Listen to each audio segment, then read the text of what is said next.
Every morning, Jill started the same way: wake up at 7 o'clock, wash up and make breakfast at 8:30, and then wake up her dad for work. After tasting the soup she had made today and making sure it was perfect, she continued with her plan.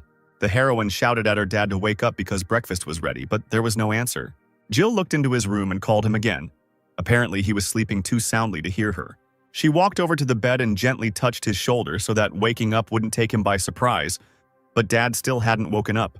Then the girl began to literally shake him, because if he didn't wake up right now, he might be late for work, but in response, she only heard a moo. And then Jill screamed loudly across the room, so loudly that the lonely neighbor probably thought that he was now a dad too. June opened his eyes abruptly, not knowing what to expect as a terrifying scream filled his room. He sat up abruptly, looked around. Sweat appeared on his forehead from such an unexpected awakening. And then he saw her. Jill stood in front of him, screaming to wake him up. And at that moment, he remembered that he had a daughter under contract for 2 months now. Seeing that June had woken up, she stopped screaming, smiled broadly, and said that breakfast was ready and it was high time for him to get up. 10 years ago, so-called faults appeared on the earth, which disturbed the peace and harmony. People did not know what to do with them, and were terribly frightened, seeing first only the rift, and then what emerged from them.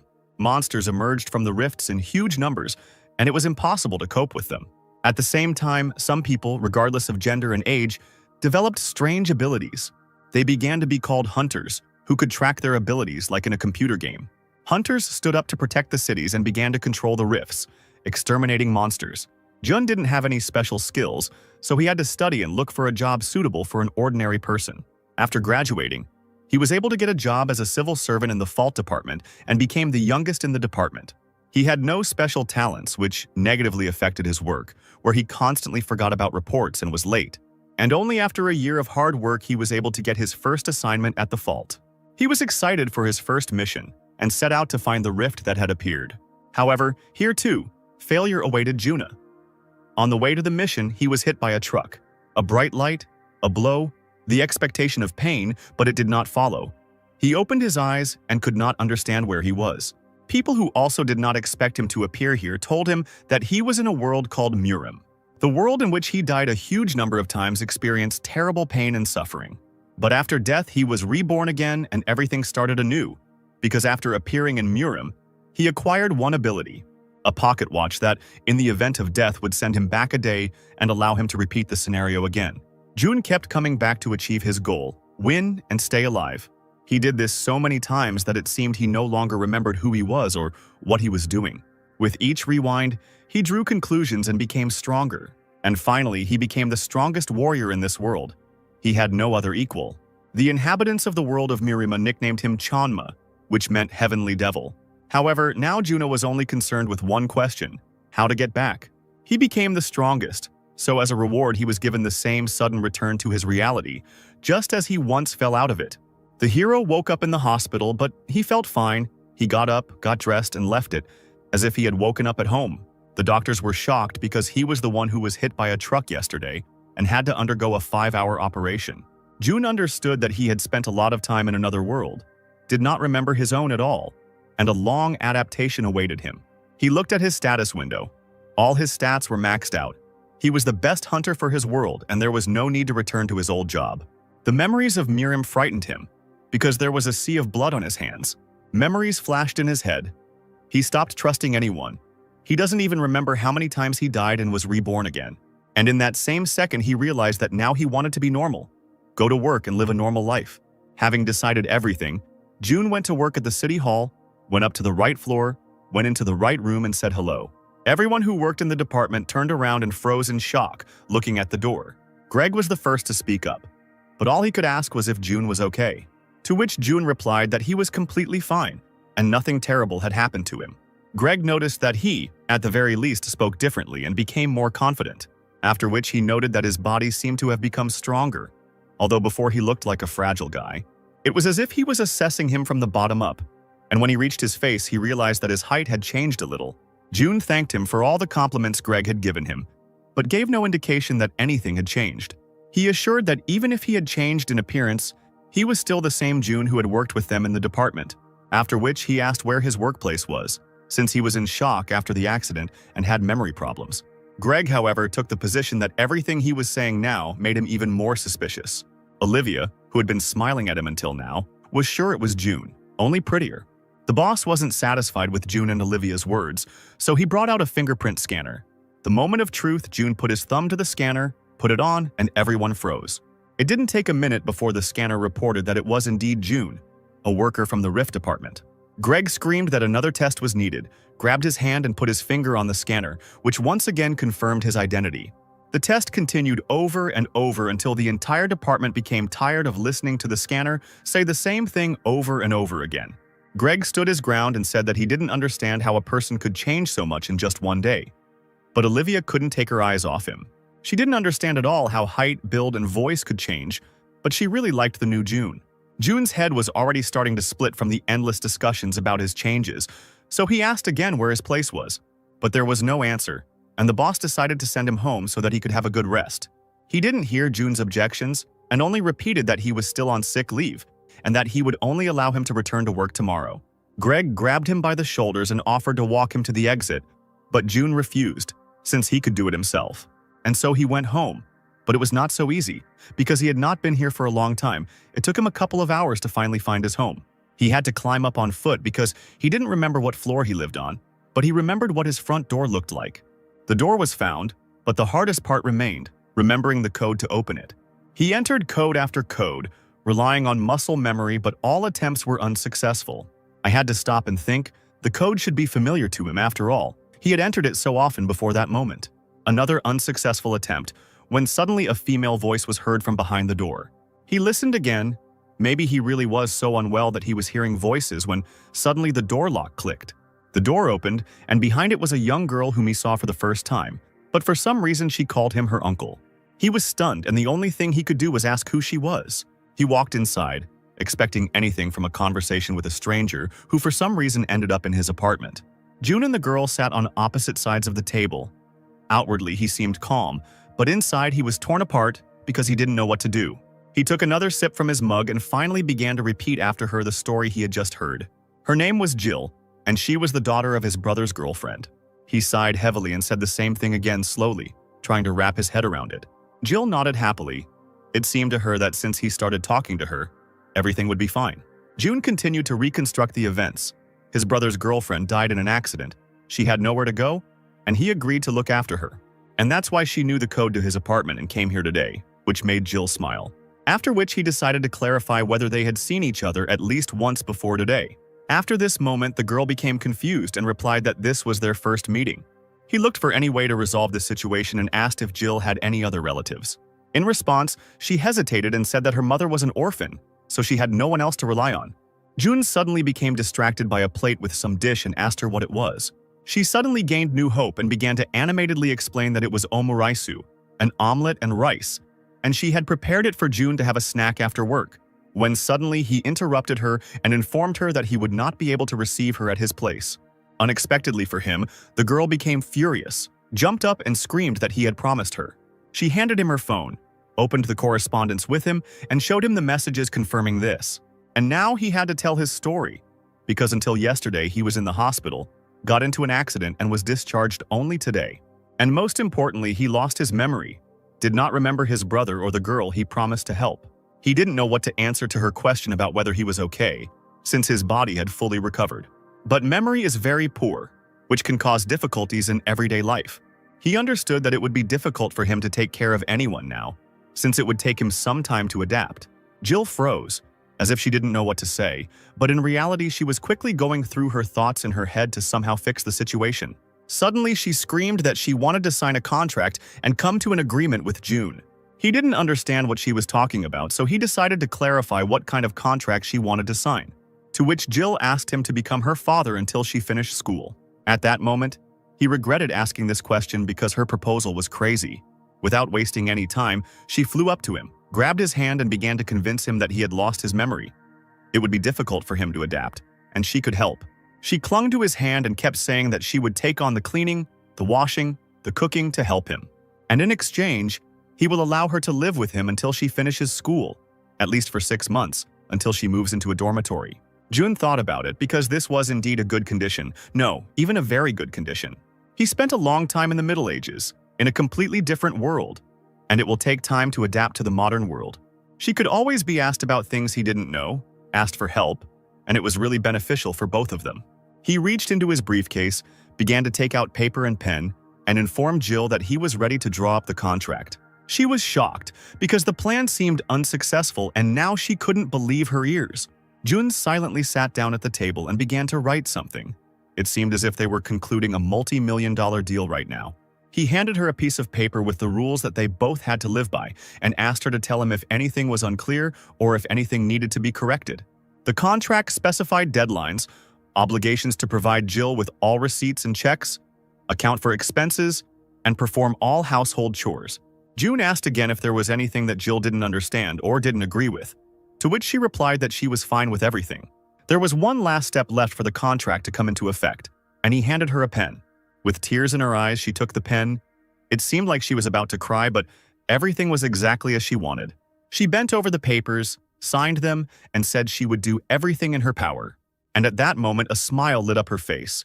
Everything was decided, and she decided to clarify whether she could call June her father. He agreed, and then went to his room, and Jill shouted after him to call her by her name and to be informal. June agreed to this too. Jill hugged the contract to herself and breathed a sigh of relief, because he was getting used to it so quickly, and suddenly remembered that she had forgotten something, so she followed him. She started talking before she even looked into the room, but her speech was interrupted as soon as she saw the strong, pumped-up, naked body. Jill gasped instantly, but couldn't take her eyes off him, even though he was her father. But such an attractive father and only under contract. She only turned away when June pulled up his t-shirt and was able to look at her. He still didn't understand what just happened, so he decided to continue the conversation and asked what else she needed. Sweat appeared on her face and she frantically began to explain that there was no food in the refrigerator and they needed to go to the store. His sarcastic question about whether it was true was just for the sake of continuing the conversation, because he had already taken out his wallet. He took out his card, handed it to her, and informed her that she would now be paying with it. She finally turned to him, took the card, and was taken aback. Could he really trust her so quickly? Jill couldn't take responsibility so quickly, and a plan came into her head. Since he had lost his memory, he should go with her. Suddenly, he would start remembering something if he went to the local store. It actually seemed like a good idea. The familiar surroundings might help him, so June agreed to go along with her. The store was on the next street. They got there quickly. This time, it seems, was not enough for the main character to remember anything. They stopped at a vegetable stand and she told him that she simply had to cook for him for a while. But June was constantly distracted by an advertisement about a discount on meat and kept repeating that. All he could do was agree. He thanked her and said that he agreed. It seemed that she was again happy that he agreed with her. Suddenly, some noise caught their attention. There was tension in the air, as if something was about to happen. He asked her in bewilderment what was going on, because from her face it seemed that she had already understood everything. At that very second, a portal appeared in the air right in front of them and people began to run away from it in panic. Jill immediately took the gun out of her bag and was ready to meet whoever was about to come out of it. It was a rift. She didn't know what kind of monster would come out of it now, but she knew one thing. She needed to protect Jun, so she asked him to hide.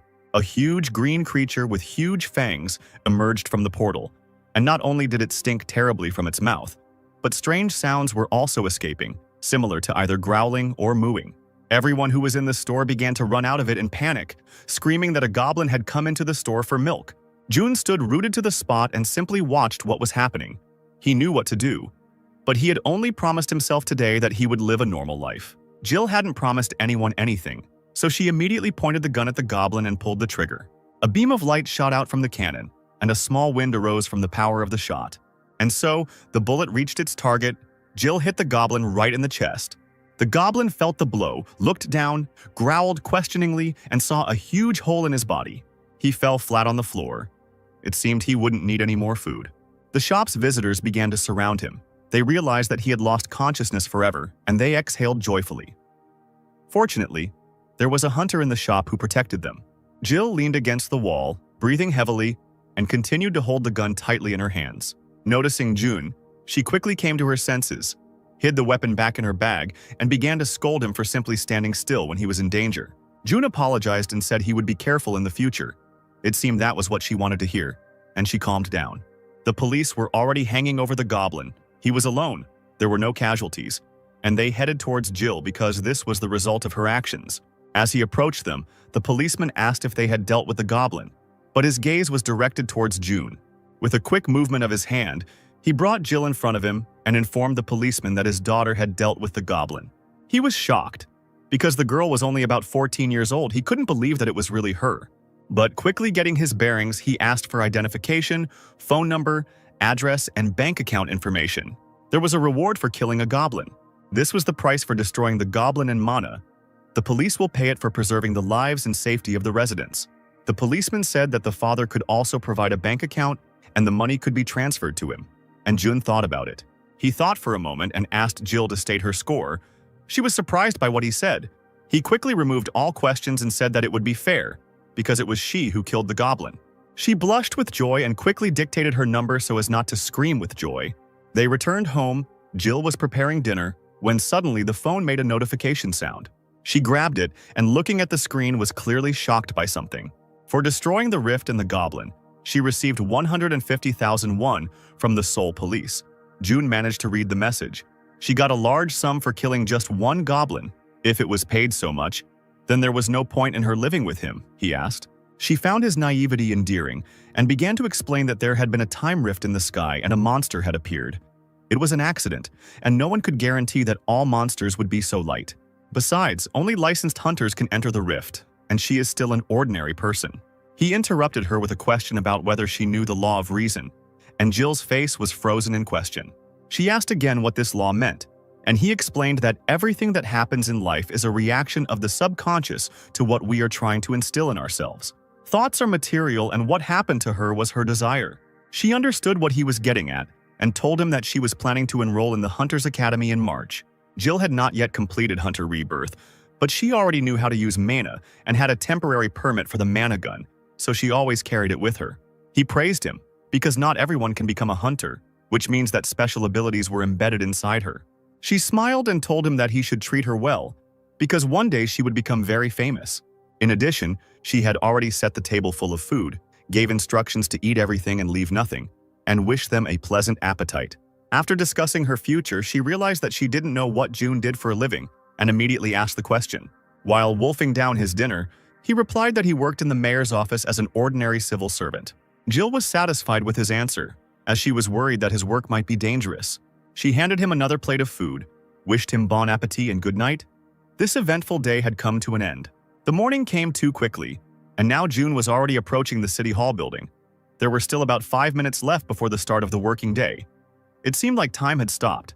The whole department was waiting to see if he would show up for work today. The door to the office swung open. He walked in as if nothing had happened and said hello. His colleagues instantly turned around at the sound of his voice. Without hiding his surprise, Greg asked how he felt and whether he would be able to work. It seemed like yesterday he was not here and the check started all over again. He thanked him for his concern and assured everyone else that he was perfectly fine. The department head tried to remain calm, so he leaned back in his chair and asked June to contact him at any time if he was having trouble. After which he pointed his finger at a free seat and finally answered the question that was asked yesterday. His seat was there. As he sat down on the chair, the guy sitting next to him told him that if June didn't remember something, he could come to him.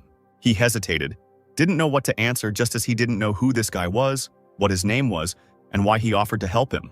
The stranger understood everything from his facial expression, so he immediately said that his name was Nate, and he was his direct superior, and Greg was in charge above him. He thanked Nate for introducing himself, for offering to help, and for providing clarity on what was going on in the department. Greg glanced at his watch and noted that the workday had already begun. It seemed like everyone was waiting for someone.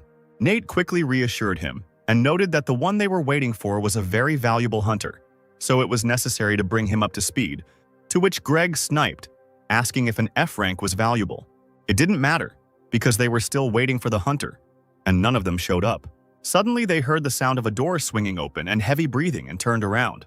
A beautiful red-haired girl stood in the doorway, her head bowed. It seemed that everyone was waiting for her. She exhaled heavily again, raised her head and asked a question, the answer to which was obvious. Yes, she was late. But when he saw her, Greg started waving his arms and claiming that it was his fault and that he should have met her. Nate pointed at them and suggested that June go say hello, since this was their new hunter. A silent question hung on June's face. It seemed he didn't understand why a hunter had come to their department. The boss took him by the hand and pulled him along, explaining to him along the way what was happening.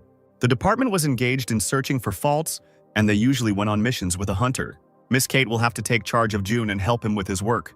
He said hello and began to study her with his eyes, when suddenly Nate announced that Kate was supposed to be his ward, but she won't be. They were both surprised by this fact and turned to Nate questioningly. Nate hesitated, sweat breaking out on his forehead, but he continued speaking. June is not in a condition to go on a mission right now, so Nate will take over this matter. The main character began to boil, because initially this was his job. Nate continued to stand his ground.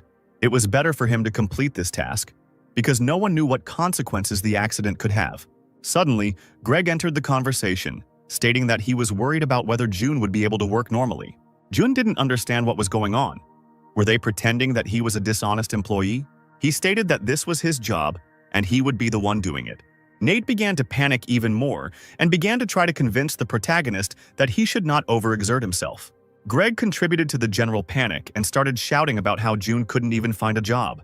June tried to remain calm, but there were explosions going on inside that were about to break out and hit the entire department. He took a deep breath and confidently stated once again that he would carry out his duties himself. Nate couldn't resist anymore. He knew that June needed this chance, a chance to prove that he was okay, and gave in. The shouts continued from the office for a while, and then everyone went to lunch. Greg and Nate sat outside and continued to discuss what had happened. One thinking that letting him go on the mission was crazy, the other trying to convince him otherwise. June was an employee of their department, and despite what happened, he had the right to another chance, because he never got to his first assignment. Thoughts were racing through Greg's head. He knew that there would be consequences to this decision, but whether good or bad, he didn't know. So he gave in and agreed. June and Kate set out on their first mission. He was carefully studying the instructions, and the girl seemed to be waiting for him to finish. He folded the papers and decided that there was enough information to do everything right. After several readings, it was clear what needed to be done. It was his duty to study all the information about the rift, and support from the Hunter Academy was allocated to help him. As soon as he looked up from the paperwork, a girl's voice was heard from the back seat. She said that her name was Kate, and she was 21 years old. He apologized for such a long silence and said that he needed to check the documents. He turned around and his attention was drawn to what was lying on her lap. June asked what it was. Kate reported that her uniform and weapons, which were necessary for fighting monsters, were there. Suddenly the car stopped, and the driver announced that they had arrived at the destination. They thanked him and left the car, June's face expressionless, and Kate pressed the button on the case and something clicked. The case opened and now one could see some strange greenish sphere inside it. The girl took it out and put it to her chest. June was perplexed by her actions. Suddenly the sphere changed color and began to glow. At that very moment the sphere completely covered Miss Kate's form, and it turned out that this was her costume. He couldn't take his eyes off either the fact that the little ball had dressed his partner on its own or her curves.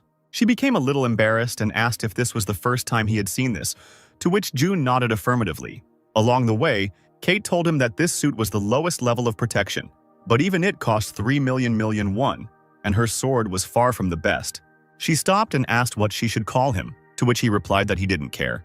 Then she suggested calling him manager, since he was responsible for the faults. The security finished checking and they were finally able to move on. He agreed to her proposal. They walked along the stone path and finally saw the purpose of their visit. A huge glowing portal, a rift, inside of which there were probably a bunch of monsters. Kate's former confidence disappeared somewhere. She hesitated and said that this was the first time she was going into the rift alone. They were distracted by a rough male voice that was familiar to Kate. It was Michael and a couple of other hunters who had worked together before. It seems his main goal was to hook Kate. He stated that he thought she was no longer a hunter. However, this was not the case. He looked at Jun carefully and asked if she had joined any guild, after which he leaned over her and made a sarcastic comment about how she didn't even know how to use mana. Kate lowered her head and her hair covered her face. She seemed to be on edge. Michael thought he had already won, but he couldn't stop and continued to put her down in the eyes of her new colleague. Just in case, June asked if Kate knew this big guy. She said that they once went to courses together to become hunters. Michael's attention was drawn to June's badge, and he began to study it.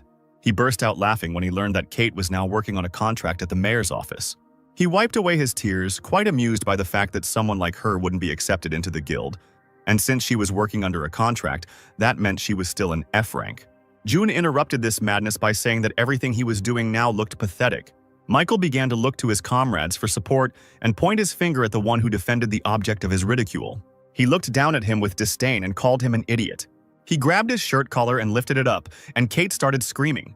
Michael quietly hissed that if the civil servant didn't like something, then he should dare to stop him. Michael let out a scream, his face so close that the hair on June's head stood on end. He could no longer control himself. His eyes began to narrow with anger.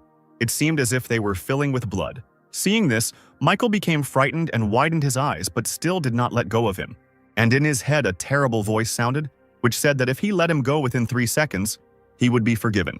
June's eyes grew redder and stared at the idiot who was slowly lowering him to the ground. Black smoke swirled around Michael, as if waiting to attack him. He felt that he couldn't breathe and began to gasp for air. But no one saw it except Michael and June. One of his comrades shook him by the shoulder and asked if he was okay. At that very second, Michael fell to the ground and crawled away from something, covering his face with his hands. His friends were in a panic. From the outside, it looked like he had gone crazy. Suddenly, his pants got wet, and he was sitting right in front of the rift in a yellow puddle. Kate watched everything that was happening in surprise.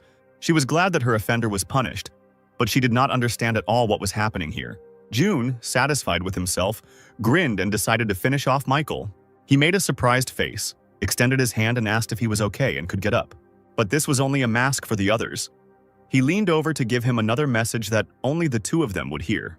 The devil's voice sounded in Michael's head again and told him not to interfere anymore if he valued his life. Michael burst into tears, bubbles coming out of his nose, and shouted that he agreed to everything. His team was in a panic.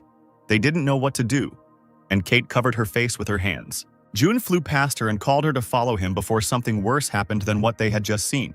He jumped into the rift they had come to explore, but his partner did not follow him. He had to stick his hand through that hole to get her to finally pay attention to him. She followed him, and now they were on the other side. They looked around. This dimension didn't look like a monster's abode. On the contrary, there were mountains and forests all around, and the air seemed so fresh that they both took a deep breath. In the distance, they noticed a goblin wandering around the fields. June noted that this rift was F rank, which was probably why it looked so simple. He took out his tablet and began to enter data about the place where they had arrived. The computer informed that the F rank of the fault was selected. When setting a higher fault rank, it is worth choosing the exception item, after which the mapping of the area began, which meant that Jun had nothing else to do at the moment. He put the tablet in his bag and slowly walked towards the goblin. Kate overtook him, shouting that she should go first. Even though she was here at the level of a porter, she should be responsible for the safety of ordinary people. Besides, if she shows herself to the manager from a good side, she will certainly be hired for a permanent job at the mayor's office. Their attention was drawn to a noise coming from somewhere to the side, and they stopped. In the clearing not far from them lay at least 6 dead goblins, and next to them were 3 hunters who had cleared the area. Jun was shocked. There were so many hunters who came here before them. Kate fell to her knees and began to wail that she had to show at least something, prove what she was capable of. He tried to reassure her that since the goblins were gone, all they had to do was finish the map and the job would be done. June decided to check his partner's status and opened her card. He was surprised. Weren't her parameters those of an ordinary person? Suddenly, he was attracted by her skill. It was S-rank fencing. She said that at first she was quite pleased because there weren't many such S-rank skills. When she first started taking the courses, she was among the first, she continued. But with every word, her condition changed for the worse. She bit a strand of her fiery hair and told him that everything had gone wrong when she had to demonstrate her skill at the course. But what could she do since she had no mana? The partner screamed that she could only try. Mana should have appeared at the 3rd level, but she didn't even know how to move to the 2nd level. Suddenly, June grabbed her by the elbows and yelled, pulling her back. Right in the place where she had just been crying, something fell loudly. It was a huge mace which, from a strong throw, stuck into the ground. She looked up to see 3 goblins moving towards them. June had to lift her up and encourage her, so that she wouldn't even think about the fact that she might fail. He whispered in her ear that the battle was about to begin, and it was time for her to come to her senses. He pushed her in the back so that she would finally take at least a step.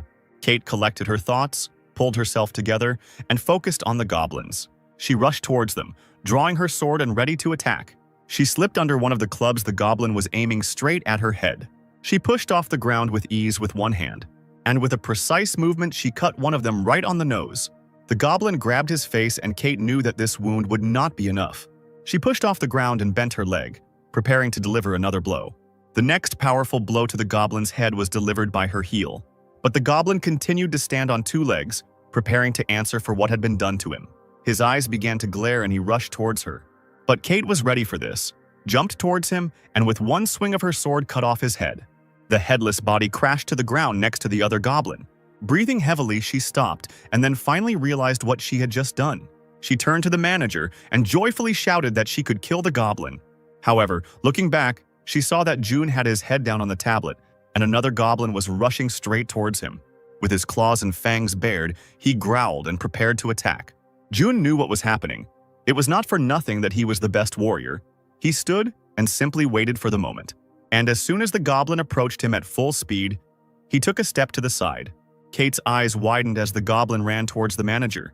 She didn't know what to expect, but she certainly didn't expect this turn of events. The goblin fell to the ground and rolled, because he had expected to pounce on the guy, but he did not expect that he would have time to move away. After a couple of rolls, he was faced with a fall into an abyss, on the edge of which June was waiting for him. Kate was shocked as she looked at him, but June continued to stand calmly in place and look at the tablet. He had to remind her that the battle was still ongoing and that she should focus on the enemy, not him. But neither she nor the enemy cared about each other at that moment. They looked at him, fascinated. The goblin came to his senses a little earlier than Kate, growled and swung his club, aiming at her head. At the last moment, she managed to put her sword out and defend herself from his blow. Their duel lasted for about 5 minutes, but there was no winner. They swung again and again, but the opponent managed to parry the blows. Hope began to fade in her partner's eyes. She was exhausted and ready to give up. Jun decided to intervene and asked if she was really that tired out by just 2 goblins. She answered hesitantly that she was still full of strength, and the enemy took advantage of her hesitation. He swung to hit her legs, but she managed to spread them in time. He extended his club towards her and continued to advance. It seemed as if this stupid creature was rejoicing at her mistakes. She was starting to get angry. Sweat was running down her face. She was tired of this endless struggle. She picked up speed and rushed towards the goblin, swinging her sword. But he managed to calculate her actions and met her with a blow from his stick. June got tired of watching this endless and fruitless carnage, so he decided to intervene. He sighed heavily and asked if fencing was really her main skill. It seemed to him that the basis was blocking the attack and delivering blows with the least expenditure of force. He suggested that she step back a little and catch her breath, since her sword was shaking due to breathing problems. She followed his instructions and began to put her condition in order. He continued his instructions. She should focus on the enemy, because he was also already at his limit. She looked at the goblin. He was breathing heavily, steam coming out of his mouth. He was truly at the limit of his strength. All she had to do was watch her opponent carefully and concentrate on attacking until she had a good chance. The best solution would be to gather all your strength and use a fast and powerful attack. While the goblin was gaining momentum, June clarified that the most important thing was the ability to seize an extra move from the enemy. Kate humbly waited for his instructions, and now the moment had come. It was time to show the essence of fencing. It seemed as if nothing existed around except her and the goblin. She was staring at him. The goblin swung his club, seeming to put all his strength into the blow, hoping it would be his last. His club was flying straight at her, when suddenly something went wrong. He froze, watching as his weapon plunged straight into the ground. The moment Kate put her sword to his throat, it became clear that she had found the goblin's mistake. With a quick, sharp movement, she cut off his head. The monster let out its death roar, and its scarlet blood spurted from its neck. She exhaled, even though she was exhausted from the fight, but she finally succeeded. She stood over the lifeless body of the goblin and managed to show all the charm of fencing. June praised her. Thanks to her, the exploration of the rift went smoothly, and it was possible to return, but all Kate wanted now was to lie down and rest. He also informed her that she had captured as many as 17 goblins, and that if she worked alone, she could earn a lot of money. To which Kate suddenly jumped up and told him that she was not doing this for the money. She wanted to become a member of some team. She decided that now was a good time to ask why June was hiding her power. He pretended not to understand what she was talking about and took a step towards the portal. Kate started to say that he was very good at fencing, and remembered the goblin he had neutralized with just one step. But June had already dived into the portal. She crossed her arms over her chest, not realizing how many mysteries her manager was keeping. It was evening in Seoul, and the streets were filled with the noise of cars and people hurrying home. June did the same thing, returning home after his first day of work. But he had to slow down a little. It seemed like someone was following him. He stopped, grabbed his head, and immediately realized who it was. The hero told his pursuer that if he came out within 10 seconds, he would not be angry, and began the countdown. 10, 9, and immediately switched to 3 to speed up the process of exposure. Kate flew out from around the corner towards him. She lowered her head guiltily and stood in front of him, afraid to say anything. June asked why she was following him. She was still haunted by the question she had asked him before his hasty jump into the portal. She couldn't understand why he was hiding his power, or whether there was no power at all and it was pure coincidence. June again did not answer the question, only told her that since she had followed him all the way home, she should at least have dinner with him. They walked the rest of the way home in silence. Kate slowed down as she walked up the stairs. Suddenly, she stopped and said that she would rather go home. She felt uncomfortable visiting him so late. June asked her to be patient with him a little longer. It was time for dinner. She should have already cooked. She widened her eyes and asked who she was, why she should have cooked dinner already, and why he was bringing Kate with him. He said that his daughter lives with him. Kate expected to hear anything, but the fact that he had a daughter shocked her. June had already knocked on the door and asked not to say a word about work, since his daughter thought he was an ordinary civil servant. Thoughts were racing through Kate's head. Maybe he got married early, maybe he just looked young, but most importantly, she felt uncomfortable showing up like that with him. The door swung open and a young girl flew out of it with a smile on her face. But the smile instantly disappeared from her face as soon as she saw that her father did not return home alone. Kate's world collapsed, and she was surprised by his daughter's appearance. Why was it so big? He was only 26 years old? Maybe it was his wife and she just called him father. All this simply could not happen. Jill asked June who he had brought with him, to which he coldly replied that it was his colleague. Kate confirmed this information stammeringly and trying to be as friendly as possible. But this information was not enough for the girl to let them in. Jun seemed to be amused by this awkward scene, but he still decided to check if they could go inside yet. Jill opened the doors and finally invited them inside. When they walked inside, Kate and June were struck by the fact that the apartment was literally sparkling with cleanliness. Jill broke the pause, and in an angelic voice announced that they would soon be having dinner, and that her colleague should drink tea and leave. But still, it was June's apartment and his rules. He said that he invited her to dinner, so they would do it together. The daughter made the most displeased face possible, crossed her arms over her chest, but was forced to agree. Then June commented on her behavior, not understanding whether she was going through puberty, to which Jill gave a loud negative answer. It seemed to dawn on Kate at that moment that she was not his daughter, but who she was to him remained a mystery. Jill pouted and went off to prepare dinner with a disgruntled expression. Kate continued to stare at her, trying to find an answer. The long silence dragged on, so after dinner, Kate decided to break it and thanked him for the very tasty soup, to which Jill replied with displeasure that she had bought it. Then the colleague began to look for at least something to thank the girl with, but she quickly rebuffed his compliments. Jill got tired of playing this game, so she decided to turn away, when suddenly something caught her attention. It was the glittering huntress's case that stood in their hallway. Kate gained hope and began to explain that it was made for transportation, but was made in Schwartz's workshop. Suddenly, she realized her mistake and quickly covered her mouth with her hands. With horror in her eyes, she turned to June, who was clearing the table. In his head, he quickly calculated options that would be plausible enough for Jill to believe in them. But Jill had already begun to build a logical chain, and if Kate was a hunter, was her father an ordinary civil servant? June quickly got his bearings and said that his colleague was working part-time, and if she was caught, she would face a fine. So there was no point in telling anyone else this information. Jill slammed her hand on the table and towered over Kate. The girl's eyes widened, her mouth opened, and she knew what to expect from this girl. Suddenly, Jill happily grabbed her hands and began to tell her that she also dreamed of becoming a hunter. She took out her application form and started shouting that she would soon be entering the Academy of Hunters, looking with delight at her father's colleague. Kate was embarrassed because she was only an F-rank hunter. It didn't matter to the girl. She had just found her idol and started asking her questions. She wondered what her father's colleague's style was, how she fought, close or long range, or maybe she even used magic and was a healer. The rest of the evening flew by quickly. June didn't even have to take part in the conversation, and now they went outside to see Kate off. The girl thanked them for the dinner. She had never dined so cheerfully. When she said goodbye, she said that she would be glad to have dinner like that again. However, Jill asked her with a smile not to come again. She smiled even more and said that she still didn't like her, and that the fact that she was a hunter didn't change that. Kate felt awkward again and started to turn around to go home as quickly as possible. The hypocrisy scene was interrupted by June, who coldly sent his daughter home and said that he would walk his partner to the subway. Jill realized that she couldn't argue with her father, smiled again and ran home. June and Kate walked slowly towards the subway through the evening streets of Seoul. The girl, as always, was eager to start a conversation, and she stated that Jill was not June's biological daughter. The hero hesitated. His breathing became ragged. He did not know what to answer her. To which she confidently replied that neither the age nor the fact that he had no ring or not a single family photo at home matched up. Moreover, they had different surnames. All these facts led to only one conclusion. She was not his biological daughter, and he had never been married. June was shocked that she had managed to learn all this while she was in a lively conversation with Jill.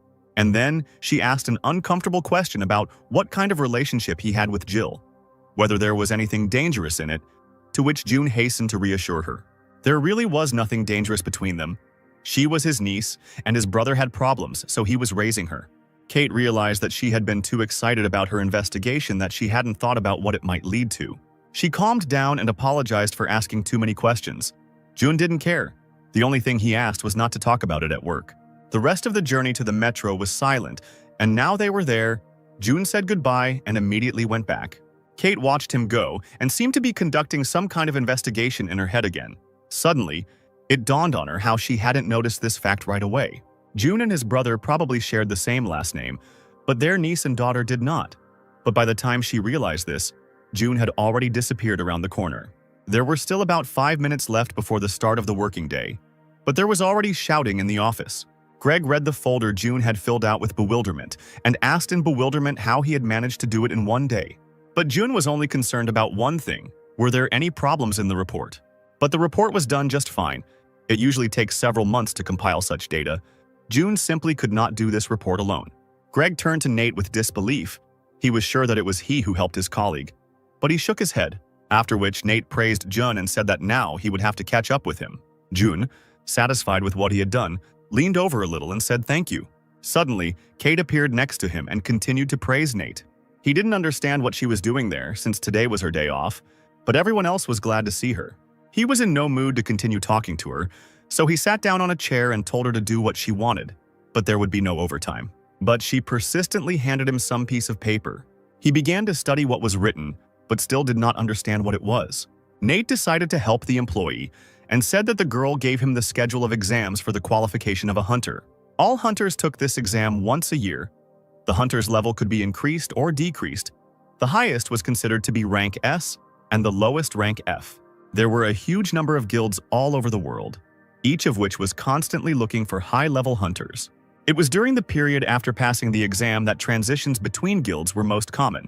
Nate whispered to June that the department head was very worried about this day. Greg was afraid that the hunter would switch to another guild if his level rose, and they would have to look for a new employee again. But Kate had to pass the test anyway, and June had better go with her, after which Nate found out that she was performing in the first group in a week. June turned to Kate and decided to ask if she would transfer to another guild if she leveled up, to which she told him that on the contrary, she wanted to extend her contract at the city hall. June replied that he was not the one doing that. He noted that she should raise her level before the certification day, so that it would be more convenient for him to go on assignments, and she could get a salary increase. To which she sadly replied that she would still end up with an F rank. He turned silently to her and waited for her to give the reason for this conclusion. The certification of hunters was divided into several stages. First, the level was determined, statistics were measured, and a practical assessment was made. The final result depended on all of this. But the most important thing was the amount of mana. Hunters could become physically stronger with the help of the crystal. This was the acceptance of mana, but Kate could not use it. At that moment, June realized that she had no hope of getting a rank higher than E. He tried to encourage her, telling her that she needed to try, otherwise she would never know what she was capable of. Otherwise, June will also have to trample on the level of the F faults. These words struck Kate. He only had one hunter in his care, and her rank was tied to the level of rifts he could explore. Kate lowered her head sadly and began to think that if she found another hunter, she could move forward. He pretended to like the idea and suggested posting an ad looking for another hunter. Tears began to well up in her eyes when suddenly June said that she was his only hunter and asked her to follow him. After meandering through the corridors for a long time, they finally entered a large room, which used to be an office for working with old faults. Now it has been converted into a training hall for hunters, with dummies and all kinds of weapons. He knocked on one of the walls. It was built using special materials provided by the Hunter Academy. The walls were quite resistant to impacts. And then June started talking about Kate's lack of mana. He asked if she had tried physical strengthening. Of course she tried, but she couldn't get mana until she reached level 3. Tears came to her eyes again and she called herself a complete failure. Then he asked to show him the fencing skill, and Kate took out some notes from her bag. She handed him a thick notebook in which she wrote down all her observations about the fight. There were indeed a lot of notes. She noted various combat techniques, sources of the universe that gave energy, and how to use these sources. Kate told him that there were sketches of techniques at the end. He opened the last pages, thought about it, and tried to make out at least something among her drawings. She apologized for her drawing skills, but it didn't matter, he realized. What she was drawing was similar to the three-way method. Kate was puzzled. All this time she thought she was studying fencing. June interrupted her thoughts and said that fencing was developed based on the three-way method. Long ago, there lived a swordsman named Jin, a scholar of the Imperial Palace, who suddenly appeared and just as suddenly disappeared after conquering the world of Murim. He was a genius among geniuses who reinterpreted Samya's three-pronged method. Jin called his method the fencing method, and, leaving his advice and teaching on technique, disappeared. June was very pleased with something. It seemed like there was a sincere smile on his face. A fire sparkled in his eyes as he turned his gaze to her. He grabbed her by the shoulders and shook her violently. Kate did not understand what was happening. Suddenly, he declared that it was hard to find someone as lucky as she. She was very pleased with the words he was saying, but she did not understand why he was saying them. It was almost 6 o'clock on the clock. Only a couple of seconds left before the end of the working day. Greg watched the clock patiently, counting down in his head. Time seemed to stand still. There was no longer any patience to wait for their slow progress. And then 3 more, 2, 1. A characteristic sound was heard in the office, and a smile stretched across the boss's face. He opened his mouth and wanted to invite Jun somewhere, but he had already stood up, said goodbye, and headed for the exit. His example was followed by Kate, who jumped up from her seat and flew out after him like a bullet. Greg didn't understand what was going on. For several days in a row, these two had been disappearing as soon as the clock struck 6 o'clock. Maybe there was something between them. Nate expressed his doubts that perhaps there really was something on Kate's part. They discussed how only a fool would not have guessed that she had feelings for her boss. Greg chuckled because June didn't seem to suspect anything. June and Kate continued their training downstairs at this time. She raised the sword over her shoulder, masterfully wielding it. Jump, hit, change position, stop for a moment to catch your breath and start all over again. After another swift swing, she stopped, raising her sword behind her back. Suddenly, she experienced something she had never experienced before, as if an inexplicable force had appeared inside her. Together with June, they looked at her status window. Her level had increased to the 3rd, which meant that she could finally use mana.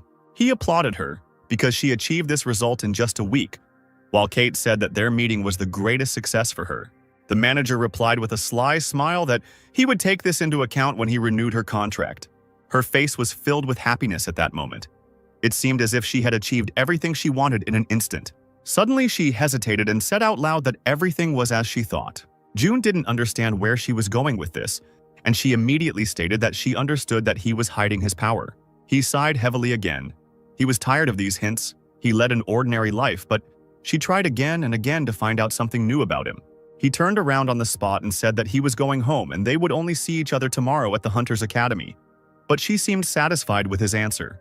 The next morning, they went to the Hunter's Academy, a tall silver building that could be seen from every corner of the city. There were crowds of hunters standing around the building, who, like Kate, were participating in the testing today. Kate was in this place for the 2nd time. She took the hunter exam here, but after that she didn't even try her hand.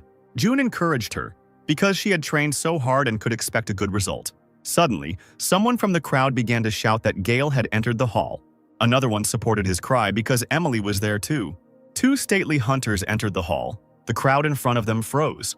The girl hunter asked permission to pass with a sweet smile. The male hunter was not talkative and looked menacingly at those around him. June looked after them in bewilderment. He didn't understand who it was and why everyone was looking at them like that. Kate explained that these were hunters from the Icarus Guild, some of the strongest hunters in the entire world. He looked at them and thought, they looked like ordinary hunters who were simply showing off their fame. June said that there was nothing special about them, and that if they tried hard enough, in a year, Kate would be in their place. The crowd around him burst into laughter at what he had just said, and his partner's eyes widened in fear. She covered her face with her hands, blushed, and asked him not to say that again. Gale was clearly nervous, unnerved by the fact that they had to make a business out of a routine check of hunters. He had to constantly watch his face because there were a lot of cameras around. Emily tried to cheer him up and noted that it was still more interesting than going on missions and getting dirty in the blood of monsters. Besides, they say that some genius will surely appear this year. He didn't believe her words. Year after year he heard this tale, and not once did it become true. Emily jumped up and ran forward. She couldn't let another guild get a good hunter. Gale followed her slowly. They really couldn't afford it. Kate's old friends were watching them. Michael rubbed his chin and confidently stated that they should only wait for his performance. A fire shone in his eyes.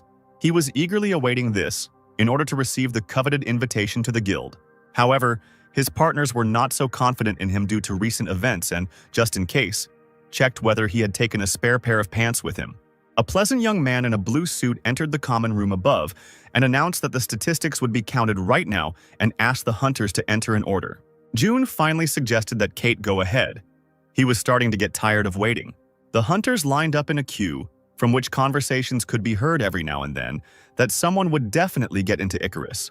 Ahead, all that was visible were countless people and the golden light from the huge gates.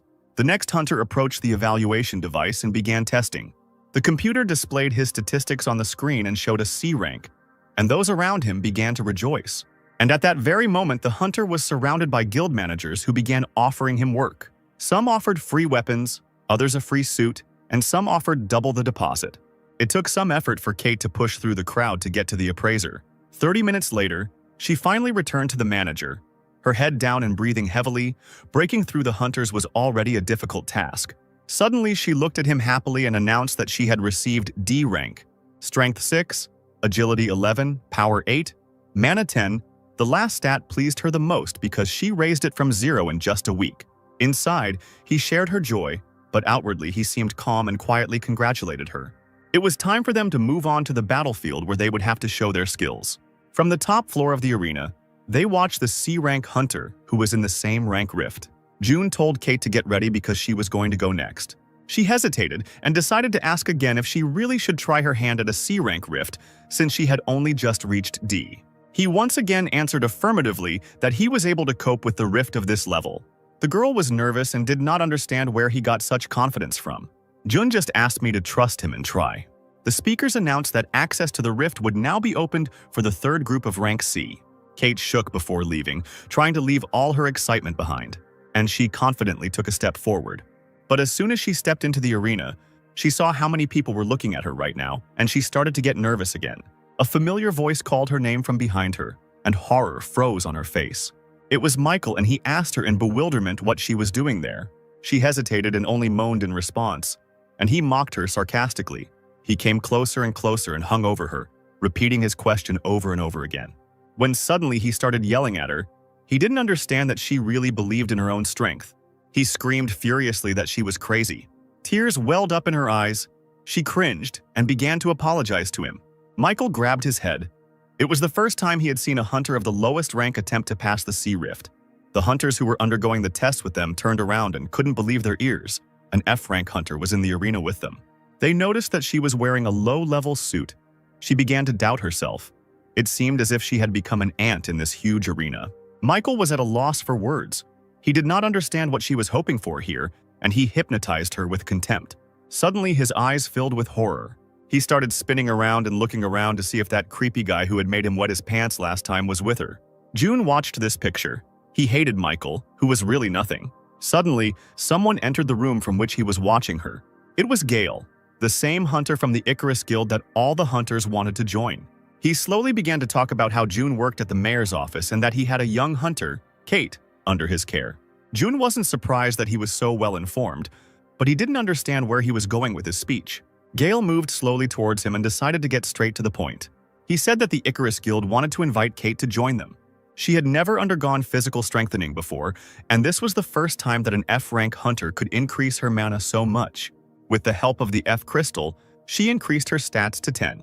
Moreover, he noted that there was no record that she strengthened herself after this. She had a monstrous talent. Jun was silent. He was thinking over his next words in his head, because now everything could be used against him. Gale continued to talk about how the Icarus Guild would give her wings. She would be able to gain vast experience and knowledge and participate in raids on the most difficult rifts. He looked at Jun intently and finally asked what he could offer her to counterbalance him. Jun lowered his head. What could he offer her except a raise in salary? Gale continued to press. He noted that she hadn't been training for that long, but for some reason June sent her to a C rank rift, even though she hadn't been in raids higher than D. He tried to read his mind. Did June really think she could handle this level? Behind the glass, the speakers sounded again, announcing that the rift had been activated and the test had begun. The doors began to rise slowly, and a voice announced that the orc warriors had to be destroyed within a certain amount of time. Huge green creatures with red eyes and huge fangs moved towards them. Michael cried out joyfully that it had finally begun and reached for his weapon. Kate was already armed and stood in place, assessing her opponents. There was also a battle going on outside the window. Gale assured Jun that only a hunter could raise a real hunter, so he should let her go. He was already close to him and began to doubt what June thought about her. Perhaps he was important to him, and it was he who wanted her to be near. June began to scratch his neck, slowly trying to wrap his head around everything he had just been told. Finally, he declared that she was not a thing, and therefore he had no right to dispose of her, after which he smiled devilishly and offered Gale a bet. Gale listened to him attentively, but his face showed a question to which he was eagerly awaiting an answer. At that moment, a battle was raging in the arena, and the orcs were running towards the hunters as fast as they could. Michael stood close to Kate and asked her to finally pull herself together. They didn't have time to think. The orcs approached, emitting terrible growls. At that moment, Michael thought that it seemed like it was a mistake to decide on rank C. He froze and could not move as the huge green monster approached him. Then there was a powerful blow and the iron began to ring. Michael managed to put the weapon in front of himself at the last moment. He had a hard time resisting an orc that was at least twice his size. The orc pounded on his hammer. Michael began to lose ground. He could not do it anymore. His strength left him, and he lowered his weapon. At the same second, the orc delivered a powerful blow with his fist straight to the jaw. He flew away from him a couple of meters, and the monster growled contentedly, feeling his superiority. Not only did he fly back from such a strong blow, his hammer also went in the opposite direction. He was defenseless at the moment when the club was already raised above him. He asked the monster to wait, which from the outside seemed simply ridiculous. Suddenly, Kate crashed right into his side and, at the very least, distracted the orc. She miscalculated his power, so she fell down next to him while he was still standing confidently on two legs. Michael watched in shock as it all happened. It seemed like he had just been saved by the girl he had been making fun of for a long time. She decided to finish off Michael's self-esteem and ordered him to step back and deal with the orc himself. He didn't understand what she was even talking about, how she could deal with an orc. But the enemy didn't care who he was fighting with. He let out a powerful roar and swung his club. He struck a precise blow, but Kate managed to jump back. This was the moment when she had the opportunity to figure out where he might go wrong. She watched his movements closely and finally understood his line of attack. Her eyes filled with confidence, and she knew what she needed to do next. As the orc prepared to strike, she quickly moved behind him. A couple of precise blows, and the monster finally began to understand who he was dealing with. He had just started to turn around to look for her when she suddenly struck again. The orc's eyes widened in confusion. He didn't know how to deal with her, and Kate was already preparing for the next blow, doing a somersault right above him. She gripped her sword tightly and measured every movement. Her last blow hit the monster right in the back. It seemed to be fatal. Satisfied that she had not only defeated the orc, but had also used her swordsmanship skills, she stood in a victory pose. Everyone who watched this carnage behind the glass of the arena was in shock. The same thing was happening inside the arena. Those who just didn't understand what she was doing here realized that they were very wrong about her. The worst was for Michael, who constantly bullied her, and now it seems she saved him. June nodded in satisfaction. He knew she could handle this rift. Gale shouted that it was impossible, because just a week ago she was a hunter of the lowest rank. Jun turned to him with a grin and asked what he was so surprised about. He began to slowly say that there were only 3 ways to use mana. The first was to put mana into a weapon. The second method was the release of mana. And the third is the mana replacement technique. Putting mana into a weapon wasn't that difficult, but she just used the first and second techniques at once, and she did it quite skillfully. The voice from the speaker announced that the exam was over and asked to leave the examination room. The hunters encouraged each other. Only Michael still stood rooted to the spot. All he could do was ask how this was even possible. He looked up and saw on the scoreboard that he was at the very end, with a score of 0. Kate flew out of the exam room and rushed to June with words of gratitude. But on her way, there appeared that very hunter, whom she looked at with admiration. He smiled and said it was a worthy fight. She became embarrassed and began to mumble that for him, an S-rank hunter, it would be quite simple. Gale noted that she was very skilled in fencing techniques and asked if she had a teacher. June intervened and coldly informed him that Kate was self-educating. She shook her head in panic, looking from Gale to her teacher, who denied this fact. She realized that June didn't want to talk about it, giggled and confirmed his words. Gale interrupted her and addressed her by name. He decided to get straight to the point and invited her to join the Icarus Guild. If she agrees, she will be provided with everything she needs. He promised to give her everything she wants. But she interrupted him, thanked him for the offer, and said that she was not going to join his guild. Smiling, she turned to June. She couldn't just walk away from her teacher like that. Gale was furious, asking her to think about it, because such a chance doesn't come every day. She will be able to receive a salary several times higher than in the mayor's office. She will be able to develop. To which Kate apologized again and said that she was happy with everything as it was. The conversation was over. They turned around and together they walked away from the surprised hunter. June turned around and reminded him not to forget to call him. Thoughts were flying through Gale's head at the speed of light.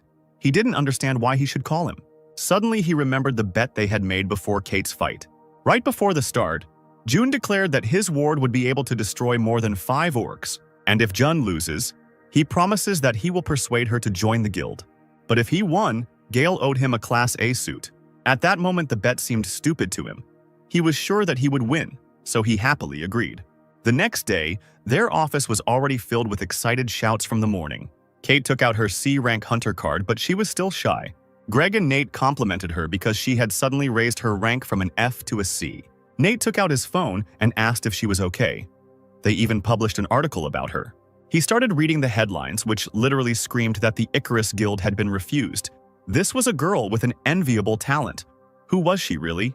Nate was confused, because Icarus was the best guild, to which Greg nudged him in the shoulder and reminded him that they were one of the best city halls. But he continued to lament that if he had been made this offer, he would not have refused. Greg didn't understand why he was doing this, because the huntress that all the guilds wanted to take away worked here, in the same office with them. Kate approached June and asked if he would treat her even better now. He nodded with a smile and said that she would not regret choosing to stay here. She smiled and was glad for his answer, because that was all she needed. Greg couldn't help but watch them and curl his fingers into a heart shape. June said that he and Kate would be going to DeHaan's workshop, a place that was the largest store for hunting equipment.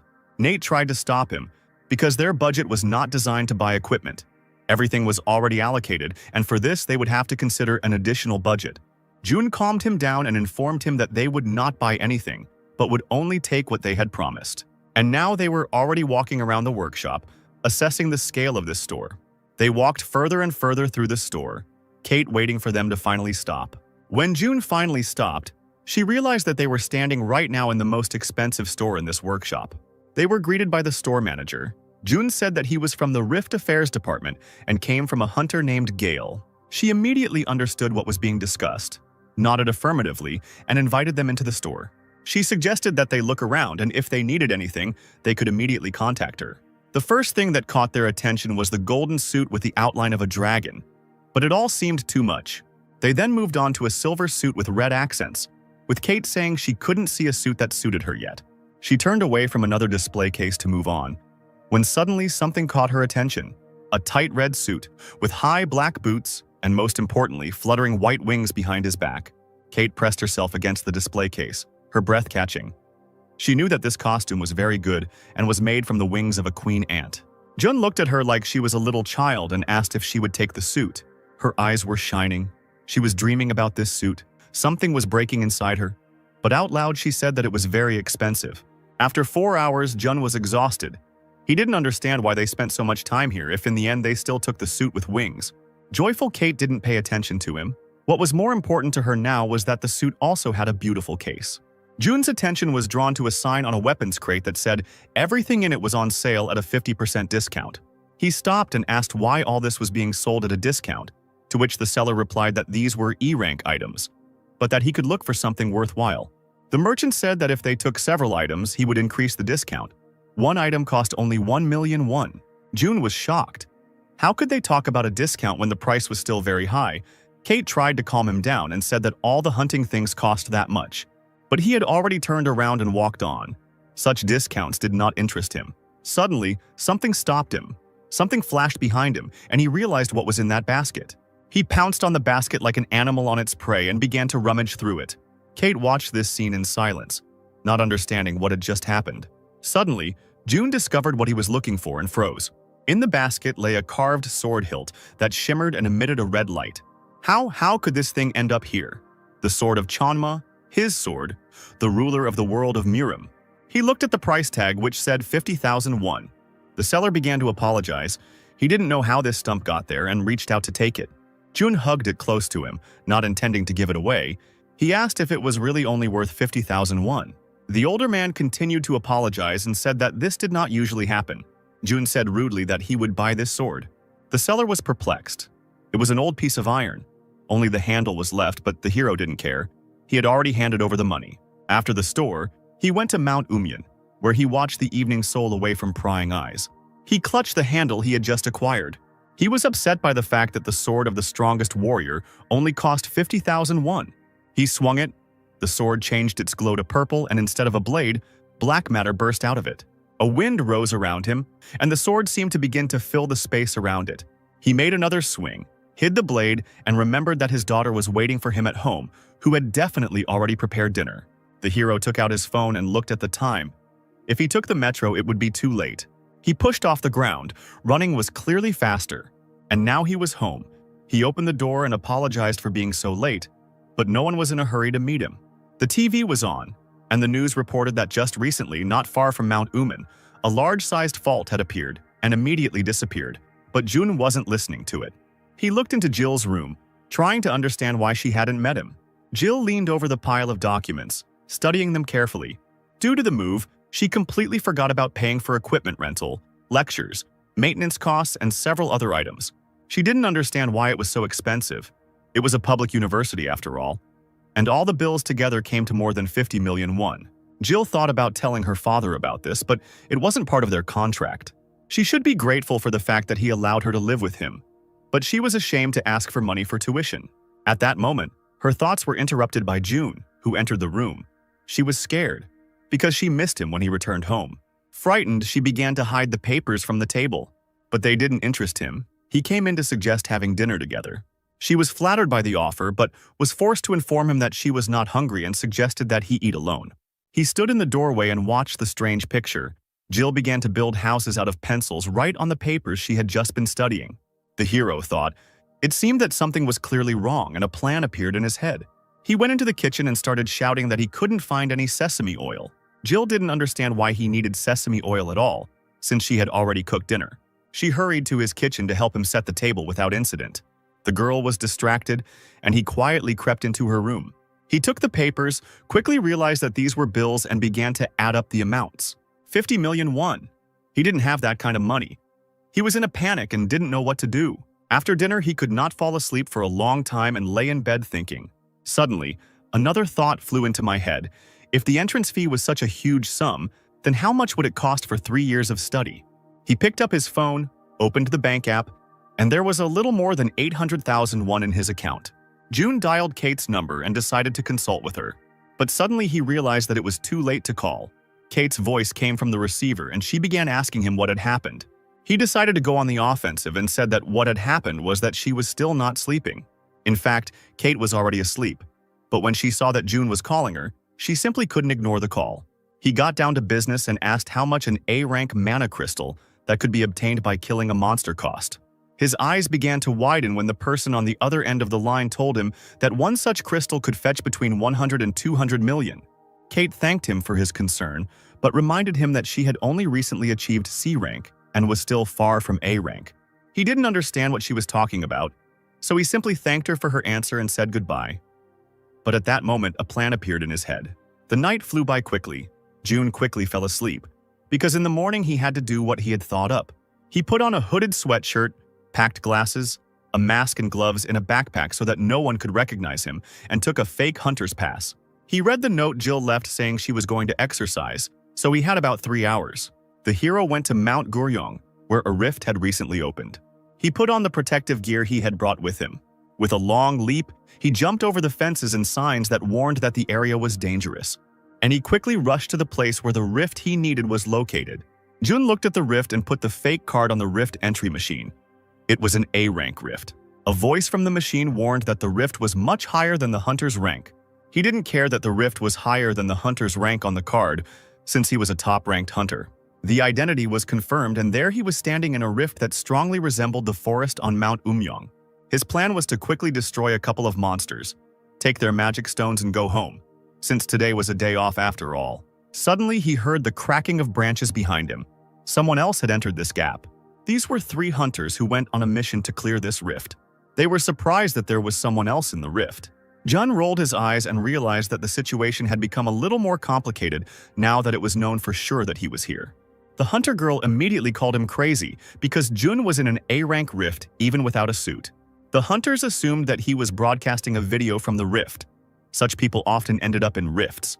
One of them headed towards Jun, and the other shouted after him to talk to the guy nicely and send him home. He walked up to Jun and introduced himself. His name was Alan, and he was a hunter of the Mizai Guild. Jun was silent. Because of the long silence, Alan began to get nervous and asked if it was really the hunter, because coming to this rift in such a video was a death sentence. Jun thanked him for his concern, said that he would kill a couple of monsters and leave, after which he announced that he was leaving, which caused a violent reaction from the hunters. Suddenly, they were distracted by a strong vibration from the ground. It seemed as if an earthquake had begun. Jun didn't understand what was happening, so he just stood there waiting. A glitch occurred in the rift, and the Ogre King appeared. The exit from the rift was limited until the enemy was destroyed or until all participants in the rift died. Alan shouted for his partner to press the emergency video recording button. At this moment, the president of the Hunter Academy, Adrian Chal, became tense due to a sudden glitch in one of the rifts. An assistant entered the office and reported that there were 3 hunters from the Mizai Guild and 1 F-rank hunter there. Adrian tensed up. How could a rank F hunter end up in the rift with them? The assistant said there was no sound on the emergency cameras, but the cameras showed that the hunters were on the trail and were about to destroy the monster. The Mizai Guild members are considered to be some of the best among A-rank hunters, and they are also well-armed, so they have a chance to cope, to which Adrian clarified what kind of boss was in the rift. The boss was the Ogre King. The president was tense, because most likely they would die, so he suggested going straight to the negotiation room. At this time, the hunters rushed along the rift. Alan ordered Mira to use the hawk's eye to find the monsters. Mira was a great long-range fighter. William was the most powerful healer he knew, and Alan himself had never lost. Having assessed the forces, he realized that there was a chance to win, especially if luck smiled on them, a little more than usual. His thoughts were interrupted by June, who said that they were not going the same way and that he would probably go. Alan suggested that he shut his mouth and stay close, and if he continued to talk nonsense, he would kill him himself. William caught up with Juna and apologized because Alan is generally a kind person, but right now he is very worried.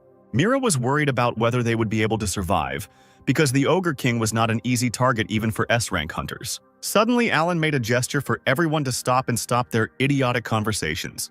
There was one dark ogre in front of them. They had to destroy it and move on. The captain turned to Mira and asked her to check if there were any other monsters nearby. Her eyes glowed a bright yellow, as if she had a computer in her head that was currently analyzing the area. Alan ordered Mira and William to cover him from behind, and he would take on those who were in front, after which he turned to June and told him not to act weird and to stand there. They had already taken a step towards the ogres when Mira suddenly stopped them. The boys turned with questioning looks in their eyes, to which she responded that something was wrong. For some reason, all the ogres were moving in the same direction, and she couldn't understand why. Suddenly, it dawned on her why several monsters, like robots, were moving along a given trajectory. They were heading towards the Ogre King, who was apparently nearby. At this moment, June realized that even though there were 3 S-rank hunters next to him, the fight would not be easy. There were already more than 20 monsters gathered around the king, and they continued to accumulate. June assessed the team that was suddenly acting with him today and realized that with their abilities they wouldn't get very far. So he decided to take action, headed towards the ogres and sighed heavily. Alan grabbed him by the jacket and hurried to stop the suicide bomber. He asked him to stand there and not stick his head out, to which June mumbled something. Alan kept shouting that if everything failed because of him, he would personally strangle him before the ogre did it. But June begged him to listen to him. The hunter was seething. He no longer shouted, but sternly whispered for him to shut up or die right now, to which June lay down in the bushes, agreed with him, and told them to do what they wanted. Alan thought that since the ogres kept congregating in one place, they didn't have time to wait. The ogres needed to be taken one by one while there was such an opportunity, and then they would use Mira's sniper capabilities. And they began the fight, surrounding one of the monsters which was at least twice their size. Alan swung his sword, preparing to deliver a powerful blow. Suddenly, his face was filled with horror. He certainly didn't expect the fight to start like this. The dark ogre intercepted the sword in flight and calmly held it in his huge hand. At that moment, Mira decided to distract the ogre and fired a barrage of arrows straight into his back. She stood confidently with her bow a little further away, while William shook next to her. The monster showered him with explosive arrows and he turned towards them. William finally entered the fight and began firing his laser pistol, continuing to attract the ogre's attention. The huge machine was already moving towards them, so he asked Alan to speed up. Alan asked him not to show off and raised his huge sword, preparing to strike. With a swing, he struck the ogre just below the knees, cutting off his legs. The monster howled in pain, his eyes becoming bloodshot with anger. This was the perfect moment for Alan to deliver the finishing blow, and he wasn't going to let this opportunity pass. He plunged his sword into his back, black blood gushed from the wound. The ogre was dead. They dealt with this giant quickly. He took a couple of deep breaths to catch his breath and asked Mira where the next target was. She said that it was not far away, to which Alan suggested going right now so as not to waste time. Suddenly, their conversation was interrupted by William. He was looking towards the bushes where June should be waiting for them. But Jun wasn't there. He went somewhere, which means the hunters will have to look for this idiot. Not far from them, some kind of light show was taking place. Rays of light were darting in different directions. The culprit of the disco was June. After everything died down, he stood in the field with several dead ogres. He took the first twig he came across and began poking around in the ogres to get their crystals. June took another blue stone from the ogre and was pleased with his work. He put it in his briefcase and decided that this amount would be enough for him. But there was no way to go back. The exit from the rift was limited. It was necessary to catch the Ogre King as quickly as possible. He immediately remembered that Alan had promised to kill him if June did not obey. Therefore, I decided to lie down, rest, and give the hunters a chance to sweat. This is exactly what happened on the battlefield. Alan, having climbed onto the ogre, tried to cut his throat with his sword. Mira fired a dozen arrows straight into his face. And finally, the ogre fell to the ground with a crash, pulling Alan down with him. Willia sat on the ground, his strength waning. Alan lay on top of the limp body, and the huntress said that these opponents were really tough. But the question still hung in my head as to why the monsters kept gathering together. They had only killed 11 monsters. Their strength was gone. They needed the Ogre King's mistake to win. While Alan was thinking, William called him from behind, his voice frightened. The hunter turned around and understood the reason for this fear. Right behind them stood a huge army of monsters led by the Ogre King. There was fear and indignation on his face. He did not understand when they all managed to gather. There was no time to prepare. We would have to fight in these conditions, Alan ordered to pull himself together. We had to be extremely careful, he suggested, slowly retreating back and catching them one by one. He began to outline his further plan, but hesitated.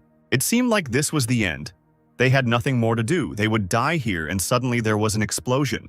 The ogres started the fight and struck, the force of which sent Willie flying into a tree. The Ogre King let out a loud cry, more like a growl, as if sending his fighters. Ogres were approaching Mira and Alan, and Mira thought that perhaps this morning was her most delicious and last breakfast. The team captain stepped in front of her, ordering her to run while he distracted the enemy and take William with her. But she didn't have the strength to do so. He decided to command even louder so that she would understand that at this moment, he was not joking and was really ordering them to leave. After which he quickly rushed into battle, holding his long sword in front of him. It seemed that the ogres were even a little surprised by his courage, because he was going to fight alone against an entire army. Suddenly, beams of light began flying around, cutting off the ogres' limbs. Alan couldn't understand what was happening, because none of them had such skills. Mira, who had already lifted William onto her shoulder, was also in shock. It was the first time in their lives that they had seen something like this. June landed in front of Alan, blocking him from the battle. The captain asked what all this meant. June remained silent, assessing the situation. Suddenly, he created a greenish matter, creating a dome around the hunters, and suggested that they not come out of there. It was a protective film. But was there anyone among them who could make protection of such huge dimensions? One of the ogres was already looming over Jun, aiming its blade straight at his head. As if mocking the monster, June also menacingly pointed at him the stick that he had recently been stripping from the twigs while lying on the grass. He threw his improvised weapon at it, when suddenly the ogre's body was torn into small pieces. William finally woke up and tried to comprehend where he was and what was happening, while Mira was shocked by the fact that the ogre exploded. The Ogre King wasn't going to give up so easily. Jun only defeated one monster, but his army was huge. Jun took out his sword and decided that since he was here, he had to do everything to win. He continued to look at the army calmly and tossed the hilt of his sword as if playing with them, after which he powerfully threw the handle into the air, and he finally sheathed the blade. At that very moment, in the place where the sword had just been, thunder began to rumble and lightning began to flash. The earth began to shake. Alan could not understand what kind of thunder it was and where it came from. William began to vomit, either from weakness or from injuries. Mira reported that this was not an ordinary thunder. His head began to split from pain. Alan closed his eyes. The thunder was getting louder. His eyes started to hurt. Vibrations were going through the ground, making it hard to stand on his feet. But this didn't bother Jun. He stood firmly in place and continued to control his abilities with a wave of his hand. The beams flew across the field again, cutting off limbs and making holes in the monsters. With each new action, this F-rank hunter was more and more amazing. Where he got his sword technique from was unclear, and so the rays caught up with the king of the ogres. All the power fell on him alone, as his army was completely destroyed. A pitiful cry escaped from his mouth. Blood flowed from everywhere. This was his defeat. Jun pulled the sword hilt back and caught it deftly. He covered the entire field with ogres and their king, without taking a step from the spot. When suddenly a message came that the rift was returning to its normal state, it was finally possible to go home. Alan was finally able to get up, but he still couldn't figure out if the fight was really over or if he was seriously injured and dreaming it. He ran up to Jun and asked how he did all this, to which Jun suggested thinking that they killed the Ogre King. While putting the crystals into his backpack, he continued to talk about how it would be beneficial to their reputation and would also increase their value as hunters. It just didn't fit in his head. He had just destroyed a bunch of monsters, a boss, and was voluntarily giving them the laurels. Jun suggested doing it the way they wanted, but they still owed him for saving them, and these crystals would be enough for him. He quickly said goodbye, and a second later he was no longer visible. The hunters stared into space and couldn't understand why he just up and left. Alan said that they should have at least asked for a business card, to which Mira replied that he wouldn't come again anyway, since he was always swearing. The hunters in the academy watched the monitors in silence, as if the world around them had stopped. The two employees stared at the screen in amazement, not understanding how or what had happened there. President Adrian asked to play the recording again from the moment the ogres appeared. They reviewed the recording again, the appearance of the army, Alan ordering his partners to run, and Jun's phrase, with the instruction not to leave the dome. Adrian asked to stop at this point to understand something. He looked at Jun, who was throwing something that looked like a sword up and down over and over again. After zooming in on the screen, it became clear that it was not a sword, but just a hilt. This was followed by screams about some kind of thunder and pain in the head. One of the employees reported that the recordings from all cameras cut off at this point. To which Adrian asked his name, the employee replied that his name was Kim. The president grew nervous as he continued to extract information about this hunter. His colleagues told him that they had been unable to obtain any further information about the mysterious guy. The registration number, the address, and everything else was fake. Even the date of birth. The 99th day, the 99th month, the year 9909. He asked if there were any witnesses to how this guy came out of the rift, since several more hunters were sent there. He put 2 fingers to his temple, as if that would help him think better, but no answers came. In terms of skills, he is no less than S rank. He has the technique of transferring mana into a sword, and the protective film was the use of special skill.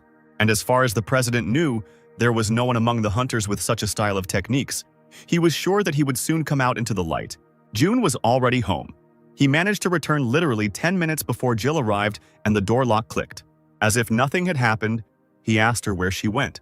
She went into the kitchen, put her heavy bags on the table, and said that after sports she stopped by the store for groceries. She turned to him and asked if he had had lunch. Jun said that he didn't want to have lunch, but while he had time, he would clean up his room. Entering the bedroom, he fell onto the bed, exhaled heavily, and decided that the room was already pretty clean. He had been on his feet since early morning, so he didn't want to do anything else. Suddenly, he sat down on the bed and reached for the bedside table. He opened the box where the magic stones he had obtained today lay. Jun thought that the workshop where he sold one of the magic stones might suspect something. Memories came to mind of how the girl who appraised the crystal said that after removing the commission, it would be 250 million. But he only sold 1 small stone. Maybe everything will work out. He thought he would get much less for selling one, so now he simply had no idea what to do with the remaining 9. But his head hurt terribly. He didn't have the strength to think of anything now. He threw the crystals up. The pebbles scattered across the bed. He lay down with his arms and legs spread out in different directions. He clearly needed rest. The day flew by quickly. He slept through it all, restoring his strength. It was time for dinner. Unsuspectingly, Jill said that she had prepared a lot of different snacks, but if there was not enough, she would prepare more. June handed her the documents and invoices that had recently been worrying her. She looked down in disappointment and decided to ask the obvious question. Did he really look at them? But he was only interested in one thing. Why didn't she tell him anything? Jill thought he would hate her. She was grateful to him for letting June live here, and the bills needed $50 million, and she didn't want to cause him any trouble. June responded by crossing his arms over his chest. Yes, it was really stressful and there was nothing mentioned in the contract about it, so it was necessary to urgently add this point. Jill's eyes widened. What was he even saying? At this point, June had already pulled out their contract and included a clause that obligated him to bear the costs associated with her education. He handed her the piece of paper and said that he would wait until Jill signed it. He was hungry, so he asked her to do it quickly. She looked at the document, not believing her eyes, which immediately filled with tears. Pleased with himself, he said that Dad was hungry and that she should sign quickly. She began to shed tears and thanked him through her sobs. June handed her a pack of napkins, joking along the way that his daughter was costing him a lot. They spent half the night trying to get Jill to stop saying thank you all the time. And then a new morning arrived and it was time to go to work. Everything seemed to be back to normal as he pulled on his coat to leave the house. He loudly announced that he was leaving, but Jill asked him to wait. She ran into him and began to straighten his tie, which had become twisted, after which she handed him a bag in which she had prepared a snack for him to take to work. Confused, he looked into the bag, thanked her, and said that it was definitely time to go. Her face beamed. She agreed with every word he said and wished her dad a good day. He went out into the corridor, the door slammed, the lock clicked, but it didn't move. Jun didn't understand. This is what the power of 50 million won looked like. The office was quiet. Nate was alone at work and listened to the news, thinking that the Meizai Guild was becoming more and more popular lately. The door opened and June walked into the office, wishing him good morning. He asked if he had seen the news that said 3 A-rank hunters had destroyed the boss in the large rift. It was a dangerous question. He got nervous, started mumbling, and said that he didn't know anything. Nate wondered if the rift was A rank and the boss was most likely S rank. How could 3 hunters handle it? This simply couldn't be. There was also a rank F hunter in the rift. Maybe he had something with him. He asked Jun if he thought the news was hiding something. Jun didn't think so and said that the Meizai Guild had always seemed like an honest organization to him. Nate agreed with him on this. This guild had never been involved in scandals. But then he wondered whether he had told Jun that it was the Meizai Guild or not. But, throwing these thoughts away, he suggested that Jun read about the big rifts, because his hunter was developing very quickly, and soon they would be able to go there on missions. Then he realized that their department had never had any hunters above rank B, so he himself didn't know how to prepare for such sorties. He handed him a folder. It was a file about a new fault that had appeared in a small province. On his last trip there, Nate dropped in briefly, and there were orcs there. It was supposedly a C-rank rift, and since Kate had also been rated C, it would be a good idea for them to go there. After which he said that this was an order from the head of the department, so he asked not to be offended. But June was not offended and, on the contrary, was pleased, because this was a sign of trust. Nate praised him because June had been doing very well at work lately, and he offered him his help if he didn't understand something. June was grateful to him. At that moment, the red-haired fury, Kate, flew into the office apologizing for being late. Nate began to calm her down, because on normal days she could just stay at home. That was the rule in the department. Out of nowhere, Greg appeared next to Kate and began to scold him for not even being able to properly greet a valuable employee, as if she had no right to come here. He obediently greeted Kate and told her to come to the office at any time of the day or night. Realizing the comical nature of the situation, Kate laughed and thanked him. While the chaos was going on around them, June put on his coat, grabbed the folder Nate had given him, and asked him if he and Kate could go into the rift today. Nate started talking about how he only had to warn his superiors, and Greg immediately ordered them to leave immediately, and Kate jumped with joy behind his back. They had almost left the office when the boss's menacing voice came from behind them, demanding that they stop. He handed him 150,000 won and told June to make sure to treat the huntress so that she would be satisfied. The weather was just perfect. June and Kate had lunch together right in the area of the fault. Leaving the cafe, Kate thanked him for the lunch, and he said that it was all thanks to her. June noted that after she received C rank, the attitude of the mayor's office towards her changed. Kate didn't even notice it.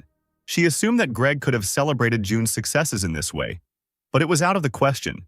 $150,000 was a lot of money for the boss, and he clearly wanted to please her. The thought crossed his mind that this money was a drop in the ocean for him, with $200 million in his account. He pushed away unnecessary thoughts and suggested that Kate move on. The rift was not far away. They made a couple of turns, and right in the center of one of the streets there was a rift, around which there were quite a few hunters. Kate was surprised. Most likely a huge number of hunters already knew about this rift. Not far from the entrance there was a staff member of the Hunter Academy, as well as quite a few B-rank hunters. June asked again why there were B-rank hunters here, since the rift was lower in level for them. She said that it was common practice to hunt in the rift at a lower level for safety. Kate fell silent and began to look closely at what was happening near the rift. June asked if she was worried. The girl giggled nervously and said that she was really worried because this was the first rift on level C. After which she remembered the events in the first rift. She had to protect the manager and could no longer afford to make stupid mistakes. It was as if June had read her mind and told her that she shouldn't worry about him because he wasn't fragile either. She puffed out her cheeks and said through her teeth that if he got into danger, he should just run. But the hero assured her that this would not happen. Her abilities were confirmed long before the certification. He also reminded that Kate had easily dealt with the orc and that if she was careful, there would be no danger. June was sure of this and asked her to finally believe in herself. Kate was embarrassed, but agreed with him. He turned to the rift and noticed that the hunters were looking for partners, after which he remembered the hunters who were with him in the rift yesterday. They were a truly great team. But they all had terrible characters, as if they considered themselves superior to others. He was pulled out of his memories by Kate, who had already changed into her new scarlet tight-fitting suit with wings. June looked at her carefully. She started to get nervous and asked if this suit suited her. He said her name slowly. Sweat appeared on her face. She did not understand his reaction, after which he asked her if she could choose her partners. What type would she prefer? He began listing the types of warriors, for example, a tank that distracts monsters or those who provide cover at long distances. Her lips began to twist into a displeased grimace. Was he ignoring her so openly? When he finally stopped thinking and looked at her, he was surprised and asked what was going on. She started screaming that he himself said that he had no one but her.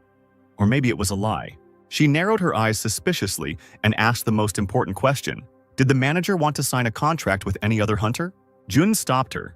Because even if he made a contract with another hunter, it didn't mean that the contract with her would be terminated. After this comment, her eyebrows hung heavily over her eyes, and she said that she did not need anyone else.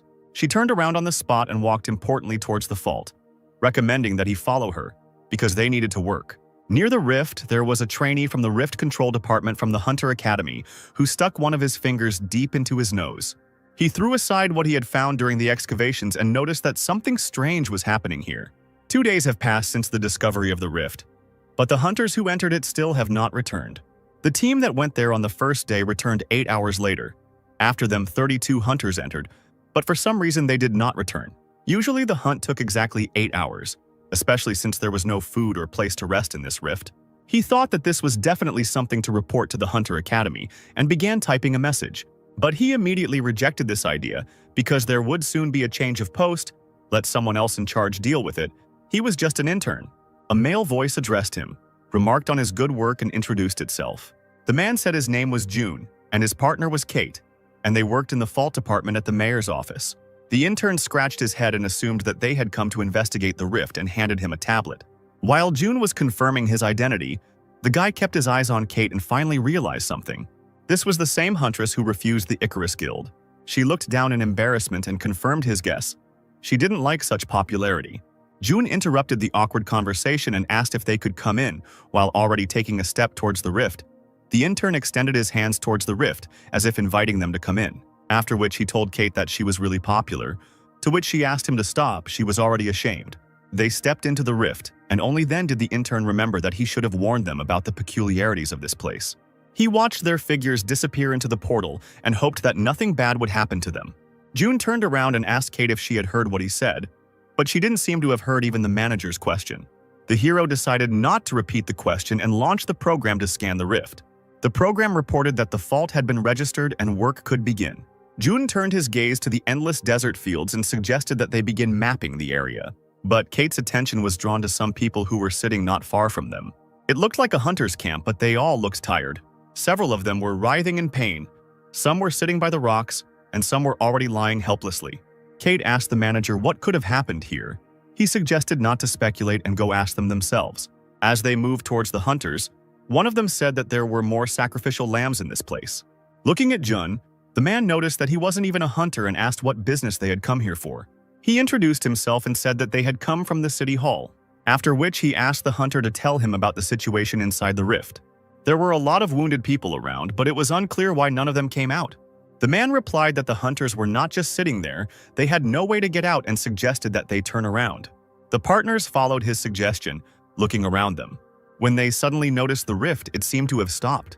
At first, Jun assumed it was a glitch, but then realized that if it were him, it would be impossible to enter here. Then suddenly, Kate gave the answer to the riddle he couldn't solve. The rift was in a state of inhibition. She explained that glitches only occur in rifts above B rank, and slowdowns can occur in absolutely any rift. Fault stalling was a strange phenomenon that sometimes occurred as a feature of the fault. Kate approached the hunter and asked him to share all the information he knew about this place.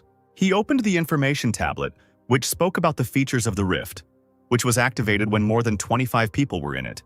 And in order for the exit to open, it was necessary to destroy all the ordinary monsters. Kate carefully studied the information. In order to get out of here, you need to destroy 280 monsters.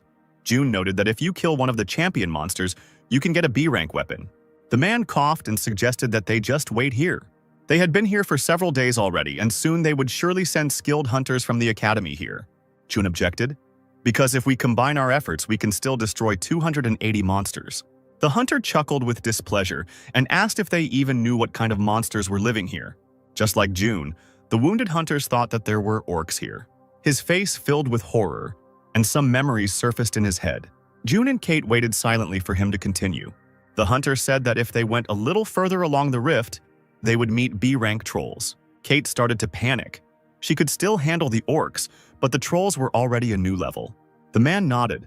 The trolls were indeed several times stronger than the orcs, which was why they were sitting here waiting for help. Kate thought, it was impossible to kill the trolls with a few minor wounds. They could regenerate. So one powerful fatal blow was needed. But there was another problem. She was not sure that she could ensure the manager's safety. She told June that she would go the other way because it was too dangerous here. June only thought that now was one of the best opportunities to change her weapon, and an idea came into his head. He called Kate and asked if she was sure he was safe. Would she agree to go? This option was ideal. Then he turned his gaze behind her, as if indicating that she should turn around. June explained that he had found for her those who had not yet given up and would go to fight with them. The archer Ross, the tank Henry, and the healer Arthur.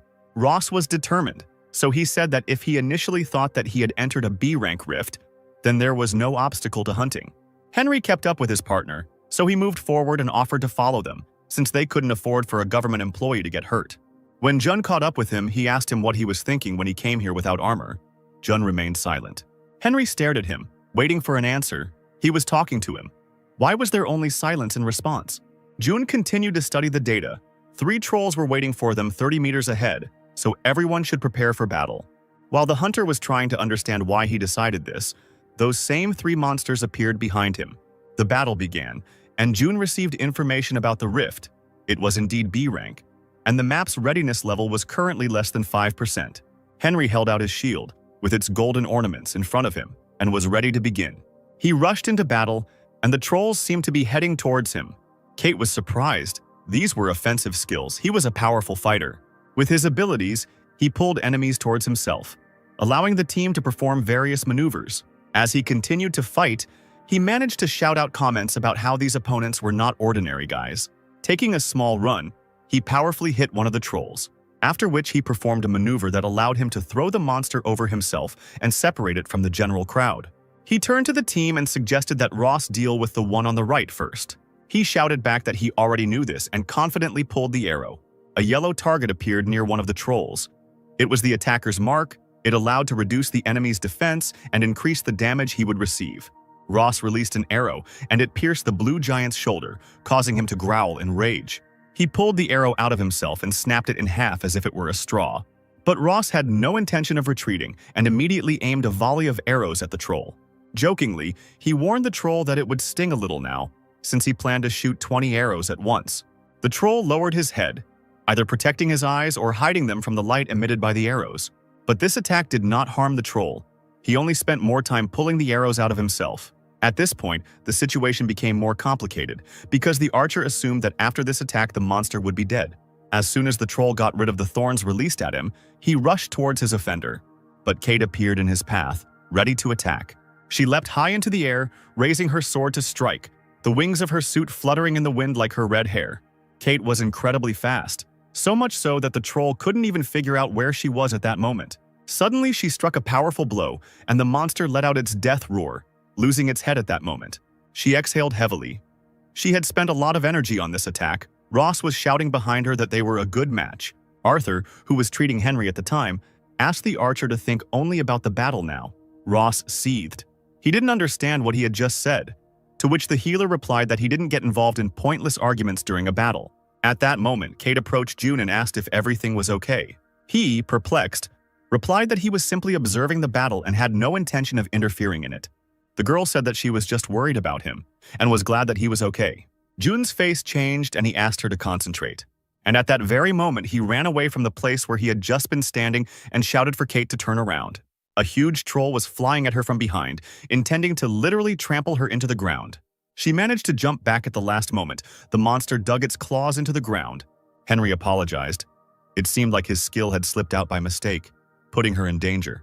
What had just happened was very dangerous. She began to think about what could have happened if the manager had come under attack. This could have been her fatal mistake, because he could have just died.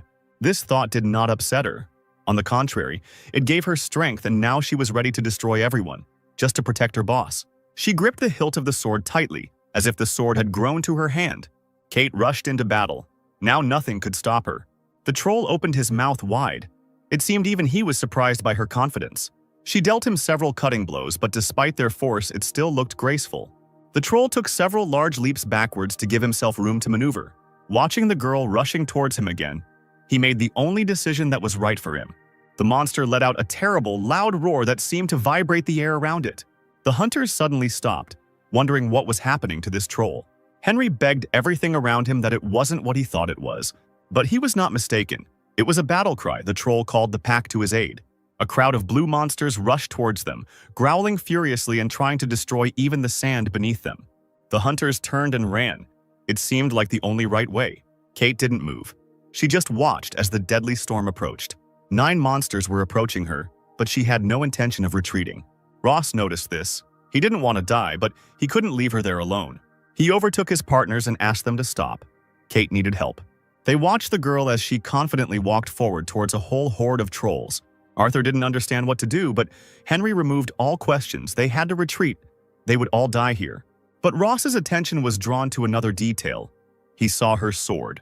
The blade emitted a blue light and shimmered as if it was filled with energy. This was the aura of the sword. June watched everything that was happening from hiding. He was confident in her abilities and tried not to give her any reason to worry about him. Henry shouted that it didn't matter what it was, the sword's aura or something else. You can't just stand there and wait for death. There were probably more monsters nearby. Ross didn't listen to him. Kate's behavior gave the archer confidence, and he was sure that they could handle it and ran. The ogres ran towards the battle, their claws and fangs bared. Kate assumed a fighting stance, preparing to strike first. And now they were close enough. She made a powerful dash and put the sword in front of her. Arthur and Henry thought she was crazy, but they still had to cover for her. So they followed Ross's example and moved towards the carnage. At this moment, at June's house, Jill was going through another ordinary day. She stocked the refrigerator with various snacks, confident that her dad would like them. Stretching contentedly, she headed off to clean the apartment. She cleaned the living room, her room, washed and ironed all the clothes. Jill decided to clean her father's room as well, and she began to do the same as she did in the other rooms: dust and vacuum. Suddenly, her attention was captured by a book with an unusual title, 50 Ways to Become a Good Father. Although there was nothing surprising about it, he had only recently learned to use hot water. Memory loss is a terrible thing. There was so much underlining in the book, she wanted to start reading, but something stopped her. Jill decided not to interfere in his business, grabbed the vacuum cleaner, and decided it was time to continue cleaning. It was necessary to finish not only the cleaning, but also the school as soon as possible, become a huntress, and return everything to him 20 times more. After vacuuming, she noticed a garbage bag lying under the table. But when she pulled it towards herself, the content seemed strange to her. It was too heavy to be garbage. She took out a magic stone from the bag, Did her father really throw it away? No. He definitely couldn't have done that. Maybe he accidentally fell out of the box. The crystal looked very expensive, but she decided not to think about it and put it back. She quickly opened the top drawer of his bedside table. The girl certainly didn't expect to see what was inside him, so she screamed in surprise. She lay on Jun's bed surrounded by magic stones. There were 9 of them. She wondered how much it all cost. No less interesting was the strange purple thing lying with them in the box. Maybe they should throw it away. And in the drawer there was a document. A hunter's pass for a man whose name was unfamiliar to her. At this point, Kate continued to fight in the rift, swinging her sword again and again. The next powerful blow was right on target, and she cut off the troll's arm. 2 more monsters were flying towards her, trying to attack her from above. But she was too fast for them, so when they struck, it hit the ground. She literally rolled on the ground and was ready to attack again. In one leap, she caught up with her opponent and struck him powerfully with her sword. There were already several troll corpses around her, but she continued to hit again and again. Things weren't going so smoothly for Ross. A huge blue hand was pinning him to the ground. He found the strength to move his hand away from his throat and screamed for help with all his might. Henry called him an idiot, but there was nothing he could do but help his comrade. He grabbed the troll from behind, muttering under his breath that he didn't understand why they were so strong at all. While the 3 guys were picking at one monster, she single-handedly killed another one. There was too little strength left. There were still 2 trolls ahead, but she couldn't afford to lose now. She had to protect the manager. Her eyes were bloodshot and she screamed that she would never give up. With loud cries, she flew back into battle and aimed the tip at the troll's head. But he managed to cover his head with his hands, defending himself from her blade. While one was resisting the sword, the other had the perfect opportunity to attack Kate. Her eyes widened. It seemed like the last attack had been a fatal mistake. The satisfied troll was already rushing towards her, preparing to destroy her. Suddenly he froze, as if he had turned to stone. The way the troll fell to the ground shocked both Kate and her opponent. Jun had to use his abilities, otherwise he would have returned from the rift without a partner. Kate took advantage of the opportunity to destroy another troll. Breathing heavily, she fell to her knees and tried to come to her senses. She thought about how incredibly lucky she had just been. But what was it? Jun stopped her thoughts by asking if she was okay. The girl smiled back and said that she was not hurt. Jun nodded in satisfaction but needed to take a break before moving on. With their combined efforts, the 3 hunters finally destroyed the troll as well and fell to the ground around it. 2 hours later, the air was again filled with the ringing of blades, exploding arrows and screams. Working together, they continued to exterminate the trolls in the rift. Henry checked the status window. In a couple of hours, they had destroyed over 100 monsters, and if they continued in the same spirit, they would be able to clear the rift. He looked at Kate. She had simply amazing abilities for a C-rank hunter. Was he really witnessing the birth of an S-rank hunter right now? Maybe that's why Ross never left her without his attention for a minute. At this point, the archer asked what she was doing after work and invited her to have dinner together. Kate hesitated and mumbled something about having things to do after work. Henry decided to intervene and suggested that they all have dinner together, since it was only thanks to her that they were still alive, a gesture that Ross did not like. Jun decided not to participate in these conversations and took out his tablet to check the state of the rift. They have already managed to open 60% of the map. If they continue to move as quickly, they will be able to finish today. Also, during this time, Kate has become even stronger. It looks like her mana has doubled. While she was doing her best to refuse the hunter's offers, Jun was thinking about how much her level and stats had increased. He decided to save Kate from the guys and suggested getting ready for battle, to which they suggested resting a little. But there was no time for this. 200 meters away, an enemy was waiting for them, who was much stronger than those they had destroyed before. At that moment, the ground began to vibrate, as if it was not a monster that was awaiting them, but an earthquake. The jolts grew stronger, and now not only their legs were shaking, but they themselves seemed to be thrown up from the ground. And they saw the culprit of the earthquake, a huge purple troll with 3 heads. Arthur decided to check if the creature was a troll, but the answer was not needed. They needed to fight it anyway. Kate was exhausted, and at that moment she was looking for inner strength that would help her fight. But the monster was not going to give them any extra time. He roared terribly. Light balls began to form right next to the mouth of each head. And then one of the rays burst out of the troll's mouth and flew straight at Kate. She didn't expect such a quick attack and was so shocked that she simply froze in place. Jun understood only one thing, that this troll was too strong. His partner would not survive his attack. He rushed from his place towards her, and it didn't matter what would happen next because it was worth protecting her. Covering her with his body, he was ready to take this blow upon himself. There was an explosion. Sand rose into the air, and the shockwave threw Kate back. She fell to the ground and tried to disperse the dust that had risen from the impact. It was only after a few seconds that she realized what had happened. She stood up and started screaming Jun's name in a panic, trying to see him. Ross was lying on the ground and didn't understand what the hell happened. Was it just an explosion or someone got hit? Arthur, unlike him, already understood what happened. Henry pinned Arthur to the ground with force, ordering him to duck. One blow would be enough to kill him. Kate continued to run between blows, screaming Jun's name and begging him to answer. And finally she found him. But she didn't want to believe her eyes. Jun's body lay on the rocks, showing no signs of life. She approached him carefully and extended her hand, afraid to touch. Gently placing her hand on his shoulder, she asked him to wake up. Ross shouted that they needed to find somewhere to hide, hoping that the red-haired girl would hear him. Kate could only hear her own thoughts. She already realized that Jun was not breathing. Tears streamed from her eyes. She was unable to protect her boss. She threw herself into his arms and begged him to forgive her, but he could no longer answer her. Everything around was exploding, but she continued to hug Jun's body, not caring that she herself could die right now. Ross knew that if he didn't help her right now, it would all be over. He ran out of cover and headed towards her as fast as he could. Henry asked what the idiot was up to, and he asked him to go with him. The troll needed to reload for the next attack. They needed to get close to it. This was the only chance to defeat the monster. The hunters didn't want to admit it, but Ross was right, so they sped up and followed him. Henry shouted that he would attack from the front and ordered the boys to go around the monster on the right. He let out a battle cry and ran straight towards the monster, holding his mace out in front. Suddenly, the troll began charging the ball of light from its mouth again. Henry realized that the situation was not under their control.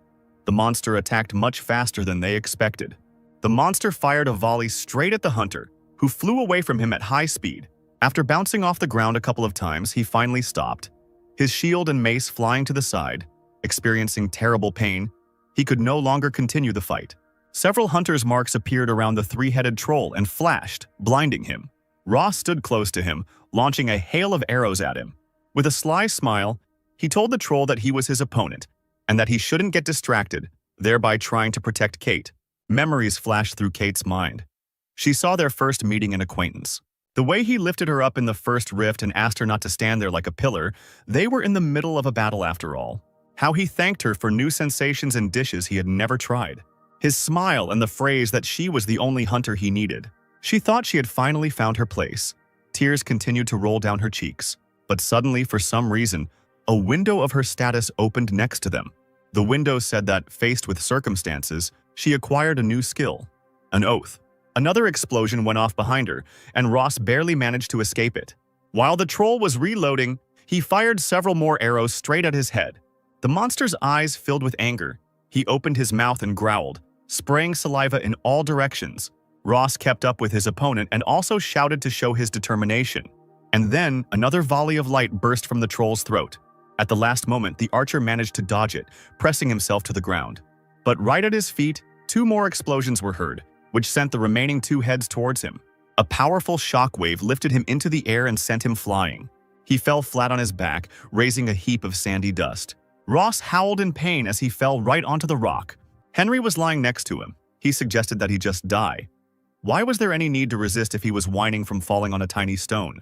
Arthur came running to him, asking if everything was okay with him, while the archer was tormented by the realization that he was a loser. At this moment, Kate continued reading. She had just received an S-rank skill that bound her with an oath to the target chosen by the master. Thanks to the oath, all of her stats doubled, and the damage she took was reduced as long as the chosen master was within a radius of 500 meters, after which a window popped up, asking her to choose Jun as her master. Hope lit up her eyes, but she couldn't quite tell if that meant Jun was still alive. She wrapped her arms around him and prayed that it would work out. Suddenly, holographic bracelets appeared around their hands.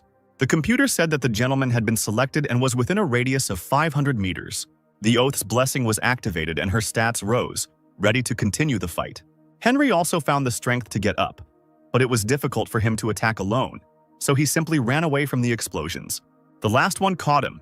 He fell and screamed at Ross to stop suffering and finally get up. The archer continued to lie there and asked to cover him a little longer. Arthur concluded that his partner had no conscience at all. Suddenly, Kate ran past them. She asked Arthur to look after him because he was still alive. Seeing her, Ross jumped up and shouted that he would cover her in battle. Henry looked at him with wide eyes. Literally a second ago, this idiot was lying there without strength. Because he reveled in his pain, he almost died several times.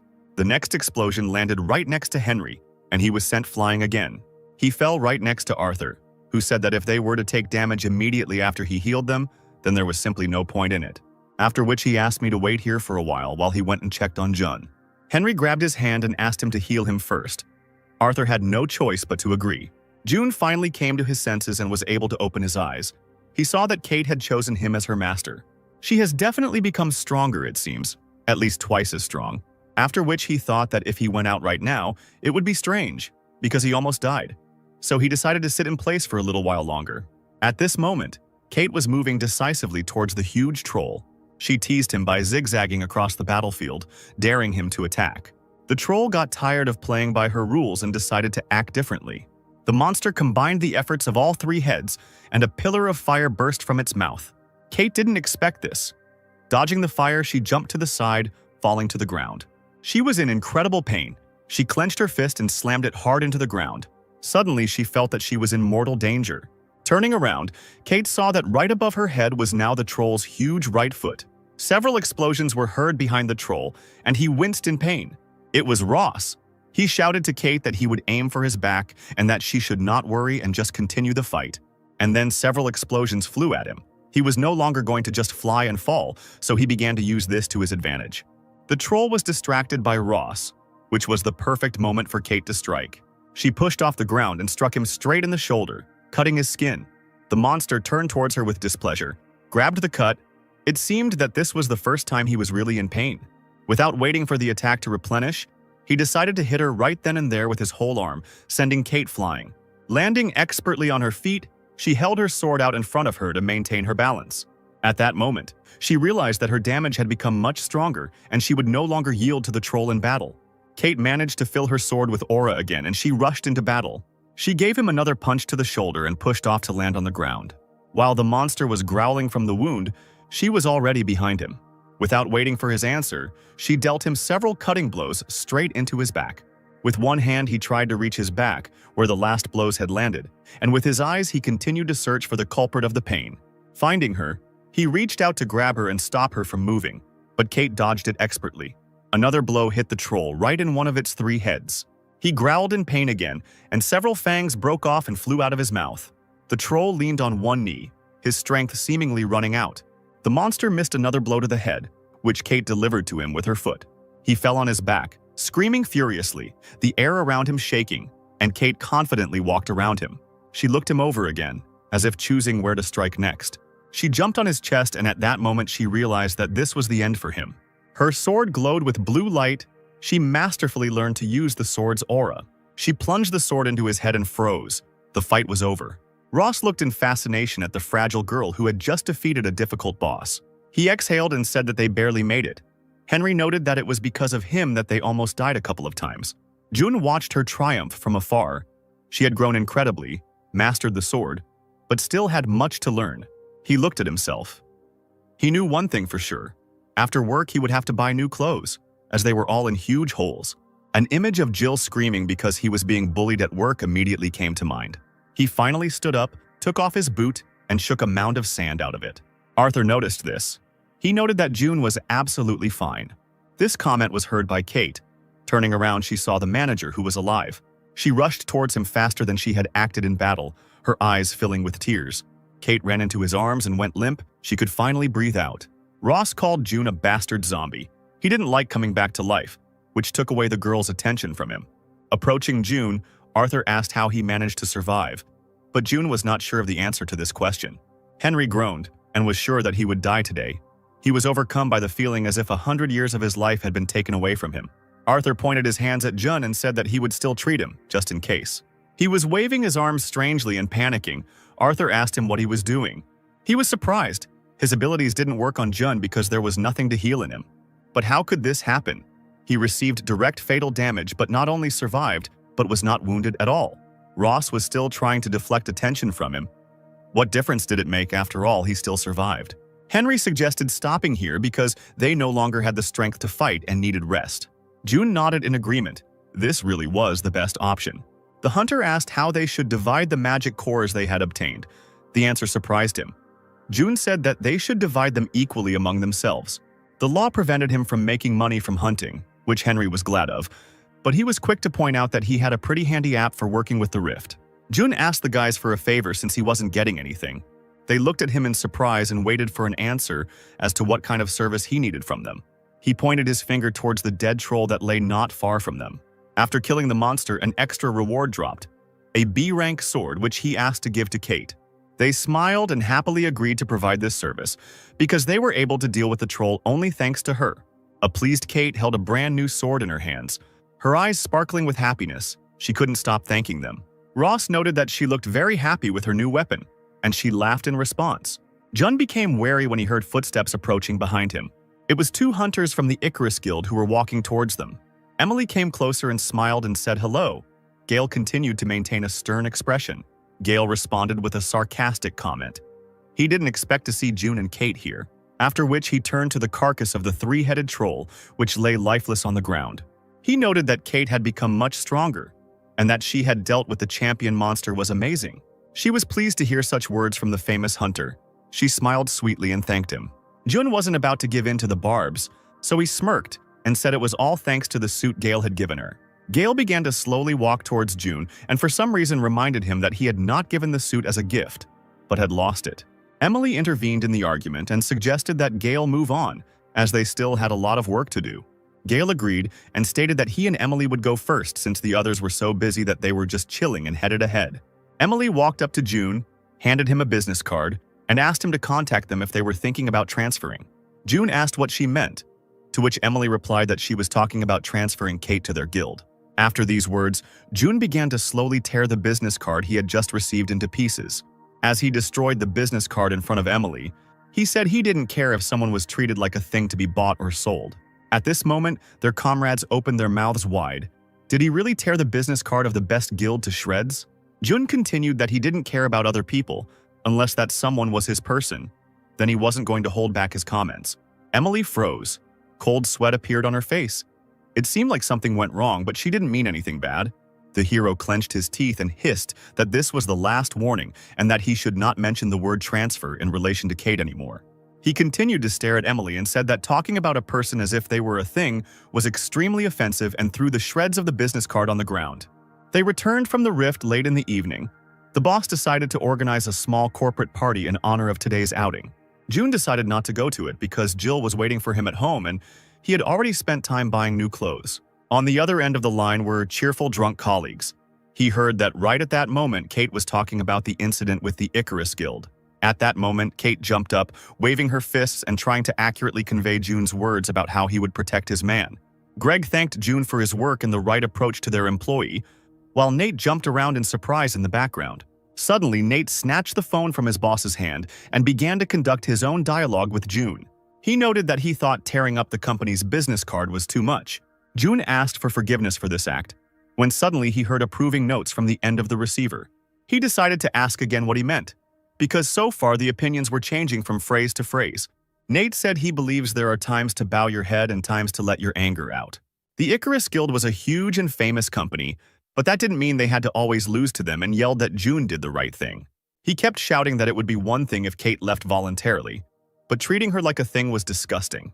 Greg joined the conversation, seeing nothing wrong with angering a couple of boastful S-rank hunters. Nate pulled the phone closer to himself and lowered his voice to a whisper, as if he wanted to ask something personal. He asked June if he could become his man too, so that he could be under the same confident protection. June didn't know what to say to this comment, and in the background there were shouts for another shot.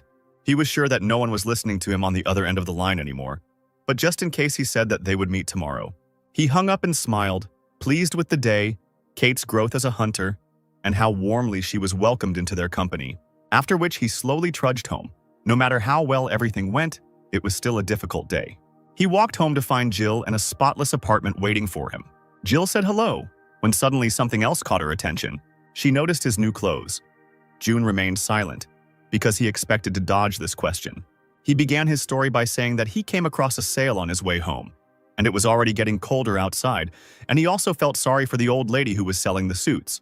Jill asked where he found the old lady who sells costumes, and that's where June was wrong. He urgently needed a plan to distract her. He quickly figured out what could be done and said that he would not refuse some tea. At that very second, Jill ran into the kitchen. While she was pouring water into the kettle, she thought about today's finds. The handle, the magic stones, and the hunter's pass. Suddenly, she thought about how her father worked as an office worker during the day and as a hunter at night. The image of my father in a superhero costume and how he receives signals for help immediately came to mind. She was sure she was right, because his colleague at work, who came to visit them, was also a hunter. And now she saw two partners in stylish suits who were about to set off on a mission. The next image was of Kate deftly flipping over on his back, and both of them deftly dodging bullets.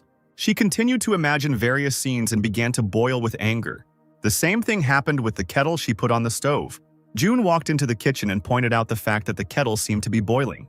She got scared, and while she was turning towards June in panic, she touched the teapot with her hand, which immediately went flying.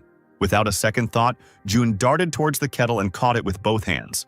While the daughter watched this picture in surprise, the hero asked her to be careful, because she could burn herself with boiling water.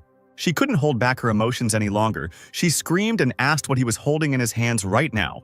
Jun didn't know what to answer because it was obvious that he was holding a teapot in his hands. But he didn't take into account the fact that he was holding a hot teapot. He did not immediately notice his mistake and stared at his hands and the hot iron in them.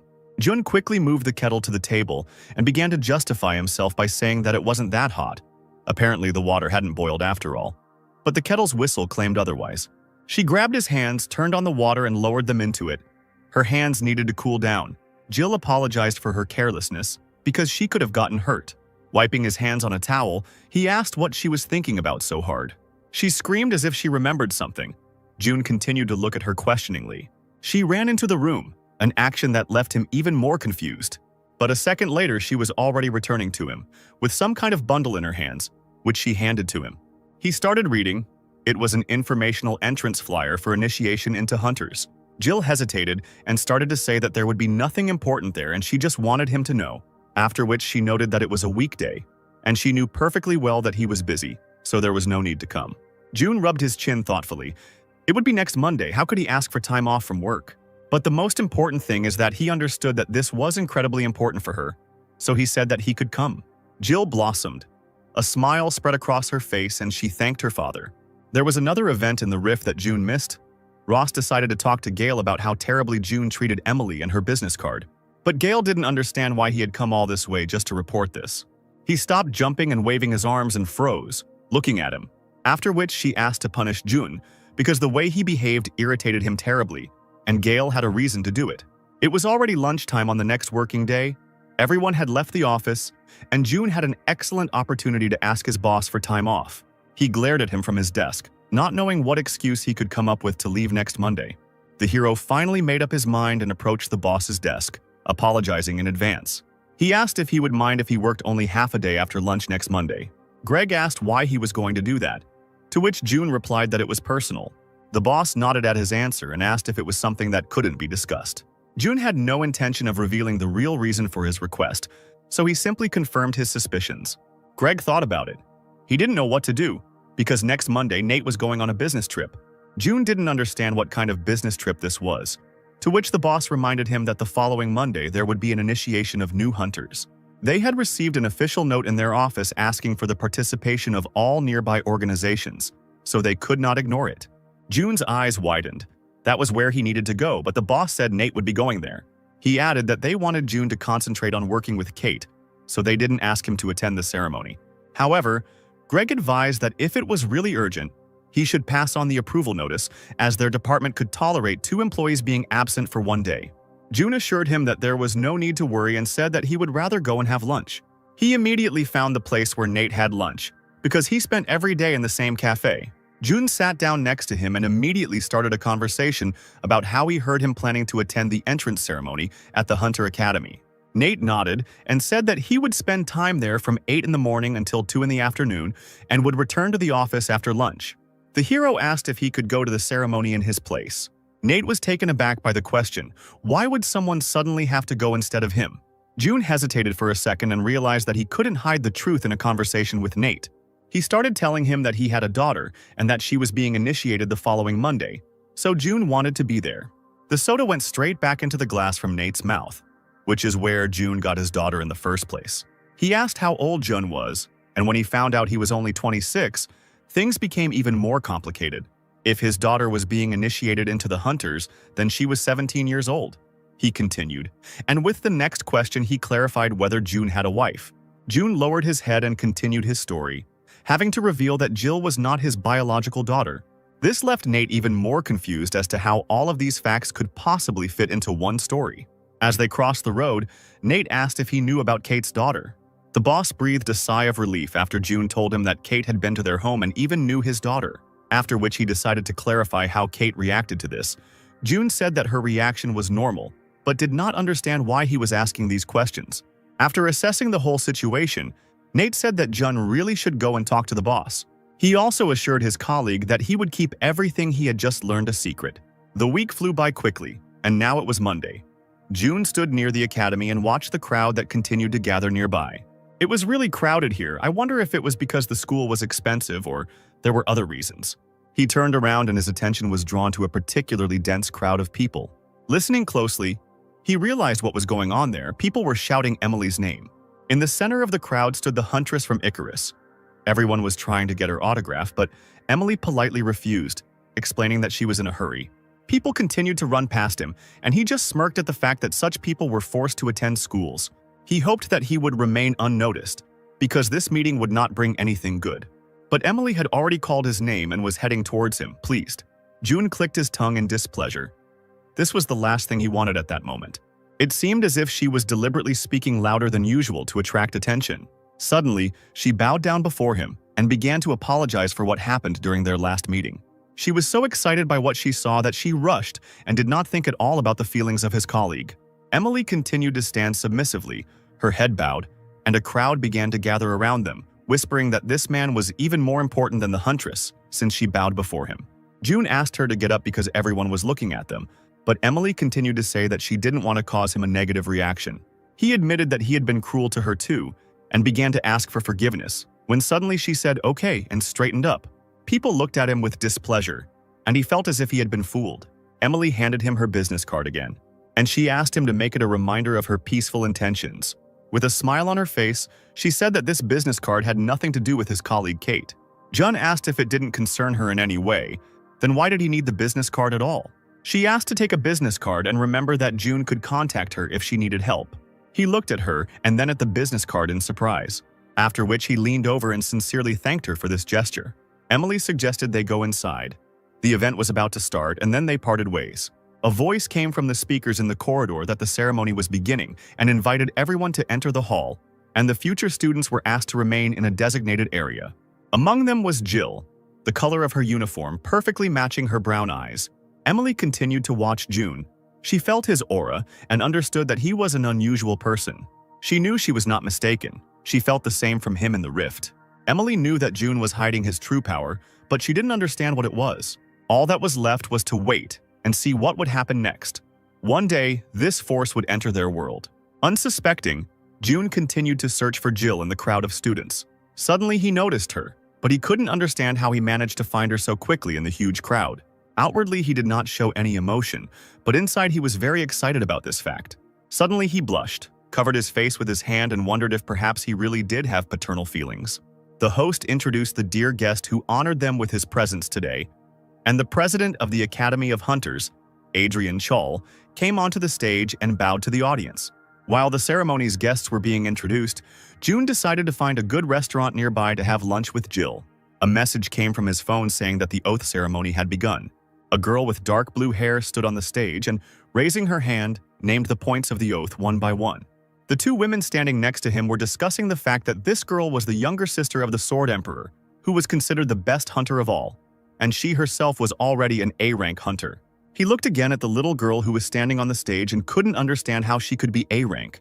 He remembered Jill's words about how he should treat her well because one day she would become very famous, and he decided that now was the time to show that attention. All the future hunters said their vows, there was loud applause, and the master of ceremonies announced the end of the ceremony. June managed to quickly get outside and continued to fiddle with his phone while he waited for his daughter. And finally, he heard her joyful voice and delighted cries. She was jumping for joy and couldn't believe that she had finally passed the initiation into the hunters, while June tried unsuccessfully to get her attention. He decided to stop trying, handed her the bouquet and congratulated Jill. She was speechless. Her face lit up even more. Suddenly, she lowered her head, thanked him for the bouquet, and her voice began to tremble. Tears streamed down her cheeks. She said that he shouldn't have given her flowers. June calmed her down and said that she deserved this bouquet and finally suggested that they move on. They walked through the academy square. Jill told them that training would begin in 2 days and they were assigned to classes. June asked what class she was assigned to which she became embarrassed and said that she was assigned to Class D. Jill hesitated and promised to do everything possible to ensure that she would be transferred to Class A in the near future, since her future rank depended on it. He pretended that he had not understood what she was talking about until that moment, and thanked her for the explanation. After which he ruffled her hair and said that he was sure that very soon she would end up in Class A. She laughed and asked if June was hungry, suggesting they get lunch somewhere. He pointed to the right and mentioned spare ribs, but Jill was already flying to the left, shouting about a delicious spicy sausage stew nearby. Suddenly, she had to slow down, because a huge crowd of people blocked the street ahead. She opened her mouth in surprise and started screaming as soon as she realized who was in the center of this crowd. It was the president of the Hunter Academy and Emily from the Icarus Guild, surrounded by guards, after which another male figure appeared from the car. A handsome guy with dark hair and a languid look was also heading in their direction. Jill literally screamed because it was the Emperor of the Sword himself, Jonathan. The entire famous retinue had just passed a couple of meters away from them when Emily suddenly turned around to look at them. She stopped and asked if they had already had lunch. June said that they were leaving right now. Jill couldn't get over what she saw. She had just seen her idols in person, and one of them was also acquainted with her father. Emily suggested that we all have lunch together. Then Jill turned around and asked how she felt about it. Jill couldn't help but agree. At that moment, President Chal approached them and asked Emily who she was talking to. She explained that it was June, the Rift manager from the mayor's office, whom she had already told him about. Adrian immediately understood who they were talking about, the very manager responsible for the Huntress with outstanding data. He kindly handed June the ore and greeted him. June bowed and reciprocated. Emily hugged the girl who was with June and decided to clarify whether she was his younger sister. June hesitated to answer. He did not understand what to do. Lie or tell the truth, after which he finally decided to say that this was his daughter. Emily stood there in surprise for a few seconds, then leaned over to the girl and asked her name. And while Jill, like a soldier in formation, announced her name, Emily turned on her brain activity to the maximum. June decided to remove all questions and said that these were all the consequences of a specific set of circumstances. Behind them, a conflict between brother and sister was in full swing, one claiming that everyone was waiting only for her, and the other that only he noticed this because he hated her. Adrian took notice and introduced Jonathan, who didn't really need an introduction. June looked at the first hunter and the founder of the 3 mana control methods. Jonathan also studied him carefully in response. This was the same man that the hunter with great potential did not want to leave. June bowed and greeted the guy, who bowed back and was very happy to meet him. Adrian also introduced Olivia, Jonathan's younger sister, who was currently screaming about her messed up hairdo. Looking at everything that was happening, Jill covered her mouth with her hands. She couldn't believe it. Right now, a hunter has met her personally, who developed and evolved the style, school, and techniques that hunters use to this day. From all the thoughts that were rushing around in her head, she could only open her mouth in surprise, which really touched Emily. Jonathan noted that June was quite well built and asked if he was a hunter, to which he replied in the negative. The hunter expressed his regrets. He was sure that he would have made an excellent hunter. June thanked him for the flattering words, but he was perfectly happy with who he was at the moment. Jonathan turned to his sister and invited her to say hello to everyone. Olivia clicked her tongue in displeasure and said that she was not interested in people weaker than her. Jonathan pronounced her name with particular severity, and with his eyes advised her to come up and say hello. She took a couple of steps forward and began to mock greet their new company, after which she raised her nose in displeasure and said that this did not mean that she recognized them. The greetings were over, and the president finally suggested going to lunch. They went to a VIP restaurant located in the Hunter's Academy. The food there was simply delicious. Adrian noted that he had the pleasure of having breakfast here this morning. Emily at this point decided to start a conversation with June and reminded him that they first met in this very building. That day, she saw them talking with Gale before the Hunter rankings were assessed. June asked how her partner was doing, to which Emily joked that he was as gloomy as ever. As Jill lifted the spoon to her mouth, she began to think about her father's position. He was a manager of the Rifts. Did that mean he went into them? And then the spoon ended up in her mouth, and she screamed that she had never eaten anything tastier than this in her life. Olivia sighed heavily, rolled her eyes and said only one word, plebeians. At that very moment, Jonathan hissed at her, looked angrily, and asked her to be silent. The girl responded by crossing her arms, pouting, and saying that Jonathan was always rude only to her, without understanding why. He was very upset about this situation. Jonathan wanted his sister to behave like Jill at least sometimes. Jill waved her hands and said that she was really grateful to be able to eat such delicious food. After which she noticed that Jun also liked to dine here. He had already eaten 3 plates.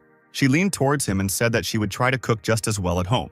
Emily approached Jill and suggested that they take a preliminary assessment since they were already there. The girl beamed, because right now she could find out her level and potential. Olivia said, with an air of importance, that the assessment was carried out using special equipment. A sparkle flashed in her eyes, and she added that the procedure was expensive, so not everyone could afford it. And again, her brother's angry gaze was directed at her. Olivia threw up her hands and again did not understand what she had done wrong. Jill thanked them for the offer, but knew she couldn't ask her father for money. Adrian understood why she doubted and said that the academy would cover all the costs, and Jill immediately agreed. Jonathan suggested testing June's abilities at the same time. The hero lowered his eyes and said that he would still refuse this offer. Emily was surprised because if the results were good, he could become a hunter. The president literally begged him to try it. It was a rare opportunity, and Jonathan was also excited and wanted to know the results. He looked at the persuaders once more and was forced to agree.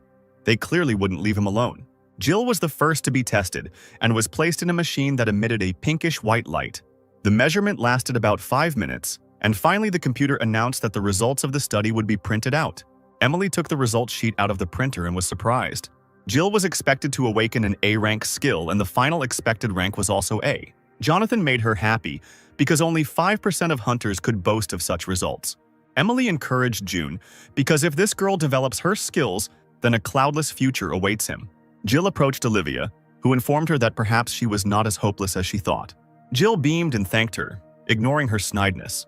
Emily walked up to June. Now it was his turn to take the test. Olivia muttered that it was a waste of time and suggested that they go and have a cup of coffee or something else instead. And again, angry glances were directed at her, which she still did not understand. Finally, June lay down on the machine and the computer reported that he was ready for measurement. Perhaps it was worth continuing to refuse their offer. If the results were strange, then a lot of complications and questions would arise. He looked at those who wanted this test so much it seemed they suspected him of something. Suddenly, the hero finally understood how this device works. It releases mana and calculates how much mana the body can pass through. Jun realized that it was easier to completely forbid mana from entering his body, since it was extremely difficult for him to release a little of it. The mana that the machine released simply began to float around and flow around the body, but could not penetrate inside. The computer reported that the test was complete. Everyone froze, because its test was completed much faster than any other. June got out of the car and asked if the results were really ready. Emily started reading the result, which said it was impossible to measure the potential player. But it all made no sense. Jonathan looked at the paper in bewilderment and asked if this had ever happened before, or if this was the first time such a result had appeared. Receiving no answer, he suggested taking another measurement, but this was not necessary. A pleased Olivia interjected another comment of her own. Apparently, he just didn't have the talent to be a hunter.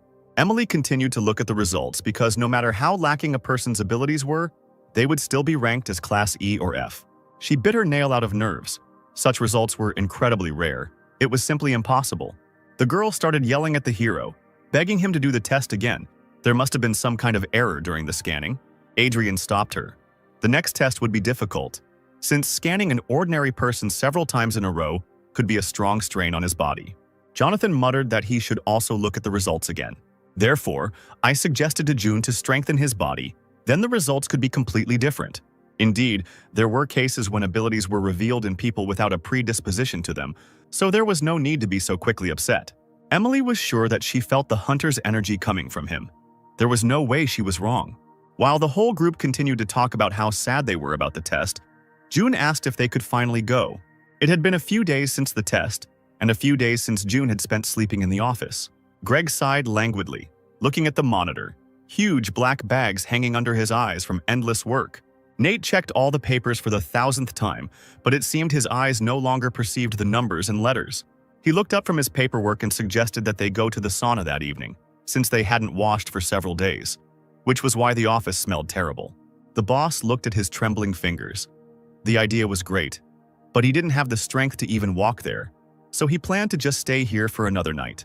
It seems that this phrase led to both employees also staying overnight at work today. Jun's phone vibrated. It was already 12 o'clock call from Jill. It seemed that he could no longer ignore her. Picking up the phone, he heard Jill's sad and serious voice, wondering if he would come home today. The hero glanced at the stack of documents he had to sort through and said that he wasn't sure he would be spending the night at home. She offered to bring him something to eat, but he said he would order something if he was hungry. Jill offered to bring a change of clothes or a clean pair of socks, but this offer was also refused. He assured her that everything was fine and that nothing was needed. And besides, it was already late and there was no point in going out for a walk. As soon as he hung up, the boss asked who he had just spoken to and immediately clarified whether it was Kate. He looked at him in surprise and replied that no, to which Greg asked him to just tell the truth since he couldn't be fooled that easily. Nate decided to change the subject.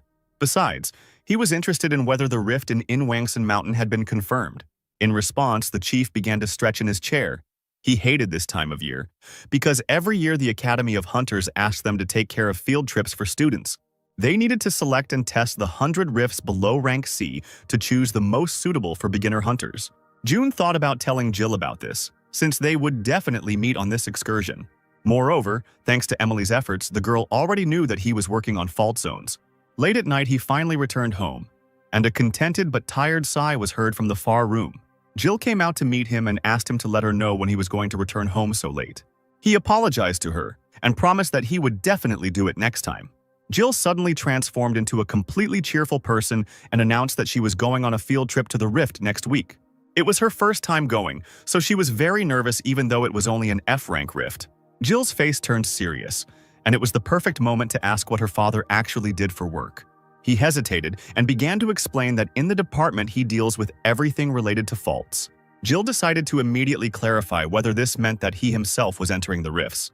He looked at her calm face and decided that he could still say something, and nodded hesitantly to her. But the next question followed. She was interested in what exactly he was doing inside the rifts. June frantically began naming as many responsibilities as he could to distract her. After he noticed the sad expression on her face, he said that there was no need to worry about it. This did not have the effect he expected. She began to stamp her feet and scream that she could not help but worry about this because he was in danger there. She screamed that leaving everything in this state was completely unacceptable. She threatened him with her finger and said that she would give him a special training session. June couldn't believe what she just said. A girl who just entered the Hunter Academy. He would give training to the one who was actually the strongest hunter. But Jill didn't know that he was the greatest hunter, so she argued that she had the potential to be an A-rank hunter. She clenched her fist and said that from now on, they would practice every weekend. In addition, she wanted him to go to the academy on Monday to apply for body strengthening, since then he would receive mana. Sweat was pouring down June's forehead, and he thought that if the people of Miram heard her now, they would faint.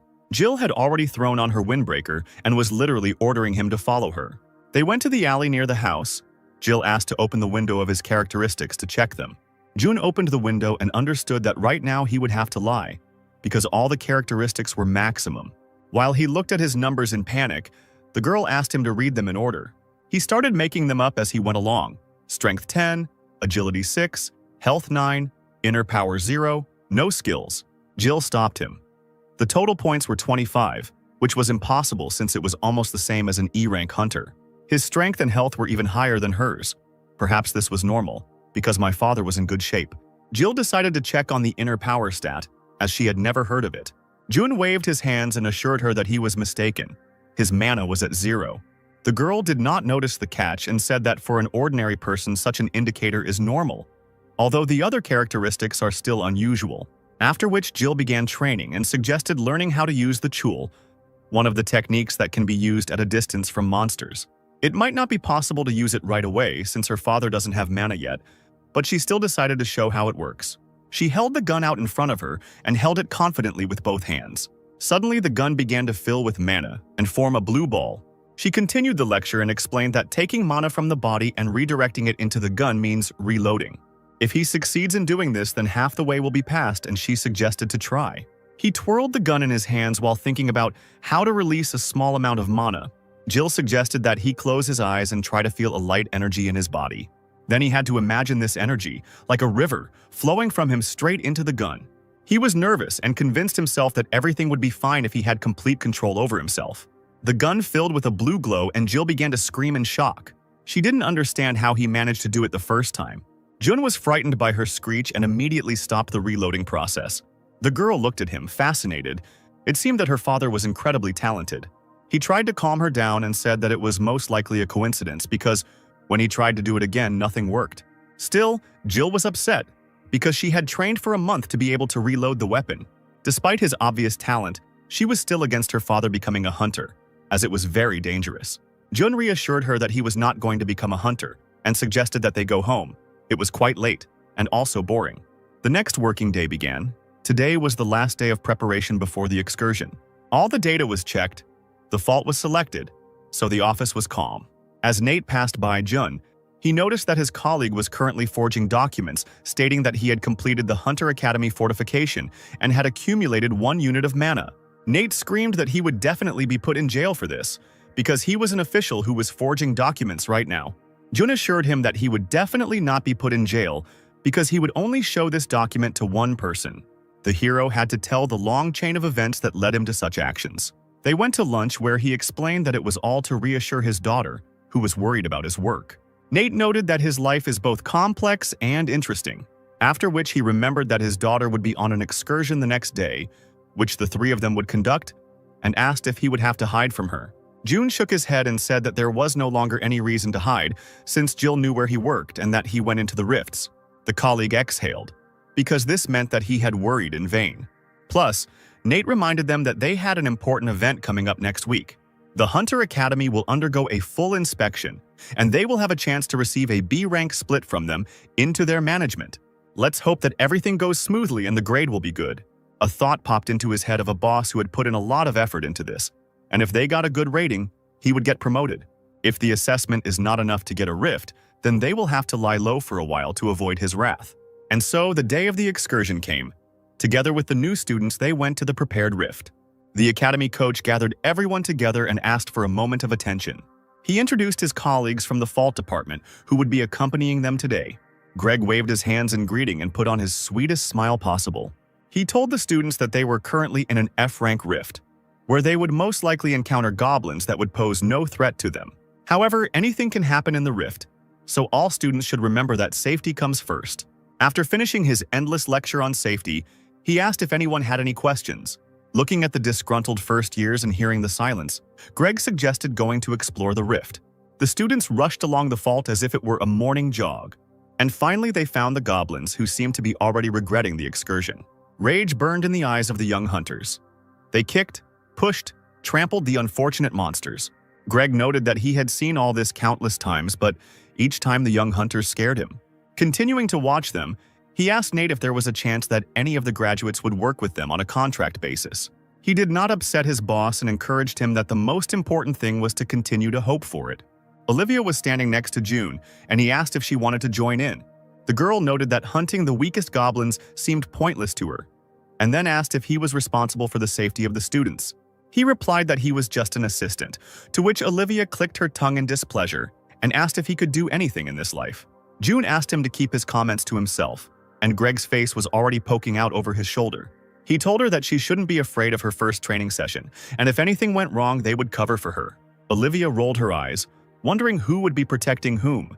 It was unlikely they would have the stamina to simply run away from the goblins. Greg called her a hooligan, asked her to immediately go to training with everyone else and not interfere with the adults' work.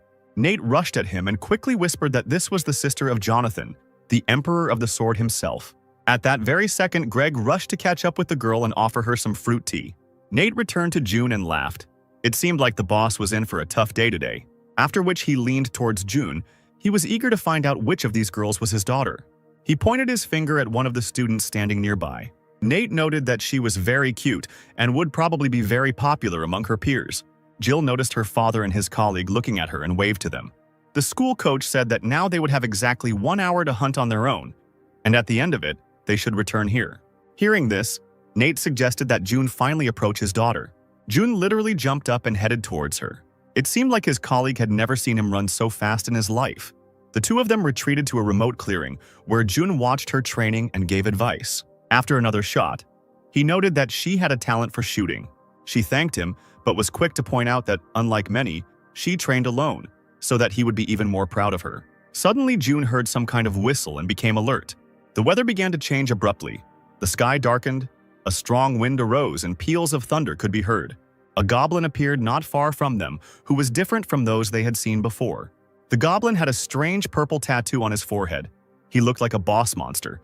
But there shouldn't be bosses in this rift, because June, Nate, and Greg checked this information several times. Looking at him, Jill noticed not only the strange tattoo, but also his dark skin color. The girl put out her hand, as if protecting Jun, and asked him to move away. After which, without thinking, she filled the gun with mana and sent a bullet into the goblin. The bullet hit the goblin right in the forehead and he fell to the ground. Killing him turned out to be easier than she thought. She turned to Jun to tell him that everything was okay now, but something lit up behind her. Jun started screaming furiously because everything was definitely not good. His working device reported that the Rift Guardian had just been successfully defeated, and a red and black crack began to spread behind Jill. Another rift has just opened, the difficulty of which will be set randomly. June continues to scream for her to run to it quickly. She finally saw what was behind her. A wind rose around the new rift and began to pull her inward. June ran to help, but the girl was already completely drawn into the unknown. Without thinking, he pushed off the ground and jumped after her. At that very moment, the rift that had swallowed Jun and Jill disappeared. The students who were doing their independent training at the time also did not understand what was happening with the weather and were very scared. Greg, who was lying on the ground covered in fruit tea, also watched as the weather changed frighteningly. June and Jill found themselves in a scary rocky area that seemed to be illuminated with a red light. Jill, exhausted, collapsed to the ground. June looked around. This place looked a lot like Miriam's world. The computer reported that they had entered the Izaas cave. The main goal was to survive for 30 minutes, and then Izaas himself appeared before him. A huge dragon with burning eyes and huge fangs. Jill began to shake. Only one word flashed through her head now: death. June walked up to her and looked down at her. She seemed to be in a state of shock. He exhaled heavily. Why did the strangest things happen to him exactly when he had to hide his abilities? The hero picked up a mana pistol from the ground that belonged to his daughter. Jill asked him what he was going to do. He asked her to stay here and assured her that he would quickly finish off this dragon and headed towards it. The girl tried to get up to stop him, but her strength completely left her. The dragon watched what the guy was doing for a short time and was already ready to attack. Suddenly, the dragon roared for them to disappear and released a fiery flame from its mouth. Jill started screaming and asking her father to come back, because one such volley would kill any hunter. However, Jun had no intention of stopping. He was sure that the dragon would not be able to harm them. He put his hand forward and the flames began to spread out around on both sides. Jill doubted what her eyes were seeing because it simply couldn't be. The thought flashed through her mind that it was the dragon who had spared them. But the dragon's equally shocked face said otherwise. So it was all my father. The same father who a couple of days ago didn't even know how to use a mana gun. At that moment, June said that since she had shot today, then if he shot, nothing bad would happen either. The dragon continued to look questioningly at the guy who had just escaped death from his strongest attack. The gun filled with June's mana and began to glow blue. The charge continued to grow, and the air around them began to tremble. The dragon screamed and asked him to stop. He assured him that time was up and they had won. June asked him to hurry up with his speech because he didn't want to break the mana gun while continuing to hold back the power. The dragon begged him to let him ask just one question, and June agreed. After which, the huge winged monster asked the most idiotic question. Is there any option not to kill him? June asked why he asked that, to which the dragon stated that his life was now in the boy's hands. Jun couldn't hold back his strength any longer and fired a huge blast from his pistol, turning it slightly to the left to avoid killing the dragon. The creature squealed in fear, as if he were a 5-year-old child. And finally, the charge flew a couple of meters from his head and rushed on. There was a powerful explosion behind him. It seemed that if this blow had hit him, he would not have survived. The dragon turned to him and asked what kind of hellish power was in him. He continued to be perplexed, because he had never met a single person who possessed such abilities. Jun looked at him from under his brows and asked if he wanted to know how he could survive. And after receiving an affirmative answer, he pushed off the ground and said that then they would have to start with a few blows. Jun flew at him, clenching his fist and aiming for his head. What is this guy going to do? Is he actually going to attack the dragon with his fists? And then the blow fell on the opponent. It seemed as if he had been hit by someone who was 10 times bigger than him. The dragon trembled with fear and grabbed his head. It hurt terribly. Jun suggested starting with obedience training as a huge bump grew on the monster's forehead. He also told him that the only way he could survive was to become his pet. June began to train his pet, and Jill told the legend of the dragon Isis. Countless hunters tried to defeat him, including both S-rank hunters and S-rank hunters, but none of them could defeat him. She was sure that was what she heard, but what she saw was beyond her comprehension. Right now, the hunter was standing on the back of the formidable dragon and forcing him to do push-ups. Jun stomped on his back a couple of times and asked if he wanted to do 6 more sets, or if he would do it normally now. While the hero was shouting army chants, Jill looked at him and wondered who he even was. Jun asked if the dragon was really one of the strongest and stronger than the ogre general, to which he nodded his head affirmatively and said that he was very useful. In his head, he was thinking that he could safely leave him with Jill to guard him, but he was bothered by the fact that the dragon was a little slow. Jill decided to interrupt their training and asked if her father thought they should go back. In one leap, he descended from the huge creature and agreed with her. But before they returned, they had something to discuss. June started to say that what happened here, when suddenly Jill finished for him, that it was all a secret. His eyes widened as she promised him not to tell anyone.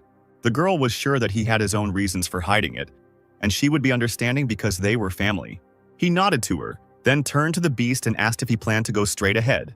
He looked at him and asked if he could change his physical form, as he was attracting too much attention.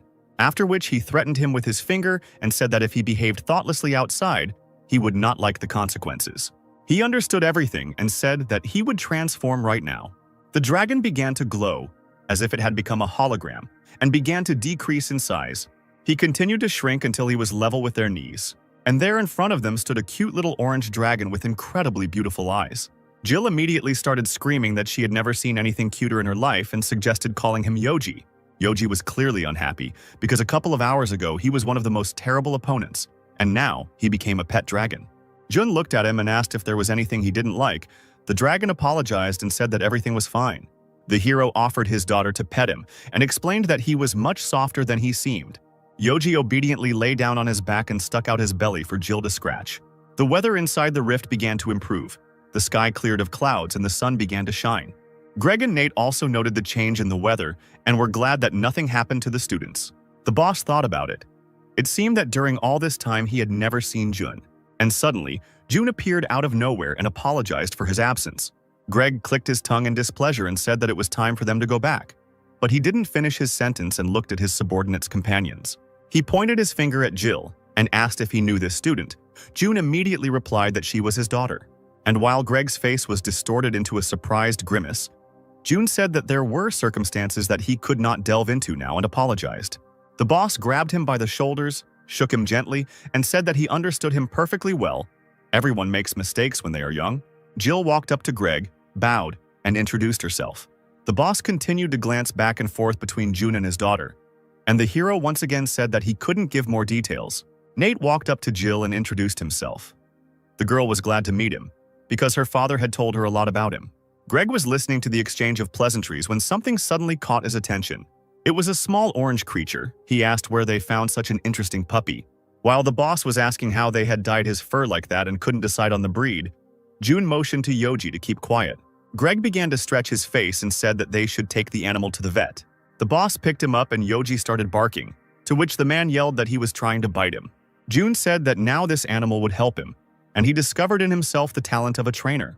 His colleagues began to ask him one after another how he had discovered his new abilities and whether he was now going to become a hunter. The hero answered without hesitation that he did not plan on a career as a hunter, but this skill would be useful to him when exploring rifts. The boss exhaled because he couldn't lose such a valuable employee and hugged the orange creature, after which he decided that now was not the time to cuddle, let Yoji go, and offered to have a drink after work.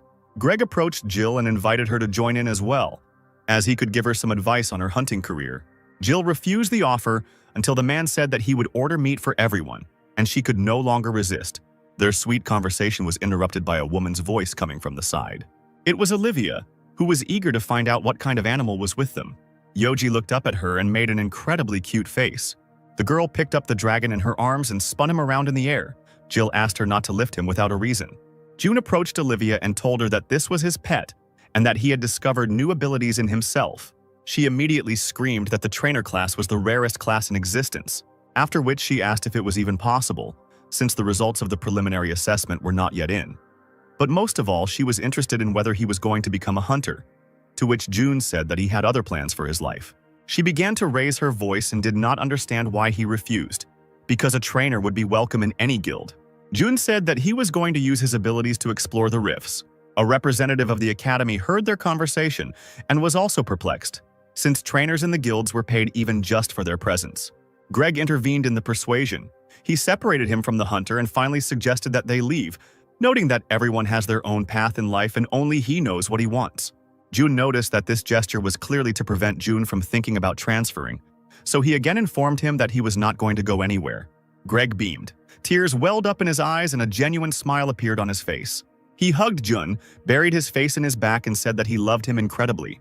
Attempts to break free from the embrace were futile. The girls watched with laughter as they moved strangely across the clearing. Yoji closed his eyes. He didn't like watching what was happening to his master at that moment. Nate suggested that they wrap things up and finally go to dinner, since they had all had a hard day today. The next morning in the department was quite hot and full of discontent. Greg and Nate listened silently as Kate and June discussed the fact that the girl had not been invited to dinner with them yesterday. June sighed wearily from the conversation and repeated again that he was terribly sorry. She lay with her head on his desk and kept repeating that it was incredibly cruel of them. Kate didn't understand how they could not call her, when all they had to do was make one call. She hadn't been to work for a long time, hadn't seen any of them, and had been waiting for the meeting for so long. With each phrase, her voice grew louder. She screamed that she was also part of the team. Besides, she heard that they had barbecue pork dinner yesterday, which seemed like a very important moment to her. BBQ, drinking. She really enjoyed all that too, but instead, she spent the whole day waiting for them in the office and cleaning up. June stopped her, because that was not the case. They were actually having beef barbecue for dinner. He had just made a fatal mistake. Pork was something important to Kate, and beef was more expensive, which increased the importance of this meeting in her eyes. She froze in her chair and could not utter a word. Greg and Nate surrounded June and tried to correct the situation by reminding him that it was acorn-fed pork, which was why it tasted like beef. He turned to Greg and said that it was definitely beef, because the chef cried when he saw the bill. Greg tried to wink at him, because right now it was much more important to agree than to be right. Kate lowered her head. She quietly called them liars because not only did they not invite her, but they also lied about the meat. The boss tried to calm her down and suggested that they have another dinner with the company today and order a barbecue.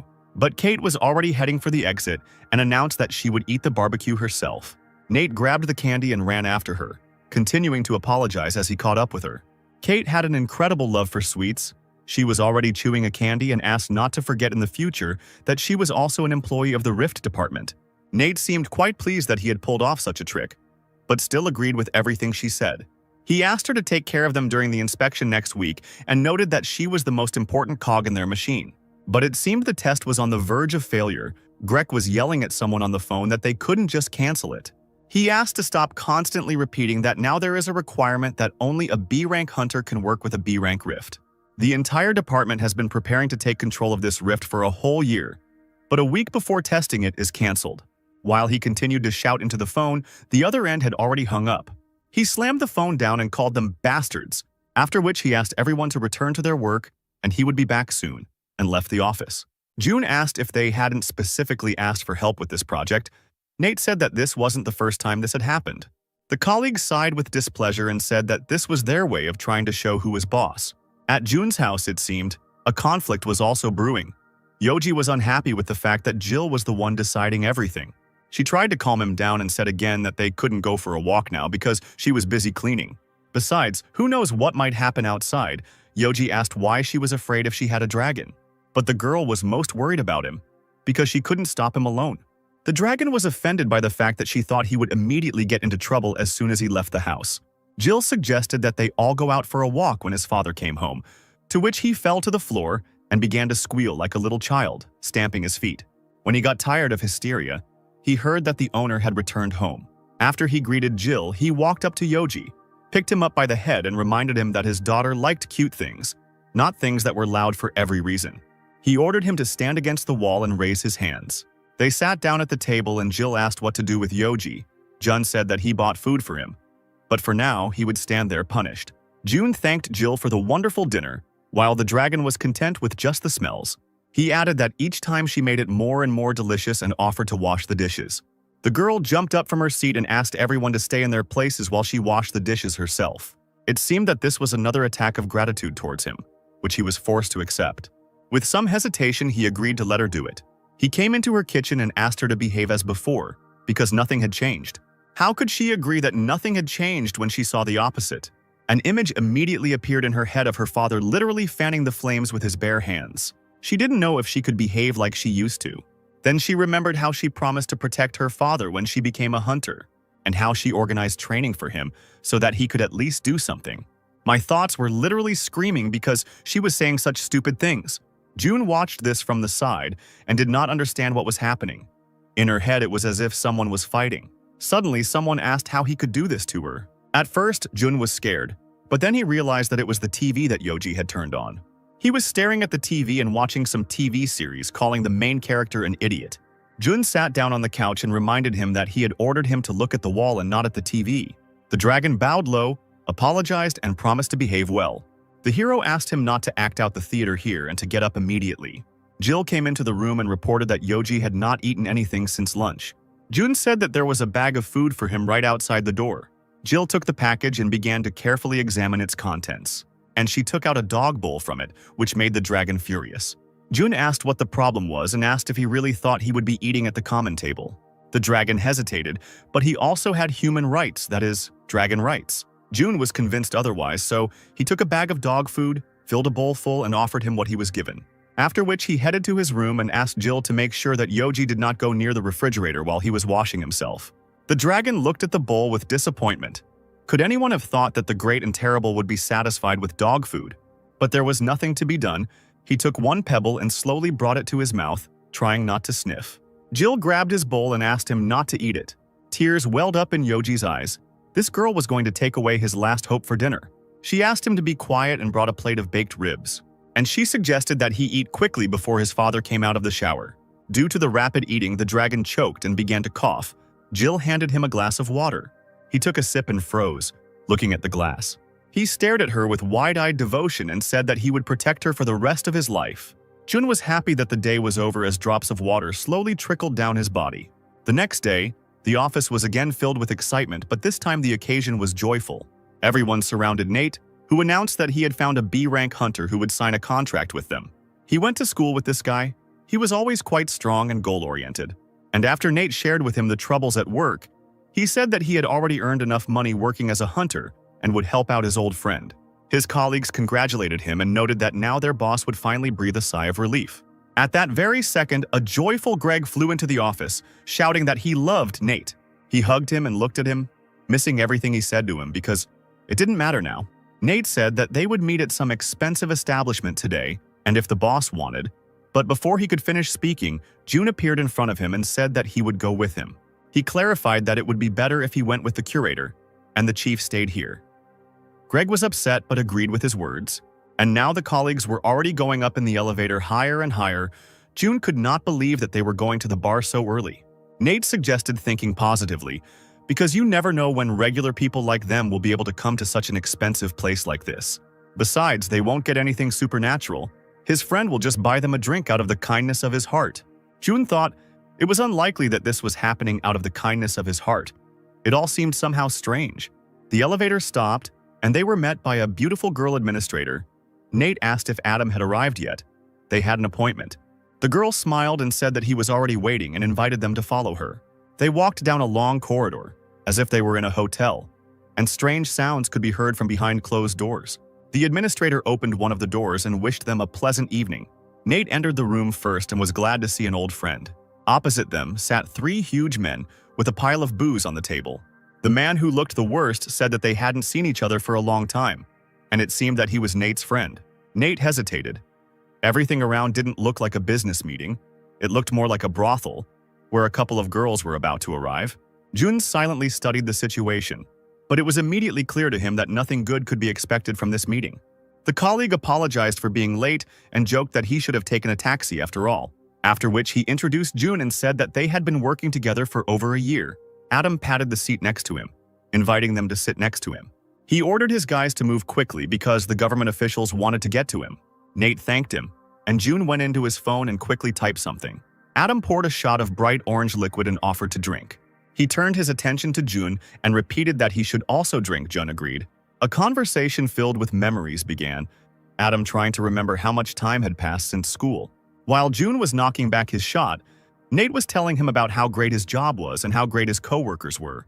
Besides, he was glad that Adam was a B-rank hunter and could afford to go to such expensive establishments.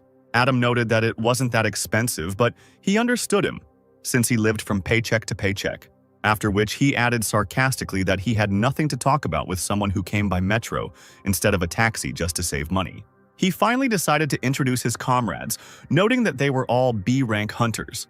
The men asked to forget about the performances because this was probably their last meeting. Holding back his laughter, Adam asked to be less rude to people who deal with government affairs. Jun studied them carefully. The situation was getting tense and he was going to match that tension. One of the men looked back at him with displeasure, continuing to sip his beer. Nate decided to get down to business and asked Adam about the contract with the mayor's office. Besides, their boss was looking forward to the meeting. Maybe it would be possible to introduce them after all. The hunters could no longer contain their laughter. They covered their faces with their hands to somehow hide it. June realized that this was not a working meeting. They had invited them as jesters to have fun. But suddenly, to everyone's surprise, Adam offered to sign a contract and go to work the next day. He continued to puff on his cigarette and said that he would have only one condition. Adam threw his cigarette into the glass and offered Nate to drink it. Then he would agree. His friends burst out laughing. They parodied him and asked him to be more polite with government officials. And one of them reminded him that this was his friend from high school, so he should take it easy, otherwise he would burst into tears of grief. June watched as Nate shook with anger and indignation. He pulled back his coat. Someone had been in contact with him the whole time, and he said that he could come in. Adam raised his glass and asked why Nate was hesitating, since the papers would be signed as soon as he emptied it. Jun stood up and suggested to his colleague that they leave this disgusting place, after which he reminded that, in fact, they had another meeting planned. The hero looked around at everyone present once more and said that there was no point in them squandering their time on trifles with these scum. Adam made a face and asked to repeat what he had just said again, since he was so brave. June ignored him and informed Nate that Emily from the Icarus Guild had agreed to sign a contract with him. Looking at his colleague's shocked face, he continued that the girl was already on her way and said that she was in the area. Adam burst out laughing. Did they really think that an S-rank hunter would sign a contract with them? June merely confirmed this, to which the hunters shouted that he was lying. Nate's forehead broke out in a cold sweat from what June was saying. Suddenly, the door to their room swung open. Emily stood at the door, smiling and informing them that she could not wait for them any longer. After which, she added that she found it strange that they postponed the meeting because of these guys. The hunters no longer laughed, moreover. They could no longer say anything, because in front of them really stood that same Emily. June encouraged his colleague and asked how he managed to persuade Emily to work with them in the first place. Emily said that there was a really nice cafe nearby and suggested that we move there. She glanced again at the disgusting men sitting at the table. She clearly didn't want to stay there. Nate flew out of the room at the speed of light and started apologizing to her. June asked to get him an Americano, and he would join them a little later. Nate didn't want to leave without his colleague, but Emily stubbornly continued to lead him out. The door finally slammed shut and June sighed heavily. Without turning around, he offered Adam a drink from the glass with the cigarette butt that was standing on the table. A moment later, it was clear that it would have been better if he hadn't turned around, because when he did, his eyes were already bloodshot. Not far from this expensive but disgusting establishment, there was a really nice cafe. Nate and Emily ordered and sat tensely at the table. The guy was shaking violently. He held his legs with his hands to calm them down, but nothing worked. This was the same hunter whose business card June had torn up. She probably came for revenge. The girl continued to look at him attentively. He was very scared, although his pride had just been seriously hurt. She didn't understand what she should do. Console him? Pretend that she didn't notice anything, or just remain silent? Suddenly, the device rang, signaling that their order was ready. Nate stood up abruptly and announced that he would take their order, but Emily was already racing to the counter. The girl behind the counter handed her the 3 Americanos they had ordered. The guy looked after her. It was as if she was flying and he liked it. She brought coffee and finally started the conversation. Emily asked not to worry about June. He would definitely be fine. Nate replied that those guys were B-rank hunters, and if something happened to him, he would not be able to forgive himself. Emily just laughed, because she sympathizes more with the guys who stayed with his colleague. He looked at her in surprise and reminded her that June was not a hunter. The girl took a sip of coffee and asked to just wait a little. Her intuition never deceived her. At this point, June stood his ground and offered Adam to drink this most delicious drink, after which he said that he would let him live if he did this. Adam stood up and moved closer to his face, wondering what would happen to him if he didn't drink. The man gritted his teeth and asked again what this puppy could do to him. June had no intention of continuing the conversation and waved his hand. This blow sent Adam flying into the wall with force, and his entire body was instantly paralyzed. He started screaming that he couldn't even move his fingers. June came closer to him, put his arm around his neck and whispered in his ear that he needed to drink his own cocktail. But realizing that Adam wasn't going to do that, he used his mana and his hand sparkled with red lightning. As soon as the lightning reached Adam's neck, he began to scream in pain. The fair-haired hunter watched this and did not understand why his friend did not resist at all. He decided to throw his fist at Jun to distract his attention. Jun didn't leave this unnoticed and literally felt with his back that someone was flying towards him. He put out one hand, the hunter crashed into it and flew into the wall. The third hunter chose the observation tactic, since he clearly did not want to get hurt. Jun looked at him with empty eyes and said that he would kill anyone who stood in his way. Adam no longer resisted, and Jun informed him that he had been a bad boy today. He brought his hand to his stomach, where the hunter's mana energy center was located, and released another discharge. Adam looked like a toy with its eyes bulging out. It seemed as if all his organs had burst at that moment. He went limp and rolled down the wall. At that moment, the mana left his body and would never be able to return. Jun looked at him one last time and informed him that he would now have to find a new job, since he would no longer be a hunter. From today on, he promised to keep an eye on what the three of them did and said. And if he finds out that they have caused such an annoying situation, he will find them, rip out their tongues and force them to eat them.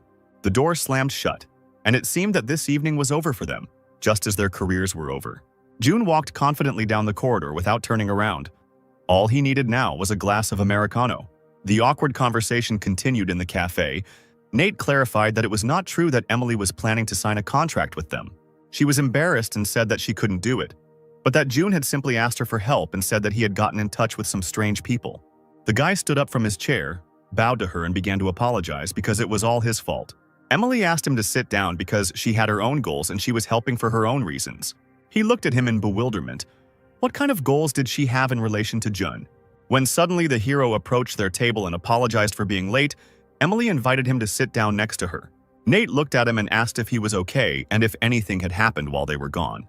He reassured him and informed him that he had simply been offered a few drinks and they had had a nice chat. Emily interrupted their conversation and asked if she was now in Jun's good graces. He confirmed her guess and thanked her, to which Emily jumped up and down and was happy. All Nate could think was that everything had worked out for the best, because if he had come alone, he would have found himself in a terrible situation. Jun asked if the two of them had time to have dinner, as he had a little problem at home. The thing is, Jill has cooked a lot of food, practicing cooking, and anything they don't eat will just go bad. Emily and Nate happily agreed to a home-cooked dinner. Jun went away to call Jill because she had no idea about anything, and they didn't have any abundance of food. Nate was still reeling from the recent situation and apologized to Emily once again for the inconvenience. She understood why he kept apologizing, but everything really was fine. The hero went outside, dialed the number, and a second later heard his daughter's voice. He asked her if she was upset or depressed. Could food lift her mood? She put the book down and said that it would help if the food was really tasty. From the other end of the phone, I heard that she was a very good cook, and the girl began to smile. Jill asked him what happened to him since he was asking such questions. He said that it didn't happen to him, but to his colleague Nate. She jumped up on the bed and started screaming about what Nate liked to eat and what she should cook. Jun didn't know his favorite dishes, so he suggested that she simply cook her signature dish, after which he remembered that Emily would also be coming to dinner with them. Jill's eyes began to widen quickly. She rushed to the kitchen and asked to give her exactly 2 hours, and she would do everything possible. 2 hours passed rather quickly, and it was about this time that they were able to reach Jun's house. The doorbell rang and Jill shouted that she was on her way and would open the door for them. She opened the door and was glad to see everyone who stood on the threshold, just as they were glad to see her. At the sound of the door opening, Yoji ran out into the corridor, hurrying to greet the owner. Emily froze, looking at the creature, and asked Jun what it was. Jun said that this was his new pet, that is, his partner, and Yoji didn't seem happy with the guests. Nate began to tell that they had recently been on a student excursion to the Rift, and his colleague had discovered his abilities as a trainer. Emily gasped. It was impossible, because awakening an ability was associated with having talent and a certain lifestyle. Training skills can be demonstrated when a person raises pets or works as an animal caretaker. Emily knew there was something wrong with him, but she had no idea he was so unique. Suddenly, her attention was drawn to another small detail related to their pet. On his forehead, there seemed to be a mark in the shape of a 1, and she remembered that 3 years ago there was a dragon that had a mark of 10 on its forehead. It took 3 S-rank hunters a lot of effort to kill him. It was probably just a coincidence. She was sure that this cute creature was not a dragon. At this moment, Nate was talking on the phone by the window. He was telling the boss that he couldn't forgive himself for today. Greg told them not to worry about such bastards, to have a good rest over the weekend, and wished him good night. He hung up the phone and turned around to see Jun, who invited him to the table. When a colleague entered the canteen, he was simply horrified by what he saw. There were about 10 different dishes on the table. He asked him if he always ate like this. Yes, there was always a lot of different and tasty food in their house because Jill was a smart girl. Nate sat down and thanked everyone for the day. It was a really tough day, but thanks to everyone at the table, everything ended well. June accepted his gratitude and thanked him in return, because if it weren't for Nate, his career as a civil servant would have ended long ago, and they wouldn't be sitting here now. Emily also noted that Nate has a great junior employee, praising 2 guys in 1 sentence. And finally, Nate beamed. The evening ended in the best possible way, and he thanked everyone again. June suggested that they finally start eating before it got cold. Since Jill had been trying so hard, the dinner flew by with endless conversations and laughter, but the time came to say goodbye. The guests once again thanked Jill for the delicious food and went home. June sat down at the computer and began reading the feed, when suddenly he came across an advert for an attacker class hunter to help investigate a B-rank rift. The ad also stated that this would be a great opportunity to work in a team with strong hunters. Currently, the team has 2 healers and a tank. And at the end of the announcement, it said that they would welcome newcomers, but did that mean that they were accepting C-rank hunters? He read it again carefully. The ad talked about merfolk, monsters that hunters usually avoided. He decided not to think too much and just called to clear up all his questions. June apologized for calling late, but he had just seen the ad and wanted to check if they were accepting C-rank hunters. A male voice informed him that all newcomers were accepted since their tank was rank A, so it would be easy to handle. After which he clarified that there were also 2 healers in the group. Everything would be completely safe and he had nothing to worry about. Jun thought about it. It was strange that A and B rank hunters would accept a C rank attacker, but there was nothing to do. He needed to help raise Kate's rank to B, so he said he agreed and asked about the meeting place. The man told him about the meeting place, said that it was not far from the fault, and they would wait for him there at 10 in the morning. June tapped his finger nervously on the table. It was all too easy. No interview or meeting like there usually is when a band is looking for a new member. Hunting in the rifts was very dangerous, so it was very important to know well how strong your partners were. It was necessary to give a correct assessment during the interview, so why didn't they ask him anything? The hero continued to think about this again and again, while all the inhabitants of the house snored peacefully in their places. He flipped through the ad again. It was 3 hunters from Solomon's Guild. It seemed that the ad's reread count had already exceeded 100, but he still couldn't figure out what the catch was. He picked up the phone and dialed Kate. The girl answered literally within a couple of seconds. June apologized for calling so late on a Friday and asked if she had a few minutes to talk. Kate assured him that everything was fine. She was just going through her things, so she could talk. He asked if she was free tomorrow at 9:30 to meet him. She beamed with happiness and shouted into the phone that she could, and even in the event of a disaster, she would be in the right place at that time. June thanked her, apologized again for the late call, and said that he would wait for her tomorrow. After hanging up the phone, he thought he wouldn't be able to get rid of his thoughts all night. I threw on a jacket, glasses, mask, and bag, and decided to check this fault in advance just in case. Kate couldn't control herself at this moment and was glad that they finally had a date tomorrow. It took June about half an hour to get to the place. He jumped over the fence. He needed to get in and out quickly before he was noticed. Finally, the location of the new fault was found. The hero didn't think for a minute before going inside, because he knew that he was definitely not in danger. He found himself in a rocky cave, the tunnel of which went far ahead. Jun opened the app and registered rift number 6001. When he suddenly stopped, something caught his attention. There was a wide trail of red-pink slime on the floor, similar to what snails release. He took a small amount on his fingers. It was poisonous, but not dangerous until it got into an open wound. The hero thought. It seemed that there were no merfolk with poisonous slime in the world. There was a sound from behind. Someone was confidently moving towards him. It was that same merfolk, a purple alien creature with one eye and a mermaid tail. He looked down at the screen and realized that he was not on the list of rift monsters. I looked at his tail. It was the one that secreted this strange mucus. The monster became tense with this strange expectation, and he let out a terrible roar. Jun's eyes showed that if he moved now, he would be dead. The monster stepped back in fear and raised his hands, as if surrendering. The hero confidently moved towards him, feeling no fear at all. He grabbed the merfolk by the head and began to study him carefully. He twisted and turned it as if he had brought a dog to the vet for a checkup. June ordered the creature to open its mouth to examine its mouth.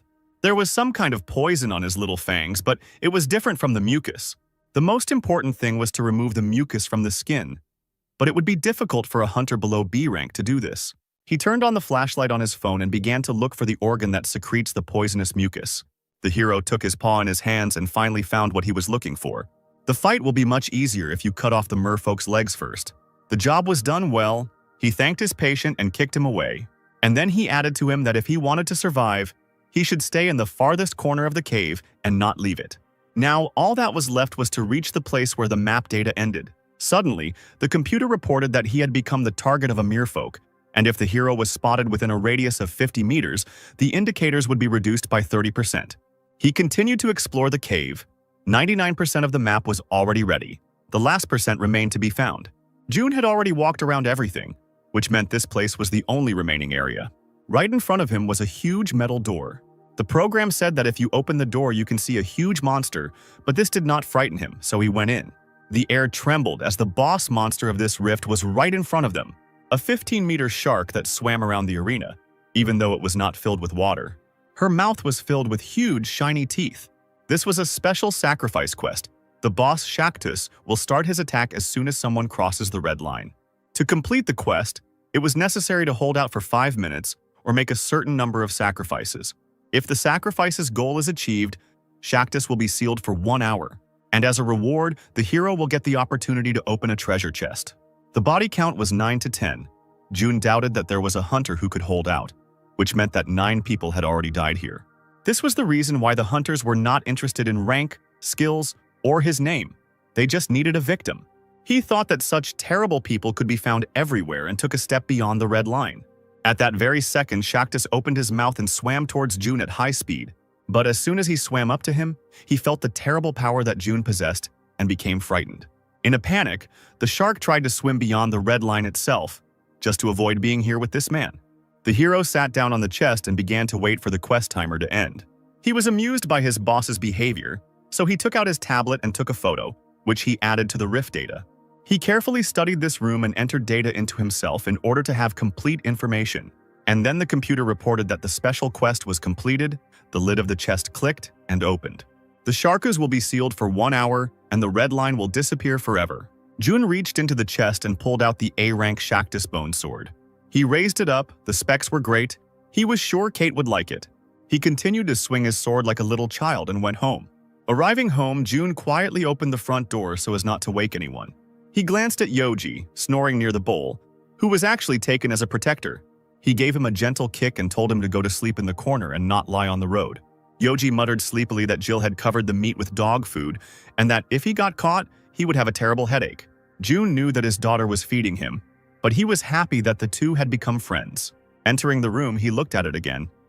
Maybe he should get rid of it after all, since for now it remains useless. June entered his room and Yoji jumped up. For some reason, the room suddenly became terribly cold. He climbed onto Jill's bed and began asking why she had turned off the underfloor heating when it was still winter outside. After which he muttered that this was animal abuse and collapsed into sleep next to her. The next morning, Kate arrived at the place an hour early because she was afraid of being late. She put on a white blouse and a beautiful soft pink suit, did her hair and makeup. She went to the window of some cafe and looked at herself again. She was ready for today's date. She waved to the child who was sitting outside the window. She was happy and enjoyed everything that was happening around her. Suddenly, June appeared on the horizon and noted that the girl had arrived early. She smiled at him and hoped that he had not witnessed her admiring herself. He came closer and said that he was going to finish sorting out the data about the rift. Kate was taken aback. Right now, she wanted to believe that this was not a work meeting. He handed her the sword and informed her that she would clearly be more comfortable with this than with what she had now. The girl's eyes widened. It was an A-rank sword, but where did he get it from? June replied that it was a secret, but in any case, it would help her become stronger. After which he suggested finding a place where they could sit down, and he would let her in on the details of the rift they would soon find themselves in. She looked at her with disappointment. It seemed as if right now the colors were leaving the world and everything was turning gray. Kate hung her head and said that she thought so, that they weren't here for fun. Only now did June notice that she was wearing some very expensive earrings, which he had not seen on her before. An incredibly beautiful necklace that emphasized her thin neck, clothes that were not suitable for combat, and a lunch basket that no one would take into the rift. He felt like a complete idiot for not telling her yesterday that they were going into the rift. The girl addressed him by name. He tensed up and expected only a bad outcome. She said that it was all his fault. It seemed as if she was hanging over him and became several times larger. Kate continued that, as a hired hunter, she should have been informed about the overtime in advance. But they didn't tell her anything, which meant it was an obvious blunder on his part. She started screaming that he had to take responsibility for his actions. June began to apologize and assured her that he would make sure she got paid for the overtime. Kate squeezed the basket handle tightly and said that she didn't need any money. She added that everything could be fixed by having dinner together, for which he would pay. After which she added menacingly that dinner should be for two only, and he shouldn't invite anyone else. He agreed. The girl clarified that he had made a promise and was obliged to fulfill it, and suggested that he follow her. They stopped nearby in the park to have a snack. June enjoyed eating the sandwiches she made and noted that they were incredibly tasty. The girl was happy to hear this, but reminded him that they probably shouldn't be late. The hero reported that he had already contacted those hunters and said that he would wait for them at the rift. She began to talk about how in the rift they would encounter a merfolk that secreted toxic mucus. Merfolk could neutralize hunters with paralytic venom from their fangs. He continued, when he suddenly asked if she was even listening. Of course, she listened to him, but it was still nice to watch him eat her food. He continued and said that the hunters, paralyzed by the mermaid's venom, would not be able to move for a long time. Kate nodded, took another sandwich from their baskets and handed it to him, but he was already full. The girl recalled that she put a lot of effort into preparing them, not knowing that she would have to work on the weekend. She took a sandwich out of the basket, handed it to him, and told him that she would only leave when he ate everything. After breakfast, they had to call a taxi and go to Kate's house, because she didn't have a suit with her. They were 20 minutes late, but June knew the hunters would wait for them anyway. The hero handed the hunter his business card and said that it was he who called yesterday. Without looking at the business card, he looked at them and asked why they came together. The team was counting on only one person, and one of them was clearly not a hunter. June said that Kate was a hunter and he was her manager, so he came with her. The department they work in was formed 5 years ago, and they currently deal with C rank and lower faults. The guy reminded them that right now they were about to enter a rift of a higher rank. June reassured him and told him that there was nothing to worry about since Kate was a B rank hunter. Besides, he will go with them. This phrase surprised the hunters quite a lot. The guy knew that civilians couldn't enter the rift, but June explained that managers and employees had the ability to do so. The guy with the short haircut asked to give them time to think, while his partner was ready to go together. He pulled him along and invited everyone to finally enter the rift, after which he whispered to not complicate things and to kill them both in the rift. Having entered the rift, everyone began to look around and study the area in which they found themselves. The bracelet around Kate's wrist lit up, and a message came that the oath blessing had been activated since the master was within a radius of 500 meters. Kate turned to him and smiled. Even though this rift was not under their control, he still held a working tablet in his hands. June asked if everything was okay, and the girl replied that everything was just fine. He came closer to her and behaved strangely, as if he was uncomfortable. The thing was, it seemed to him that the girl was not listening to him attentively when he was talking about the merfolk. Kate calmed him down. She had heard everything, about the paralytic poison in the fangs and that their paws needed to be cut off first. The girl asked him not to worry because she was sure that she could handle it. The hunters stopped. They had been wandering along the rift for a long time, but had not met a single enemy. At that moment, June announced that 5 mermaids were waiting for them 10 meters ahead. One of the hunters looked at him strangely. How could he know that there were enemies ahead? But confirmation was not long in coming, and the hissing of merfolk was heard from behind. There were exactly 5 mermaids, just as June had said, and they were moving quickly towards them. While the boys stood there in surprise, Kate flew past them, not intending to linger. She chopped off the limbs of the morphologists one by one to protect herself and her partners from the deadly poison. One of the hunters looked at how this girl was rushing into battle. At this rate, she might not live to see the boss. So they too started a fight to protect their hope for treasure.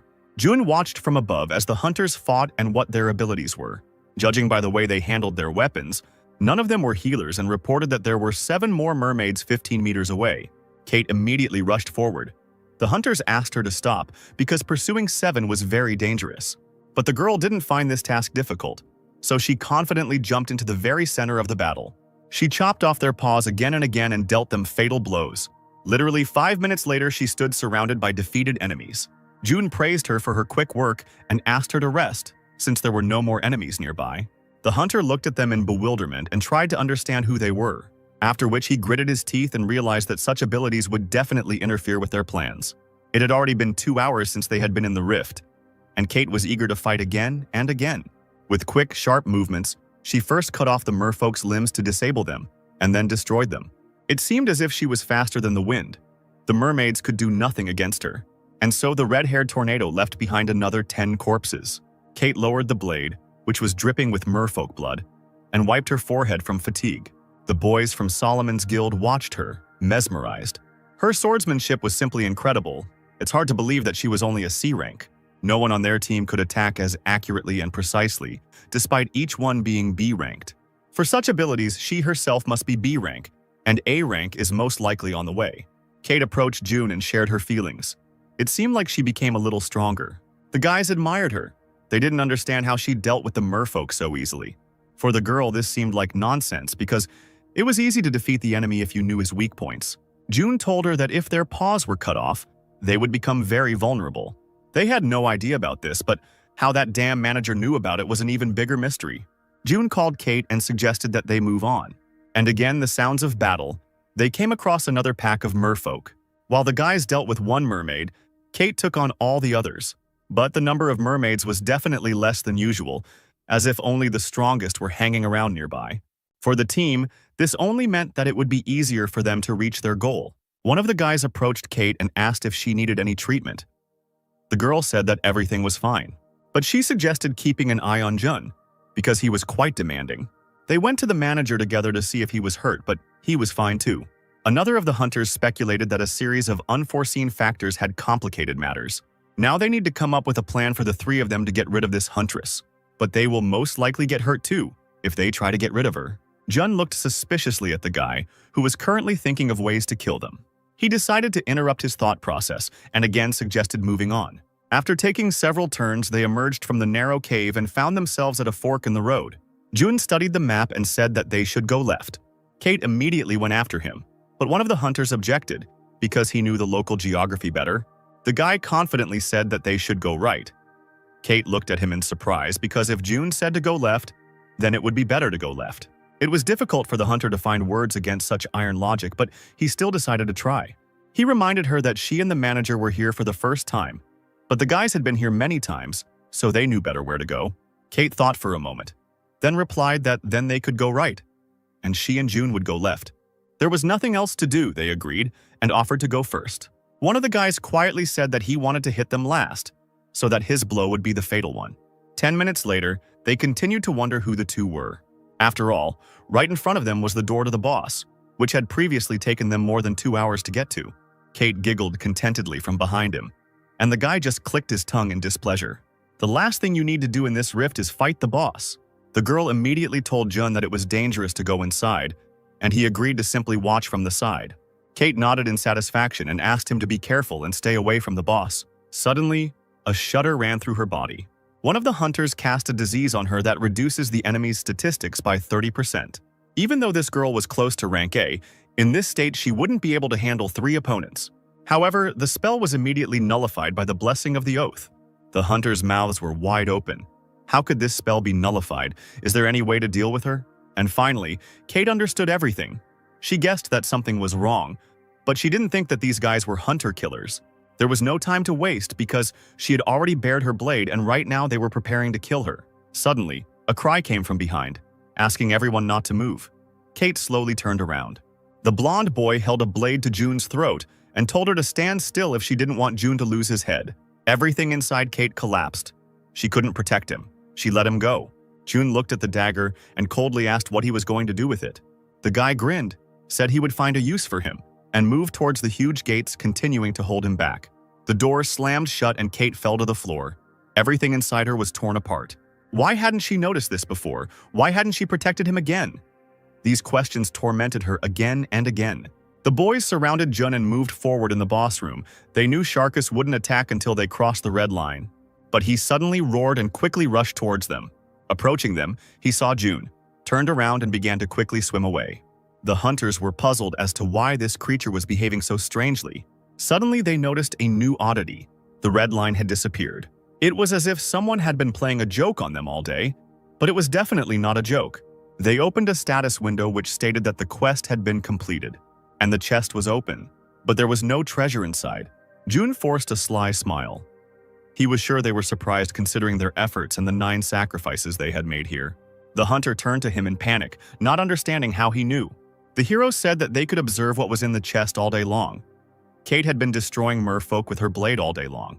He said that he came to check out the place right after they called each other yesterday. But this was a huge fault line and you couldn't just walk around here like you would in your backyard. Jun sighed heavily. He sympathized with them, because when these 3 took him hostage, they signed a death warrant. The hunter grabbed him by the jacket and started screaming at him to stop talking nonsense. The hero reminded them that they didn't have time for such behavior. All that had disappeared from the room was the red line and the award, but Sharkus was still there. The shark was already very close. Jun nodded to it, and it moved towards the blonde. The jaws snapped shut and blood gushed out. One of them would definitely not return. It was simply impossible why this boss listened to and followed Jun's orders. The hero confidently walked towards the exit and asked to take care of the rest of the trash, and then he would leave him alive. Sharkus was happy that he had 3 victims today and did not delay in fulfilling the contract. He was pleased that he had punished those who killed hunters for a reward. Kate sat near the closed doors and cried, blaming herself for everything that happened. The girl hit the ground with force, the oath aura on her hand glowing red. She should have protected him. She should never have agreed to go into the Great Rift with him. Her eyes filled with rage. Everything inside the cave vibrated. She was ready to kill them all. At this moment, Jun had already left the room with the boss and called her by name. The girl did not respond. He came closer, shook her shoulder. She looked unwell. Kate couldn't believe her eyes. She threw herself into his arms and burst into tears. Jun stroked her back and repeated 1,000 times that he was okay and that she needed to calm down. She was finally able to get back on her feet, and the hero finally suggested returning home. The guy continued to calm her down and noted that they had worked well today, so he would buy her something tasty. The girl walked forward, and Jun thought about the energy he felt a couple of minutes ago. The energy was like a flame that grew stronger with each passing second. He had never felt anything like this before. Besides, he felt this energy inside himself. Maybe it was some hidden skill. They left the rift, went into a local store for some treats, and headed home. Jill was doing her usual chores when suddenly, her attention was drawn to a strange sound. She turned around to see Yoji zipping around the room on a robot vacuum cleaner she had never seen in their home. The girl asked where he got it, to which the dragon asked to consider it his destined soulmate. She sighed. Perhaps its owner had been looking for it all over and was going crazy, and offered to return it. Yoji claimed that this thing had already decided to stay with him, and he would not allow their strong union to be destroyed. He put his paws out and started chasing her around the room. Jill laughed and agreed to leave the vacuum cleaner, after which she noted that he smelled strange and suggested going to the bathroom. The dragon grumbled every minute while Jill washed him, and she suggested that he finish on his own. She walked into the room and met Jun. He noted that she looked very busy. The girl explained that it was nothing special, she was just bathing Yoji. Jun was unhappy with the fact that the dragon at that age couldn't even wash itself. He suggested simply leaving this useless creature behind. Yoji heard everything and even shed a tear from grief. Jill remembered that she had an important question for her father and she asked him to talk. The Hunters' Festival was to take place tomorrow, and she wanted to go there together. Jun had never heard of this festival and looked at her questioningly. The festival was held every year. There would be shops selling and exchanging equipment, concerts and sparring, and there would also be famous hunters for consultations. He thought, on the one hand, he didn't want to cross paths with the hunters once again. On the other hand, his daughter would be happy if they went there together. Jill saw his doubts and began to say that it was not necessary because he worked so hard and she understood everything. Jun remembered phrases from the book on how to become a good father and said that he would be happy to go with her. The girl literally jumped for joy and thanked him. At that moment, a completely wet Yoji ran into the room. He also wanted to go, because he had been collecting coins for a long time to participate in the festival. Jun was furious because with one action, this creature had destroyed the cleaning that Jill had done. The next day, they went to the convention center where the hunting festival was taking place. The event was truly huge, and an incredible number of people came to the center. Yoji, who was sitting on Jill's neck, was whining that he could walk on his own. But the girl refused to let him go, because in such a crowd he could easily be trampled. Besides, she knew that he wanted to run away quickly and buy some food. All this time, he is just waiting for the right moment, because that is how he got the robot vacuum cleaner. It was indeed true. He had a bag of coins hanging on his back. He had worked so hard for this day. The girl laughed and asked him to keep his money, and if he behaved well, then she would buy him something. Jun suggested that he carry Yoji. He was probably heavy. Jill refused because it wasn't hard for her, and besides, Yoji wasn't in a hurry to be carried into the master's arms. They sat down at a nearby cafe and ordered baked goblin ribs. Jun was not thrilled with the idea. Yoji was drooling over them. This was the first time he would try them cooked. Jill deftly speared one piece with her fork and offered it to the dragon to try first. It was incredibly delicious. He couldn't even imagine that if you first roast a goblin and only then eat it, you could discover such a combination of tastes. The girl suggested that Jun try it too, and he was already pulling out a rib for her. Suddenly, a vicious little dog barked next to them. It looked angrier than all the bosses Jun had met. They watched the animal silently as it tried to scare them. Yoji clenched his fist and yelled at the dog to get away from them. And after he called her a troll spawn, she began to shake with fear. A second later, she was already flying towards the exit. Jill suggested getting Yoji a collar since there were a lot of signs around that said all pets had to be on a leash. The dragon immediately jumped on the table and declared that he was not a pet, but a security expert, monitoring the safety and health of the master and his daughter. Jun ordered him to get off the table immediately, then asked what the defender had been doing besides cleaning out the refrigerator. Jill washes him, plays with him, puts him to bed every day, so who else is protecting whom? He suggested that he close his mouth with food and hurry up, because he needed to do other things. They had lunch and went to the nearest store, where they bought Yoji a collar. The dragon muttered that he would think of it as a very expensive family necklace. The company was walking around the fair, and suddenly their attention was drawn to hunters who were shooting at a shooting range. The hunter took aim with the mana pistol and fired at the target, but the mana suddenly flew upward. The owner noticed the new customers, approached Jill and asked if they wanted to try it. The girl tensed up. She really wanted to try, but she didn't have the money for it. Yoji was already pulling out his bag. The entertainment cost 100,000 won, and to get the main prize you had to knock out 10 targets. It was too expensive to take the risk, but the owner tried to stop them because the main prize was an elf ring worth 8 million won. The man was distracted by the shooter. The guy knocked out 3 targets, and for this he will receive a buffalo potion. The guy was breathing heavily. He didn't understand whether these targets were falling at all. The shop owner smiled, but his head was thinking about a great plan. Specially designed targets, especially the last one, made from the bones of an S-rank monster. For the entire time of the shop, the record was 5 goals out of 10. He was sure that even the Emperor of the Sword himself would not be able to put everything. Jun brought him back to reality, said he would try and handed him the payment. Yoji looked at the master with displeasure, because he was always so greedy when it came to his food, but squandered the money on entertainment. Jill tried to stop him, but Jun had already fired 3 bullets in a row. From the outside, it looked like he didn't even hit the target area. The shop owner reported that no targets were hit, so he could only give a soft toy as a consolation. He went behind the counter and began looking for the box where the prizes were kept. Suddenly, he saw that targets 8, 9, and 10, which were the most difficult, were broken. Jun smiled and said that his daughter didn't need a stuffed toy. He looked at the targets again. Only small pieces remained of them. But this was simply impossible. Suddenly, he was overcome by even greater panic. What kind of prize should he give for this? The man only paid off part of the loan taken to buy the Elder Elf's ring, so it seemed that was the end. Jun heard him and offered to give them a low-ranking ability ring, since he hadn't completed all the goals. It was the moment of his salvation. Tears came to his eyes and he joyfully held out the ring. Jill pulled it onto her finger and couldn't believe she could actually take it. The hero immediately noted that there was no need to thank him in any special way, and that he could simply say thank you. Jill agreed and thanked her father. Satisfied, they continued their journey through the fair. The hunter who shot before Jun was indignant because he did not receive any ring, to which the owner of the shop said that he was closing. He was afraid that Jun might come back and bankrupt him, so he handed over the stuffed animal and asked her to leave it. Jun and Jill, with Yoji on their heads, moved towards the main stage, and the girl couldn't stop looking at her new ring. A man spoke from the stage, saying that the first cracks began to appear 10 years ago.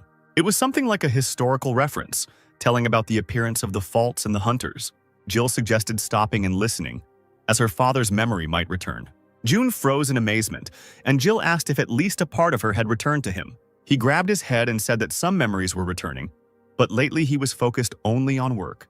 Besides, he was very grateful to the girl for all the housework she did. He certainly couldn't have done it himself. Yoji turned to him and said that he always thought that Jill worked for him, and not just helped him. The hero glared at him and rage boiled inside him. A few seconds later, the dragon had a bump on his head, which he received for his words. The presenter continued the story about the first rift and asked where it appeared. And a second later, a man from the crowd shouted out the answer. He was invited to come up on stage and receive his prize. He seemed to be very lucky. Yoji was getting bored and started begging Jill to go look at the food. The presenter started talking about a rift that appeared 3 years ago. It seems this story was about the dragon Masalis. He was showing the claw of the dragon that had killed 857 people and wounded about 2,000 more. Jill looked at Yoji from under her brows and asked him never to do that. He proudly raised his head and said that only lower-ranking dragons did this. They went outside and ran around like wild animals, but he was not like that. Yoji missed his lair. He looked at June and asked to be sent home to a lonely existence. June smiled and asked if he could never eat Jill's braised ribs again. The dragon called him a cunning old man and hugged Jill tightly. He sincerely enjoyed living and protecting this girl. Jun smiled at the dragon's last remark and saw that something was happening near the stage and suggested going there. Not far from the stage, people were actively taking pictures with someone. Probably, there were famous hunters there. Coming closer, Jun was finally able to see the center of attention of those around him. The faces seemed very familiar to him, but he could not remember where he knew them from. Suddenly, Jill screamed that these were hunters from the Mezai Guild, and June had an epiphany.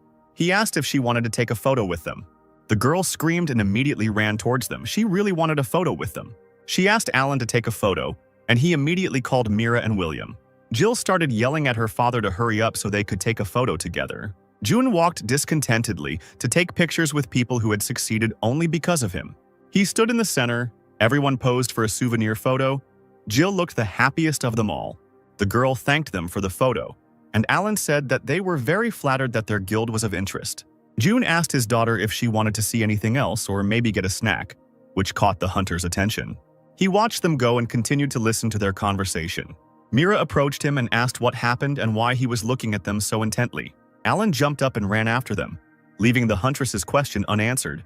He shouted and asked them to wait for him. He just needed a minute of their time. June turned to him and asked how he could help him. Alan's team had already caught up with them, and he finally asked if he was by any chance the hunter Ethan Liu. Jill's mind flashed to the ID card she had found in her father's room, with the name Ethan Liu on it. Yoji tried to intervene and say that they didn't have time and were rushing to the food court. Jill covered his mouth with her hand. Jill turned to June and asked if everything was okay.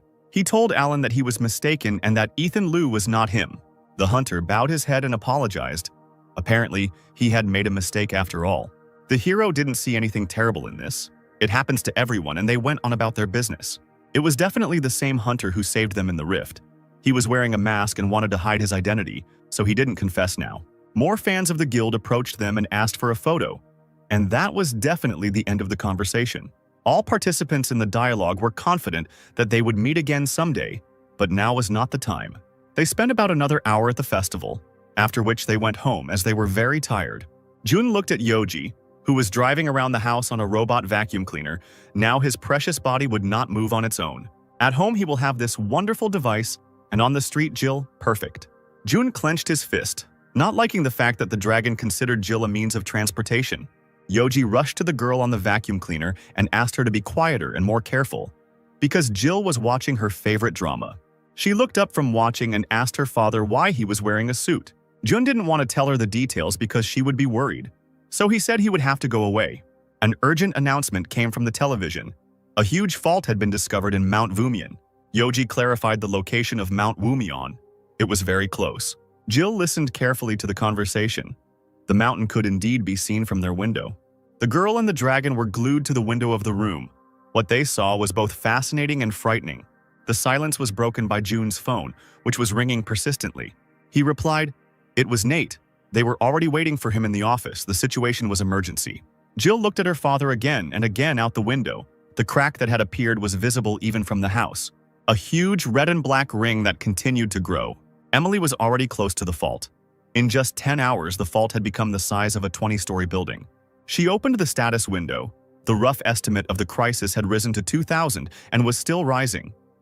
The rift from which the Masalis dragon emerged was estimated at 2,200. But the readings continued to grow very quickly.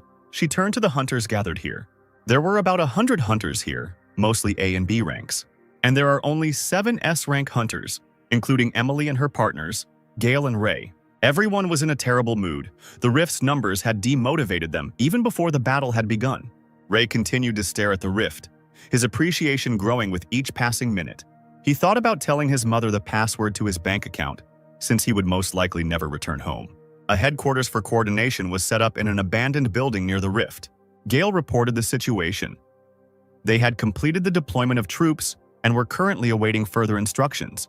President Adrian reiterated that this was an extremely dangerous mission, and civilians were being evacuated to keep the rift perimeter under control. It was necessary to prepare for the worst. All the hunters who were sent on the mission understood this. Besides, this time the Behemoth Guild and the Sword Emperor won't be able to help. Adrian folded his arms and said that the only one who could be the commander-in-chief was Gale. He didn't have time to answer him. A siren sounded throughout the area. This was an urgent broadcast from the Rift Control Office, asking all civilians to heed the instructions and proceed to the nearest shelter immediately. The sirens died down and Gale said he would do everything he could. But it was impossible to do everything they could. They couldn't afford it. Everything had to be done perfectly. Emily listened to their conversation from around the corner and didn't want to interfere.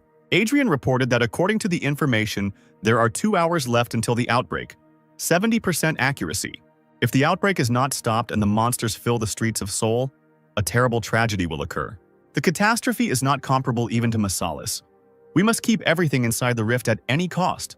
After which, the president clarified that he would give the signal to enter and sent the hunters to prepare for this moment. Emily leaned against the wall and slid down it a little. She took out her phone and dialed a familiar number. Things were also tense at June's home, with Jill asking if he was going to work because of the news. He didn't know the exact answer to that question, so he needed to get to the office quickly, but she was probably right. The news reported that the rift crisis exceeded 2,000. Yoji asked if he should go straight to the rift instead of the office, as it would obviously be faster that way, after which I decided to ask if maybe he should go to the rift. It was a very attractive idea. Jun thought about it for a couple of seconds. But still, this option will only complicate everything. The hero headed out and ordered Yoji to protect Jill since he couldn't stay home. She turned to him and gave him the most menacing look. June suggested that he figure out for himself what would happen to him if the house was destroyed or Jill was hurt when he returned home. He went out into the corridor and said to be sure to lock the door. As soon as the hero found himself outside, his phone started ringing again. June picked up the phone and was quite surprised that it was Emily calling him. Emily was very worried and asked him for a favor. He stopped. He was not prepared for this outcome of today's events. She continued. He probably already knew about the rift on Mount Vumian. The monsters are expected to emerge from the rift within 2 hours, and the hunters plan to enter and stop the tide. Jonathan is usually the team commander-in-chief for S-rank rifts, but right now he is exploring another rift with the Behemoth Guild, and it will take him 3 weeks to return. By order of President Adrian, Gale received the position of commander of this expedition. They had only 11 teams and 7 leaders, all S-rank hunters. If everyone focused on the mission, it would be possible to clear the rift. But after these words, Emily hesitated. All the hunters are depressed and expect more problems than even Masalis had. And finally, she told him what she wanted to ask of him. June needed time to think. He hung up and sat down on the nearest bench. After sitting there for about 10 minutes, he was finally ready to move on and make a difficult decision. He exhaled heavily, as if gathering courage, and called Nate and said that he would not be able to come to work. The colleague replied that he understood him and would pass everything on to the boss. June found it strange that he didn't ask any questions, so he added that as soon as he finished his business, he would come to the office. Emily's words echoed in her head. She knew he had reasons to hide his true powers, but she was only asking for one favor. She wanted Jun to be the commander-in-chief in this battle to protect her comrades. At this moment, everyone at headquarters was terribly tense. Gale stood against the wall. His head was splitting. Was he really going to be the commander of a huge army? And when he gave an order, would they listen to him? Emily interrupted his thoughts and noted the fact that the president had made him commander-in-chief. But despite Adrian's order, she wants to ask someone else to become their commander. He couldn't believe it, because right now his colleague was asking him to let the upstart Jun boss them around. She lowered her head and said it was not a joke.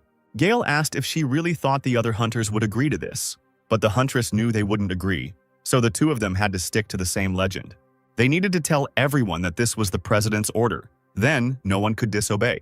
He got furious and started screaming. He didn't understand what was happening to her and why she was making such decisions. It seemed as if steam was pouring out of his ears from anger. At that moment, June said hello. Emily rushed to him. He really came. She was grateful to him for that. Gale also headed his way and asked for clarification on something. Why does he think he can take the place of Commander-in-Chief in such a complex rift? Jun replied that if his help was not needed, then he could leave, because they were waiting for him at work at the city hall. Emily walked in front of Jun and started yelling at Gale. With each passing second, the hunter believed more and more that he was dreaming than that this was reality. Jun clarified when it was possible to go into the rift. This could only be done after the director's order. This is expected to happen in the next couple of hours, as we need to get in there before the outbreak. Suddenly, a male voice came from the entrance asking who this man was. It was Ray, who stared at Jun and reminded him that this place was off-limits to civilians. Emily introduced Jun and said that he would be the operation commander today. And now the debate about his candidacy has begun again. Ray shouted that they were short of S-rank hunters, and they were inviting some government official to take the command position. Emily said that it was Adrian's order and there was nothing they could do about it. Gale leaned on the table and said that he too was curious as to why the order had been given, but it had already been given. Emily smiled subtly as Gale agreed with her plan. At this point, Jun was already outside and announced through the window that he needed to prepare something. He suggested continuing the meeting without him and that he would return soon. The team looked after him in amazement. This man does whatever comes into his head because he can be trusted. Jun headed towards the rift, which by this point was already more than 60 meters wide. But without thinking, he entered it in one jump because he needed to check it from the inside. He moved quickly from rock to take the most advantageous position for observation. The rift was S-rank. The number of monsters was huge. But just because the rift was high-ranked didn't mean the monsters would also be S-ranked. There were A and B rank monsters here. Trolls, ogres, and even creatures that Jun had never met. One of them caught his attention. It was a goblin, but its skin color was strange. He threw a pebble right at his head. This goblin looked stupider than usual. The creature began to quickly turn its head and spin on the spot to find its offender. And finally, he raised his head and pointed his finger towards Jun. The goblin scratched at the huge rock, trying to climb it, but it was impossible. The goblin's body began to swell strangely, as if it were being filled with liquid from the inside. And a couple of seconds later, there was a powerful explosion. Jun managed to quickly group himself and jump to the next rock. A deep crater remained where the goblin had stood. So, the source of this explosion was the goblin himself. Jun noted this feature of the rift. He went further along the fault. He needed to check the next section. Next, huge ogres were waiting for him.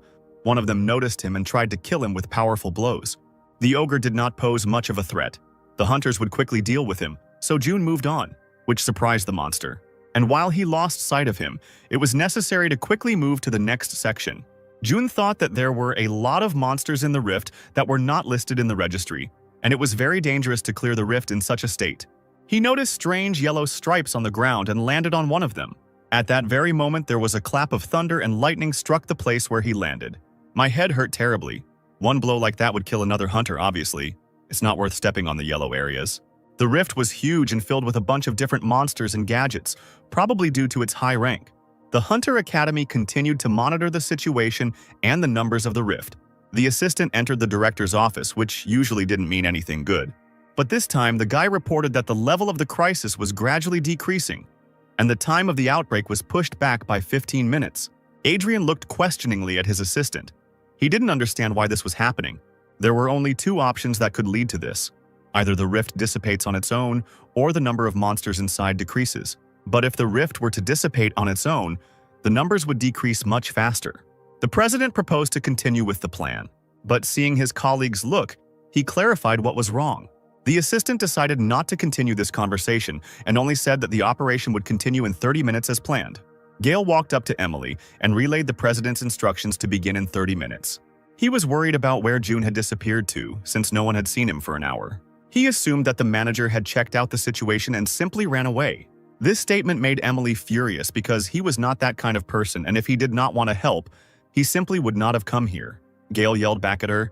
He didn't understand how she knew this. He didn't know they were that close. Besides, it was strange that he came after her call. Jun appeared behind him and said that he hadn't run away anywhere. The hunter froze. He could not understand why he did not feel his presence. Jun handed Emily some papers and asked her to be sure to distribute them to the leaders of each group. Gale kept thinking. He had been ranked 7th among the best hunters for over 8 years. So why couldn't he sense his presence? Maybe it was because of stress. No, stress couldn't affect this. There was only one option. This guy is not as simple as he seems. June clarified the situation and specified when they would be able to enter the rift. There were less than 30 minutes left. So there was time for a short briefing, and he asked to gather everyone together to do it. All the hunters who arrived for this mission gathered near the headquarters and looked in surprise at the guy who stood in front of them. The crowd whispered that maybe the administration wanted them to die for sure, since they had chosen him as commander-in-chief. No one understood why the president chose this kid to lead the mission. The hunters began to shout for this circus to be shut down, and for Gale to be returned to them. And while Emily tried to calm everyone down, June silently watched the chaos that was happening here. June asked for attention, and his voice rang in the ears of the hunters. The screams immediately died down. Everyone looked at him attentively and felt the enormous power that emanated from this man. June coldly announced that he was starting the meeting. The hunters looked at him in amazement. It was unclear what was going on here. And Sam from the Icarus Guild had his defensive skills activate on their own. June continued and thanked everyone for finally paying attention to him. He turned to Emily and asked her to distribute the printouts he had brought to the leaders of each team. She went into the crowd and began to carry out his task. The hero said that what they were about to receive was a map of the area inside the rift. This amazed the hunters even more. Where could he have gotten a map of a rift in which no one had been? The map was divided into 9 parts from A1 to A9. He started to talk about the order of attack, but Sam raised his hand. He had a question. Sam asked if there was any evidence that the map was genuine. June replied that even if there was such evidence, they would not believe it, and asked if there were any other questions. Gale intervened. June had to answer this question, after which he clarified that whether to believe him or not was their concern, not his. In addition, the hunter had many questions regarding his identity. June said that he would tell about this later. He explained that the Fault Control Department staff can use a special application. The app provides access to information about registered faults, and all information about this fault is also located on his tablet. Sam started shouting, because what he had just said sounded like mockery. Gale turned to June and asked him to stop being sarcastic, because the lives of all these people were at stake. June continued calmly. He understood that everyone was nervous because this rift was the largest since the incident with Masalis, and their commander-in-chief is a civil servant who handed out pieces of paper at a briefing and claims that this is a map. He understands that they do not want to trust the documents called a map because their lives are at stake. There may not be a single person here who is confident that the operation will be successful. Probably on the contrary, those present here came to the conclusion that, as a result, the missions would be destroyed. However, they had to trust him for the operation to be successful. He asked them to trust them one more time. Their victory depends on how much faith they can give him. And if they believe him, he guarantees that everyone will survive. After this fiery speech, everyone began to listen to what June was saying. And so, 30 minutes later, they entered the rift. The hunters walked in a tight crowd and looked around, studying what was inside. Ray cried out, because what the manager said turned out to be true. The map was absolutely accurate. June reported into the headphones that, as he had said earlier, the 1st through 5th teams, Squad A, were entering Zone A7. From 6th to 10th is Team B, which is responsible for Zone A9. The 11th group, responsible for the delivery of supplies, will follow Team A. He also asked to report without delay if anything happened and gave the command that we could begin. The hunters roared and moved forward into the designated area. Emily turned to Gale and bowed to him. It was time to go into battle. Gale continued to watch as the squad headed into battle. One of the hunters said that it was time for them to move forward. Suddenly, Emily thanked him internally and offered to treat him to dinner when they returned. At that very second, he jumped onto the ogre with a joyful cry. Sam called him an idiot for attacking like that because it was supposed to be unexpected. Squad B was in a wait-and-see position when Jun suddenly reported that Squad A had begun the battle. Ray immediately jumped up and shouted that none of them could lose today and sent the troops into battle. Each of the hunters was giving out his battle cry. The mood was better than ever. Jun watched from a high cliff and coordinated his troops, hoping that they would soon finish with this rift. The president watched the battle unfold on camera and could not understand who had taken command of the operation. Gale delivered precise blows to the ogre and suddenly his head flew off to the side. Sam was a tank hunter, so he punched monsters. The entire field was strewn with dozens of hunters, each of whom had his own creature to fight. In the next blow, Gale put all his mana and forcefully hit the ground. The blast wave destroyed a bunch of monsters at once. Sam admired his last blow. It was exactly what he expected from him. Even though this battle was not easy, they seemed to have destroyed everyone in the area. There were a lot of corpses lying around them, and Gale informed Jun that Team A had cleared out Area A7. The manager thanked them for their good work and gave the order to proceed to Zone A8. Sam decided to talk to Gale and said that if he were president, he would appoint him commander-in-chief. The hunter asked him to focus on the battle. Sam sighed heavily and said that he didn't understand what Adrian was even thinking. However, Gale continued to warm to the thought that after everything was over, he would have dinner with Emily. June stopped the squad and informed them that from now on they had to follow a few rules. Ahead of them were black goblins, who either attack or blow themselves up. If the goblins explode too close, you can die, and even armor won't save you. The hero noted the advantage, which was that they never attack first. So if you are careful, there will be no problems. The entire column of hunters moved along the rift, as if June was giving them a tour. He stopped the squad near the yellow lines and said that this was where the territory of electric traps began. If you fell into them, death would come instantly. Sam asked if it was really an electric trap and if anyone had stepped on it. June said there was no need to step on it, picked up a pebble from the ground and threw it right at the yellow line. The moment the stone landed, there was a powerful electrical discharge and everything around lit up. The hunters made sure that whoever gets inside will die with a 100% probability. Even with an S rank, death is inevitable. June reported that the main problem was not the electric traps and goblins, and the one who was waiting for them ahead was a one-eyed giant of rank S who would kill anyone with one blow. June noted that despite the giant's strength, he is very slow, so there is a chance of winning if you stick to a good strategy. He turned to the hunters and asked if anyone had any containment skills. One of the guys came out to him with a huge suitcase. This is certainly not a skill, but a deterrent pistol. The gun fired a net that would hold back the giant for a while. He asked how many of these guns they had with them. The hunter said that there were only 6, but that was enough. The hunters, led by Jun, stood right behind the huge giant. And so, the hunt for him began. Group A must attack from the front. Group B will enter from the left, right sides, and from behind. Snipers will prevent the giant from aiming at the hunters, and also eliminate the monsters that come running to the noise. June noted that there were traps everywhere except the right side, so this was the most advantageous position for snipers, and their main target was the goblin detonators. He announced that he would personally command all units except the group with mesh pistols. All instructions were accepted, and the hunters began their coordinated work. It seems that the giant was even surprised by such courage of the hunters. But with his speed, he didn't have much time to think, so the monster swung his weapon. The snipers also got to work, and while there were no other enemies nearby, they also fired at the one-eyed man. Dozens of blows flew at the giant.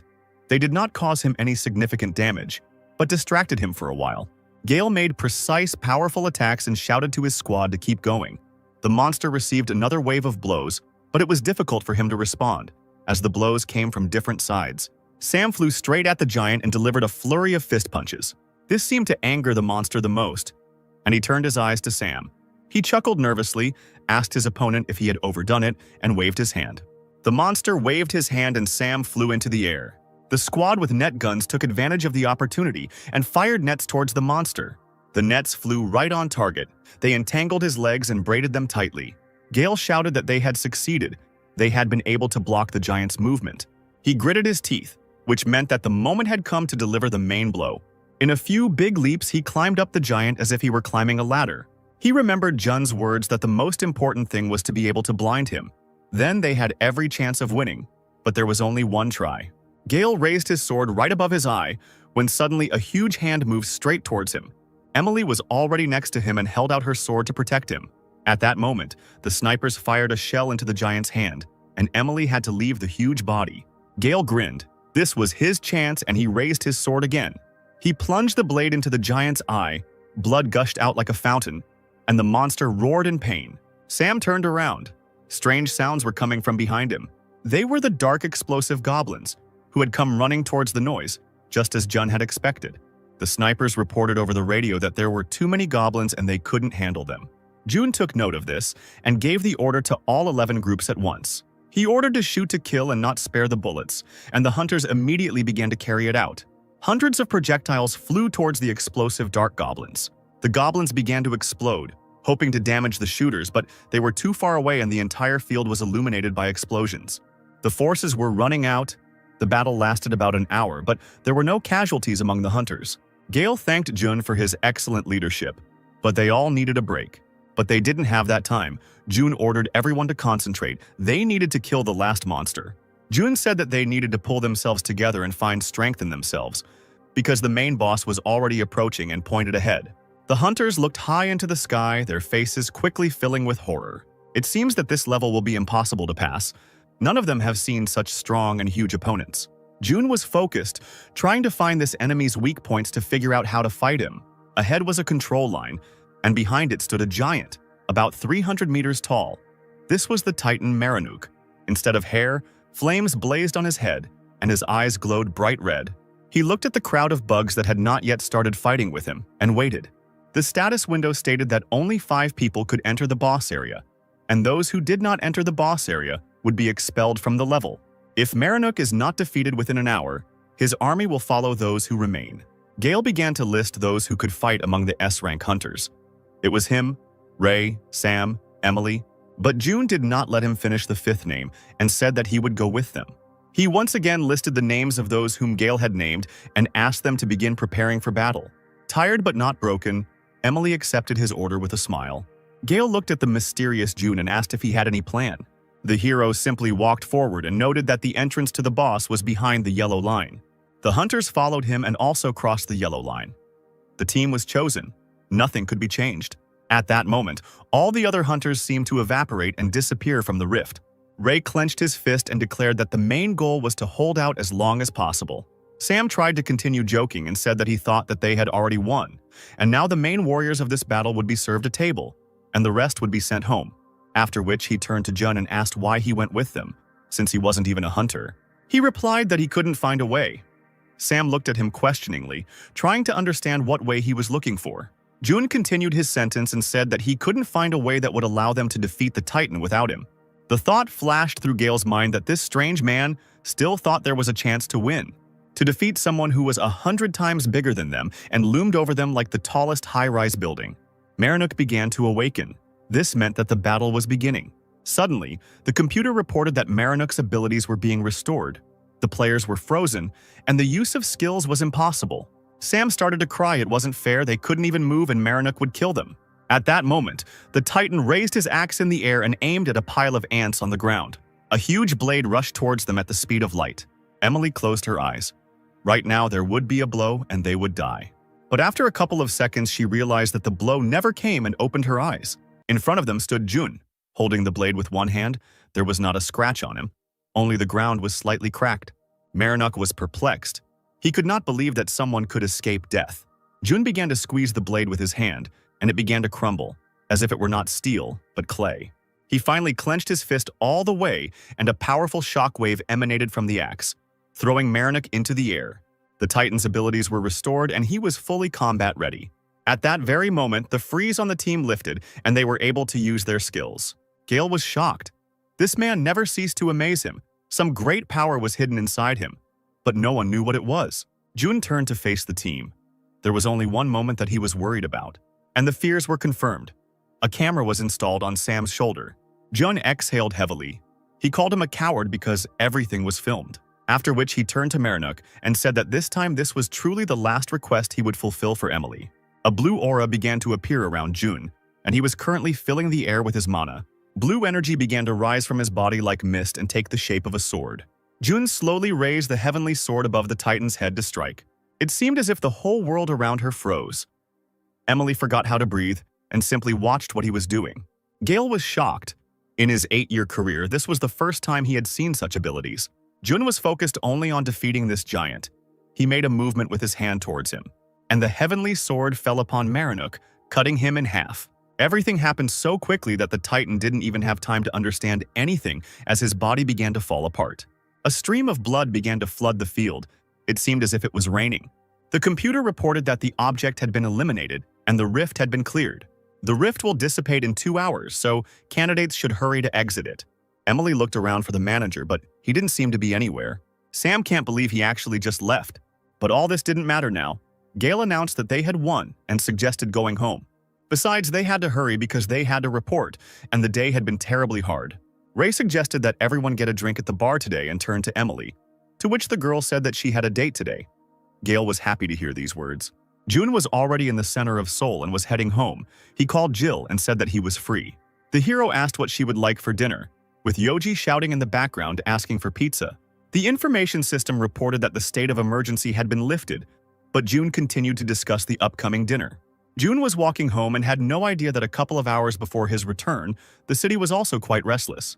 A couple of hours after June left, Jill offered the dragon dinner. Yoji wished her bon appetit and attacked the bowl of ribs. While the pet devoured one rib after another, Jill completely lost her appetite. She was worried about her father and hoped that everything would be okay with him. Yoji reached for June's plate and asked if he could have his portion since he wasn't likely to be back anytime soon. The girl quickly lifted the plate. Yoji began to shout that the gentleman was invincible and would definitely return home. He began to parody the moment when June closed himself off from his flame and called his power crazy. Jill placed the plate in his paws and told him he could eat it because there were still some braised ribs left. Suddenly, the whole house shook, and Yoji had to balance to save the food he had just gotten. Jill looked at Yoji and asked what that push was just now.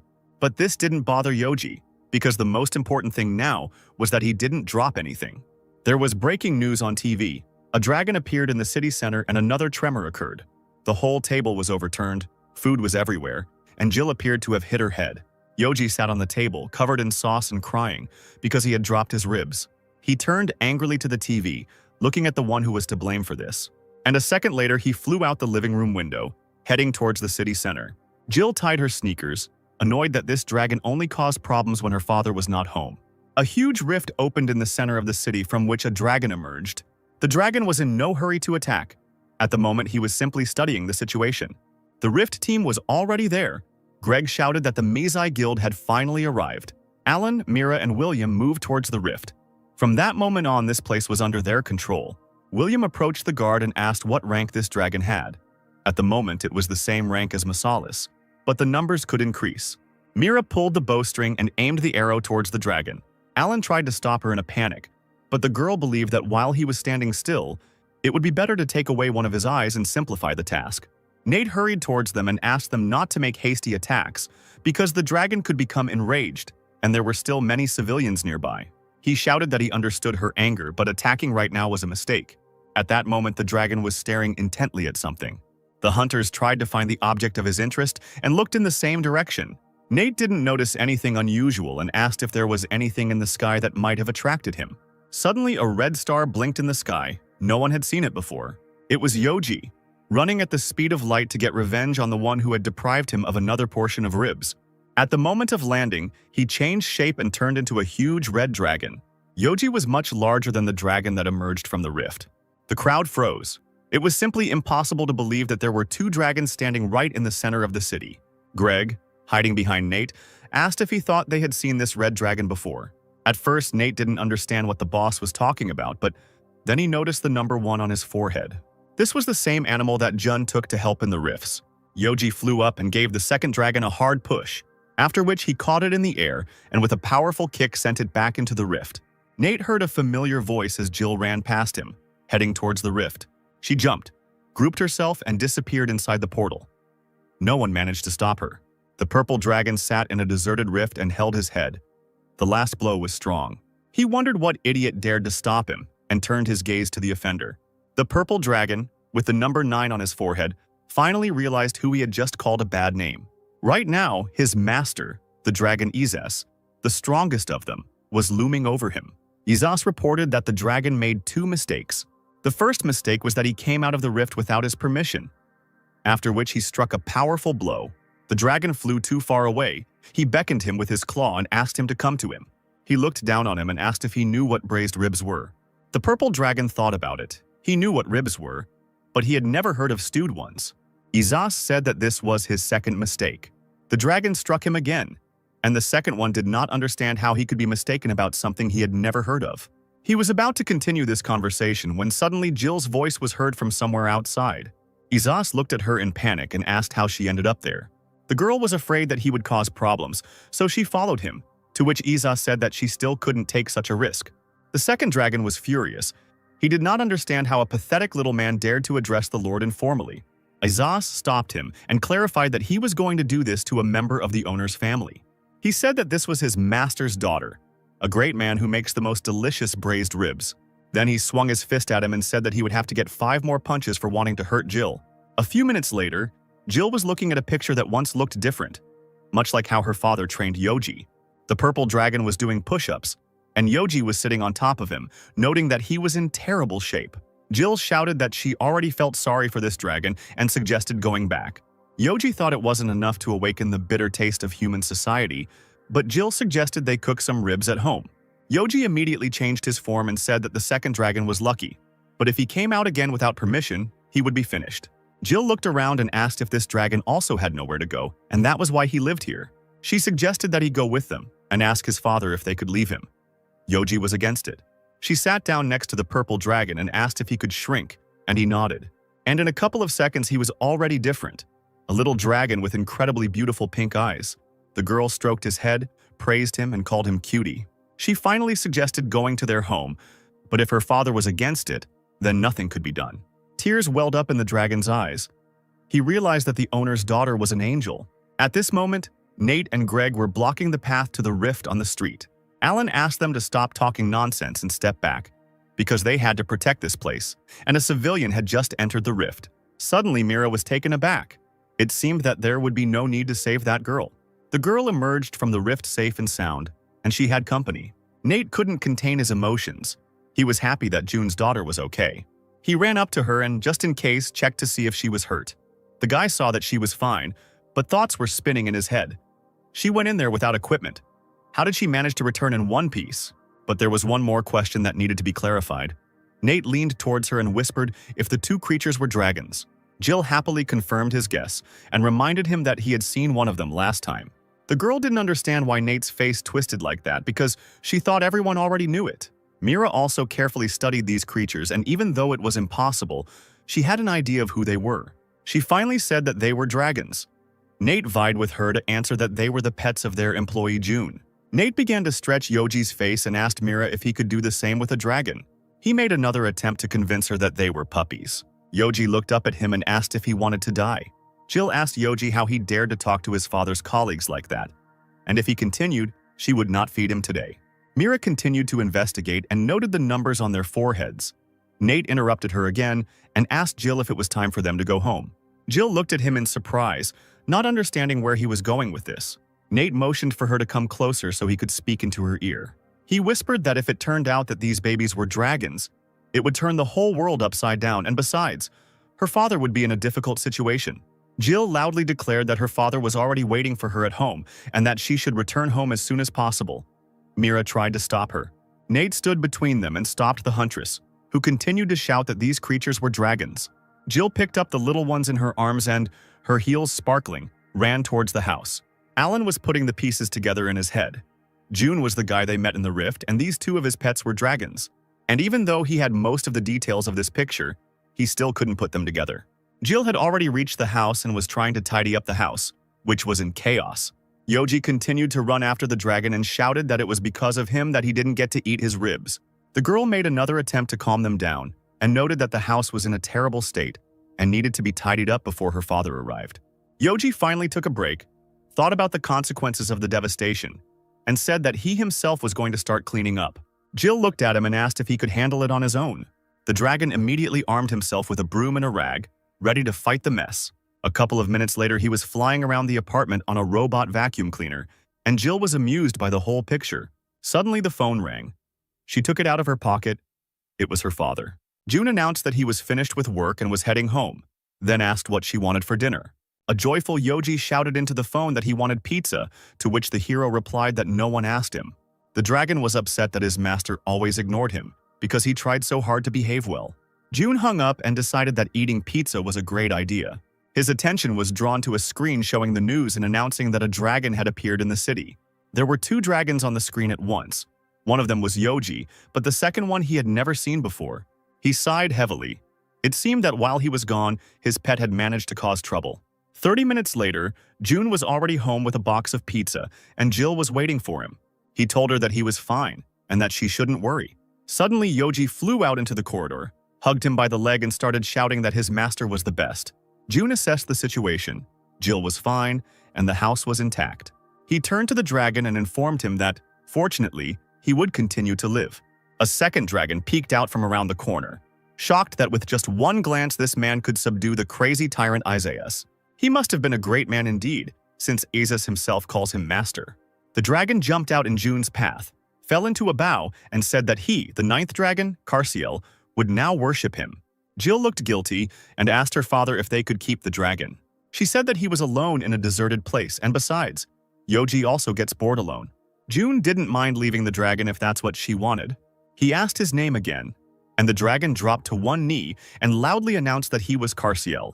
Jun liked his name, so he suggested not changing it.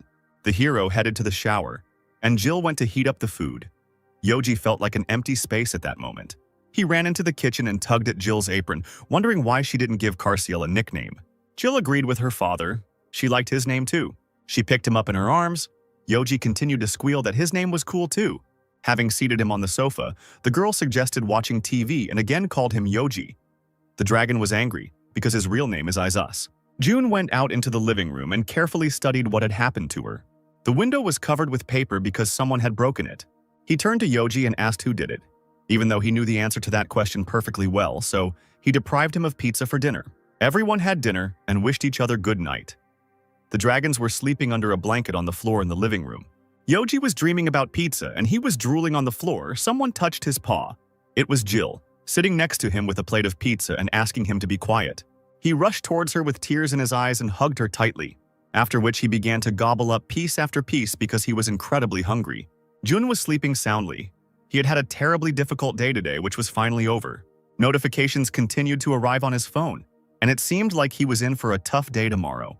The next morning, the news reported 2 incidents from the previous day at once. 2 dragons in the city center and the most complex rift in history. The most talked about person was Jun, because thanks to his command, not a single hunter, let alone civilians, was harmed in that rift.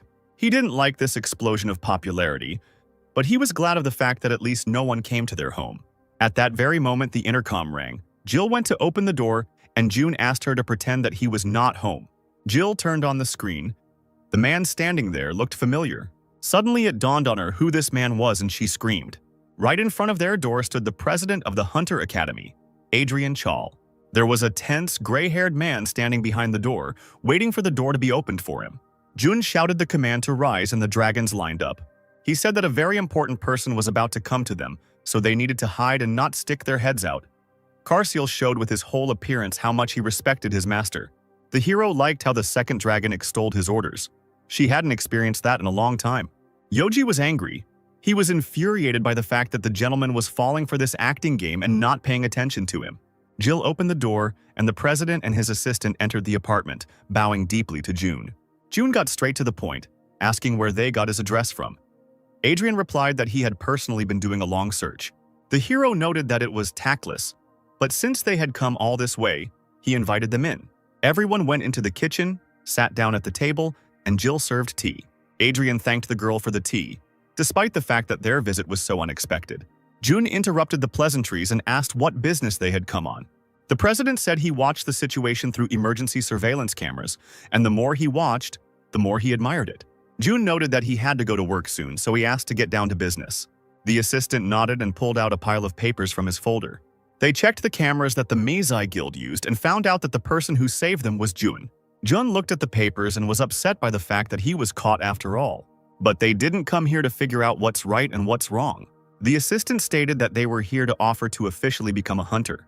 And if Jun becomes a hunter, but he interrupted him and said that he would not do this. The president was stunned. The assistant suggested looking at the conditions and only then making a decision. But Jun wasn't interested in fame and money. He was happy with what he had now. Living in a place where there was a constant struggle for power and the smell of blood was in the air had worn him out. He lived a cruel life where he was reborn thousands of times to get everything. And after he defeated everyone, he was left with no fame or money but only loneliness. So he was not going to exchange the peace and happiness he had for wealth. But he added that if they showed a little sincerity, he would think that Adrian had blossomed. Jun asked if it would be possible to arrange a joint inspection of the B-rank rift with their rift department. The president noted that this, as indicated in the content of the response, is contrary to the law. Jun sighed. Then he couldn't offer them anything either. Adrian continued that if everything meets the conditions, then he will transfer the right to control the rift, and he will deal with the conditions himself. After which he asked what he had decided regarding his proposal. Jun waved his hands. He had no intention of being a hunter, especially since civil servants were prohibited from having other jobs. The president and the assistant looked at each other, as if they were communicating with the power of thought and coming up with a new plan to persuade Jun. The hero interrupted their thought processes and stated that in moments when they really need his strength, he will help. They looked at him with their mouths open and couldn't believe their ears. Adrian jumped up, leaned his elbows on the table and shouted that this was more than enough for them. After which he suggested not to delay his request and immediately please his department. Nate picked up the phone and Jun said that the Mizai Guild had signed a contract with them. The office was in a frenzy. Everyone was jumping, rejoicing, and dancing. This was their long-time dream. Greg performed the hottest dances, shouting that today was a corporate party and he would treat the entire department to beef. He snatched the phone from Nate and asked when his best and favorite employee was finally coming. Jun said that he would come to the department immediately after he finished the meeting. The presidential aide noted that he had excellent colleagues, and Jun smiled back. They walked further down the corridor, approaching the conference room. They were waiting to meet with the invited hunter from abroad, who would soon be here. The invited hunter Richard just landed at the airport. He thought that taking the first place among the hunters from the Sword Emperor would be an easy task. But I still hoped that Jonathan would hold out at least a little, so that it would be interesting. The hunters, accompanied by the president and Jun, had been waiting for Richard's arrival for several hours. The assistant tried to contact him, panicked, and did not understand why he was so late. Everyone in the conference room felt awkward being there given recent events. Emily finally decided to start a dialogue with Jun and noted that the foreigner was very late. Gale also spoke up. Most likely he didn't take them seriously since there was no Behemoth Guild here. At that very moment, the door swung open with force. It was Richard who decided to open it with his foot. He lowered his glasses and announced that Daddy was here. He looked around the room and asked why all this scum had gathered there and where they had put Jonathan, after which she began to reassure them that it was just a joke. None of the hunters understood what was happening, as Richard spoke in English. A minute later, he realized this himself and took the artifact out of his pocket. This device allowed his speech to be translated into any language without the use of a translator. He walked up to Ray and extended his hand. Gale was quite wary of this pompous idiot. Richard looked down on the hunters. He did not consider them strong opponents, but they could become excellent subordinates. Emily was extremely uncomfortable under his gaze, and Gale tried not to notice his impudence. The guy spun around sharply and continued to study those present. His attention was drawn to Jun. It was immediately obvious that this guy in a suit was not S rank. Did the government send a civil servant to clean up after them? Richard dropped into a chair next to Jun and declared that his mood was spoiled because not everyone here knew how to fight. The president wiped the sweat from his forehead with a handkerchief and proposed to begin the meeting. He said that 10 years ago, a huge hole appeared on Mount Sode, which was called the Core. In order to suppress the Core, Hunter Jonathan created the Behemoth Guild. Over the past 3 years, more than 20 dives have been completed. But suppression is still impossible due to the varying levels of difficulty. The assault team reported that the Core seemed safe at first glance, but as soon as someone went beyond the 500-meter mark, the number of monsters suddenly increased. In addition, according to preliminary estimates, the monsters that appear there are above S rank.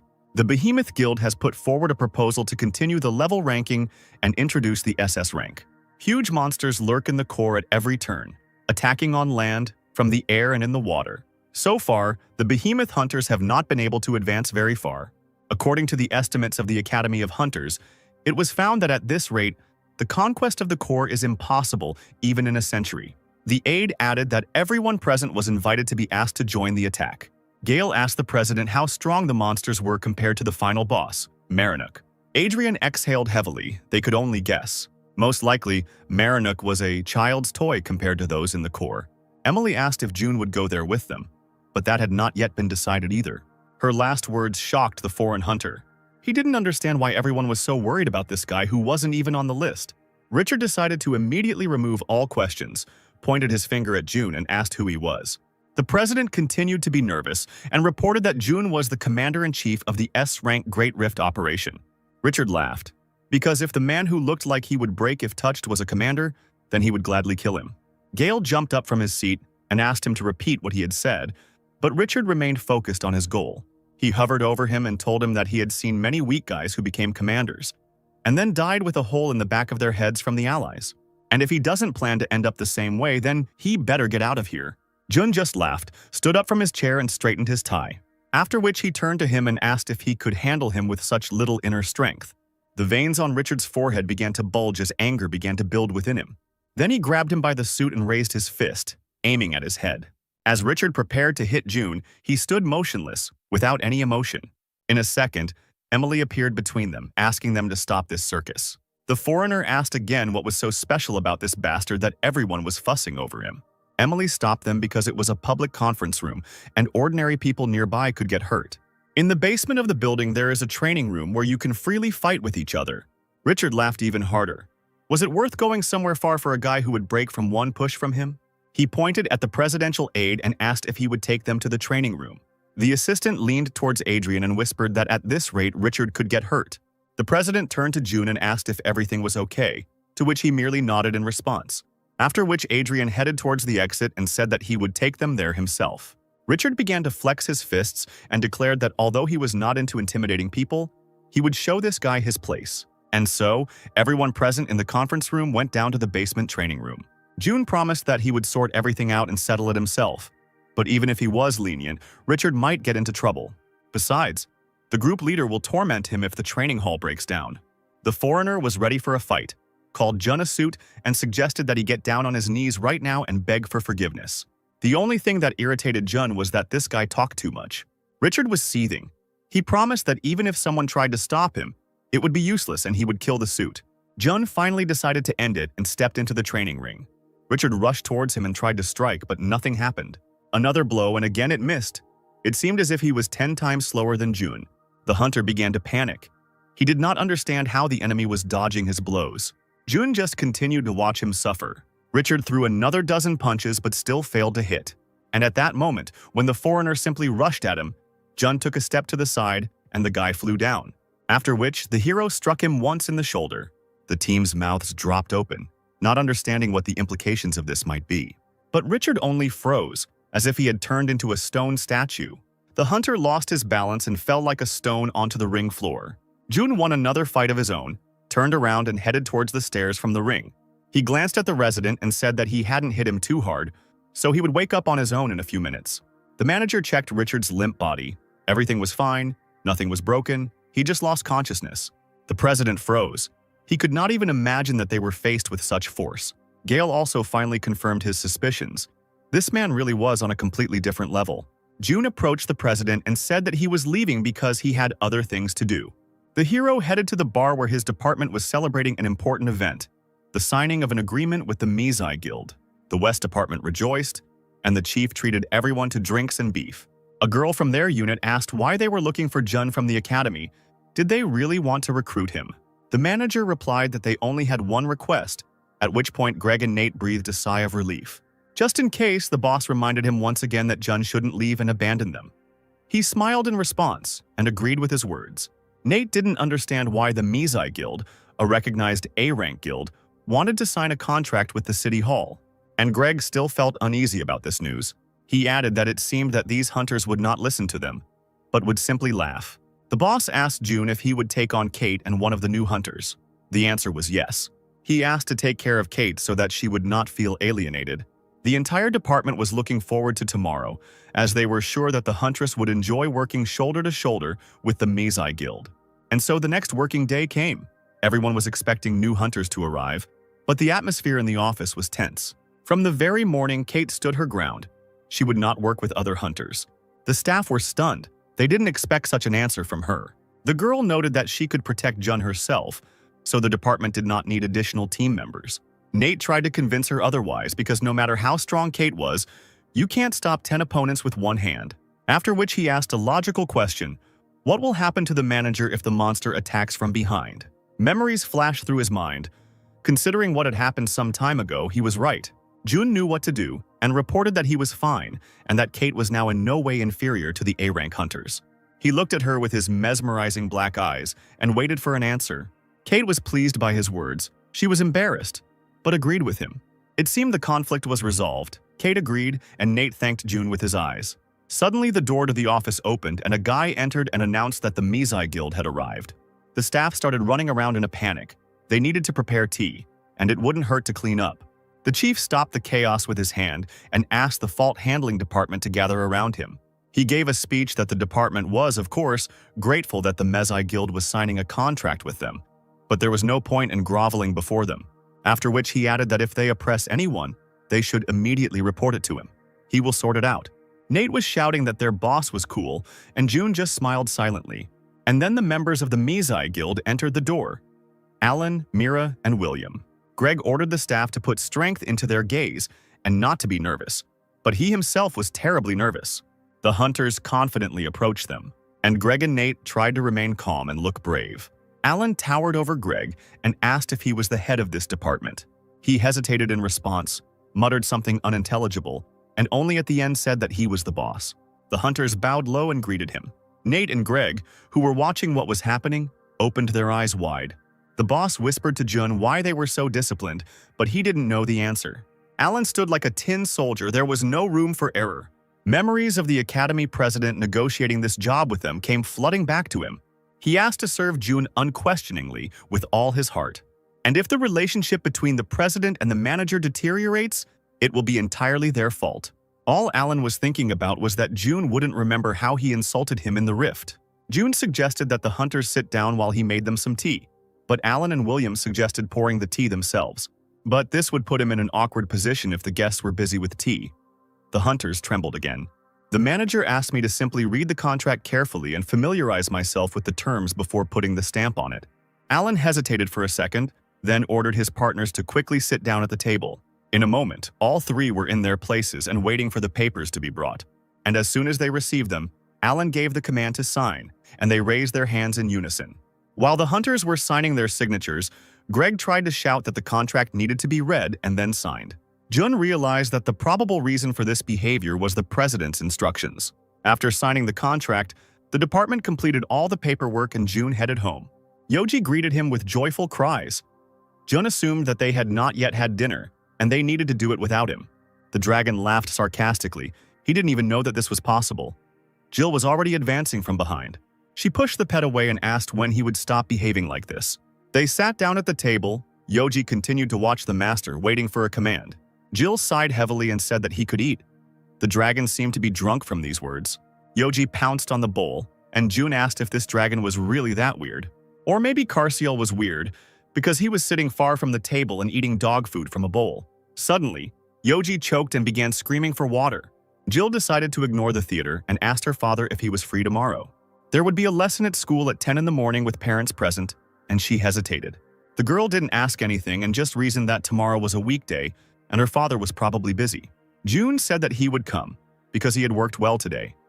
Jill blossomed and began to tell that the lesson would take place in the rift that appeared 2 weeks ago, and there were no monsters in it. The hero was happy to see her happy. He could not refuse her, because he liked to see her like this. Yoji slammed his paw on the table and declared that he would go with them too. The next morning, all four of them went to an open lesson. A small stall selling drinks and treats had been set up in the rift. Jill walked up to one of the stalls and asked for 3 fish stuffed with red beans. She gave one to Yoji and the other to Carciel, but he refused. The purple dragon thanked her for her concern, but such food was not suitable for him. June glanced at Yoji. No matter how you looked at it, Jill had instilled in him the wrong food habits. One of the teachers shouted into a megaphone and asked everyone present for attention. He said that this place appeared immediately after the Marinuk Rift was cleared, and no monsters appear here. But if the students find a fragment of an unknown map, they will be able to better master the use of mana. Parents will be able to watch their children only from the observation deck. Students must find map fragments and place them in a cup in the center of the wasteland. To make the search for fragments easier, everyone will be given auxiliary beads, artifacts for practicing mana control. June and Jill had already received a bead. Jill's was glowing red.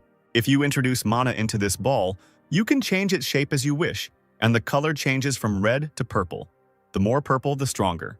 June hesitated, in case he put too much mana in there and it would break. Suddenly, the ball changed in his hands and turned into a black knife. But Jill had never heard that black was even possible. The teacher spoke into the megaphone again and asked the students to prepare for departure. Jill waved to her father and the dragons and went on her mission. June waved to his daughter when he suddenly felt something strange. There was incredibly powerful energy in the wasteland where the bowl was located. It seemed to come from the cup that was there. He couldn't let Jill get into danger and decided to test something by releasing some mana into the cup. Vibrations began to spread through the earth, and the bowl began to emit purple energy. Jun couldn't understand how the cup was able to absorb his energy. The earth shook, A strong wind arose and it became difficult for the parents to stand on their feet. As soon as the vibrations died down a little, the parents rushed to the teacher. They were unhappy that their children were being trained in a dangerous place. Another strong vibration passed and everything stopped. The parents screamed for their children to be returned here immediately. Jun continued to watch what was happening as the cup absorbed his energy. In addition, the energy emitted by the thicket has become much stronger. He opened the information window. Nergis was watching him. He needed to go to the center for a special quest. Once the quest was completed, he could get an entrance ticket. There were 60 points left until the end of the progress. These were probably the same pieces of the map, and the cup was the key to enter the core. Everything around calmed down, and the parents began to shout even more furiously and look for the person responsible for this event. It seemed that in a couple more minutes it would become more dangerous here than in some rift. The dragons discussed how all people except their master were so weak. Jun continued to study the information. The gatekeeper was interested in him, and judging by the fact that he killed the claimants, it was impossible to allow anyone else to get the map fragments. He turned to Yoji and ordered him and Karsiel to follow Jill. While one dragon was ready to sacrifice its life for its younger master, the second was happy with the chance to taste some more food. They walked away from Jun and Yoji headed towards the food stalls. Jun understood perfectly well that Yoji would go to Jill only after he had done some of his own business, which meant that he had time to calmly look for the fragments. Jill wandered through the forest without success. So far, she had not found a single fragment. She didn't want to upset her father, but suddenly the ball lit up and she had hope. The girl believed with all her might that this was not another dummy, but the ball led her to some bone, and that was another failure. Suddenly, her attention was drawn to some strange sound coming from the bushes. A frightened Olivia emerged from the bushes, screaming Jill's name. The girl came out of the bushes, shook herself, and asked if everything was okay. She angrily walked up to Jill and asked her not to scare her like that again. Jill gasped. It seemed Olivia was worried about her. The classmate blushed, crossed her arms, and returned to her previous state, stating that she simply had to take care of the weak. Olivia continued to scream for the girl not to do that again, but something was rushing towards her at high speed. She quickly turned around, covered Olivia with her body, and tried to force her to lie down with her hand. The girl took a fighting stance and quickly fired a burst of shots towards the attacker. The number of shots raised dust around, through which two figures could be seen. The haze cleared and Yoji appeared from it, rubbing the place where the shots had been fired and asking what kind of stupid bugs were in this forest. Olivia finally saw the dragons and realized that one of them was the same pet she saw last time. Yoji rubbed his nose and asked Jill why she was lying on the ground. The girl also finally opened her eyes and did not understand what these two were doing here. The two little warriors clenched their fists. They decided that Olivia was hurting Jill. Olivia felt something strange. Some strong energy did not allow her to move. Jill lightly poked her finger at Yoji and asked him to calm down, because Olivia was her friend. And at their last meeting, she called him very sweet, after which she ordered him to go and apologize for his behavior, but the dragon refused. The girl added that then he would also eat food like Karsiel. A second later, Yoji was kneeling in front of Olivia, apologizing and promising that this would never happen again. Karsiel began to lament that he should have first assessed the situation and only then taken action. Olivia was amazed at how skillfully Jill controlled these monsters as if they were pets. Suddenly, Jun appeared behind her, interested in what had happened to them here, after which he added that he just wanted to check if everything was okay. A terrible chain of events formed in Yoji's head. If the master found out that he had only just arrived and had also attacked her friend, the consequences would be terrible. Jun asked Jill if Yoji protected her well. The dragon rushed towards the girl, covered her mouth with his paw, and assured the master that everything was fine. Then he walked over to Olivia, put her hand on his head, and told her that the girl's friend was okay too. Jun watched him closely. He knew that this creature had only recently arrived here, but, luckily for Yoji, Olivia hugged him and confirmed his words. While the girls were busy with the dragons, Jun opened the status window. By this point, he had found all 66 map fragments. He put them in his pocket and thought that if he returned here in the evening, he would be able to remove the seal from the cup. The hero walked towards the girls and said that it was time to gather and they needed to go back. Jill began to burst into tears because she had not found a single fragment. Jun encouraged his daughter. This time she was just unlucky. Next time everything will definitely work out. They were already at home, had a delicious dinner, and were getting ready to watch a movie together, but Jun was getting ready to go somewhere. Jill asked him in surprise where he was going at 10 o'clock in the evening. The hero said that he would return very soon, but Jill still did not want to let him go. She begged him not to go anywhere today, and there was fear on her face. He turned to the dragons sitting near the TV and understood everything. She was too scared of the horror movie. At that very moment, Yoji and Jill grabbed his legs and started crying so that he wouldn't leave. He asked everyone to be quiet, and an idea came into his head. Jun froze over Yoji and clarified that in fact he wasn't the least bit scared, and as punishment for his behavior, he will take the dragon with him. Jill then began to beg him to take her along, but it was too dangerous, so he would not take her with him. And in return, he promised to return quickly. The girl was interested in how quickly he would do it. Her father said that the taxi ride there and back would take only 2 hours. She howled again. If this took 2 whole hours, then he really might faint. And when asked what time would suit her, she held up 2 fingers and said 20 minutes. Yoji laughed and asked if she had a conscience, how she imagined a distance of 2 hours and 20 minutes. She loomed over him with the most terrifying expression on her face, as if his life depended on the answer to the question about time. June stroked the girl's head and promised to come as soon as possible. Besides, Karsiel stays with her. He is not afraid of anything and will be by her side all the time. The door slammed shut and Jill grabbed Karsiel and began to sob in fear. June chose the fastest way to get to the place. He took Yoji in his arms and rushed towards the rift with big jumps. Yoji suggested riding on him, as it would be even faster, but it was too noticeable. The dragon fluttered in the wind like a flag and wondered where they were going. June said that there was a monster in the rift where they were during the day, and they needed to deal with it in about 5 minutes because Jill was at home and she was scared. The dragon thought, whoever can last 5 minutes in battle with June is a god or a monster. Literally 10 minutes later, they were already in the rift. June was heading towards the treasured cup. Yoji noticed that there really were no monsters here, and that was strange.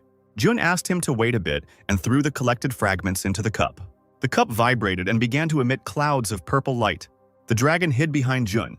It all looked like a scene of a monster appearing, and if the light appeared, it would be perfect. At that very moment, light burst out of the ground, blinding the heroes. The little ball of light began to take on the shape of a fairy from a children's book. The fairy carefully studied Jun and Yoji, because it was they who freed her from the seal.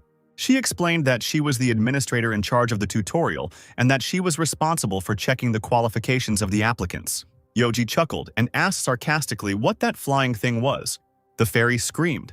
The dragon Isus was standing right in front of her, although she was sure that the dragons were now deeply asleep. These words gave Yoji even more confidence, and he suggested catching this thing and returning home. Nergis retreated. She was only a center guard of the lowest rank, and she couldn't handle Isus. She asked him to stop and asked if he was the dragon born in the center and why he listened to the orders of a common man. The dragon did not understand what he wanted from him and what difference it made where he was born. Yoji was furious, no matter how strong he was, but none of his opponents fed him braised ribs anymore. Jun glanced at the timer on his phone and asked if there was anything else Nergis could tell them. He had absolutely no time for chatter. He took out the auxiliary ball and began to fill it with mana. The ball began to fill with black and blue energy, and after a couple of seconds it turned into a huge sword. He was already swinging it to strike when suddenly the fairy began to squeal and beg for mercy. Nergis screamed that if they killed her, they would not be able to continue the attack on the center. Jun lowered his sword and asked why he couldn't attack. The fairy explained that if the tutorial administrator disappeared, then the path to the next floor of the core would be blocked. But the hero didn't care. All he had to do was hand over the entrance ticket to the academy. Nergis fell at their feet, begging for forgiveness and apologizing for her impudent behavior. Suddenly, a mysterious bag appeared in front of them, and the status window reported that the hero had received Nergis recognition. Jun released the sword and it stuck into the ground next to the fairy. They grabbed the bag and tickets and headed for the exit, Yoji trying to taste them. Nergis closed her eyes and waited for the outcome. They had received a ticket, so they could kill her right away. She opened her eyes slightly because it was too quiet around.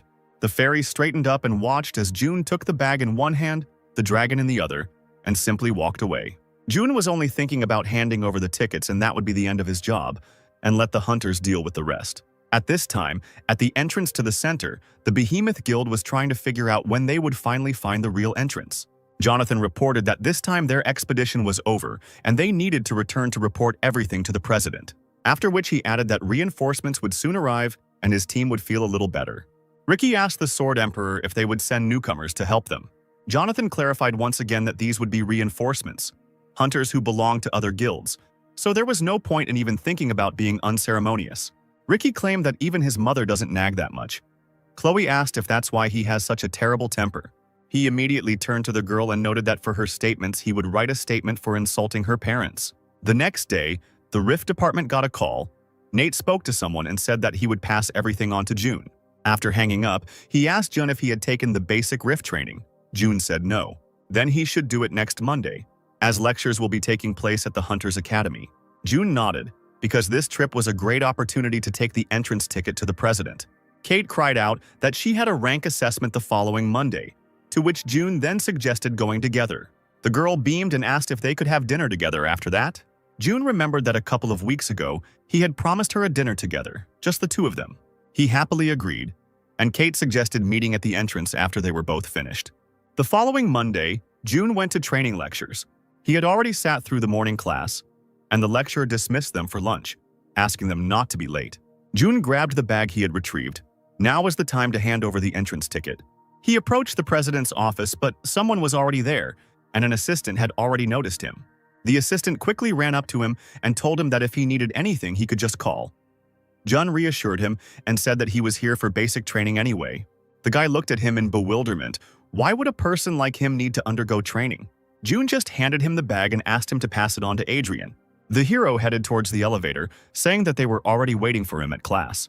The assistant opened the bag and a pink light appeared from inside. He took out a strange paper and couldn't understand what it was.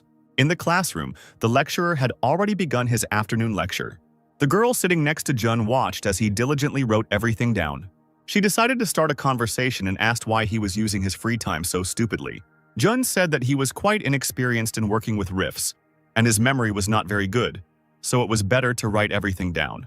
The girl lay down on the desk and declared that no matter how hard they tried, the attitude towards civil servants would still remain terrible. They were not some Mr. June. And after he asked again who she was talking about, the girl screamed, "How could she not know the famous June? This is a famous person who has proven that even an ignored and despised civil servant can be respected by everyone. He cleared an S-rank dungeon with 0 deaths and broke the arrogant hunters," after which she added that she would really like to get his autograph. The door to the lecture room swung open and the president's assistant walked in. The president was standing right behind him, and an assistant was pointing his finger at June and shouting that he had actually come for basic training. The president apologized to the lecturer and said that he had come there on very important business. June thought the president should have realized that he didn't like to attract attention. Adrian approached the desk and hung over the hero. The other civil servants asked what this guy had done wrong. The president apologized to Mr. Jun for his sudden visit. At that very moment, the civil servants in the audience turned into little children who had just realized that the very same civil servant was standing in front of them. Jun exhaled heavily. It seemed he wouldn't be able to listen to the rest of the lecture. He stood up and walked towards the lecturer, apologized, and asked permission to leave. The lecturer was puzzled as to how he could refuse such a person, but just in case he allowed him to do so.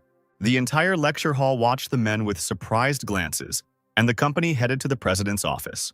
The girl sitting next to him couldn't believe that it was June himself sitting next to her, and she thought that he was just a handsome and strange guy. The door slammed shut, leaving everyone to ponder the recent scene. June informed the president that if he did so, their cooperation might be difficult. Adrian apologized again, but the entrance ticket was so important that he simply had no choice. And he also promised to apologize to all the observers for this scene. June watched him carefully. It seemed that he still understood his words, but something needed to be done so that this would not happen again. Adrian opened the door to his office. He knew that such an appearance would cause inconvenience, but there was simply no other way out. The Behemoth Guild members, who had just returned from the center, were already sitting in the office. Chloe looked at June in surprise and did not understand why an ordinary person came to meet them, while Jonathan knew the person who entered very well. The Sword Emperor jumped up to the manager and began to shake his hand. He had no idea that June was the person who found the entrance ticket. Moreover, no one knew that the entrance ticket could be located in a completely different rift. Chloe asked Ricky if he was going to stand up and say hello properly. He turned the entrance ticket over in his hands. Did everyone really think it was not a fake? The president shouted at him, asking him to stop immediately and apologize to Jun. But he just called him a lanky guy and added that if he was lying, he wouldn't get rid of him so easily. Adrian screamed even louder, his behavior crossing all boundaries. Jonathan and Chloe also tried to calm their partner down and apologized to June. June chuckled. Ricky looked like a low-class bandit at the Muram market. The hunter began to roll up his sleeves and fill them with mana. He was annoyed by the fact that while Jonathan was talking, someone was allowing themselves to laugh, after which he himself began to laugh, noting that civil servants always hide behind the backs of hunters and therefore do not know what pain is. Ricky offered to personally demonstrate to the civil servant how scary he was and pointed a gun at him. The tip of the spear stopped a few centimeters from Jun, but he did not move. Ricky asked him if he was beginning to understand who he was trying to fool, after which he put away the weapon, patted him on the shoulder and asked him to relax, because he would not hit a government employee. Adrian watched Ricky's disgusting behavior and didn't know what to do at the moment. Ricky stretched and said that now he also had to deal with re-educating scammers. Jun turned to the president and told him that he had raised his puppy too poorly. Chloe and Jonathan froze. On the one hand, Ricky really behaved terribly. On the other hand, these words will lead to a new conflict. Ricky became furious and asked if Jun wanted to die at the hands of this puppy. He just smiled in response. He was sure that this guy would not be able to cope with his strength. Ricky froze. He didn't understand what was happening to him and couldn't move. Jun released another wave of mana, and the hunter fell to his knees in front of him, after which he began to choke and with his last strength begged for mercy. The hero said that he would let him get away with it, but asked him to remember that there would be no second time. The manager walked around him, sat down on the sofa, and Chloe tried to bring her partner to his senses. Jonathan was shocked. This guy subdued an S-rank hunter with just energy. Jun asked if he could hear the reason for his invitation. Adrian knew that the hero didn't like long, convoluted conversations, so he said it straight out. He was asking to become a member of his squad to attack the center. Without thinking at all, Jun replied that he would not join the attacking force. The president knew that it was useless to fight him, so he simply thanked him for the entrance ticket. And he handed him an envelope as a token of gratitude for everything he had done for the academy. Jun was even more upset because civil servants are fired if they take bribes. Adrian waved his hands and tried to assure him that this was not a bribe, but simply gratitude. However, Jun still wanted to maintain good relations with the Hunter Academy. He asked that from now on, no matter what request he made, the president would give his consent. Jonathan understood that these words meant that in the future he would effectively become the head of the Hunter Academy. Adrian agreed to this request, despite the outrage of the Behemoth Guild. But he asked to promise him something in return. Jun listened to him attentively.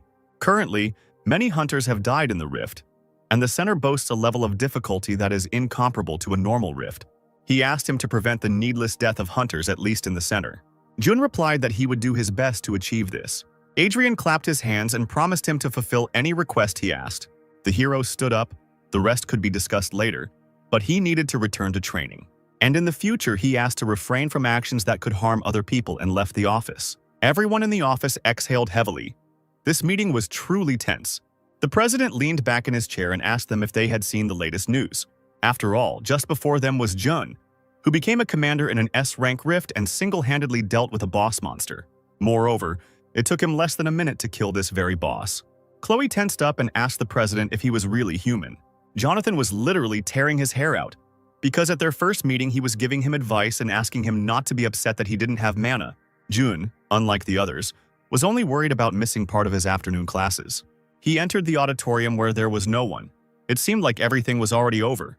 The lecturer finally saw him and said that since he had gone out on urgent business, no one expected him to return. Jun apologized for the situation during the lecture, but the lecturer replied that it was no big deal, especially since he had graduated with the president's approval. The hero bowed deeply to him and thanked him for his understanding. The lecturer handed him a box. It was a random box that is given to training participants. It mostly dropped F-rank items, so there wasn't much hope. Kate was already waiting for him in the corridor, simply glowing with happiness. He asked how long the girl had been waiting for him. She said that she had just arrived and started rummaging through her purse. Kate pulled out a hunter evaluation form and stated that thanks to it, she was now a B rank. Jun was happy for his employee, but noted that this was all the fruit of her efforts. All the business at the academy was finally done, and they went to lunch together. After lunch, spent in pleasant company, Jun went home. The entire household gathered around the box that Jun had received during his training. The hero offered to open Jill's box, but the girl refused. She had opened them several times already, but because of her shitty hands, she only got low-ranking items. Yoji burst out laughing and repeated over and over that she had shitty hands, and the girl ran after him, screaming that the expression meant bad luck. Not what he thought. Jun decided not to delay and opened a random box himself, which began to emit a red light. Jill noted that there should at least be a yellow light, otherwise it's a dud. Suddenly, the box began to gain strength and glow even more. The light changed to a light blue and enveloped the room. something Jill had never seen before. But the light did not stop and continued to change, now becoming purple. They say that if you get blue, it means an unexpected turn in life. But purple is the level of the 9 o'clock news. Jill asked if her father was being too indifferent to what was happening, but he only noted that it all looked good. Music began to play from the box, and a voice announced that a spiritual heritage had been discovered. Jun didn't understand whether this was good or bad because he didn't feel any special power. He was holding a beautiful emerald book in his hands, and the status window said that it was an encyclopedia dedicated to the center, which would increase anti-magic power as the study progress increased. Jun thought, it was strange that he received a spiritual heritage dedicated to the center. If we are talking about the same center, Nergis said that dragons were born in the center. Jun turned to Yoji and asked if he knew what it was. The dragon did not know. He gave him a nasty look, suspecting him of hiding something. But the dragon really didn't know. Carciel also clarified that he knows nothing about the center. He was definitely born there, but he doesn't remember anything. Jill said that this box usually drops items up to S rank, and she hasn't heard anything about legacy items. Carciel thought that this was the first time he had seen the gentleman so interested in something. Is the owner really going to go to the center? Yoji lost interest in the book, since it was not something edible, and decided to go to bed. Jill went after him because he had promised to brush his teeth before going to bed that night. Jun stood up and announced that he would make sure the teeth were brushed. At that very moment, Yoji clung to Jill and screamed that he was ready to brush his teeth and wanted to do it with her. But Jun took him by the wings. For today, this task will be done together with the main owner. The hero picked him up and headed to the bath, while Jill and Carciel wished him luck. The next morning, the dragon sat in front of the TV and complained that all the dramas were the same lately. Yoji was even more outraged and asked the writers to come up with something new, continuing to switch channels. Suddenly, their attention was drawn to the sound of the front door lock opening. Carciel noted that the younger master was currently studying, and the older master never returned so early. Could it be that thieves had come to visit them? Yoji flashed his fangs. He hadn't exactly relieved the stress of brushing his teeth the night before. The door opened, the dragon screamed that he would bring justice upon the thief and flew towards him. Suddenly, he crashed hard into the hand of the one who had just burst into their home. It was Jun, who was very curious about what this dragon was doing again. But what interested him most was his words about yesterday's stress. The hero squeezed his muzzle a little harder, and the dragon screamed that he didn't mean anything bad. While Jun continued to hold Yoji, Carciel calmly walked out into the corridor and bowed to his master. The three of them finally headed to the kitchen, Yoji wondering why he had returned from work so early. And, without waiting for an answer from the owner, he began to shed tears because of his dismissal. Jun reassured him that it wasn't like that. He just had a business trip to Kanwodo that evening, and he came to pack his things. Carciel only listened attentively to their dialogue, not daring to interrupt it. Jun said that he would cook a little later, but for now he would go and clean up. He decided to start with his bedroom, but when he looked in, he realized that it was perfectly clean. Then it was decided to forget about cleaning, and at least do the laundry. But after the hero looked into the laundry room, and this business was completed. Carciel said that when the senior master goes to work, the junior master does all the housework and goes to school. Jun knew that Jill was very different from ordinary schoolgirls, but he didn't expect it to be so different. Then there was only one thing left for him to do: cook. Jun had almost finished dinner, and Jill had finally returned home. He tried a spoonful of what he had prepared and was glad that the girl was home. Jill was shocked. She didn't expect her father to come home so early. Jun said that he was going on a business trip that evening, so he decided to cook dinner. The girl sat down at the table and wished everyone a bon appetit. He also wished her bon appetit and asked why she didn't ask for pocket money. The girl said that she had already received pocket money. Last month, he had given her a whopping 720,000 won. Jill said she bought a vacuum cleaner, a dryer, and began to account for her food expenses. Jun interrupted her. This was money for living, and he meant personal money that she would spend on herself. He explained, for example, that she might need money to go out with friends. Jill replied that she preferred spending time at home with Carciel and Yoji. Jun only added that sometimes you need to have fun with the guys to find friends and asked to be sure to tell her if she needs personal money. After which he threw on his coat, took his bag, and said that it was time for him to leave. Yoji was drooling, because now the master's food was his food. He gloated over Carciel because he could not understand his joy, because he only ate food. But Carciel had already disappeared from his place. Jun was walking through the area when suddenly someone behind him shouted for the owner. He didn't think it was him being called, but he decided to turn around anyway. A girl ran after him and asked him to go on the trip together. The girl finally caught up with him and stopped in front of him. She asked the owner to take her with him. June looked closely at the girl and did not understand who she was. A little girl with purple hair and pink eyes revealed that she was Carciel. The dragon added that he didn't like the image because it was uncomfortable, but he felt it would attract less attention. The crowd continued to watch as the little girl called the man master. June noticed the displeased looks of those around him watching them closely. He hugged Carciel from behind and suggested that they first move to another place. At that moment, a heavy male hand fell on June's shoulder and stopped him. The man said that his place was at the police station, but the hero tried to convince the man that all this was not what it seemed. But the man was not reassured by these words. He asked him to follow him calmly because he did not want to shed blood in front of the child. He held Jun by his coat and said that if the girl had not been there, he would have died at his hands long ago. A child's hand squeezed the huge man's throat with force. The girl was interested in how the pathetic little man allowed himself to be so impudent in a conversation with his master. June asked Carciel to stop, but he was sure that the man had crossed the line. The hero exhaled heavily.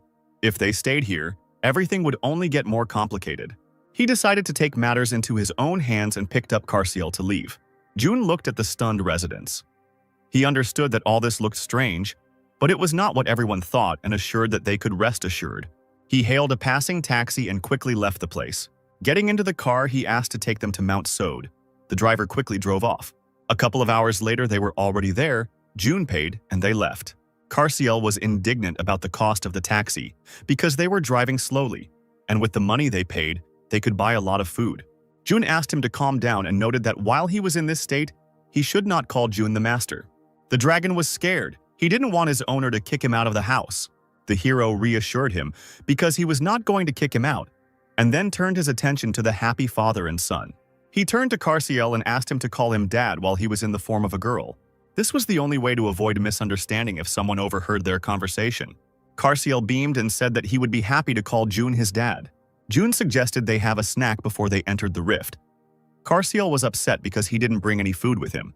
But if he had eaten dog food like that, June would definitely have had to go to the police station. So he suggested having a bite to eat at a snack bar that was nearby. June ordered them a bowl of ramen, which they never ate at home. Jill forbade them from eating such food because it was unhealthy, so they had one chance to try it right now. The hero didn't know if Carciel would like ramen, since at home he only ate food. Carciel was delighted with the flavors that unfolded in his mouth. June smiled contentedly. June decided to ask why the dragon went after him, since due to the current situation, he was unable to find out right away. Carciel asked in return whether June was planning to go to the center alone, and after June confirmed his suspicions, he began to raise his voice, because it was dangerous even for him. Carciel pounded his fists on the table. He knew that there was some terrible force inside the center, but he couldn't remember what it was. Jun stroked the girl's head, thanked her for her concern, but he really could go there alone. But Carciel said that if Dad got hurt, everyone would be sad, so he would go with him and protect him. June agreed to go together, suggested finishing the ramen and heading to the center. 30 minutes later, they reached the entrance to the center on Mount Sode. It looked truly enormous, but neither of the two were going to hesitate before entering. And now they were already flying into a huge hole, not knowing when their fall would end. They landed, and June realized that this was where they went before entering the real entrance to the center. Everything around looked quite peaceful, given the stories of the Behemoth Guild. June said that since they were going to enter the real entrance today, Carciel would need something. He gave him an entrance ticket and said that everything would be clear when they got to the right place. But the words about the monsters appearing unexpectedly were true, because behind them stood a huge blue titan. Carciel shouted at his master to hide behind his back. He wanted to deal with this monster himself and released fire from his paws. June asked him to wait a little and grabbed him right by the fiery paw. The dragon begged to let go of his hand because it might melt. Dark blue clouds of mana swirled around June. He asked Carciel not to worry about the monsters, clenched his fist, and a handle began to form. He had some things he needed to figure out this weekend, and it would be best if he figured it out quickly on his own. He delivered a powerful blow and cut the titan in half. The enormous affair collapsed and raised a huge column of dust. It even seemed to Jun that he had overdone it a little with the force of the blow. The water in the rift began to vibrate from the force that had been released here. The water fairy sensed this. Could it be that someone new had entered the center? If she could sense his energy even here, it meant that this challenger was quite strong. She thought that she was just bored, and finally a strong toy appeared after a long time. Carciel asked June where the entrance they were looking for was. Jun replied that, judging by the energy he felt, they were almost there. In the distance, they saw a red gap in the bushes. It seemed that was exactly where they needed to go. Carciel overtook his master and declared that he would go and check first. Suddenly, something strange caught the dragon's attention. There was a man lying in front of the entrance. It seemed he was badly injured and needed help. June opened a book he had recently received from a random box. He found a similar illustration in a book and clicked on it. Then he pointed his finger at the target, and the book reported that information about human hell had just been loaded. The book opened with a description of a trap plant that takes the form of a human and attacks when approached. He received the status of a spirit world traveler and was given additional anti-magic power. The hero thought that it would be very nice to get information by filling out this book, but he had too little time. Carciel pressed himself against him and could not move. With every movement of this trap plant, it hid more and more behind its owner. The dragon asked June if he was afraid to be here. The guy dropped to one knee and stroked the dragon's head. It seemed like he was really scared. He asked to tell him if he was afraid and then he would take him home. The dragon asked if they were to go together. Would he not be a burden? June reassured him that everything was fine and he would take care of everything himself. He extended his hand to him and asked if he would go with him. Carciel put his paw in his hand and agreed to go. The dragon held his master's hand and hovered in the air so that he would not bend over. Suddenly, he began to feel very strange. His body slowly became heavier and heavier. Jun also felt that he had to put in more and more effort to hold the dragon. Carciel's speech became slower. He spoke about how he should not lose consciousness. Immediately after these words, his body went limp, and he hung in Jun's arms like a plush toy. There was nothing to do. Jun took the dragon like a backpack and headed further into the center. They were located on the first floor of the center, which consisted of several islands connected to each other and having a single center with a cell. Carciel came to his senses. He felt very warm, and he thought that he could sleep a little longer. But, realizing what had happened, he jumped up because he had absolutely accurately entered the center. He turned to the owner, who was sitting in a chair, and asked what he was doing. Jun explained that he was told to catch the artifact with a fishing rod, so he was fishing. Carciel was surprised and asked what kind of impudent idiot dared to give orders to the master.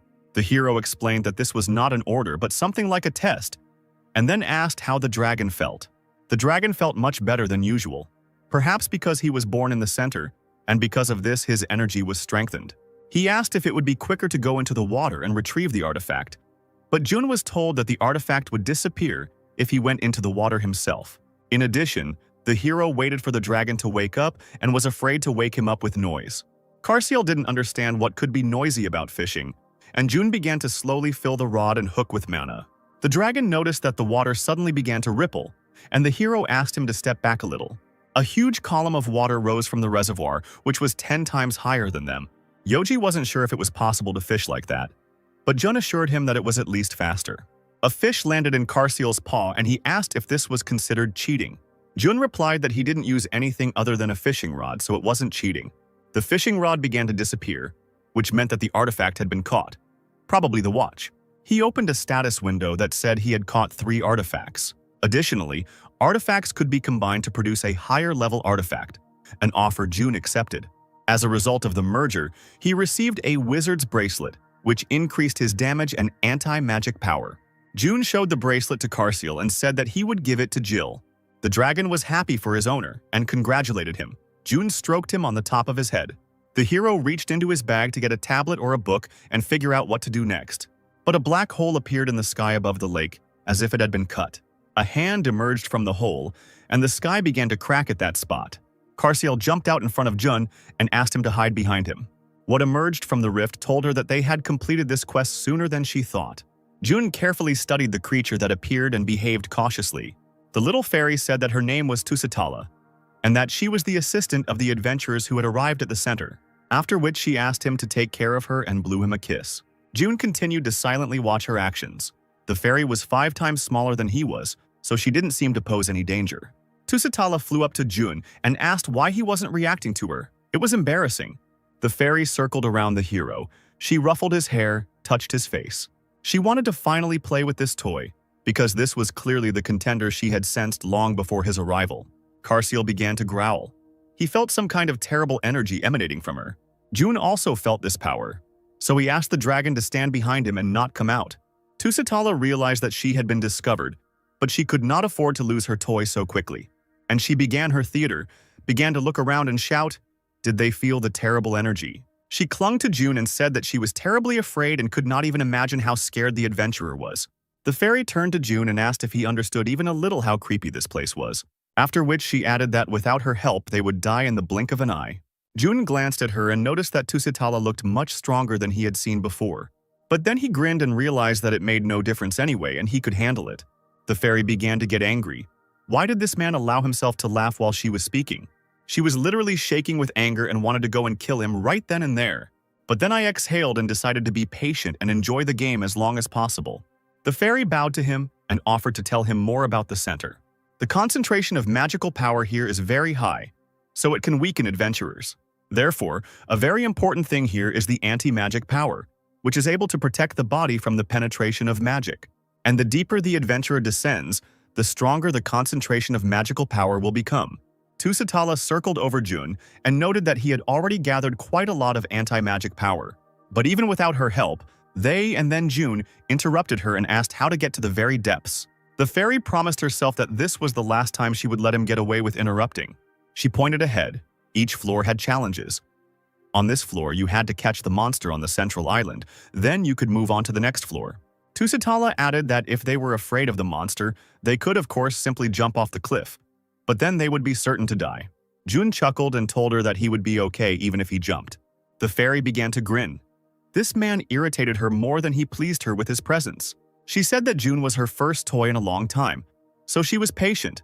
But this was too much. Jun thought that he had cast his line only to check whether the explanation written in the book was correct. But everything fits together. Everything written in the book is reliable information. In front of him was the psychopathic fairy Tusitala, who loved the suffering of adventurers, and right now she wanted to kill June. He chuckled and informed her that she must have misunderstood something, because the one who doesn't know her place is her. June's hand shot up, releasing energy and firing at Tusitala's spear, which disappeared a second later. A couple of minutes later, they were walking across the bridge towards the center. The fairy was on a leash and was crying, asking her to forgive her because she had been too arrogant. June asked her to shut her mouth because she was preventing him from concentrating. She actually fell silent for a couple of minutes, but then decided to announce that the bird in the cage was a monster. There was a huge bird in the cage, roaring and trying to escape. Tusitala asked if he would let her go now, but June had no intention of doing so. The fairy began to cry again, and Carciel grinned and wished her luck. June asked if he caught him and if he would go to the second floor of the center. Tusitala frowned and said that it was so, when suddenly she screamed when she saw the book. She flew closer and asked if the book was a fake. But after she realized that it was a real relic, she started screaming and asking where he got it. Jun coldly replied that he had found it for her in a random box, took out a tablet and took a photo of the bird. Tusitala begged him to tell her more about the book, because in any case, she would have to wait 5 minutes for the bird's barrier to dissipate. But the hero didn't have enough time to just wait, and he grabbed the cage. He began to pull on the rod, and the dark blue energy burst out again. It was simply impossible, but with just one movement of his hand, he removed the barrier that protected the bird. Tusitala was shocked. She knew for sure that no one could remove the barrier before the set time. The barrier fell and the bird died with it. The status window reported that the entrance to the second level of the center would open in 168 hours. In addition, the challenger can choose a reward for victory, a random third-level artifact, or the challenger's memories. The candidate's memories allow you to create a save point on the first level, but when choosing this artifact, the person will be automatically thrown out of the center. Jun chose the candidate's memory artifact without hesitation. Tusitala screamed again. Even though the choice was random, it was still a third-level artifact that was very valuable here. Jun looked at the stone again and said that it could stay there because he had to go to work. He looked at Carciel and said that he had something to do at home, so they were going back. The fairy was shocked. It seemed that a truly crazy contender had appeared in the center. The exit from the center began, and June ordered the fairy to wait here, and he would return next week. After these words, only a glow remained from June and Carciel, and they disappeared from the rift. The fairy prayed that all this was just a bad dream, and that this man would never return here again. Everything was calm at home. Jill was doing her usual household chores. She set the table, but Yoji was quite surprised that there was not a single dish with meat today. The girl said that he should switch to vegetables for a while since his belly has already grown. He looked at her suspiciously and asked the reason for the lack of meat. Maybe it was because June was not at home. Jill said it was all for his health. The dragon was boiling. He started flying around the room and squealing that she was petty and didn't love him at all. Jill began to eat her dinner and asked him to be patient, and when her father returned, he would prepare many side dishes. Yoji was not at all happy with the fact that he was not treated as well as the rest of the people in this house. He jumped out of his seat and said he couldn't take it anymore. He went to the window and addressed the Lady Moon. Tears came to his eyes and he asked her to fulfill his wish. Yoji asked her to make sure that the gentleman returned home sooner. Suddenly, from the corridor, he heard the sound of a door opening. There stood June and Carciel, who had just returned from the center.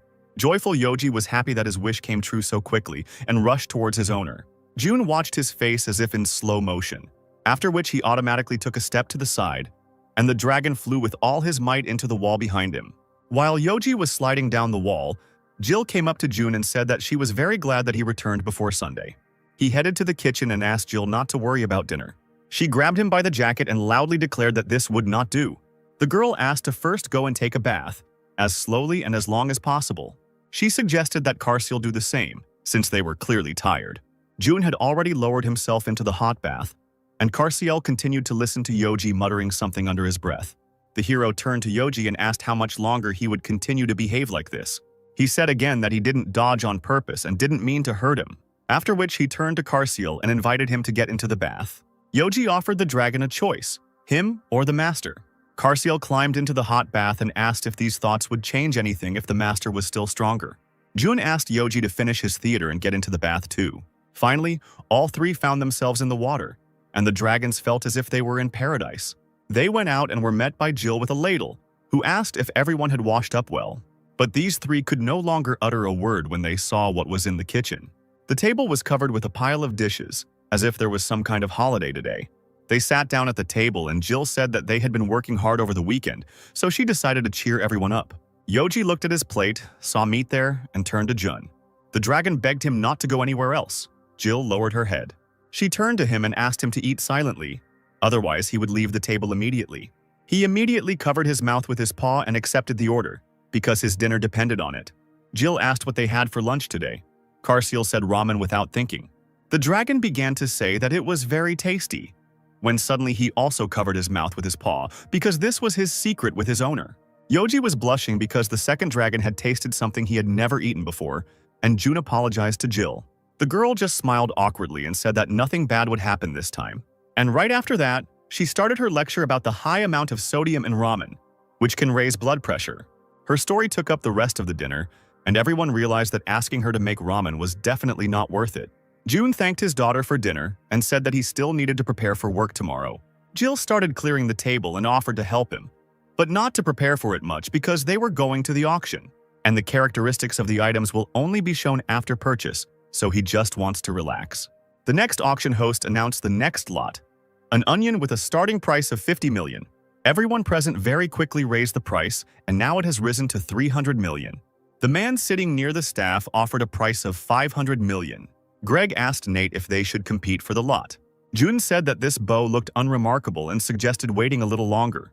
The boss leaned towards Nate again, because this bow looked very beautiful. The bow really looked beautiful. It was carved from blue wood. But the presenter hit the bow with a hammer and it was sold for 500 million. And now the moment has come to reveal information about this subject. It was a rank E choir's ornamental bow. The man who bought it started crying. Greg exhaled, because they had just almost gone bust. And June said that he felt this was a setup. The boss was surprised by the fact that he simply sensed the low rank of the item. Nate suggested just trusting June, because he always copes with any task he takes on. The host announced the continuation of the auction and presented the next lot. It was an ordinary sign with something written on it, and its starting price was 1 million won. Greg leaned back in his chair and asked who would buy an old rotten piece of wood. He glanced at June, who had already started to raise his sign. The boss, who had already rushed towards the manager, was stopped by Nate and asked to simply trust him. June felt a strong energy from inside the tablet, and he also felt the same energy in the center. Someone present offered 50 million for the sign. June raised his sign and raised the bet to 100 million. Greg couldn't hold back any longer. He screamed that it was obvious to the naked eye that it was just a piece of junk. But June was sure that he needed this artifact. No one outbid him, and the host revealed the stats. It was a rank F amulet that added 1 unit of stamina. Greg didn't know what to do because they had just spent government money on an ordinary board. It seemed as if he had turned to stone and could not move. June said that he would buy this sign with his own money and that he shouldn't worry. But the boss asked him not to worry Everyone makes mistakes in life, and their budget would cover these expenses. The host moved on to the next item. A strange, tattered cape for 1,000,000 won. June immediately held up the sign, and Greg began to beg him to at least discuss it before placing a bet. Those in the audience were in no hurry to place bets on what June was acquiring. The host tried to stir up the audience and said that this thing could turn out to be a jackpot. But no one dared, and June bought the cape for only 2 million. The crowd roared, because it was an A-rank vampire cloak with excellent durability. Greg and Nate were also very surprised by this purchase. It was an incredibly big success. The boss rushed to hug. The auction was over and they went to the information desk to pay. Greg told June once again that he loved him and always trusted him. For just a few million, they acquired 2 A-rank items and 2 B-rank items. The boss gave June a friendly nudge and informed him that they had won about 7.5 billion won today, thanks to his instinct. The administrator handed them the very same sign that June had purchased first. The hero asked to draw up a separate contract in his name for this sign. Nate and Greg turned to look at him in surprise. The colleague asked why he was doing this because it was even more incredible than winning a series of jackpots on slot machines. But Greg's attention was immediately drawn to Nate's knowledge of slot machines. And while the guys were distracted by the conversation, June paid for that very sign. He took her in his hands and realized that he was not mistaken about her. She emanated an energy of enormous power. June definitely felt the same way he felt in the center. Black energy burst out of the tablet and began to envelop June. The hero did not understand where he was now and whether those around him could see it or only he. It seemed as if he was trapped in space. Suddenly, a girl appeared in front of him and told him that he was not ready yet. He tried to use his power and create a weapon, but nothing worked. He couldn't even move. The girl said that she would now send him back and asked him to remember her words. She pushed him with her sword, and everything behind him began to glow. The last thing he heard from her was that there was a stream in the center. June returned to the real world and could not move, but this time from shock. He looked at the sign again and decided to head downtown as soon as the second level opened. Time flew by, and now it's Saturday, which means the second level has opened. Tusitala was still trying to cope with the collar that June had put on her. She didn't understand how this person could do something that she couldn't handle. It wasn't even an S-rank skill, it was just mana. The fairy had never seen such a strong contender in her life.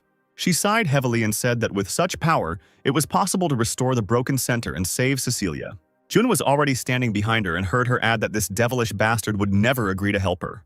He asked her to repeat what she had just said, and the fairy began to squeal in fear. Tusalata turned to him with fear in her eyes and asked when he had managed to return. June asked to forget about everything and tell him more about the center flow. He thought about it because what the fairy was talking about was similar to what that girl had said. The hero just opened his mouth, and the fairy fell to her knees and begged not to kill her. As she cried, June informed her that he wasn't even going to waste his time trying to kill her. He was only concerned about one thing: what happened in the center and what the flow was. Tusalata asked where to begin her story. The hero asked to start from the very beginning. The fairy replied that we should start with the fact that the center is now broken, and it was exactly the same adventurers as he who broke it. Tusitala said that she only knew about the breakdown of the center from rumors. If you continue going down, you can reach the heart of the center, and the closer the applicant can get to it, the more power he will gain. However, with the exception of a few adventurers, everyone died before they could even get close. But there was a group of 7 people who not only got closer to the center, but also adapted to this place. And that's when the problem started. In the process of reaching the heart center, the Transcendental Masters broke it. Jun remembered the girl he saw when he touched the sign. Maybe she was asking him to fix it. He will be able to understand this only when he approaches the center on his own. The fairy began to scream that it was not as easy to do as he thought. Before finding the real entrance to the center, there were S-rank monsters that were pushed to the exit due to their weakness. The hero asked her not to worry because he would have to go through this path anyway, since this was his destiny, and he took a step into the portal to the second level. Tusitala watched him go and wondered only one thing: why did he always speak so thoughtfully? On the other hand, it didn't matter to her because maybe he could fix the center and save Cecilia. June entered the second stage of the center zone, and the computer reported that the recommended anti-magic power value was 1. But he possessed a large amount of this power, and with the blessing of the heart, all his characteristics were greatly increased. In the book, June read that in front of him in a cage sits a Cyclops monster that can use the weapon skill. Tusitala burst out of the portal and told him that at this level he would be able to learn this skill, which would strengthen his body. She also pointed out the entrance to the subway behind the cage. If you ride it, then at each station you can meet a monster, and after killing each monster, the skill will increase. The fairy turned to the Cyclops and noticed his red hands. This was the result of the weaponry that he skillfully used, after which she looked into the encyclopedia and asked if there was a description of it there, but June said that it was better not to read it. These words excited her even more, and she still wanted to know what was written there. June didn't resist, gave her the book and headed towards the subway. The fairy thought that if it was written there that she was one of the strongest creatures, it would even embarrass her a little. But after she saw the words bitch, psychopath, and orphan in the book, she slammed the book shut. June noted that he warned her that she wouldn't like what was written there. Tusitala hung her head and finally suggested going to the subway, and Carciel couldn't help but laugh. All three of them went down, and it seemed that right now they were not in a rift, but in a regular subway. June read in the book that as he travels, more and more powerful monsters will appear at each station, but this will also increase his weapon skill. Carciel was interested in why June was photographing all the floors. He said that he was here as an advance group and was collecting information, and the main team would carry out the real attack. The fairy froze. Could there really be other people on Earth as strong as him? He replied that he was not sure about it, but it did not bother him much. The hero headed towards the entrance to the carriage and Carciel hurried after him. But as soon as the dragon's paw crossed the entrance line, a loud sound was heard and a voice announced that only those who had passed the first floor could enter. The fairy noted that only the one who defeated the monster on the first level would be able to enter. Carciel lowered his head and said that he would wait for him here then. June asked Tusitala how many stops there were, but she frowned and suggested looking in a book. But the book only recorded what the writer experienced himself, so the information is only available up to the second stop. The fairy herself didn't know exactly how many stops there were, but she shouldn't go too far, because after a certain section it's impossible to guarantee its safety. The doors began to close and she shouted that they could only return from the stations when the monster at the stop was killed. Jun rolled his eyes. He heard what she said, but he didn't think about the real dangers that might await him there. Carciel said that she shouldn't worry too much because his master was the strongest and most invincible person. 2 hours had passed, which was usually the time it took, so the hero should be back soon. But after 4 hours, the dragon and the fairy began to worry, because the owner still had not returned. At this point, June was already at the last station and continued to collect information. While he was taking photos of the area, a monster sitting on a rock was watching him. He opened the book and decided to add the information to the encyclopedia, since there was nothing about this place in it. The evil monster said that even if he fully concentrated on him, he would not be able to last even a minute, not to mention that he was wasting time writing in the book. Jun pointed at him and noted that he didn't have a weapon, so he could manage without one and released his energy into him. A huge hole appeared in the monster's chest, and as he died, he said that Jun deserved to be called the god of martial arts. For a moment, Jun stood motionless and watched the result of his skill, after which he bowed to him and headed towards the exit of the station. As soon as the train doors opened, the fairy and the dragon began waving their hands and screaming. They pounced on Jun with hugs, because until that moment they thought he was dead. The fairy started wagging her finger at him, saying that he couldn't do that, after which she asked how many stops he had passed in total. The hero calmed down Carciel, who was clearly nervous, and said that he had passed all the stops. As Tusitala said, he gained weapon skill. The weapon skill became stronger, ranging from red to purple in the order of the colors of the rainbow. The more stations passed, the higher the skill. But the fairy was afraid to think that June would start with the purple color right away, because only those 7 who approached the heart of the center had it. Jun was already outside and decided to try out a new skill. He released a pillar of mana that glowed black. The monster was defeated in just 1 second, and a voice announced that in 168 hours it would be possible to enter the 3rd level of the center. Tusitala's eyes widened. She had never seen or heard of anyone wielding black weapons. June again chose the challenger's memories as a reward, and Tusitala began to shout, asking what his weapon skill level was. The hero said that the skill was now 0.1%, but the fairy said that this could not be, because then the color should be red. He opened the status window and showed her that the skill's mastery level was indeed 0.1%. The hero had mastered it completely, and now the level of improvement had begun. June returned home and it was work Monday again. A couple of hours had passed since the start of the work week, and Greg was already dreaming about the weekend. All morning the boss was grumbling that as soon as they started working better, they were only overwhelmed with more work.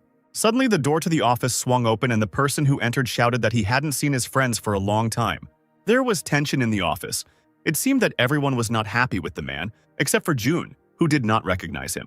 Nate leaned over and reminded him that the man's name was Chase. He was a representative of a small workshop and a con artist. Chase walked towards a pouting Greg, who was wondering why he had come this time.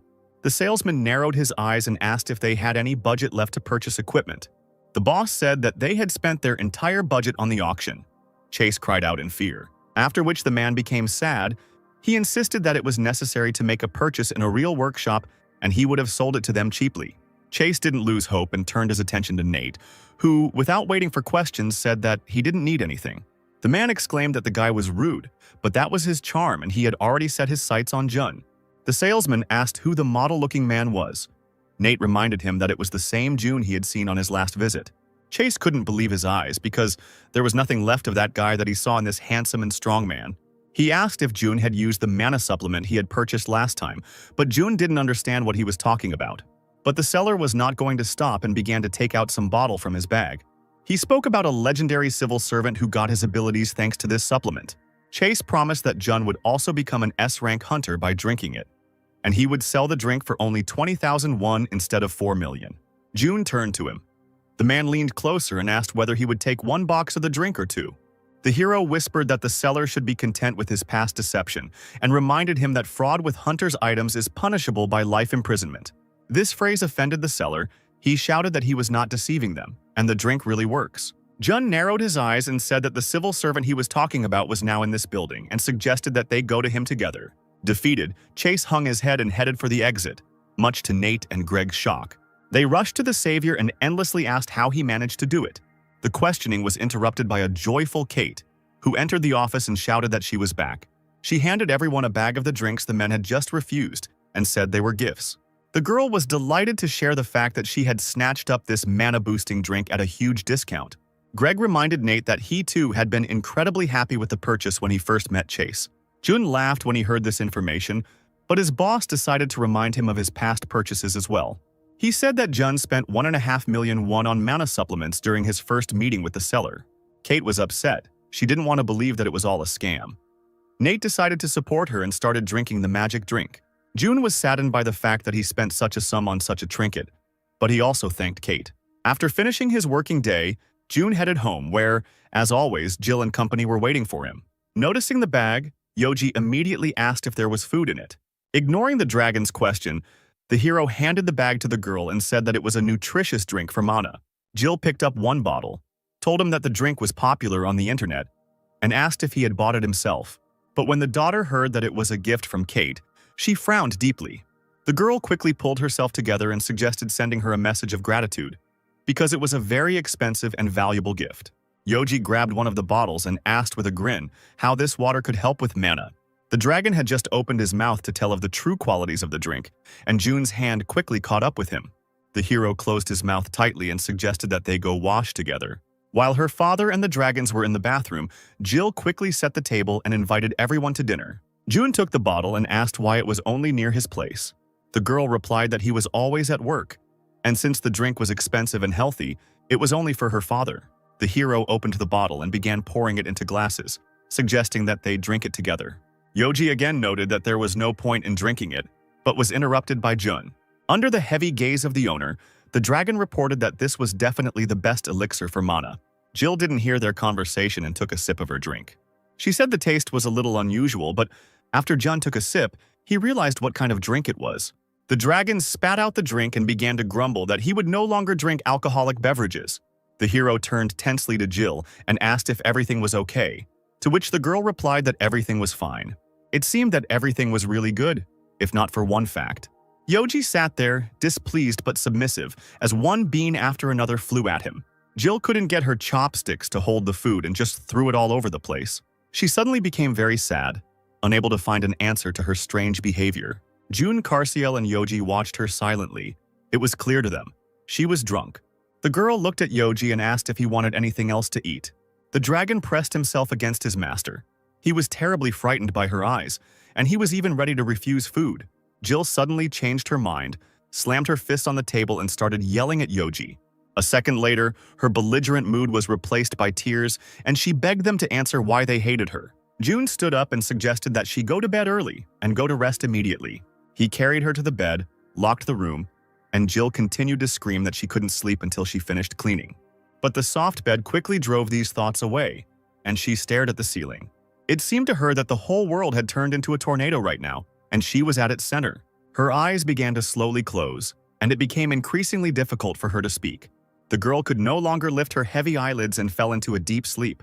The next morning, Karsil and Yoji sat down to breakfast together.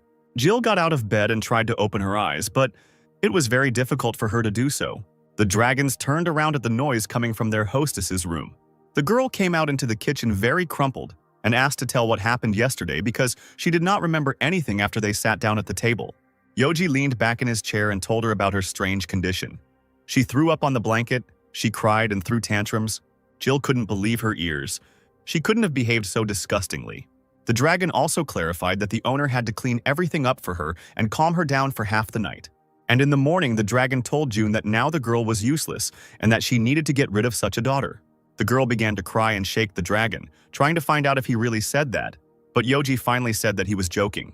The father called the school, said that she would be late and cooked porridge for his daughter to eat before leaving. She looked at the table. There was indeed breakfast there, which her father had prepared for her.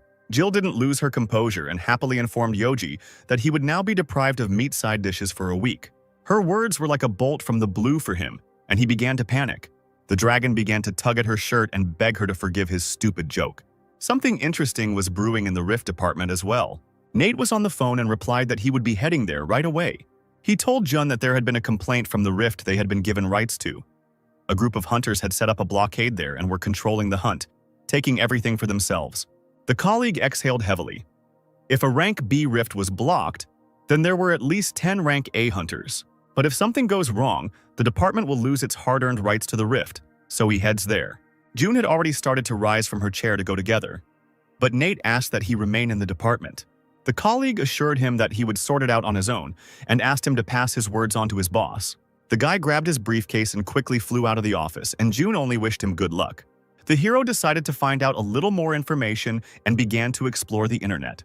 He found out that the Ike Guild, which had many A-rank hunters, was operating in their Rift. Nate could find himself in danger if he overestimates his strength. Jun thought that his colleague probably wanted to keep his word he had given in the past. While they were in the sauna, Nate was telling me that when he came to the Rift department, there were no senior people there. After working like this, he decided to become a good elder who could be relied upon. And even though June told him that he was already a reliable person, it seemed that Nate decided to confirm this with an action. The hero understood what he was feeling, but it was too dangerous for ordinary people to go into the Rift with the overlap. At that moment, Greg entered the office. The boss was stretching his back on the way to his place and said that he couldn't wake up and that his body felt heavy. After this phrase, June's eyes sparkled, and he invited Greg to go for a ride with him. The man was happy to get some fresh air and offered to buy him a coffee at his expense. A couple of minutes later, the happiness drained from the boss's face and he was screaming in the front seat of the car. Greg begged that this ride wasn't straight to heaven as the car sped along. The man held onto his belt and shouted that they had definitely been caught on camera and that now he would be deprived of his driver's license. He asked why he was rushing like that because even if he died, June would not get his position. June reported that before the boss came to work, information was received that the Ike Guild had blocked off their Rift, after which he added that it could be very dangerous there, and Nate went there alone. Fear froze on the chief's face. Did Nate really go there alone? The realization came to him quickly, and he ordered June to drive as fast as possible, and if a complaint came, he would deal with it himself. Nate hadn't yet entered the Rift and was reassuring himself that no one would harm him. His attention was drawn to the sound of an approaching car flying straight towards him. At the last moment, he managed to jump out of the way to avoid being hit by the wheels. Nate started yelling about why the hell they were driving like that when suddenly June got out of the car. June asked his colleague in fear if he had already been in the Rift and if everything was okay with him.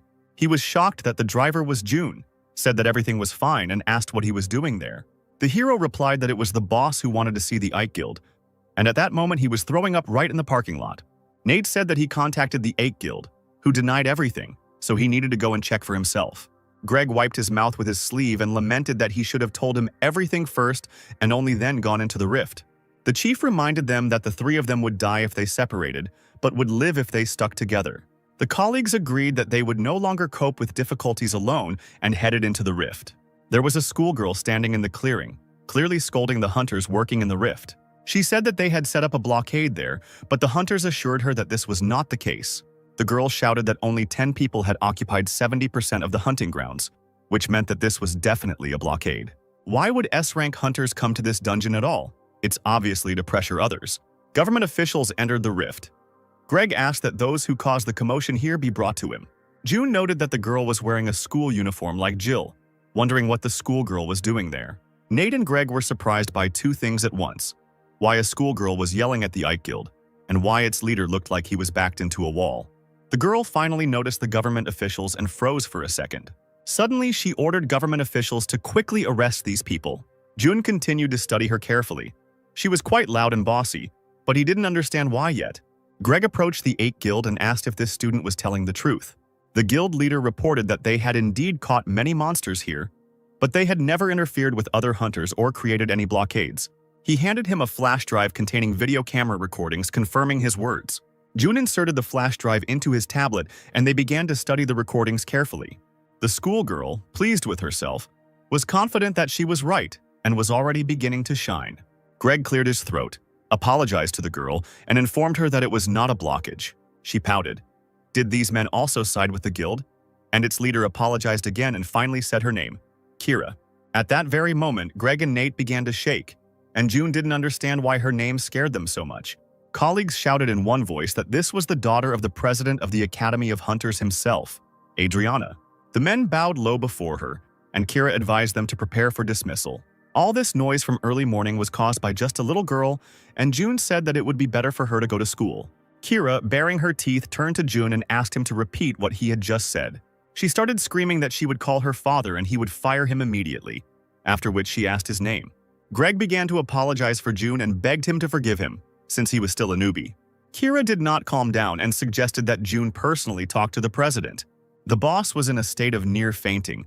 It seems their department will be closed forever after this act. The telephone announced that the subscriber could not answer the call. But the girl was not going to back down. She pointed her finger at June and ordered him to follow her. Greg asked June to beg her to calm her anger, because it was a matter of life and death for their team. They walked away, and Adrian finally answered the phone. Kira said that right in front of her was a civil servant who was negligent in his duties and asked to fire him. June noted that the president probably had a good relationship with his daughter and took the phone. After he said his name, there was a deathly silence on the other end of the line. Kira tried to understand why June's name sounded so familiar to her. Finally, the president came to his senses. He asked how the civil servant was doing and whether he had any problems. The hero replied that everything was fine until today, but thanks to his daughter, problems arose. Adrian began to apologize for her, but June understood that she was still young and had ambitions raging inside her. Kira didn't understand why her father was so nervous in front of this uncle. At that moment, June reported that the girl had skipped school and subjected government officials to training like some kind of mongrels. The girl was still trying to remember why June's name sounded so familiar to her. Suddenly, an epiphany came to her. This was the same legendary civil servant and commander-in-chief of the S-rank rift. June handed her the phone and said that her dad wanted to talk to her. She hesitantly raised the phone to her ear and quietly addressed her father. An explosive sound wave hit her ear, Adrian screaming that when he got home, she would be in trouble. The father hung up the phone, and the girl's spirit sank, because this was the first time in her life that she had been yelled at. The hero thought. Jill had never behaved so terribly and was glad of this thought. Greg continued to wait for the couple to return, and Nate noted that his nerves could cause an earthquake. The boss shouted at his subordinate that it was impossible not to worry when the fate of his future work was being decided. Guild leader. Ike pointed his finger towards June and Kira, who were heading towards them. June confidently approached them, and the girl followed him, sadly hanging her head. The hero asked Kira to apologize to everyone, and she obediently followed his instructions. Everyone froze. Did the president's daughter, known for her character, just apologize? She felt sorry that they, the employees, had come all this way because of her, and she felt sorry that she had so thoughtlessly accused the guild of blocking it. June smiled at her and said that the main thing was that everything turned out in the best possible way. The hero turned to the head of the guild, noted that the issue with the complaint had been resolved, and now they were leaving. June, Greg, Nate, and Kira headed towards the exit of the rift. The boss whispered to June if he had used any corporal punishment to subdue the girl. The guy let out a contemptuous sigh and said that they were not in Murim to use violence against children. Luckily for June, the boss didn't notice his mention of Murim, and they calmly left the rift. The hero approached Greg and asked permission to visit the academy for a short while. He was going to see the girl off. Greg agreed with him and decided to go to the office with Nate. Getting into the car, June suggested that Kira buckle up if she didn't want to die. She was embarrassed by the fact that he was threatening her with death, but she obediently reached for the belt. June stepped on the gas, and in a couple of seconds the car sped away from the parking lot. Nate noted that he was always behind the wheel and he didn't remember June ever having a driver's license. Suddenly, Greg and Nate turned to look at each other, realizing what had just happened. They ran after the car to stop their colleague, but it had already disappeared from sight. Jun, however, remained completely calm while sitting behind the wheel of the car. Kira turned to June. She was really sorry that this happened. The guy asked her to forget today's circumstances. This can happen to anyone. After which he asked why she was in the rift instead of being at school. Kira said that she didn't think it was important and fell silent. But June did not break this silence because he had received an answer to his question.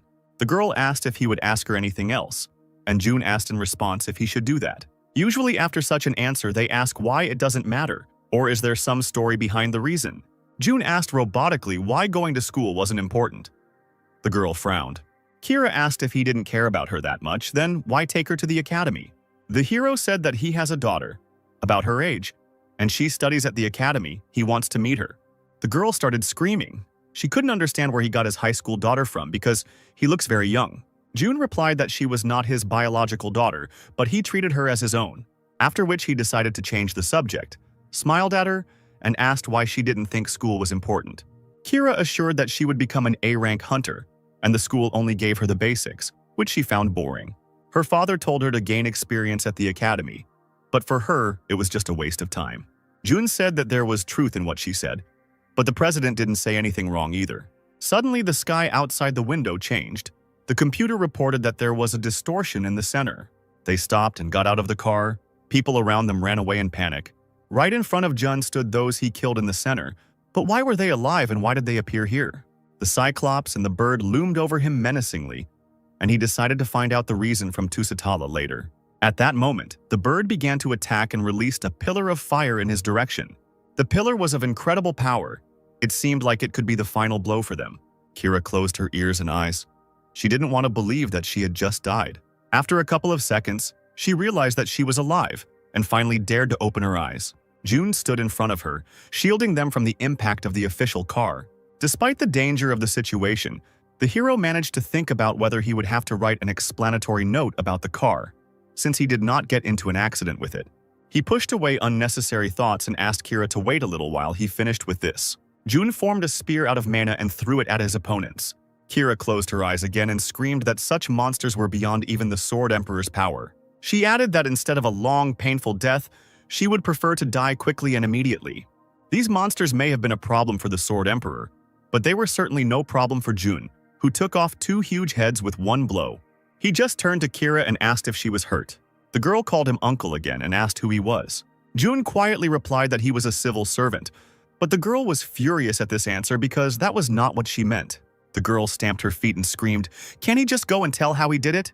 That evening, the assistant came to the president with a report on the situation. There are no casualties, restoration work has begun, but there is one problem. The hunter who killed the monsters has not shown up. But for Adrian, it didn't matter. In any case, only one person could cope with it. The assistant thought for a couple of seconds, and then smiled. Indeed, no one but June could have handled this. The guy silently looked at the president. Even though everything was resolved, judging by his heavy expression, he was already thinking about repeating a similar situation. While the aide silently vowed to follow the president for life, he only looked at the phone screen. After his morning conversation with Kira, she no longer answered his calls. Was she really offended because he scolded her in the morning? For a second, Adrian lost the strength to even stand on his feet and fell against the windows. His assistant picked him up and said that no matter how worried he was about the country, his health came first. But at that moment, although Adrian was worried about the country, it was not in first place. Now the most important thing for him was his beloved daughter Kira, whom he had offended. At that moment, Kira was at a house unfamiliar to her, the house of Mr. Jun. She glanced at the phone and mentally apologized to her father for not picking up. But the girl couldn't do anything else. The only person who could solve her problem was her uncle. And until he helps her, she is not going to return home. Jill had almost cooked dinner. Carciel was helping to set the table, and Yoji was completely absorbed in the television. Someone rang the doorbell, and the girl asked Yoji to check who had arrived. The dragon trudged towards the door and grumbled that he had been interrupted at the most interesting moment. He opened the door and an unfamiliar girl appeared in front of him, looking over him. Kira looked back and was surprised that the door was opened for her, but no one was there. She took a step forward and her knee connected with Yoji's face. The schoolgirl squealed in fear, and the dragon's face twisted into a painful grimace. The girl bent down and began to study the monster. Maybe this was the child that the uncle was raising. She took her hands away from him and said that her name was Kira, and she was looking for Mr. Jun. The dragon rubbed his nose with displeasure and said that his master was currently in the shower, after which he declared that they did not need any goods and showed her the door. The door began to close and Kira angrily pushed against it, shouting that she would leave only after she met with the master. Yoji also stood his ground, pressing on the door from the other side and asking her to leave. The noise in the corridor attracted the attention of Carciel and Jill, who had already headed to the scene. She looked out into the corridor and asked who had come to them, that the dragon had made such a fuss. At that moment, a girl burst through the door and Jill recognized her as Kira. Yoji was indignant that the girl didn't immediately say that she knew the owner, since he mistook her for a merchant. Kira stood up, tidied herself up, and thanked the girl for finally letting her into the house. Jill couldn't understand why the president's daughter came to their house and asked Kira about it. She said that Mr. Jun had helped her a lot today and she came to thank him. The girl immediately understood that it would not be so easy to get rid of her gratitude. She became wary and finally suggested that they come in and have some tea first, since her father was busy right now. She was embarrassed that in order to thank him, she needed to bring 2 suitcases with her. Kira walked through the apartment and looked around. The house looked smaller than her room. The girl nimbly fell onto the sofa and asked if Jill was the daughter the uncle had talked about. Jill slammed her cup down on the table, confirming her suspicions. Kira wondered why the girl was angry with her, because she had done nothing wrong. All 4 of them turned around because the culprit of this get-together finally appeared in the room. Jun was drying his wet hair with a towel and was clearly stunned by the evening guest. He exhaled heavily and asked what Kira was doing here, to which she asked why he was so unhappy with her. The hero turned to Yoji and reminded him that he had asked to drive away all sorts of merchants. The girl was furious. Could this man really call her a pathetic merchant? Yoji revealed that he had been deceived, and Jun finally asked her why she had come. Kira screamed that she had come to thank him. Everyone had to cover their ears from her scream. Jun pulled his fingers out of his ears and asked her again if she really came for this. The schoolgirl hesitated. Of course, this was not the main reason for her visit, but she came to express her gratitude too. She was terribly worried and finally began to ask her main question. But Jun interrupted her and immediately gave his cold answer. No. Kira started shouting again that she didn't even ask the question, but Jun asked it herself. After all, she came here to ask to be taken as a student. The girl gasped. Could this man really have the ability to read minds? The hero began to explain and asked why she had brought so many things if she had just come to thank him. Kira decided to play her trump card and declared that if he took her on as an apprentice, she would give him 10 billion won. Jun looked at her tiredly and asked if she knew how much one magic stone cost. Although she wasn't an official hunter yet, she knew he was worth around 800 million. Kira understood what he was getting at and asked if he wanted something else. Jun noted that he would be glad to have dinner and for her to leave. Kira gave in. Tears welled up in her eyes. She didn't want to believe that he would really do this to her. She asked her last question. Would she ever be able to become his student? A plan came into Jun's head and he said that he would take her on as a student, but with one condition. If she attends classes at the academy and graduates as the best student, then he will teach her. Kira clarified the conditions just in case, not because she didn't hear, but because she didn't believe her ears. She jumped for joy and shouted that she swears to him that she will become the best in school. After which she clung to Jill and said that from now on they would see each other at school every day and should be friends. And a second later, she flew out of their apartment along with her things. Jun and Yoji were already sitting at the table.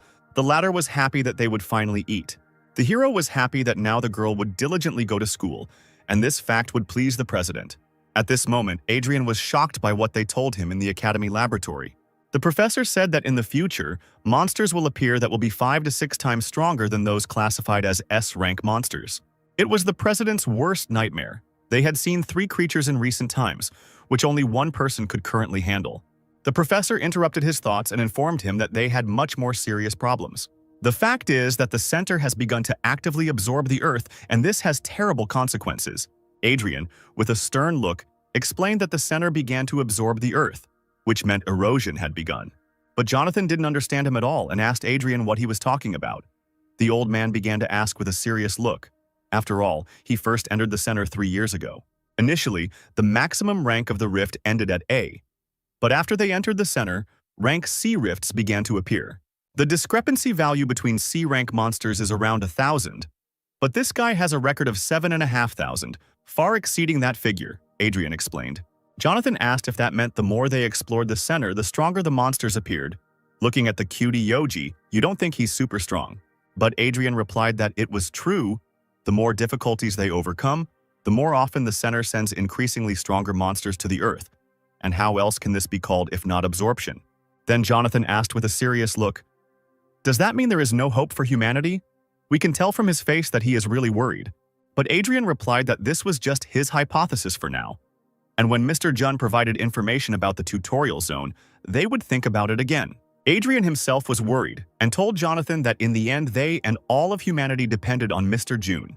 Meanwhile, our hero was getting ready to go somewhere. Sweet Carciel told June that he would wait for him outside. June responded melancholically, well, when Jill called him with a worried look. Jill began asking him, a little hesitantly, if he was still going to work on Saturday this week or if he was going on a business trip. June replied that he was, and he thought he would continue to work on weekends for a while. Then the daughter, with a sad expression on her face, replied that she understood everything. Of course, she didn't want her father to work so much. And at that moment, Yoji started hitting Jun on the leg, saying that they were going to go out to dinner somewhere today, and asked why he was even going to work. But June coldly replied that it was the first time he heard about it, which of course greatly upset our cutie. And Jill said that she had managed to get a scholarship, so they decided to go somewhere on the weekend to have fun. A little awkwardly, Jill revealed that she wanted to surprise him and tell him about it today. Jill was visibly upset, but told him not to worry about it because she didn't want to interfere with his plans. And Yoji was offended and said that he was so looking forward to this weekend, he wanted to watch a movie, eat a delicious dinner. Jill and Yoji began to get even sadder. June's face showed us that he was in shock. Then June began to think about how to be a good father. And as a result of serious reflection, for the sake of a proper relationship with his daughter, he decided to spend time together and asked if they would make it if he returned by 5 in the evening. Jill and Yoji immediately became cheerful and simultaneously answered that it was over, they would make it. Carciel happily jumped on his owner with hugs and repeated that his owner was the best. Then June said that he would return as soon as possible, which only made the guys happier. After a joyful morning with his family, June went to work. It was the third stage of the tutorial zone. Lava was bubbling under June's feet, the heat enveloped the entire room. June turned to the fairy and asked what he needed to do here, and she replied that he could only start the mission after receiving the item. While June was asking where he could get this item from the fairy, Carciel, like a dragon, was enjoying a lava bath. And suddenly June received a skill ring, which was colorless. Rank 5, number of sockets 0, description ring, allowing the use of skills. The fairy was also surprised that the ring appeared so suddenly, and she assumed that it was the most important artifact in the center. But Juno was not very impressed by the ring. He asked if she was sure. But Tusitala insisted that without this ring, he would not be able to use his skills here. This made June wary, because he used his skills easily. But the fairy just started laughing and explained that it was because they were now in the tutorial zone. The little fairy continued to laugh, and confidently said that, as expected, June needed her. She flew around him contentedly and said that he needed to catch the gatekeepers on each floor to increase the number of skill sockets that could be placed in the ring. There were 7 floors in this tower, so it could hold up to 7 skills. The fairy confidently said that he could give up at any moment, but it was worth remembering that the difference of 1 skill was as big as heaven and earth. However, the beautiful and kind Tusitala always says this to adventurers. She haughtily told June to give up at any moment, so as not to get hurt in any way. The fairy continued to praise herself in a fit, repeating how kind she was and how difficult it was for them without her, while June and Carciel watched her tiredly. Then June told the fairy that everything was fine with her, but the problem was that she lost her mind from time to time. Little Carciel shook his head and said that it was definitely an incurable disease. Then he asked her to come to her senses and help, and asked if it was necessary to kill the gatekeepers in order to increase the number of connectors. The fairy looked at June in surprise and asked what he meant. If not in order, then how else? And June at that time began to use his power and said that he had a meeting today, so he did not have much time. So if he could only kill the last gatekeeper, it would save him time. The fairy got nervous and asked to wait, but June had already used his power to the fullest. June effortlessly hit the gatekeepers with furious force. The fairy hysterically asked June to be like all normal people. In front of Jun lay a huge snake. He was informed that he had won first place in the third stage of the tutorial, and was asked if he wanted his achievements to become public knowledge. June naturally refused. Suddenly, the ring began to glow. This is how the strengthening of the ring began. After the strengthening was completed, he was asked to return to the lobby on the third floor. Tusitala was very surprised that they had already finished. She asked if they were going back to the third floor. June replied yes. The upgraded skill ring had 7 sockets. The rank of center treasure? The fairy was shocked and began to scream loudly. How did he manage to upgrade the ring so much? June wasn't impressed, and Cutie Carciel snapped, saying that she acted like she knew everything, but in reality, there was a lot she didn't know. This of course angered our little diva, and Carciel was only amused by her reaction. June calmly told Carciel to quickly return home. They quickly ran away, and the fairy was left alone and continued to demand that they explain how the ring turned black. 5 o'clock in the evening, as June promised, he returned to spend time with his family. Yoji had already started to eat actively, and June asked what movie they wanted to watch today. Jill suggested the most popular movie that everyone was talking about right now. Then June agreed to go see it. Jill happily hugged him. A huntress was walking behind the boys, and when she saw Jill hugging June, she decided that she was his girlfriend and was very upset. Kate thought June had been flirting with her all along, a distorted memory that flashed past her. The girl got seriously angry and even activated her firepower, which scared the people passing by. She said that betrayal is followed only by death. She grabbed the guy by the shoulder and asked in a creepy voice how he could do this to her. His good attitude towards her was just a lie. The girl asked if he considered her a simple toy. With tears in her eyes, she told the guy that she was truly disappointed in him. But when the guy turned around, it turned out that it was not June and Jill, but completely different people who were shocked by what had happened. The guy was still in shock, but his girlfriend was already starting to get angry. She asked if he had met both of them. Then the guy got really scared and quickly replied that he didn't even know this girl. But the girl's anger could no longer be stopped. To the guy's great regret, his name is also June. The guy repeated in fear that he did not know her. And our heroine, who had caused this scandal, stood silently, not knowing what to do. Then June, whom Kate had expected to see initially, approached them, and June asked if she had come to watch the movie. Kate felt awkward and shouted that she was sorry, and quickly ran away, leaving behind June and the couple who had argued over her. She was so ashamed that she ran away at breakneck speed, and June thought that she was practicing the technique of fast movement. He noticed that she became much faster. Jun's thoughts were interrupted by Yoji, who noticed the guy's popcorn and asked if they could eat some of it. June asked if he wanted one, and Yoji happily said yes. So June went and bought 1 large caramel popcorn and a large cola, and Yoji started flapping his wings in joy. He gave the treats to the kids, and they happily began to try them. Yoji ate his popcorn with gusto and said that, as expected from the owner, unlike others, he is very generous. Jill heard this and angrily asked what about her. Did he mean to say that she was not a broad-minded person? Jill raised her hand and Yoji screamed in fear to spare him and not deprive him of the meat-side dishes. But the girl only lightly wiped the dragon's cheek and said that he was all dirty, just like a pig. Then she turned to June and said with a warm smile that the movie would start soon, and suggested that they go to their seats quickly, while Yoji watched her in shock. Then Yoji thought that Jill was acting strange today, and since no one else was noticing, he decided to watch her himself. But as soon as the film started, Yoji immediately forgot about his plan and began to watch it with delight.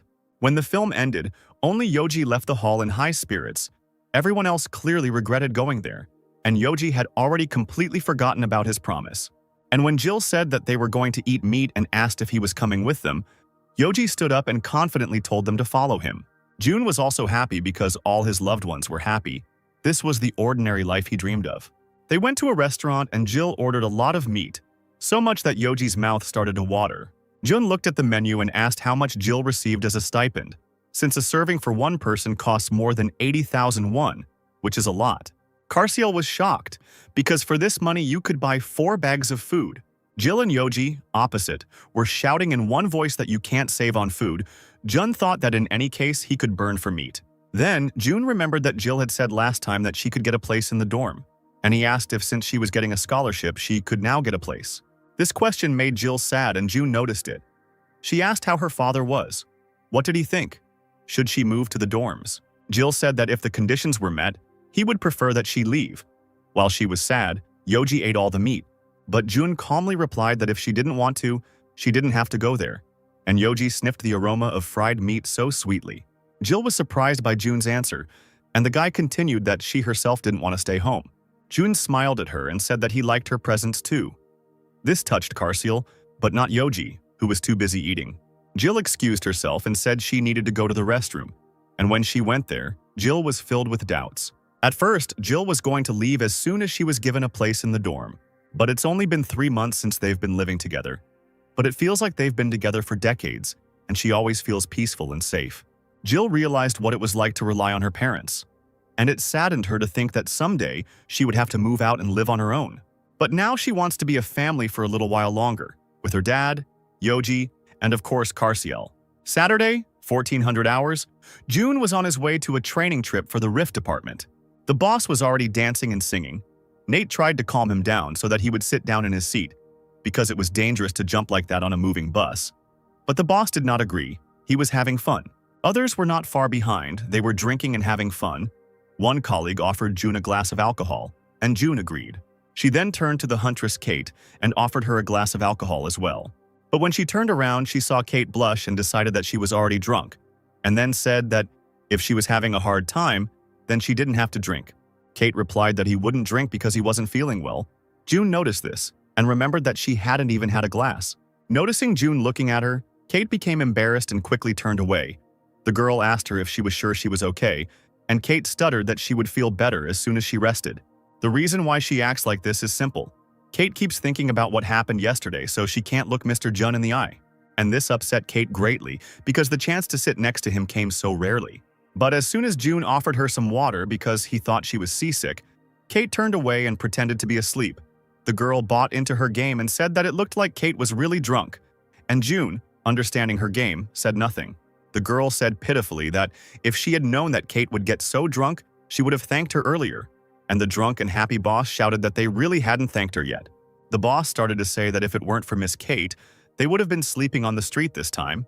The girl laughed at how the boss started to exaggerate everything, and said that it seemed like the boss was very drunk. Let's go back a little, to Wednesday. A few weeks before Kate got it all wrong at the cinema, in the Rift department, the chief was shouting loudly about how they could do their job like this. The chief was very angry, and when they told him that there was nothing they could do, that the refund for the stay would be made immediately, they tried to calm him down in this way. But the boss was not consoled at all. He kept yelling at them how he could find accommodation during the tourist season. Meanwhile, Kate was talking to someone. June looked at her in surprise while the boss continued to swear. They tried to restrain the chief while he was shouting at all the buildings, and suddenly Kate started calling him. Then the boss immediately calmed down and said that he was not angry with her. Kate replied that she knew, and about the place to spend the night, she had decided everything, so there was no need to worry about it, Kate added. Kate explained that her mother was in the hotel business and ran a boarding house. She asked, and her mother said that she would put everyone up for free. For the kids, Kate was like an angel who appeared to save them. June found the boarding house and showed it to the others. He asked if she was talking about it, and Kate replied that it was. Everyone was surprised, because in one night they would have spent a lot of money. Kate turned to June and sweetly asked if she was really doing a good job, and asked him to praise her. But June continued to look at her silently. Then the chief began to whisper loudly to him to praise Miss Kate. June sighed tiredly, then raised his hands and said in a robotic voice, "Good job, and Miss Kate is the best." But even that was enough, and Kate broke into a smile. And finally, they arrived at the luxurious boarding house and immediately began to praise this place. They were met by Kate's mother and apparently her younger sister. The mother smiled and said that she had heard a lot about them from her daughter, while the girl closed her eyes in displeasure. Mom thanked them for caring about her girl, who still lacks a lot. The guys, seeing Mom Kate, immediately perked up and looked at her lovingly. And it's no wonder Kate's mom looks amazing. She asked which of the gentlemen is June. Then June came forward and bowed, greeting her. Mom happily said that now she understood why Kate talked about him so much, and then invited everyone to go inside. But Kate's sister immediately frowned when she saw June. Nate looked at the boss with displeasure and asked him if he had just been drooling, then began to threaten to tell his wife everything. And Kate happily hugged June's hand and suggested that they go into the house. June, without reacting at all, replied, "Okay." And Kate's little sister, who had been looking angrily at June before, was now furious. It turned out that the girl thought that June was a scoundrel who seduced her naive and kind sister, so she was very angry at the guy. The girl began to follow June. She watched him angrily and thought how this ferret-looking man dared to date her beloved sister. She literally followed June around, screaming in her mind that she would never accept this relationship. This could not go unnoticed, and June turned to her and, saying that she had been following him for a long time, asked if she wanted to tell him something. The girl was embarrassed that she was discovered so quickly, so she screamed when she was the one chasing him. Then June calmly replied that he must have made a mistake and was about to leave. But the girl stopped him and ordered him not to bother her sister anymore.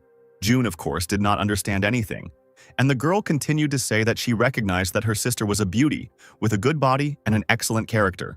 Besides, she is kind and always buys something tasty to eat naturally. He wants to get her, the girl said. And June, still not understanding her, silently looked at her. But then, his little sister shouted that she would never ever accept him, and June thought that there seemed to be some misunderstanding. And the girl continued that, of course, June cannot give up easily because losing her sister is the same as dying, so she challenged him to a duel. She suggested they play a game of table tennis, and if he lost, he would abandon her sister.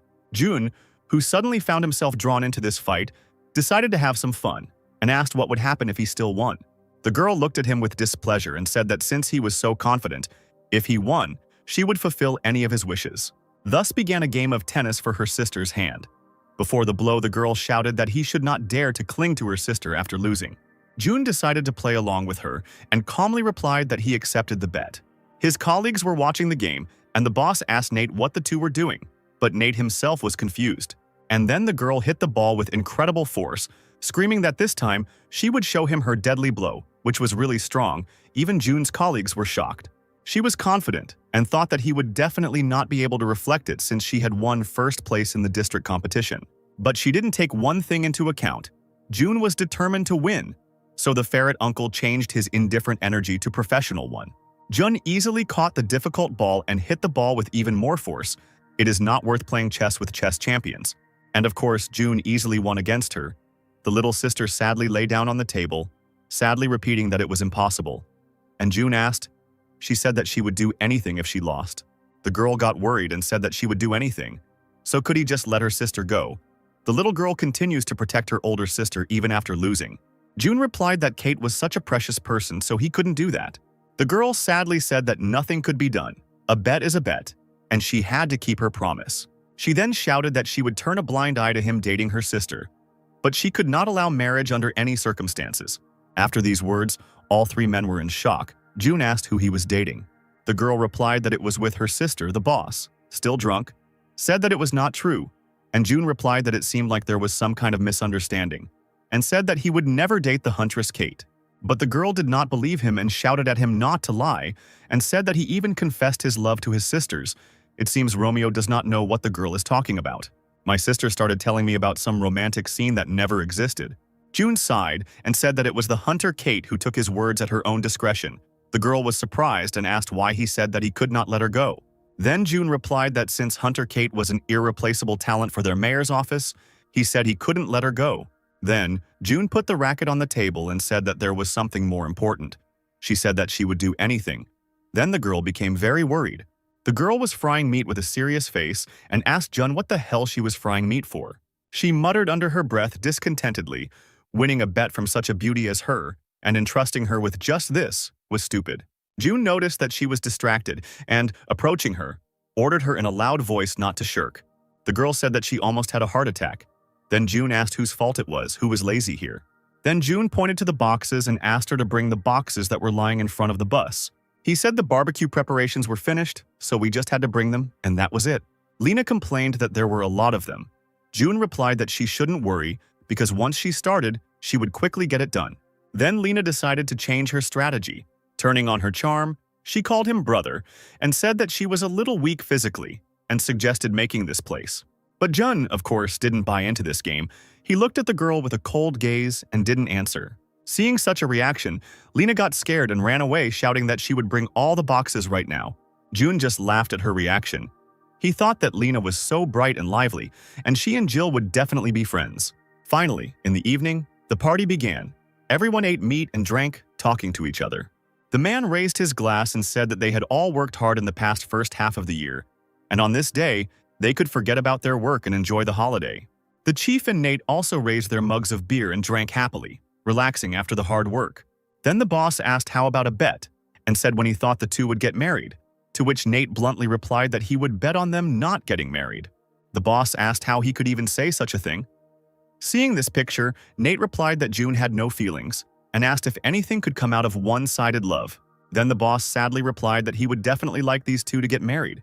He said this looking at how Kate was trying to kiss June, who was pushing her away. Then June turned to one of her colleagues and asked if she could take the hunter Kate to her room, because she had drunk too much. The girl replied that it was the same on the bus, since she doesn't tolerate alcohol well, and agreed to take her to the room.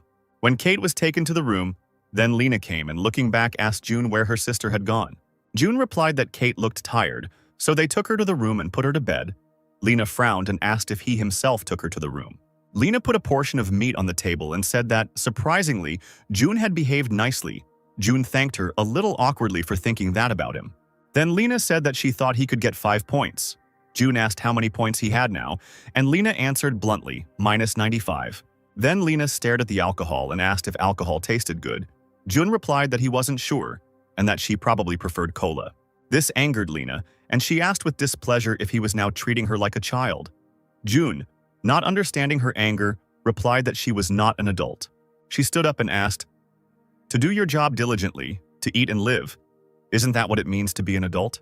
Lena declared that in that case she was already an adult, and with these words, she took a glass of beer and drank it, and immediately she got carried away.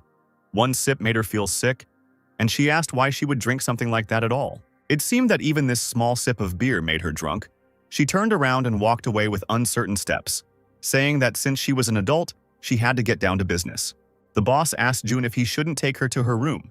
June replied that it was her house, so nothing would happen. Meanwhile, Leon, swaying from side to side, walked and talked about why she liked such a guy. And every now and then she only talked about this uncle. Kate often told Lena about how June helped her when she got into trouble, and about other incidents. When Lena first heard about him from her sister, she thought that he was some kind of cunning and evil person who was trying to do something to her. But it turned out that he was not as bad as she thought. Lena was so deep in her thoughts that she didn't notice how she sat down next to the rift. Suddenly she was pulled inside. The number of applicants who can enter the rift is 3 people. It turns out that there is a clause in the rules that prohibits leaving the rift, so Lena cannot return. But Lena still tried to go out into her world, and then a huge ogre appeared who was about to attack her. Lena tried to remember what her sister told her to do in case of danger, but unfortunately, she couldn't remember anything. And the only thing Lena could remember was that June saved her little sister. She closed her eyes when the ogre swung his axe, but opened them because she felt no pain. Luckily, June sensed the strange energy and decided to check it out, and arrived in time to save Lena. Lena asked how he got here. June looked at her and thought that it would be dangerous to leave her here while the rift was being cleared. He apologized and threw Lena over his shoulder. Of course, Lena started screaming. Why did he lift her up? June asked if she didn't want to go home. Lena replied that that wasn't the point. Then June told her to hold on as tightly as possible. Lena, before she could understand what he meant, began to fall at a furious speed. During the jump, Lena asked June to stop, but June tiredly replied that she should be patient for a little while. But Lena said that there were a lot of cave ogres ahead and started screaming that they would definitely die. Of course, this didn't scare June at all. He said that she shouldn't worry and he would quickly finish off these ogres. Lena was still scared and continued to scream what he meant. Lena said that if he didn't stop, they would all die. But June had already started using his magic, and thousands of swords immediately flew at these huge monsters. When it was all over, Lena got off June's shoulder and, shocked by what had happened, said that it was just a dream. Because what she saw was impossible unless it was a dream, June replied that it was not a dream. Lena still couldn't believe what she saw, and asked how he killed A-rank monsters at once, adding that something like that didn't make any sense. But suddenly, from the depths of the cave, a frighteningly huge ogre emerged with a terrible cry. And this did not impress our hero. He was only irritated by the noise that this ogre made, and Lena asked in horror if this time they really didn't need to run.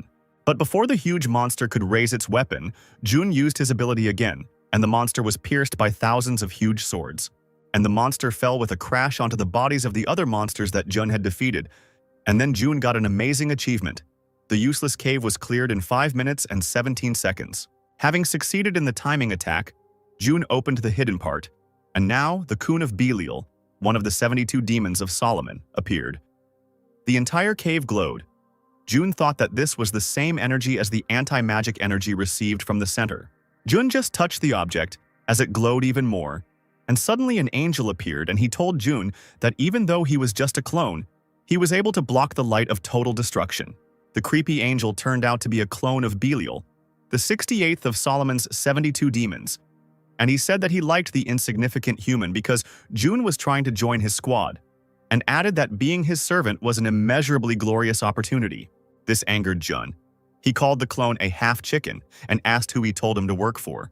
Apparently, Jun was very angry that his power scared the Golubushka.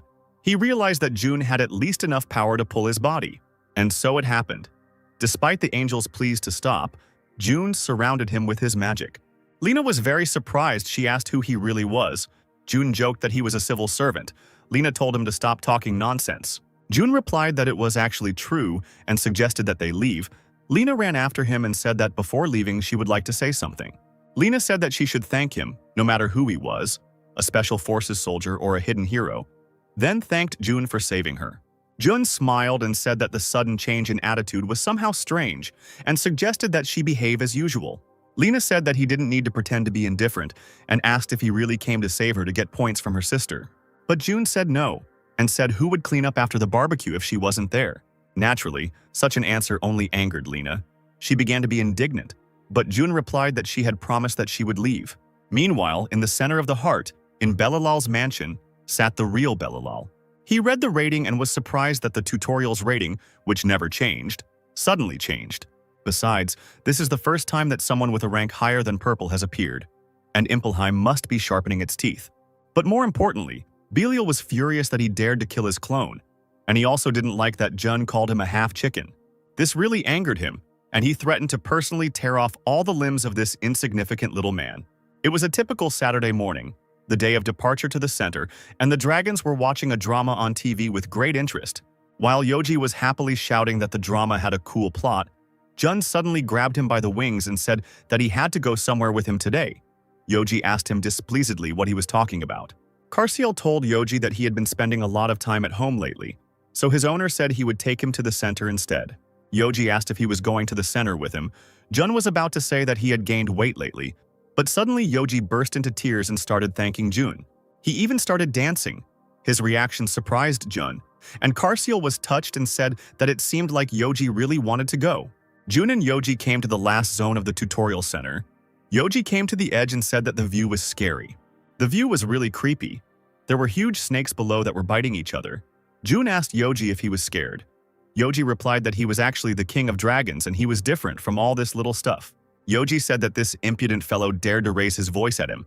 He was talking about a monstrously huge snake that was devouring another snake. Then, our dragon confidently asked if he could play with them a little. No, more precisely, if he could deal with them. Jun asked him to wait. Yoji replied sadly that he was already wanting to stretch his body for the first time in a long time. At that moment, the fairy appeared and immediately began to scream and complain that they were late, and she already thought that they would never return. Jun asked if she was waiting for him. The fairy replied that of course she was, because now there were no other candidates from Earth except him. The fairy wanted to confess something, but immediately closed her mouth, and a little later said that in any case, let him know that she has no one except him. Yoji looked at her with displeasure and thought how dare she raise her voice at Jun. Jun thought that judging by the way she immediately changed the subject, she was definitely hiding something, and it needed to be remembered. The fairy said that first he should take this and handed him something. Jun asked what he needed to do here. Yoji hoped that the fairy gave Jun some kind of treat, but Jun was holding a small snake in his hands. But knowing Yoji's big appetite, Jun said that it was not food and asked to bring the book, which Yoji quickly did. The book said that it was a colorless snake, and the number of characteristics that can be used depends on the color of the gems absorbed by the snake. The fairy asked if they knew everything since they had looked into the encyclopedia, and began to say that the gems had to be absorbed in order. Apparently, she was still angry about the last time. Jun replied that he would go for them, and that she should stay here. The fairy said haughtily that he would cope without a doubt. Without listening to the fairy, they jumped off the cliff, and Jun ordered Yoji to collect precious stones from the snakes by color. Yoji didn't hesitate. He immediately jumped on these snakes who weren't expecting such a guest. Jun wondered if Yoji had been sitting at home for too long. Jun thought that a moderate walk wouldn't hurt him. Apparently, that's what he meant by a walk. Yoji was enjoying fighting the snakes. Then June decided to buy a book called How to Be a Pet Owner once he got home. And cutie Yoji was happy. He collected all the stones and asked June if it was enough. June praised Yoji, who proudly said it was nothing. And June began feeding the snake pebbles. He then asked if there were any more snakes. Yoji replied no, but Jun still decided to check personally and rose up, hitting the fairy as he flew. Having risen to the heights, they saw either a snake or a rock in the shape of a snake. But June felt a strange energy from it. Ouroboros, a snake, representing the place where the fourth stage of the tutorial zone is passed. It was a mythical creature that even Tusitala didn't know about, and June didn't know what it was either. But June knows one thing: this creature must be killed. June took out his sword and immediately dealt it several blows. Tusitala was shocked and asked how he knew about the existence of this creature, since even she did not know about it. But June and Yoji ignored Tusitala again, which of course made her angry. And they didn't pay attention to her because the snake suddenly started moving, and then it turned into a bracelet. Yoji said that if it was red it would be cooler, but June said that red is the weakest color. Current possible snake activity: all colors, 100% skill level, but the main thing is that Jun finished the tutorial. After completing all the hidden conditions, Jun received the center amulet. It allows him to teleport to the place he remembered. Yoji said, a little embarrassedly, that he thought he did a good job with an important matter today. So he thought that he could go to that restaurant again and eat beef, when suddenly there was a noise. Yoji thought it was Jun, and said that he just suggested going there. Jun replied that it wasn't him. There was no need to make a fuss. But now it is important to deal with this earthquake. Suddenly a huge black hole appeared, and long red smoke began to emerge from it. Suddenly the fairy changed her tone and congratulated Jun for opening the entrance to the first floor of the center. Yoji began to joke that the fairy, seeing how her master was fighting, thought that if she showed off, it would be the end for her, and decided to change her behavior. Tusitala got angry again and started shouting that it wasn't about that. It was just a formality for those who had completed the tutorial, so there was no need to show off. Jun asked if he should come back in a week this time too, but the fairy was busy because she was teasing Yoji. But then she calmed down and replied that there was no need for that. In the case of the tutorial, it was done to avoid clashes with challengers from other dimensions. And starting from the first floor of the center, he will coexist with the challengers of all dimensions. Jun asked, with what other challengers? Then the fairy snapped her fingers and said that, to be more precise, we were talking about applicants from the so-called copies of the Earth. After the fairy clicked, several planets appeared, and the fairy continued that in the center is the Earth from which they came. The planets revolving around are other planets created by copying the Earth. Some of them have places identical to places on their land, but there are also completely different ones. The pretenders who came from the copies also have a human appearance, but this does not mean that they are not real. They are really living people. This did not impress Jun at all, and he simply replied, understandably, and Tusitala was shocked by his reaction, or rather, the lack of reaction. So the fairy started to circle around Jun and say that usually people feel sick or even faint when they find out about this. But Jun replied that it wasn't that surprising. Jun summoned his sword and added that even taking all the life skills and so on from the very beginning, something like that was unrealistic. Then the fairy lost her patience and shouted, he is not too frivolous, because when he enters the center where different dimensions are mixed, he will not be able to return to Earth. It seems the fairy just blabbed. That's right. The fairy said something she shouldn't have said, so she quickly closed her mouth in fear. Jun calmly asked if he wouldn't be able to come back, and Yoji started screaming in horror that he really wouldn't be able to eat delicious chicken anymore. The fairy began to scold herself. In her thoughts, she said that she had gone crazy because he was the only one who could save Cecilia, and who would now go to the center. Yoji became sad on Jun's shoulder. Tusitala also began to feel sad and scold herself, and only Jun calmly looked at them, not understanding why the fairy suddenly began to feel sad. Jun was calm because he had an amulet that allowed him to return to the place he remembered. But the fairy doesn't know that he has an amulet. But Yoji should have known about the amulet. But apparently he was too upset that he wouldn't be able to eat spicy chicken that he completely forgot about it. Yoji asked Jun not to go there because then they wouldn't be able to eat the stew. Jun patted him on the head and said that he shouldn't worry. Yoji immediately asked happily if that meant they wouldn't go there. But Jun replied with a smile that they would go. Then Yoji began to fidget and shout that he didn't want to, and asked that they call him a lawyer. Then Jun turned to Tusitala and said that he would return soon. Then immediately began to fall, taking Yoji with him. And the fairy screamed that she had told him that he would not be able to return. And suddenly she realized that she had not yet managed to explain anything. Then she scolded Juna after her, that she asked him not to act rashly. They continued falling for a while and Yoji kept screaming. Jun told Yoji that he was being too loud and that he should be quiet, and Yoji kept screaming how much longer they were going to fall. Jun replied that they were almost there. Then a notification appeared that the status window in use was blocked. The status window for use in the center was activated. The snake on Jun's hand began to glow. Jun's characteristics will be shown in his status window. Jun was shown his current stats, and compared to his original status window, the stats were definitely weaker. But since it's a black window, the stats are definitely not equal to just a 5, Jun thought as they landed. Yoji started looking around in surprise, asking where he was.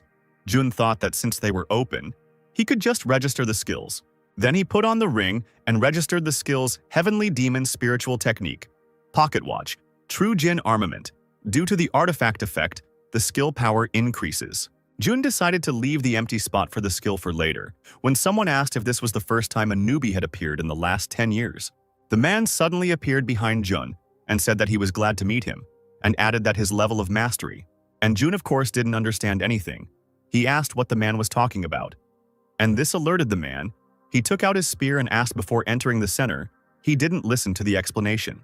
He said that if you catch a monster or a challenger like yourself, a gem will drop that will increase the degree of mastery of the status window. Jun coldly asked, "So what?" Then the man got angry and asked, "What do you mean?" "So what?"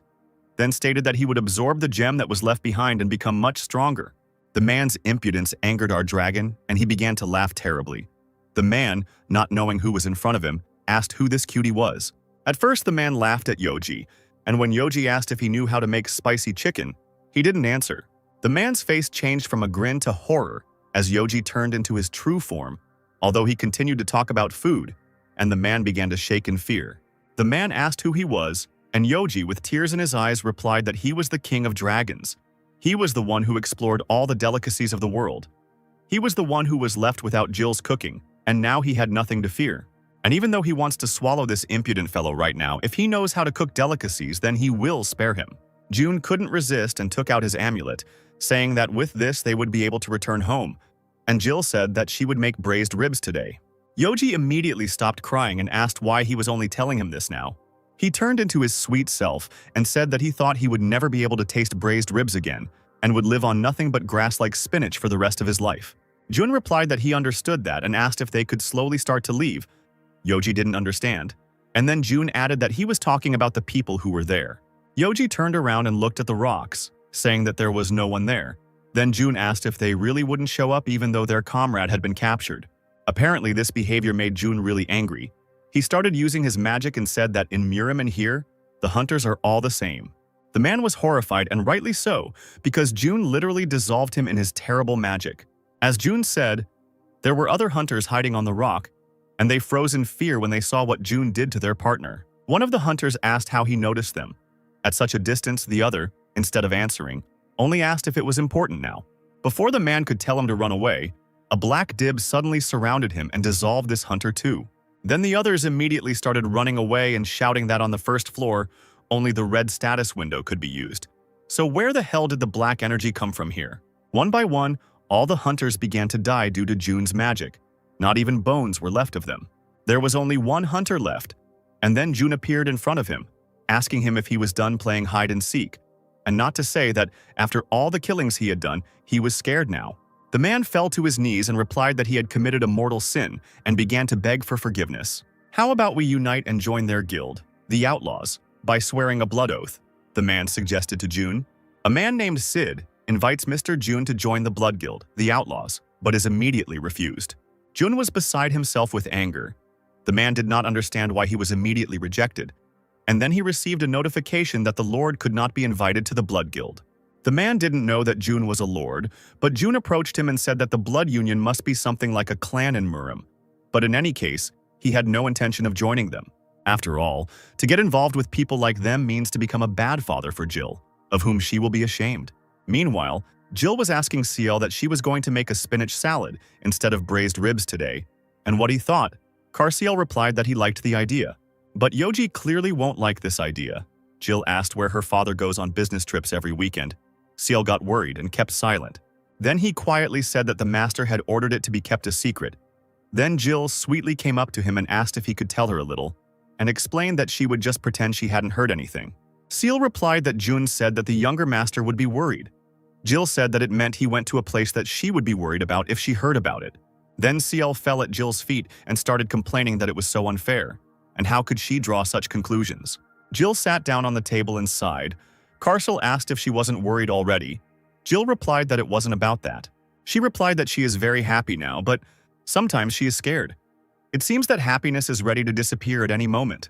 Jill said that when she dreams that neither her father nor Yoji nor Carcel are around, she becomes very scared and cries. Seal was so touched he kept wondering why the younger master sometimes had such a sad expression on his face. So that's what she was worried about. Then Carcel took Jill's hands and asked her not to worry. And even if she told him to leave, he would not leave. Suddenly, Jun and Yoji returned. Jill asked when they arrived.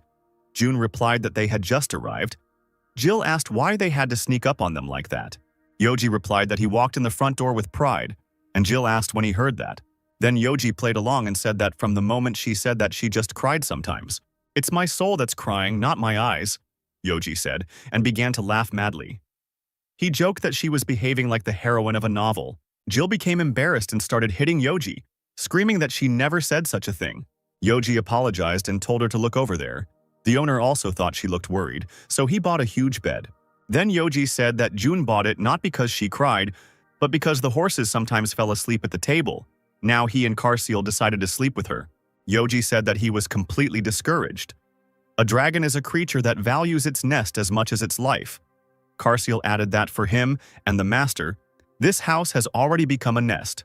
Then Jun asked if she felt calmer. Jill smiled and tearfully replied that she did, and thanked her father. From now on, if she has any worries, she should definitely tell him, because they are family, Jun said. So Yoji and Carcel slept together with Jill. In his sleep, Yoji asked to be saved. Then Jill woke up too. Carcel asked if she had slept well. Jill happily raised her hands and said that perhaps because she had slept with them, she had actually slept well for the first time in a long time.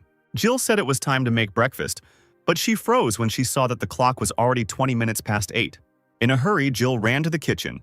Jun said that she got up early. Jill replied that there was no time for that now, and he would be late for work, and she would get his clothes ready so that he could go and wash himself. Jun asked what was wrong with her all of a sudden and said that today was Sunday. Jill froze. Then Jun asked if she had any dreams today. Jill asked what he was talking about. Jun replied that he was talking about nightmares. Jill replied that no, she hadn't dreamed anything today. Jun happily said that, thank God, there was some benefit in changing the bed after all. Then, Jill wanted to thank her father again, when suddenly Carcel and a sleepy Yoji came and Ciel said that they would help Jill with breakfast. Jill told Jun that he could have something light for breakfast, and that she would prepare a lot of delicious things for lunch. Carcel asked why Master Yoji looked so tired. Yoji replied that for the first time in his entire dragon life, he dreamed that someone was trying to kill him. Yoji really does look terrible, and Jun turned on the news, which said that this Wednesday, at the main building of the Bureau of Hunters, the updated ranking of the C-rank hunters will be announced. Based on the past year's rift hunting data, the president of the Bureau of Hunters, Adrian, announced that the 1st through 30th places would be redistributed based on the amount of each hunter's contribution. Jun thought that he had to pass the data to the president at the center, and it was quite a hassle, and whether it was worth sending everything by mail. But Jun thought that then he would ask about everything again, so it would be better to tell him personally when they met. Jun called him, and Adrian started shouting, which was the reason for his early call. Jun apologized for calling so early on a Sunday morning and said that he needed to tell him something. Jun wanted to ask him to come to his house. But then I realized that if they talked here, then when Jill found out that Jun had gone to the center, she would worry. Adrian said he could come to him and would be there in 30 minutes. But Jun said he would send him the address and let him go there. Jun asked if he had time. The president replied that he had plenty of time, so he didn't have to worry. So they agreed to meet right after Jun sent him a message. Jun entered the cafe and the president immediately noticed him, smiled, and said that he had ordered coffee in advance. Jun replied that it was a bit of a hassle and asked him to sit down. The president then bowed and apologized for causing him inconvenience again, and Jun replied that there was no need to apologize. Adrian said that when she looked at Jun up close, she could tell that he looked very young, like a student. Jun replied that 26 years old in Korean reckoning is the age at which people still attend university. Then, Adrian said that he even wanted to introduce him to his daughter. June remembered his daughter and said that he would gratefully accept only his intentions. June pulled out his tablet and asked him to read it. The president took it and started reading. Adrian was shocked. He asked if he went to the center alone and said that he thought June would just get them entrance tickets and leave it at that. June calmly replied that he just looked there, went through the tutorial zone. The result will reset in a month. So June asked to tell the Behemoth Guild that they will not be able to enter for now, and added that he will send all the materials by mail. Adrian was happy and took June's hand, thanked him, and asked how he could repay his kindness. June replied with displeasure that he would tell him later, but first let him let go of his hand. The man then sat down in his seat and apologized for his excessive emotions. June replied with a gloomy expression that the Behemoth Guild should contact him before heading to the center. When the man calmed down a little, June said that he had been watching the news this morning and they said that they would make an important announcement next Wednesday, and June asked what it was about. Adrian looked around and got too close to June, which June didn't like, and Adrian whispered that he should keep it a secret. June replied that he knew how to keep his mouth shut. Then Adrian said that in truth, there were plans to make a CC rank that would be higher than C rank, and he was going to announce Hunter Jonathan as the first CC rank hunter. June asked disappointedly, "And that was it?" Adrian answered in a serious tone. "Yes." Then June stood up and said that he thought he had given them everything he needed to, so he would go. Adrian asked him to wait and asked if June wanted to have lunch with him. He said that he had booked a table at a nice restaurant, but Jun replied that since he was a government employee, he would get into trouble if he accepted a meal worth more than 30,000 won, and he left, with the president shouting his name and asking him to stay. The next day, Monday morning in the Rift department, Nate sighed wearily. Jun asked if something was wrong, and Nate replied that there was a grade A fault in front of the house. The loan was due in 30 years, but it looked like the house would collapse before he could pay it off. Then June asked if the Hunters Associations were involved in fixing the rifts in residential buildings. Nate sadly replied that yes, but it was a large A-rank rift. It wouldn't be easy to close it. There is also a small chance that this is a rift that will remain even after the boss monster is destroyed. This rift is being handled by the Hunter Bureau, so they can't even do anything, Nate said, not holding back his tears. June looked at the company in the distance and thought that he could ask the Mizai Guild, but given Nate's character, he wouldn't do it. Apparently, the guy felt June's thoughts and menacing gaze and said that for some reason he felt so cold. Then a joyful Kate entered the office and shouted loudly that she was back and asked how June was doing. Jun thought that Miss Kate could handle the A-rank rift on her own now, and then he smiled and asked Kate if they could stay and work overtime today. The guy knew exactly what he was doing. His bright smile blinded Kate, and in a loving voice she replied that of course she would stay, and how did he just find out that she liked working overtime? Jun thought that since he was getting dressed up for physical work, it would be better to eat something light for dinner. But Kate's mood quickly changed. She asked with displeasure, "Shouldn't they have stayed to work overtime, just the two of them? Why did they come to Mr. Nate's house?" June replied that they needed to find out how concerned the locals were. Then Nate came over with coffee and said there was no point in arguing. June then said that it was understandable why he was so worried, since the rift was not only large for an A rank, but also located right in front of his house. June took a mug of coffee and asked Kate if she wanted to go straight to the rift after drinking the coffee. Nate became worried and said that after all, it was an A-rank rift, and he had been told that Hunter Kate was growing at an unprecedented rate, but it was still too dangerous. But Kate replied that it was okay, because when he thought about Mr. June supporting her outside the rift, it strangely gave her strength. June replied that Nate didn't have to worry. Nate thought they were going to such lengths for him and started crying, and the two were just pursuing their own goals. But Kate lied that they were all like family and should help each other. Kate pouted and said that she definitely didn't come here to be alone with Mr. June, but the guy decided to keep quiet. The rift area was cordoned off. Mr. June from the rift department, identity was confirmed. Kate was also ready to enter the rift. Kate asked if June wanted to tell him that he was going in too. June replied that the hunter he was responsible for was going into the rift. He couldn't just sit back. But Kate didn't believe it. And pouting, she said that lately he had been letting her go alone without any problem. Then she frowned and said that he still couldn't come here, since it was a large rift and he could really be in danger. And then Jun decided to play again and asked in a sweet voice that she would protect him in any case, right? This of course worked, and Kate, forgetting about everything, happily replied that he need not worry, because he had her. Then he said in his usually cold voice that since they had all decided they could come in, Kate complained that she had fallen for it again and said that June had been playing tricks a lot lately. They were about to enter when a guy stopped them and asked if they were going to enter the rift now. June asked what he wanted. Then Payne asked if they could take him with them. He said that hunting alone would be difficult, so he was looking for help. The guy confidently said that naturally, he would not be a burden to them. On the contrary, their efficiency would probably increase if they hunted together. Kate thought for a moment and asked if he was by any chance the hunter Sam. June asked if she knew him. Then Kate replied that she didn't know him personally, but recently he has become famous on the internet. The hunter uses the latest model of a camera connected to the external internet, and with its help, broadcasts the hunt. The guy became embarrassed, and Kate began to praise him, saying that he had more than 10,000 viewers, and he was also an A-rank hunter, so his skills were good. Sam sheepishly said that he wasn't that famous. June said that 10,000 viewers was a lot. Sam replied that there were streamers with over 1 million viewers live. Then he asked them to tell him their names. Kate said hers, then Juna's. Sam noticed Juna's pass. Sam said that judging by his card he was a civil servant, then suddenly shouted, "He is that legendary civil servant." June immediately raised his hand and said that it wasn't him, they just had the same names. Sam laughed and said that with such merits he would now be the owner of the building and could fly to France for lunch on a private jet and then have dinner in Vietnam. The guy kept talking and talking. June wondered if all streamers were that talkative. If they went together, Miss Kate would feel less burdened, thought June, and he allowed Sam to go in with them. They entered the rift and found themselves in a forest with huge trees, the dark elf forest of the A-rank rift. June thought that there were no monsters nearby that would pose a threat to Miss Kate.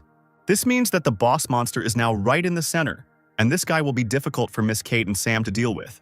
June asked if Kate was ready to move on and she said yes, just as Sam loudly greeted his viewers. Sam said he was going to upload the video after he edited it, in case someone wrote that Sam was complaining about not having a girlfriend. But then who's in the front? Kate, seeing the comment, walked away and said that she already had someone she liked. She accidentally touched June, and he asked Kate to be careful because she could fall. Kate immediately blushed, and Sam said, as his viewers can see, unfortunately he is single. Then someone asked why the guy was in a suit. Was he on a blind date? Sam replied that it was a government official who had come with the beautiful huntress Kate, who was standing next to him to supervise the process and keep an eye on her.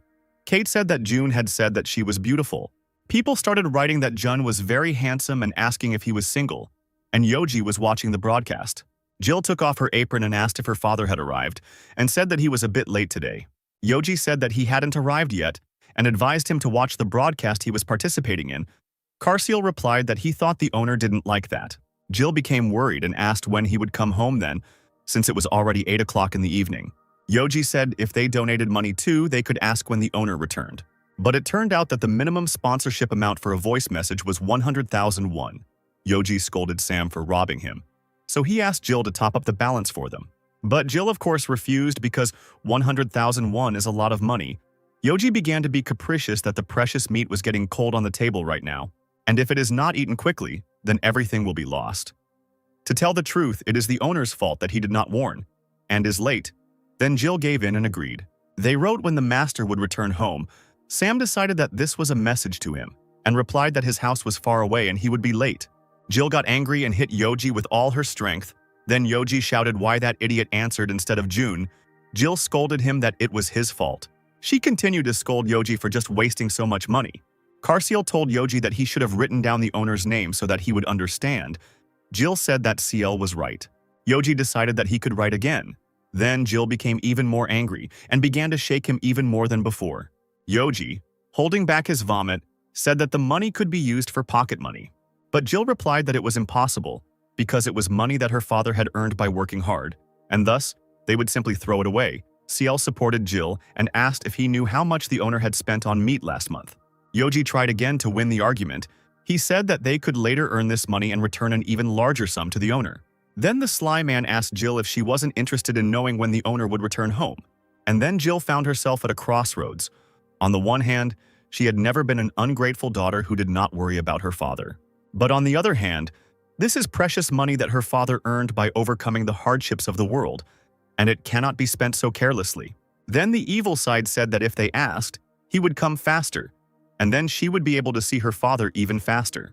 So Jill gave in and she asked Sam again when June was coming home, and then Sam called June. Sam said that Mr. Yoji must have been waiting for too long. Yoji was angry and said that his neck was already stiff while he was waiting. And then Sam said that Mr. June said that he was going to be back in 3 hours. And the gentleman also asks if they always spend a lot of money on broadcasts. Yoji asked to tell him that this is not the case. Sam began to thank Yoji for the mission to clear the rift in 3 hours and said that they would begin clearing it as soon as possible. Suddenly, there was a crash and Kate ordered June to hide behind her, and then a gate appeared.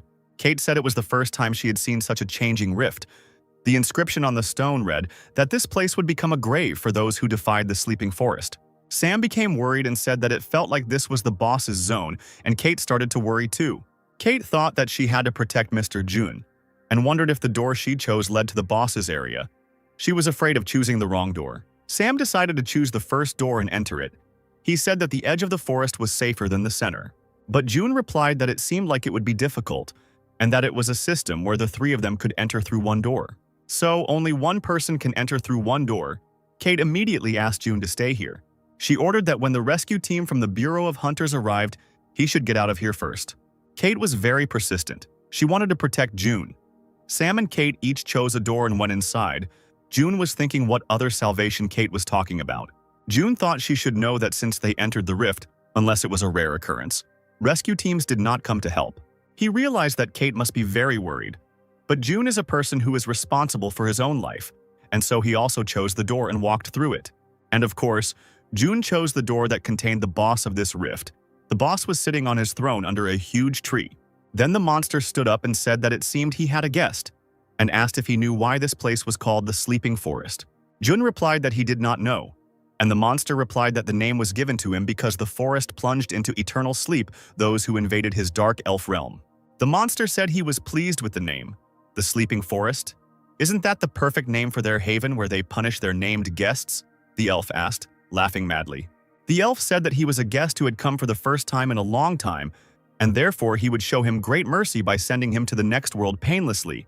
Having said this, he began to use his magic. Jun thought that this was a dungeon that ended with killing a boss monster, and he needed to finish it as quickly as possible and go help Miss Kate. So Jun, calling the elf uncle, suggested that he stop there and said that he kept wondering why he was here alone. All his rumors must have escaped because they chatted too much. The elf became angry and said that he would soon regret this because he would die in fear. Without hearing or seeing anything in front of me, the other side of the sleeping forest opened up, and the status window sealed. Jun, of course, was not impressed. The elf said that there was one thing he did not tell. Since the barrier extended to all 3 roads, and his comrades would slowly die in pain that they could do nothing about, this scared Jun. The elf wanted to say something to Jun again, but Jun said that he should stop there, and this angered the elf. He said that now his arrogance would disappear, then arrows were aimed at Jun. But Jun apologized and said that he didn't have time for that and destroyed all the arrows with his magic. The status window is black. Activated. The skill upgrade ring is activated. The elf didn't expect this. Jun raised his hand and the monster said that this state window obtained on the ground should definitely have been blocked. Jun attacked the boss monster and of course was able to defeat the sleeping forest boss with ease. Then he immediately went to help Miss Kate and Sam, who were already dying. Jun came over and picked Kate up, saying that he had misjudged the situation and didn't think that such an ant existed. The elves didn't even get close to Jun before he immediately destroyed them in an instant. Thanks to the activation of the center status window, even if he does not die, he can use this skill. Pocket Watch skill activates only after Jun's death. Due to the ring that enhances registered skills, the penalty conditions of activation only after his death have disappeared. And thus Jun was able to return 24 hours ago. He was with Yoji and Seal, who were splashing in the bath. Jun thought about the appearance of the guy who made it so that, in the rift on the ground, only the skills and state windows of the center could be used. Perhaps this was also the effect of the transcendental masters who stirred up the center during their journey to the heart. Since those who have reached the heart are called transcendental masters, they are not the ones who originally existed there. Then there is a high probability that they are people from a copy of Earth. The center, the copy of the Earth and this Earth, they are all connected. Besides, if such changes continue to occur, even if the center is attacked by the Behemoth Guild, the Earth will be in danger. Jun and the babies came out of the bath and Jill said she would quickly make them some tea. But Jun replied that he would do it himself, because if she did this for him, it seemed he would become a complete fool when he lived alone. Jill immediately became despondent and asked if Dad wanted to live alone. Jun replied that it would probably happen someday anyway. For example, when Jill gets married and when Yoji and Carciel return to their old nest, he will be left alone. Yoji immediately replied that he was not going to leave, and Jin shouted that she was not going to get married. June replied that it was her business, and being single was popular at this time. Yoji ran up to Jill and hugged her, telling her that she would then make spicy braised chicken and braised ribs for the rest of her life. No matter how much June thinks, it seems he needs to visit the center in person if the events that will happen tomorrow continue to happen. His calm, everyday life that he had dreamed of so much would simply collapse. June told Yoji that it was time to get ready for bed. June addressed him as His Majesty Yoji, his online name, and Yoji became scared and asked how long he had known about this. And Jun replied that from tomorrow, and by the way, he thinks that Yoji spends quite a lot of money while watching the broadcasts. Yoji nervously replied that he sometimes donated, but it was money he had saved up diligently by picking up coins on the street, and he never touched Jill's pocket money or living expenses. Then June went out onto the balcony and called Kate. He said that she definitely had to live a long time. Kate became worried and asked why he was saying such a thing out of the blue. June replied that he just wanted to hear her voice and called. Then he said goodnight and turned off the phone, leaving Kate puzzled.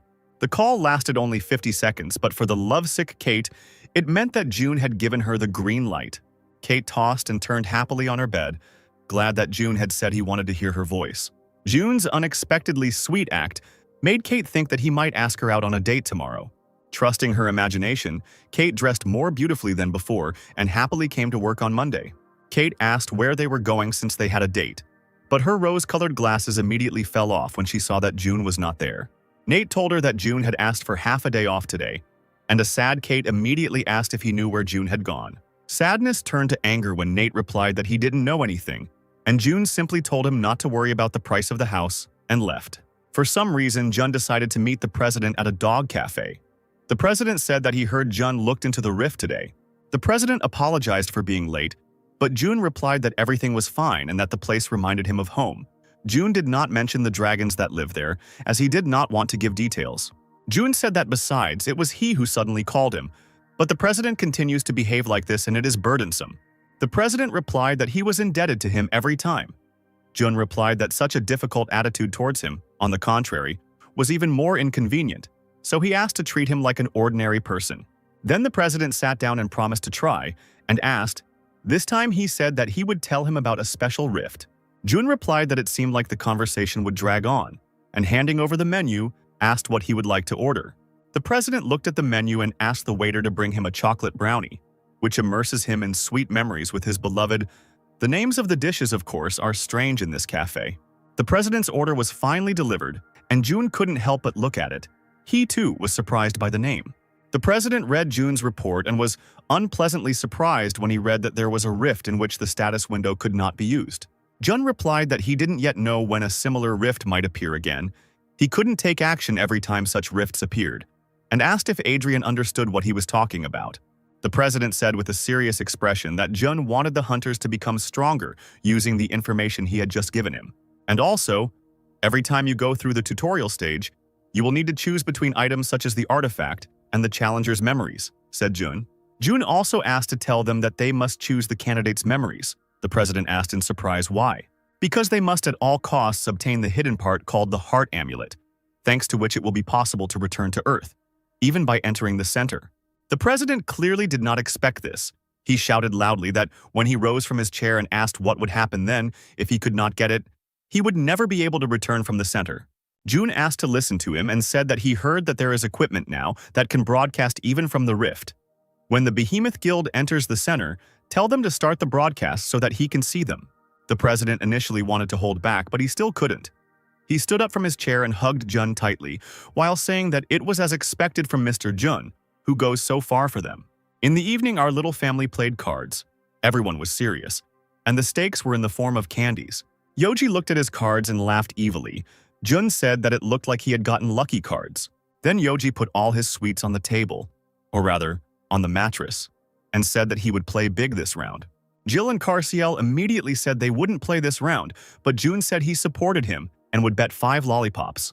The atmosphere was tense, cold. A dagger flies into the chest and pierces it. But Yoji was still confident. He had a pair of chrysanthemums in his hands, the third strongest combination. Seal has 1 maple tree, so unless the owner has a bright Sakura and Moon combination, he'll definitely win. Yoji confidently laid down his cards and shouted loudly, "A pair of chrysanthemums!" He was already starting to celebrate his victory when Jun grabbed him and threw his cards. And as we see, he has the Moon and Sakura card, the best cards. So poor Yoji was in shock. Even after 3 hours, the boys were unable to beat Jun, and he asked contentedly that they were apparently without sweets this week. Poor Yoji screamed that it was impossible, and asked how it was possible for the Cherry Blossom and Moon combination to appear 5 times in 5 rounds. Carciel said that the idea of defeating the master was a bad idea from the start. Yoji got angry and shouted whose side he was on. Then Carciel replied that since ancient times they have said that dragons balance well on a rope. June decided to make fun of Yoji and gave Carciel some candies. Seal thanked the owner. Jill said that she would return to school. June asked if at this time it was because of the practical lesson in the rift tomorrow.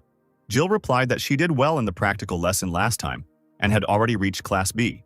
And this time she's going to the C rank rift, and if she gets good scores, she thinks she'll quickly move up to Class A. Yoji said it sounded fun, and he would go too, Jill said. Better next time, practice points are very important, so she needs to focus. And to this, Yoji nodded and said that if it was impossible, then nothing could be done. Jill was shocked, because usually he would have thrown a tantrum, cried and rebelled. Had Yoji really grown up? But Jill didn't show it and said that in return she would buy him something tasty. Yoji just nodded and Jill became worried. She thought maybe he hadn't matured but was just having a hard time because he looked so exhausted. The next morning, Jill said that she would definitely buy something tasty today, so they should take good care of the house. But Yoji hadn't matured at all. He put on dark glasses and was ready to follow Jill. Seal said that if he behaved like this, the younger master would hate him. Then Yoji said that he could stay home alone, and this made Seal think. The angel told Seal not to go, because that would betray the younger master. The demon asked what he would do alone at home. The angel said that it was better than being scolded later. The demon replied that he would not be scolded for long, but that the loneliness would last 10 hours. Carciel decided that loneliness was worse, and that they would not scold him for long, and ran after Yoji. June was at work when he received a call. He picked up the phone and introduced himself. It was Nate. June asked if Mr. Nate had a cold, and he replied that he thought so. Nate apologized and asked if he could take a sick day today. June replied that he would tell the boss so he could relax and not worry. Then Nate asked Jun to go to the Hunter Academy for practice instead of him. And the boss also seemed to have a cold. He couldn't stop sneezing. June replied that he would go there, so he didn't have to worry. Emily ran to the car because she needed to get to the internship location as soon as possible. But suddenly I noticed a crowd and thought that there might be a fault there, so I decided to go closer. However, it was not a rift at all, but 2 dragons! Yoji shouted at the guy and ordered him to put it down. The boy thought that Yoji was a talking dog looking for his owner. Yoji started screaming even louder. How dare they call him a dog? Then, Emily decided to take action and said that she would sort everything out. Going up to them, she asked if her kids were making a noise. Emily said she got distracted for a second, lost them, and looked for them. Then she thanked them for looking after them. The guy advised Emily to be careful because the modern world is a scary thing. Yoji looked at Emily for a long time at first, thinking that he had definitely seen this woman somewhere, but he didn't remember, and decided that since she was helping him now, he should play along with her. He jumped with hugs and called her mom. Everyone was surprised and started calling her the Mother of Dragons. Emily was a little awkward, but she also played along with him. But it seems that Carciel did not understand that this was a joke, and bowed before her, greeting her. They all got into the car together. Emily asked if they were going to practice at the academy. Yoji answered yes, and again called her mom. Emily asked Yoji not to call her mom, and said that she was just on her way to practice, so she could give them a ride. Then Yoji asked how much the car cost and decided to call her auntie, but Emily didn't like it. Emily replied that she was wearing about 8 billion probably, and asked if he could call her big sister instead of auntie. Carciel calmed down when he realized that Emily was not the queen mother. And Yoji asked if she wanted to marry the master. Apparently money pushed him to this question. At this time, Jill and her classmates were standing in front of the rift. One of them asked how much time had passed since she was transferred to Class B, and she was already aiming for Class A. Jill replied that she would try her best, and suddenly someone caught her attention. It was her classmate, and he wished Jill good luck at today's practice. Jill thanked him and also encouraged the boy. The boy decided that this was a green light and asked if maybe after practice was over they could all go out to lunch together. Jill apologized and said she needed to repeat what she had practiced. The boy, holding back tears, left. It turned out that the boy was the heir to a large company, Steve. It seems the boy fell in love with Jill when he first saw her. The girl said that there would be more guys chasing after Jill. She had never seen anyone more perfect than Jill in her life. But Jill doesn't even suspect that Steve likes her, although everyone in their class knows it, which means she's simply not interested. Suddenly, the guy shouted for everyone to concentrate and said that the practice was about to start and everyone needed to split into groups. Then he introduced June as an employee from the Rift department, who kindly gave them his time despite his busy schedule. Jill was very happy to see her father, so she began to clap for him actively, and Steve noticed Jill's joy. June greeted everyone with a straight face and said that it was an honor to meet them today, and if they had any questions about the rifts, they could ask at any time. All the girls were happy because June was handsome. Jill thought that today she had to try harder than usual. She had to show how hard she had worked all this time. June noticed Jill in the crowd and smiled and waved at her. Jill smiled and waved back. The boy, noticing her sweet smile, became excited. It was the first time he saw Jill smiling so brightly. So Steve decided that she liked this guy and got angry. But he was not going to give up. He decided to show Jill his cool side. Suddenly, everyone heard a noise and turned around to notice a beautiful car that stopped abruptly right in front of them. All the students froze, and Emily came out and apologized for being late. She promised that she would teach them diligently, and until late. Emily noticed June in the crowd and asked what he was doing there. The students froze in shock again. Carciel said that it seemed like this lady was famous, and asked what they would do if they got caught. Yoji got angry and said that if they hid well, how would those kids know about them? Even if they do get caught, you can just pretend they're toys. And in any case, all eyes are now on the lady who might marry the owner. But suddenly Yoji froze in fear, and all because June was there and immediately noticed them. June said he would give them 5 seconds and walked up to them, and the dragons froze. Jill also noticed Yoji and Carciel. She wondered if they had followed her. It was not for nothing that she found it strange that he reacted too indifferently. After all, it was all just acting. She was glad that the dragons followed her, but noticing that June was communicating well with Emily, she became worried. A girl with freckles approached Jill and said that the civil servant was handsome and that there was a strange charm in his impersonal expression. But beautiful people always pay for their face. They always have a lot of women around them. The kind of guy who seems like he would break your heart if he were yours, the girl said. Jill couldn't stand it any longer and shouted that she didn't understand what she was talking about and didn't even understand how caring her father was. But then she immediately said that she thought he would be a caring father. And the girl threw up her hands and said, how could she know that? June watched Jill interact with her friends and smiled, but then his smile disappeared and he angrily asked what he should do with these naughty dragons. But to everyone's surprise, June said that they could go play and he wasn't going to scold them. Seal, a naive soul, happily asked if he really wasn't going to scold them. June replied that he was telling the truth so they could have fun in peace. Just let them be careful not to hurt the students. Yoji wanted to say something, but he was embarrassed. And then Carciel asked instead of him if the owner was not busy now, could he take a walk with them? Jun thought about it and said that he felt something strange behind the orc village. So the place had already been determined and asked if that would suit them. The dragons happily replied that they agreed and happily walked forward, with June following them. And Jill noticed that they were leaving. Jill felt sad, and understandably so, because she also wanted to go with them. The girl said that she also wanted to get a lesson from the hunter Emily as soon as possible. The girl complained that their turn never came, and the guy discontentedly suggested that they not wait and go themselves. The boy decided to show himself and said that they don't have to worry about the orcs because he's nearby, but this only made the girl laugh. The girl started to mock him and revealed his cards by saying that he was trying to show off in front of Jill. The boy became embarrassed and said that he was just the strongest among them, that's all. Steve tried to assess his chances again and told Jill that she shouldn't worry. Jill thanked him for her concern, but said that she also needed to get stronger, so he shouldn't worry too much. The girl laughed at his failed attempt, and Jill was already in the mood for hunting. To begin with, Jill decided to focus on practice. It's even good that everything turned out this way. She will show how much she has grown while her father is here. Meanwhile, Yoji lined up the orcs and for some reason became their commander. Seal said that he thought it would be best to apologize to the younger master for leaving the house without permission. Yoji replied that it would be enough to make a cute face, so there was no need to worry. Carciel looked at Yoji with displeasure, thinking that his dragon mind had completely disappeared while Yoji was pleased with himself. Suddenly, Jun pushed Yoji aside and struck with his magic, revealing a hidden dungeon. Carciel congratulated his master on finding the hidden dungeon so that he could now obtain the treasure. Yoji asked what he was talking about. Carciel replied that they say that if you find a hidden dungeon in a rift, instead of a monster 1 or 2 levels higher, a treasure goblin will definitely appear. While Carciel was explaining that if he could catch him, there was a chance to get the skill book, Yoji didn't listen to the end and ran into the rift. Seal said that he heard that one skill book was sold for 35 billion. June patted him on the head and said that it was useless for Yoji to talk about it and praised him for his knowledge. Carciel said that he just stood by while the younger master studied. June said that he was proud of him and suggested that they go into the rift. They came in and saw unregistered monsters. The discoverer June can give them names.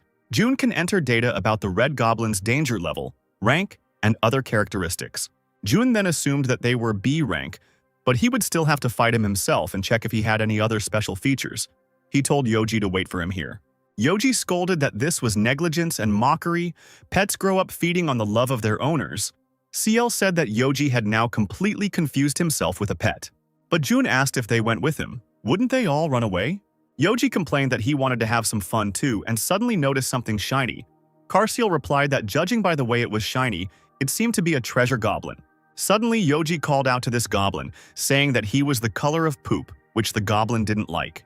But when the goblin turned around, he saw that Yoji was a dragon. Yoji tiredly asked if he wasn't going to approach him, and began his report. Then the goblin quickly leaned towards Yoji. But he didn't like that he was hesitating, and therefore began to scold him. Carciel looked at him tiredly. Carciel looked at June, who was killing goblins with a calm face, and thought that if something edible fell out, Yoji might just eat it without asking anything. The analysis of the battle with the Red Goblin was completed. The rating information of the hidden dungeon was updated. June thought that now all that was left was to catch the treasure goblin and add the dungeon to the map.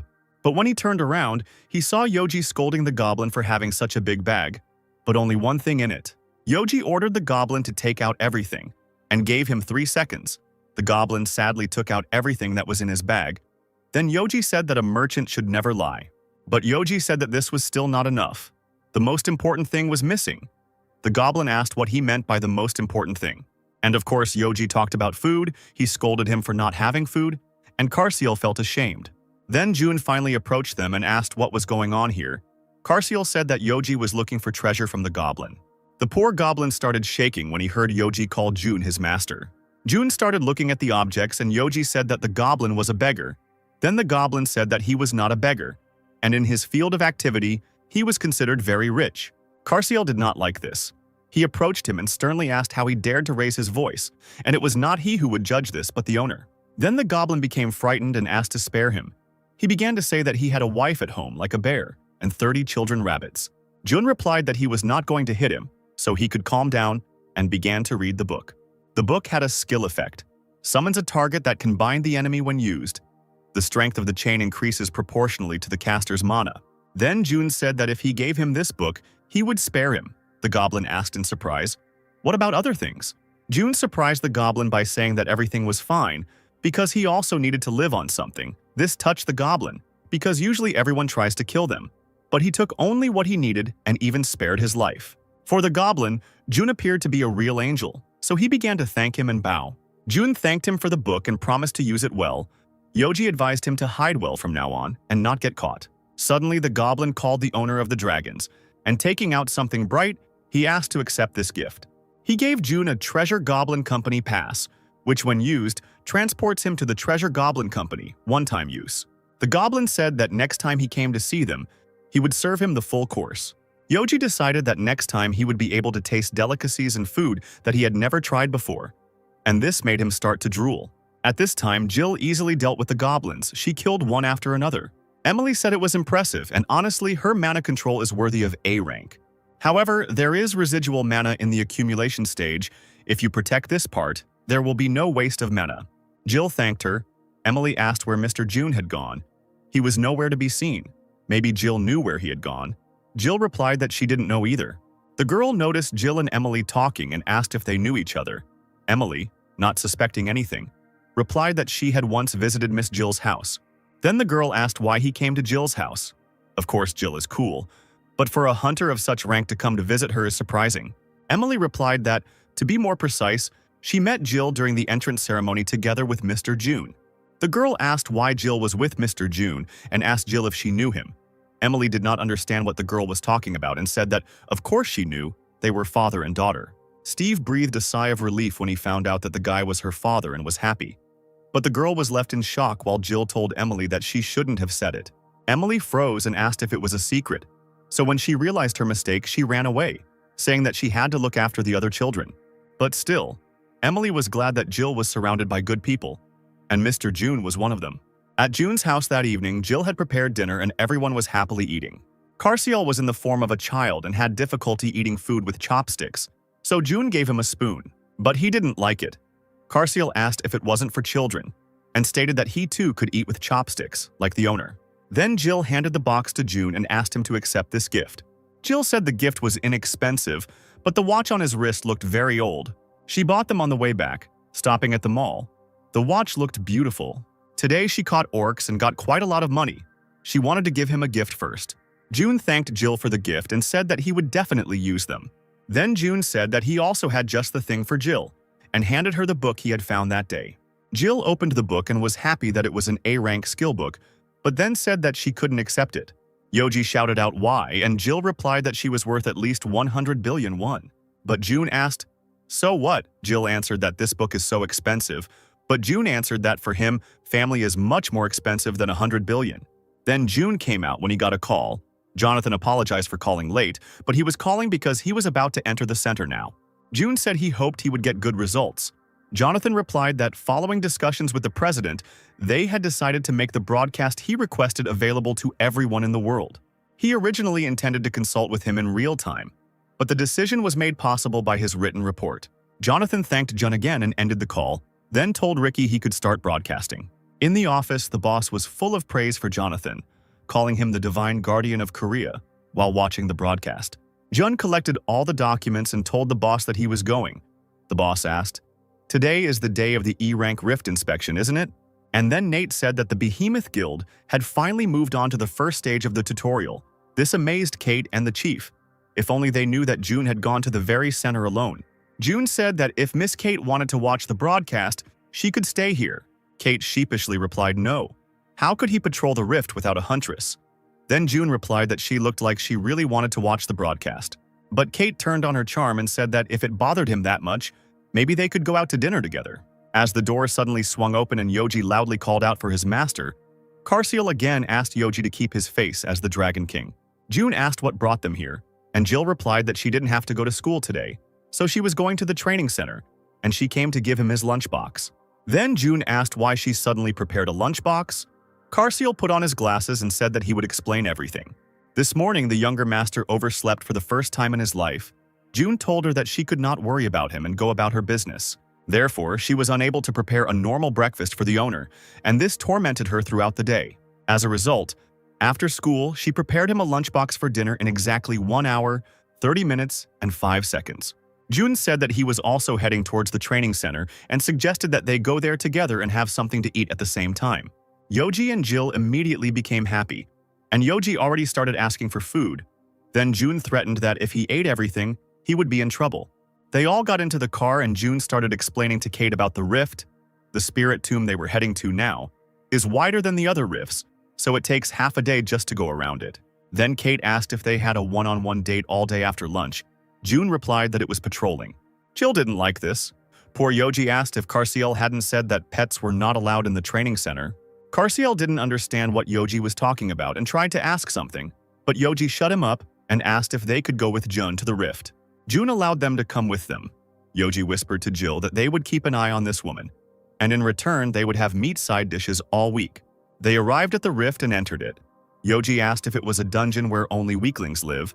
Jun replied that it was an E-rank dungeon, so yes. Yoji looked at the drawing carefully and said that such drawings only exist in places where Rogheim lives. Kate asked what it meant.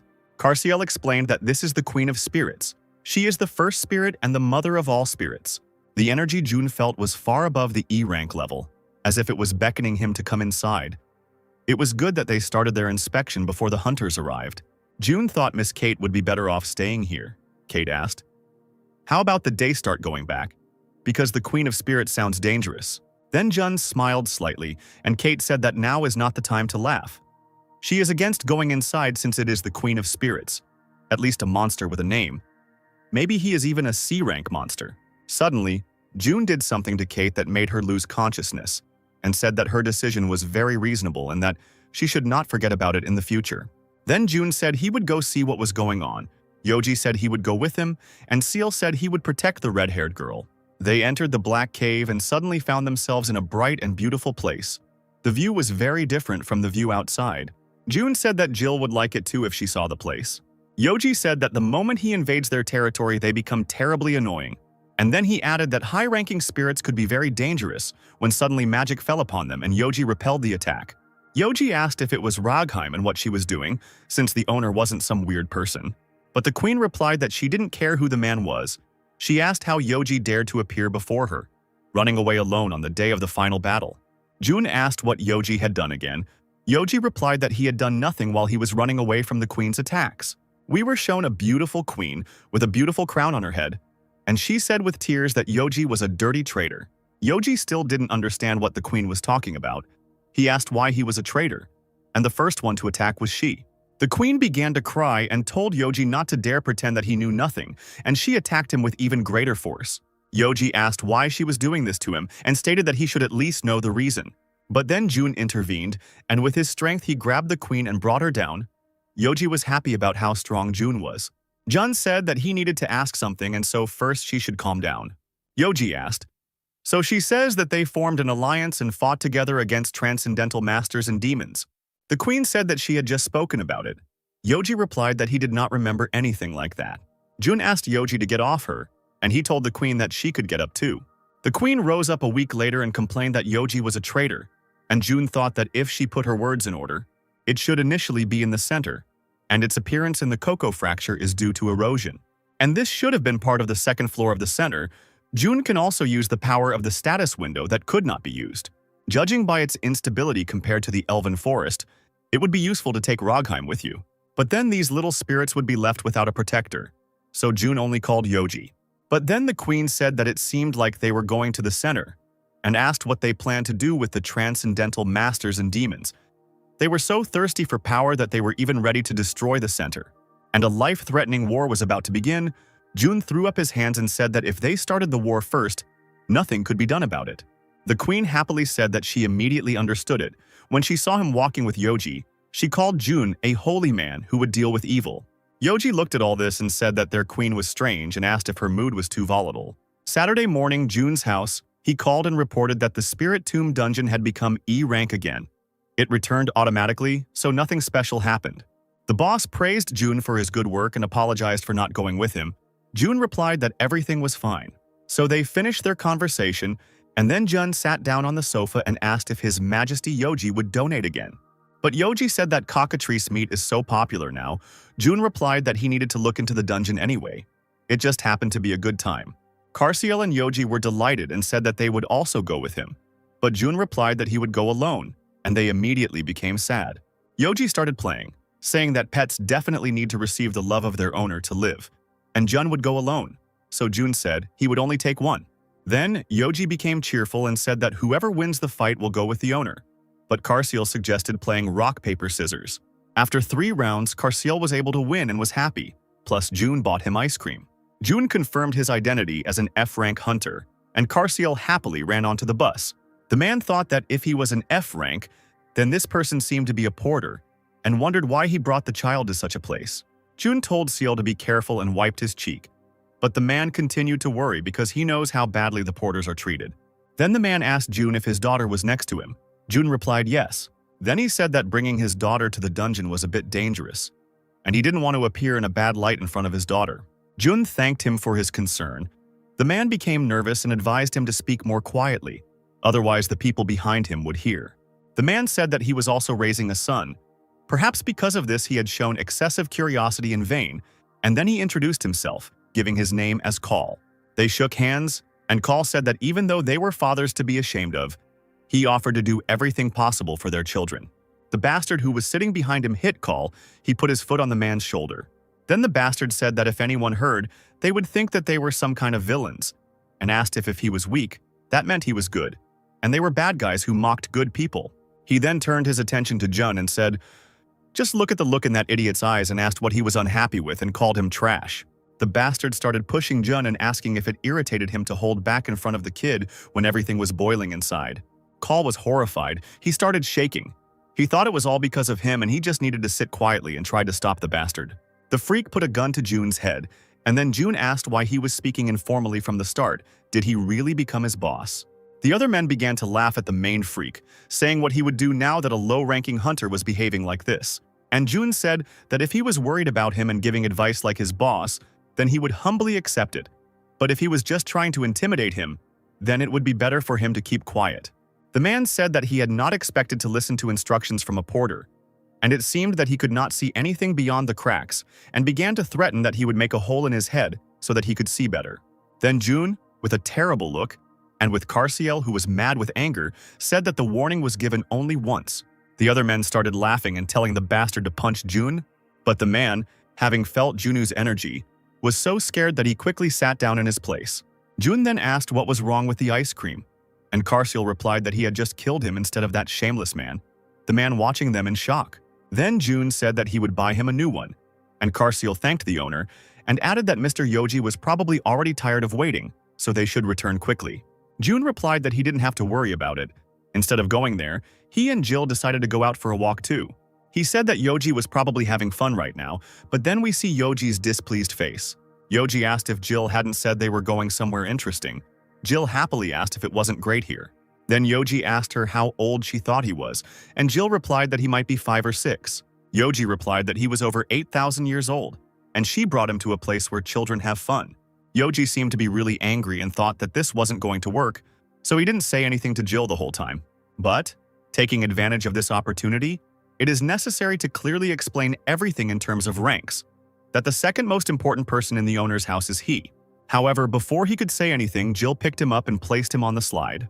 Then she let him go, and Yoji rolled down easily. It seemed Yoji really enjoyed it. Yoji sheepishly said that it was a good place to wait for the cockatrice meet. Then Jill asked if he was going to go on the other slide. Yoji asked why the sudden respectful speech, if she was teasing him. Jill replied that it was not so. It turns out that Jill had started reading a book. There are no bad children in the world, and it advised that in order to calm down a picky child, you should always use respectful speech when talking to him. Monday, Hunters Bureau. Jun said that hunters from Seoul City Hall should pay a moment's attention. Today is the day of regular strengthening of the body with the help of a C-rank magic stone. June asked if anyone needed a higher-level stone. Everyone remained silent. Then June told everyone to go and strengthen their bodies. One of the guys said that this guy, after he got into an accident, is no longer afraid of them, but before, it was worth approaching him and he would tremble. Another one asked if he hadn't heard of the hunter Kate. She went with this guy and went from C rank to A. Then the guy replied that then we should ask to change the manager. There was no help from Nate. If this bungler reached rank A, then there must be something in this guy. He decided to threaten Jun to find out his secrets. Suddenly, everyone froze when they saw the president and Team Behemoth bowing to Jun. Jonathan apologized if he had overstepped his bounds, but he couldn't just sit quietly when he heard June was coming. Rick asked Jonathan why he left that guy alone when he could be heard even from far away. He continued to say that Jonathan couldn't help but hear the words of this scum. Then Rick approached him and the man became nervous. Then the man began to apologize, but Rick said that he did not need to apologize to him. He needed to apologize to June, and with these words, he took out his spear. June asked Rick to stop. Chloe said that Rick was crazy and everyone got nervous too. Adrian walked up to them and said they were just there to visit June, so Rick stopped and tried to act civil. June replied that it was not particularly necessary, but thank you for coming in. The president shook his hand and said that it was very important to come out and greet him. The president just let out a sigh when he thought that June had taken their greeting normally. When June pulled him closer and said menacingly that, in the future, let them think about whether a greeting like this would be liked by a person like him. With an unperturbed face, June continued to squeeze his hand and said that since the president was a wise man, he was confident that such a thing would not happen again. And Rick turned to the hunters and told them not to dare disobey June, to serve him with all their heart and soul. At school, the girl and Steve approached Jill and said that their practical classes were over, and how about they come have some fun at her house. Jill pouted and said that her father would probably be against it, and the girl became sad. The girl asked if she should ask him after all, or if she might get into trouble because of it. Jill said her father was very kind, and Jackie's manipulation worked. She asked if he would then probably be interested in what kind of people his daughter spends time with. Then Jill called him, hoping he wouldn't answer, but June answered, and Jill asked if she could bring 2 friends over to their house that day. June, of course, gave her permission, although Jill hoped he would say no, and June asked if she needed to buy anything for home. But the boss came up to June and said that the hunters from their city hall had become so polite and courteous. It was strange because literally in the morning they behaved like royalty. Steve and Jackie asked if he gave them permission. Jill replied very sadly that he gave them permission to come. That same evening, the boys were at Jill's house and happily ate and praised Jill for her cooking. Then Jill said that Jackie was a good cook too, but Steve said straight out that all her cooking was going to waste. Suddenly, two dragons came out of the room, and Yoji sleepily asked if this was the first time Jill had brought friends into the house, and Carciel greeted Jill. Then Jill, with lightning speed, picked up the little dragons and led them into the room. She said she was sorry, but could they please be in puppy form and promised it would just be for today. Yoji didn't like this. He swore that he was being oppressed, and how could anyone even ask for such a thing? Carciel replied that it was still the mistress's request, and they must obey. Jill apologized and said that they had already made a lot of noise, and she had heard that if people found out that they were dragons, they would cause a stir all over the world. And if that happened, they would have to run away. Then they won't be able to eat any more ribs or even simple food. Yoji immediately apologized and said that although he didn't understand what was happening, it was all his fault. That's how our dragons became puppies for the evening. Jill said she forgot to feed the puppies. And then June came home. Steve immediately stood up and loudly greeted June, saying his name. Yoji was angry that he had to eat that dog food because of people like them. And Jackie, not knowing anything, said that their puppies were cute. This made Yoji even more angry, and he quietly said that he was damn angry while making a face. Jackie asked about the puppy who just started speaking Korean, but Jun immediately interrupted her by asking about the boy. The boy sheepishly replied that he and Jill were in the same class and that his name was Steve. June asked if he was Jill's boyfriend. The boy became even more embarrassed and accidentally said that he liked her, but he hadn't confessed to her yet. Unfortunately, it was too late for him to realize what he had said, and so an awkward situation arose. Yoji didn't like that the guy had his eye on her, and Carciel tried to stop him. Jackie thought all was lost, but suddenly Jill shyly asked Steve if he liked her. June joked that Jill did have a boyfriend, but Jill slammed the table and screamed that he was just a school friend, killing the guy. The next day, Jill went to the market, and Yoji was surrounded by children who did not let him go at all. Yoji asked Jill to help him. Jill replied that he wanted it himself, and that she could do it if the children liked him so much. The kids are always clinging to him, so the time spent shopping at the store is significantly increased, and since that's the case, he and Carciel will go together, and he should wait for them here. Yoji was already angry at the children when suddenly a distortion appeared due to the crack in the center. A warning appeared. From the depths of the center places, a strong monster appeared. A terrible monster said that he finally arrived on the earth where only pampered people live. Vapula reveals his true form, the Great Demon. Vapula is one of the 72 demons of Solomon. The demon declared that all good here would be destroyed, and evil would take root. All beings on this planet would exist only for his sake. Then the demon began to laugh madly and shout that he was a great demon who would rule this land. The children still couldn't tear themselves away from Yoji, who decided to take action. He called the demon scum. Yoji asked, "The land looks like it would be easy to conquer. That scum like him would flock here." Then, Yoji attacked him with a powerful fire strike, and the monster didn't even have time to do anything before he died. And of course, after that, Yoji started posing and saying if they saw how cool he was. After some time, Jill and Carciel returned, but the children began asking Yoji to stay with them. But Yoji patted them on the head and said that they would see each other again, so there was no need to be upset. When Yoji approached the guys, he asked what Carciel had smeared around his mouth, then began to get angry when he decided that Ciel had eaten all the most delicious things on his own. Jill tried to calm him down by saying that they had bought him something. Yoji replied that it wasn't something he could eat. Jill then explained that it was a ticket for a darts competition, which could only be entered by purchasing something at the market. There you can also win a beef set.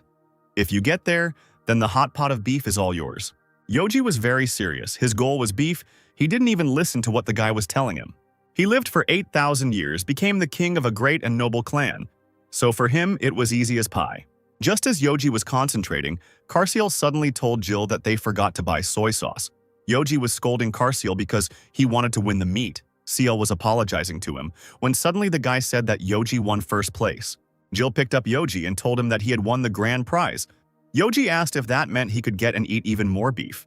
But Jill said that it meant he had won a voucher for a first-class family holiday. A prize that did not make Yoji very happy.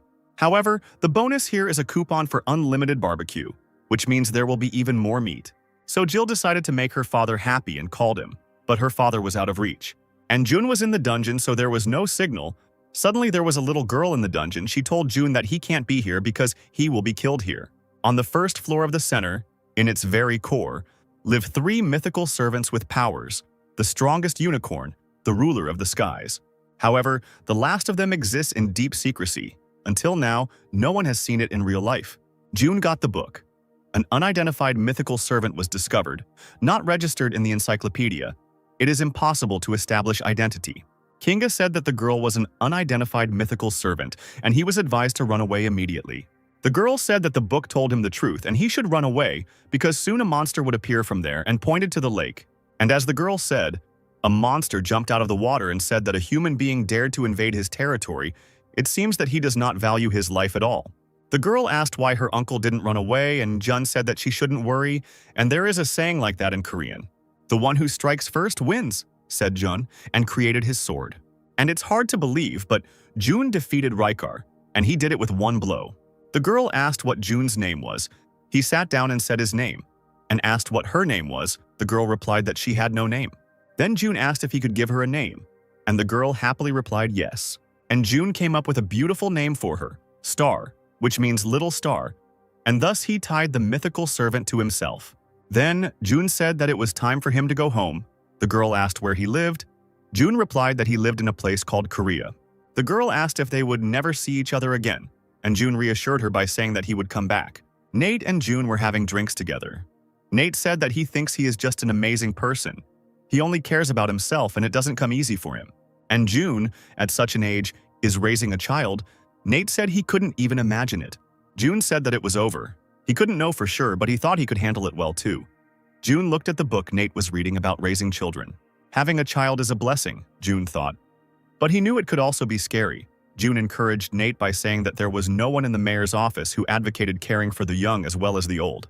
And if he were thinking only about himself, he wouldn't have bought a book on raising children, Jun said.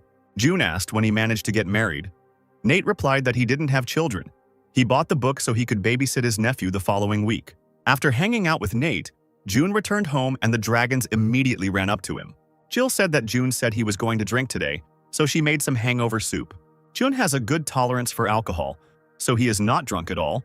Jill became worried and asked if she should have made soup from dried pollock. Jun replied that he likes that kind of soup too. Then Jun asked, she didn't want to tell him anything, that they were going on a school trip for 4 days and 3 nights. Jun said that she would need pocket money. Jill asked how he knew about it. Apparently it was CL who showed him this piece of paper. Then Jun said that she should have told him about the trip. Jill replied that she didn't tell him on purpose, she just decided not to go. In order to be a good father, Jun memorizes all of Jill's class schedule and extra trips. Jun asked why she didn't want to go since it was her last trip with the academy. Jill replied that their contract, in Clause 4, stated that Party B was required to do the housework at all times. Yoji said that Jun wasn't that strict about the terms of the contract, and that's true. Jun said she could go. After all, what father would refuse his daughter a school trip because of household chores? And he will give her pocket money, so let her eat whatever she wants on the trip. Jill was delighted and said that if that was the case, then she would go. Then she thanked Jun. Then he suggested that she go to bed earlier. Busan Station the next day, Jill took only light clothes, but for some reason the bag was heavy. And here we are, shown the reason why Jill's bag was so heavy. Jill quickly went into the toilet and asked what they were doing there. Yoji replied that they were going on a school trip with her. Then Jill asked why, and Yoji replied that the owner asked them because he had a bad feeling. And today, the place of their excursion will be a hunting festival, the girl asked. Being here, in Korea, in the place where the first hunter is, do they not feel this power of their country? While the girl was talking about the first hunter who tamed a wyvern, Yoji was enjoying his shashlik. But when he heard about the wyvern, he asked what it meant. Karsiel replied that apparently people really are very fragile. Then the girl introduced this creature to all the guys. The wyvern looks like a Pokimono.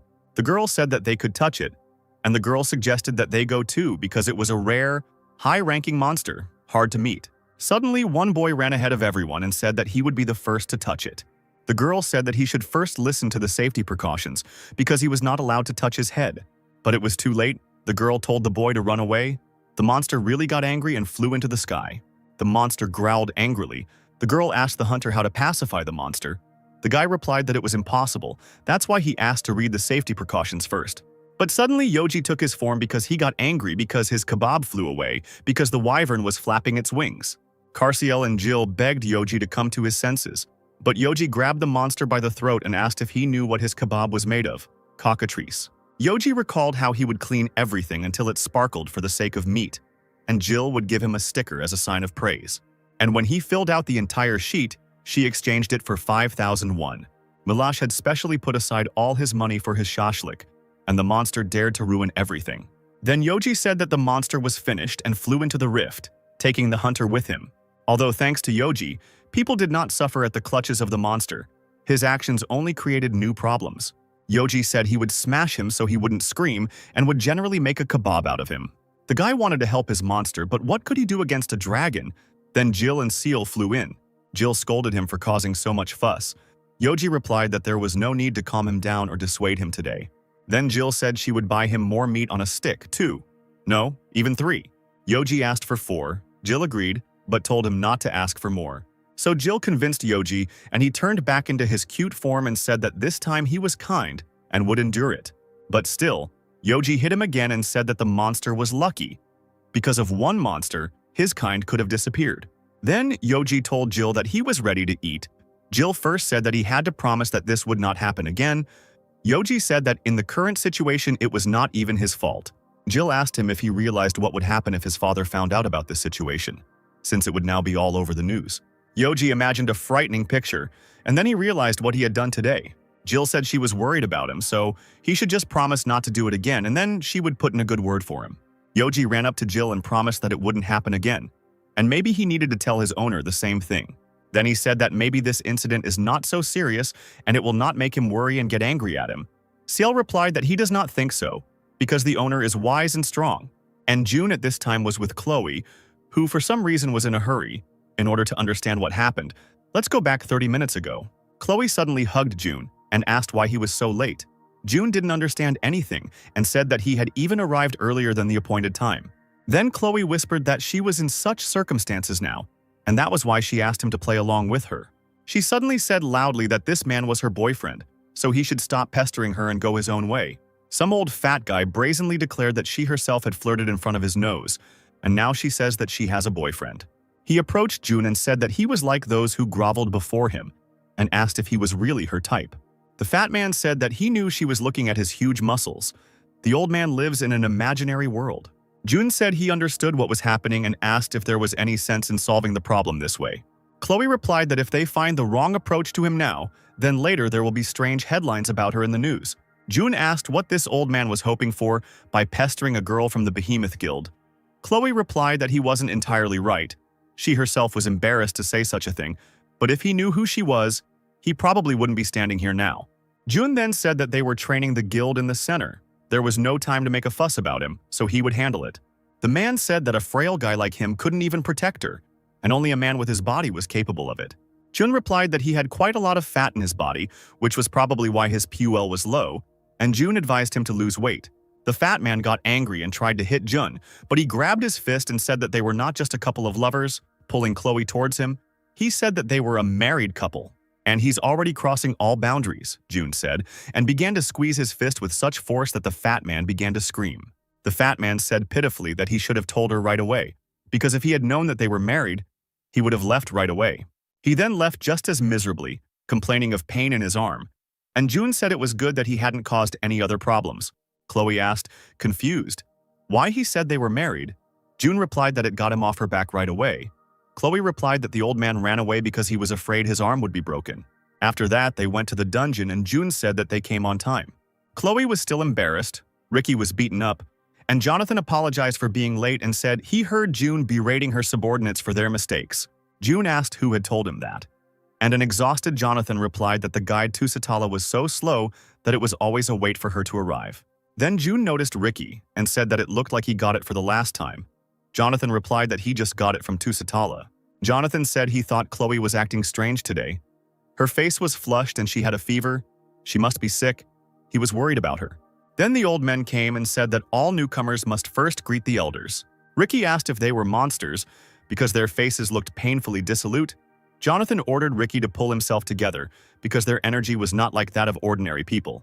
The bald man asked what was going on. whether they had simply been kicked out of their previous habitat and had come here. He called the boys scum. And then June turned around and they all got scared, saying that it was that June who grabbed the mythical servant the first time. And then they immediately became agitated and said pitifully what these teenagers meant together with their shining master Jun. The old men wanted to run away, but June stopped them and said that it would take a long time to walk around and tell everyone about his newcomers. So he ordered them to warn all the clans on the first floor about his students. Then June threatened them that if they started bothering the Behemoth Guild again, they would not live. And if they did not convey to the clans what he asked, he would personally visit them. Then they ran away in an instant, and Jun sighed and said that the easiest task for today was completed. The Behemoth Guild was left in shock after such a scene. June asked if they were ready to start training on the first floor of the center, and added that he needed to go there too, so he should hurry. Jonathan asked if the place was dangerous, and when June replied that it was dangerous, all three of them became scared, because even if he called it dangerous, then it was. June smiled and said that he needed to go there anyway, because every time he looked at her, he remembered his daughter. Star sat and waited for June. Suddenly the tree lifted her up and told her that she should not meet a man named June. Star asked why. Then the tree replied that June was perhaps the person who would speed up the destruction and death of all dimensions. Star asked if the uncle would destroy this world. The tree stroked her head and said that it was not certain, but June was dangerous, and since there is such a possibility, then one cannot get close to him. But Star did not like this. She beamed and shouted that she did not dare to say anything bad about the uncle. The tree replied that it still thought it would be better if he remained to live only on the earth. The girl heard the noise and thought that June had already arrived, so she ran happily. The tree hoped that this ominous premonition was simply wrong. June told the guys that they had finished the main tutorial of the first floor of the center here. They had completed it earlier than he thought. Jonathan asked if they could try to engage in battle, to catch some of the villains, among those they had been shown earlier. June said that they had all fought against these at least once before, so he didn't see why they were repeating it again. Then Jonathan replied that June said they were fighting, but that was a bit untrue. He said that even though he was so kind and helpful to them, there would be no point if they could not become stronger and gain new knowledge themselves in this training. They don't want to become fools who rely only on his strength. June liked this determination and agreed. Jonathan thanked June and said that he and Rick would go together since Chloe wasn't feeling well today. Then Chloe sheepishly said that she was fine, when suddenly Star called loudly for June from above. Star hugged June and said that it was good that he came so early. June replied that it was good that she was happy. Chloe was shocked. She asked what a small child was doing here. June replied that she was not a traveler. She is one of the mimic servants living in the center, which means she is stronger than many monsters. The girl asked if this ant was also from Korea. The word ant made Chloe freeze, and Jun laughed at her reaction. Chloe asked how he could laugh in such a situation. June replied that she calls him uncle. Star asked June to go with her to her great friend, and June agreed. Then she came down and said that he should not lag behind and there would be places that he should not step on. June realized where Star was heading, but it was too dangerous a place for Chloe, so he thought about how he could help her. Then June told Chloe to climb on his back. It was the only thing that would help her because it was very dangerous there. Chloe was very embarrassed. She wondered if she was the only one who felt this awkwardness, and he didn't care. They ran to a big tree, and it told Star not to tell other people about her location. Star replied that Uncle was a good man, so it was all right. But the tree said that he was sure it didn't really matter. Since he needed to talk to him personally, the tree said that he would talk to June directly. The tree said that Star wanted to go to where he lived, Korea. Star happily shouted that she wanted to go with him. It was because of that system message that she apparently treated him like her parent. June thought he hadn't even finished reading those new books on raising children aged 3 to 5. The tree told Star that she must obey her mom and dad. It seems June has another daughter, and since Chloe is the only girl Star has seen, she decides that Chloe is her mother. Chloe initially said that she was not her mother, but Star's sad face made her say that she was Star's mother. Well, they really do look a lot alike. June thought for a bit and suggested that Chloe start living together, which of course surprised Chloe. The next day, Chloe got up tiredly. It seems she didn't get enough sleep at all. A contented Star was lying next to her. She could never have imagined that she would come to this house just because she would become a mother. Chloe looked at Star with concern and thought that it was good that she was sleeping so peacefully. She always had problems with sleep. She tossed and turned a lot and slept little. Even that tree had a hard time coping with her. Then Chloe thought that if they had just gone to a hotel together, she would have slept much better. But last night, Star had cried asking if mom and dad didn't sleep together. As a result, June was sleeping in the living room, And then June came into the room and asked if they had slept well, and called them to breakfast. Chloe wondered how she could sleep peacefully knowing she was sleeping in the same house with a man. At first, Chloe was angry that June was acting so coldly. She thought that he didn't care at all. But when she entered the living room, she saw a whole table with delicious food. Chloe thought that she almost always ate food to order, and he was so hardworking that he cooked it all himself. In fact, this was food that Jill left. Thus began the first breakfast of the new family. June said that it was time for him to go to work now. During his absence, Star would be with her. He asked her to take care of her. June told Star that Dad would be back soon, and Star started to get capricious and asked him not to leave. Chloe watched the cute picture, thinking that they were like real father and daughter. Chloe had already started dreaming. She thought that if they got married, then she would see such sweet scenes every day. But the happy picture changed when Star started running around the entire building. Chloe asked to chase after her. If the mythical servant collides with an ordinary citizen, something terrible will happen, and the store's customers are in danger. Chloe still managed to catch up with Star. Then Chloe told her that she can't run around like that alone. Star felt ashamed and asked if her mother was angry. Chloe couldn't resist her cuteness. Chloe replied that she was not angry and asked her to stay with her mother, and so they came to the clothing department. Star changed into a beautiful sundress and gathered her hair into a ponytail, of course. Chloe melted from such beauty. Chloe was saying that she thought Star was so beautiful while she was taking pictures, and the employee agreed with her and asked if the princess wanted to try on another dress. Star tried on a few more outfits that also suited her very well. So Chloe decided to buy everything, and not in installments, but right now, the employee was glowing with happiness. She thanked Chloe and said goodbye to her. And only a little later did Chloe come to her senses. She remembered that initially she wanted to buy only 1 or 2 sets. She realized that she'd gotten too carried away. But as soon as Star hugged her mom and thanked her for the gifts, Chloe realized again that she had done the right thing by buying so many things. Star asked where Dad was. Chloe asked if she missed him. Star said she loved Dad. Then Chloe decided it was okay to go see him for a while. Meanwhile, at work, people were pestering Jun with offers. The boss said that, as he had said, this was the only chance, showing a photograph.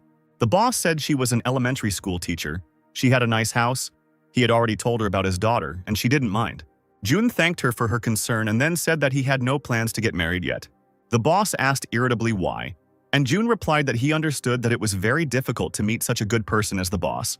But right now, he was simply not interested. Jun planned to think about his marriage only after his daughter's marriage, and sighed wearily. Suddenly, Nate froze in surprise. The chief asked what was going on, and then he himself saw the hunter Chloe and Star. The boss's shock is understandable, because the girl ran up to Jun and said, "Dad," Jun asked. "Mum bought her new clothes," and Star happily replied, "Mum said they suit her very well." Nate and Chief were shocked. Chief asked, "This kid just called Chloe, the best huntress in their country, Mom, and Jun Dad." Jun asked what they were there for, and Chloe awkwardly replied that Star had missed him a lot. In the evening at home, Chloe tried to cook dinner, but every time it turned out that she oversalted the food. Then Jun came, and Star happily jumped on him. Chloe was so engrossed in cooking that she didn't even notice Jun coming, so when he came up from behind asking if she was making dinner, Chloe got scared and attacked him, but Jun successfully dodged the attacks. Then, seeing Jun standing in front of her, she apologized and explained that she did so because she suddenly heard a man's voice. Jun replied that everything was fine and said that yesterday had been sorted out, so she didn't have to worry about it, but Chloe didn't seem to understand what he was talking about. Then Jun recalled that yesterday, when her colleagues at work mistakenly considered her to be their wife. Chloe thought that he had explained the situation to them so calmly. Apparently, he really didn't feel anything next to her, and she's probably the only one here who's nervous about the situation. Suddenly, Jun asked if this was too much trouble for Chloe. Chloe asked what he was talking about, and Jun pointed to her soup, which was unfortunately burning. Jun said that he was still very grateful to her. It must be difficult for her to look after Star, and she also cooks dinner. Chloe replied that she just wanted to try cooking once. There was no real point in it, and she shouldn't expect much. Jun replied that he would still wait for dinner. Chloe gave in and set the table. Chloe was very worried, and when Jun said that the food was delicious, she was very happy, even though Jun lied. Then Chloe started hugging Star, saying that Daddy liked it and he said it was delicious. Jun, seeing her reaction, thought that Chloe was getting too into the role of Star's mother. Or maybe she was just playing very well. Who knows what other special abilities the best huntress has? Suddenly, the phone rang and Star picked it up and said it was so weird. Star asked if Dad was here. How could he call Mom? Chloe replied that it wasn't Dad, so there was no need to worry. But Star answered the call, then Chloe, very nervous, took the phone from her. But her father was already calling Chloe. June wanted something. Chloe motioned for him to be quiet, but suddenly Chloe's father asked who the man was next to her. It turned out that June wanted to warn that this was a video call. Chloe's father said that they hadn't seen each other for 10 years and asked her to come to him and bring this guy. After finishing the conversation, Chloe sadly lay down on the table. Star began to worry and asked if her mother was in pain. June said that she could tell him if there was anything he could do to help, since she had helped him with his ridiculous request. Then Chloe asked with puppy dog eyes if June could go with her to her father. June asked if he should explain to him that he was not her boyfriend and said that it would be quite difficult to explain why they were in the same house at such a late hour. Even though they pretend to be a family, she feels like he draws strict boundaries between them. And this makes Chloe sad. June said, "Or they have another option." He asked what she thought about him. Chloe asked in shock if he didn't think it was too revealing. June replied that they could get the wording right. Then Chloe agreed, and June offered to explain everything and teach Star first. They arrived at Chloe's parents' house. The house turned out to be luxurious. Chloe explained that her father was doing well in his business. He was the CEO of the company. The company, which has over 50 branches, is the SG Group, and June wondered why she became a hunter then. Before entering, Chloe said that her father was very hot-tempered and she hoped for his understanding. As Chloe said, her father was scolding them for standing at the door since they had come. But suddenly both parents froze. Her father began to stutter and asked who the child was. Star happily waved at him and called him Grandpa. And when Star said that Mom and Dad said that he was her grandfather, Chloe's dad passed out. The poor man, having calmed down a little, asked, "So, up until today, he had been asking her daughter to play the role of a mother." June replied that yes, but that no more would be necessary, as a person would soon arrive who would take care of her and look after her. Father began to scold Chloe that she should have at least warned him about this on the phone when Star approached him. Star showed him the tea bags and asked which one he wanted, saying that Grandma had asked him to choose. Father couldn't stand such cuteness and said that he would choose black tea. Star happily ran to her grandmother and said that grandfather said black tea. After this, Chloe's father said that, in truth, Chloe was already of age to get married, but quickly fell silent when he saw the week-old expression on Chloe's face. Suddenly, Star said that there were so many photos of her mother. Chloe turned around in surprise and asked what photos she was talking about. Star suggested that Chloe go watch them together, but for some reason her father suddenly stood up and told them not to go. Her father said that she couldn't go in there for a good reason. It turned out that her father wasn't such a rude old man. His office had pictures of Chloe all over it. A little awkwardly, the father said that Star was a good girl, which meant she listened to her elders. Star sat down on the sofa discontentedly. Father turned on the news and they said that there were currently 2 dragons at the exhibition. They disappeared right after they appeared, but people were still afraid. Also, the first-place hunter from Japan and his wyvern were kidnapped during this situation, and emergency negotiations are currently underway between Japan and Korea. June thought that Yoji was a shameless person who kidnapped a hunter and his wyvern. If there was no special reason for his actions, then he would be in trouble. After some time, June, Star, and Chloe were about to leave, when suddenly the father asked his daughter to come more often with Star and this man. And he wouldn't mind if Star became their real granddaughter. Then, embarrassed, he slammed the door and left. Chloe nervously said that it seemed like her father really liked Star. June replied that it was obvious from him, and promised that he would bring Star to them sometimes. If she has nothing to do, she can also come and visit them whenever she wants. Then Chloe remembered that from today on, she would no longer be with them. If June hadn't asked her for this favor, perhaps she wouldn't be so annoyed now. Jill and the dragons returned home. Yoji was still nervous, so he hid behind Jill. They noticed that June wasn't home, and Carciel asked if he hadn't promised that they would have dinner together. Suddenly, Chloe noticed the shirt. Jill said she didn't have a shirt like that and angrily asked why they had a woman's shirt in their house. Then June returned with Star.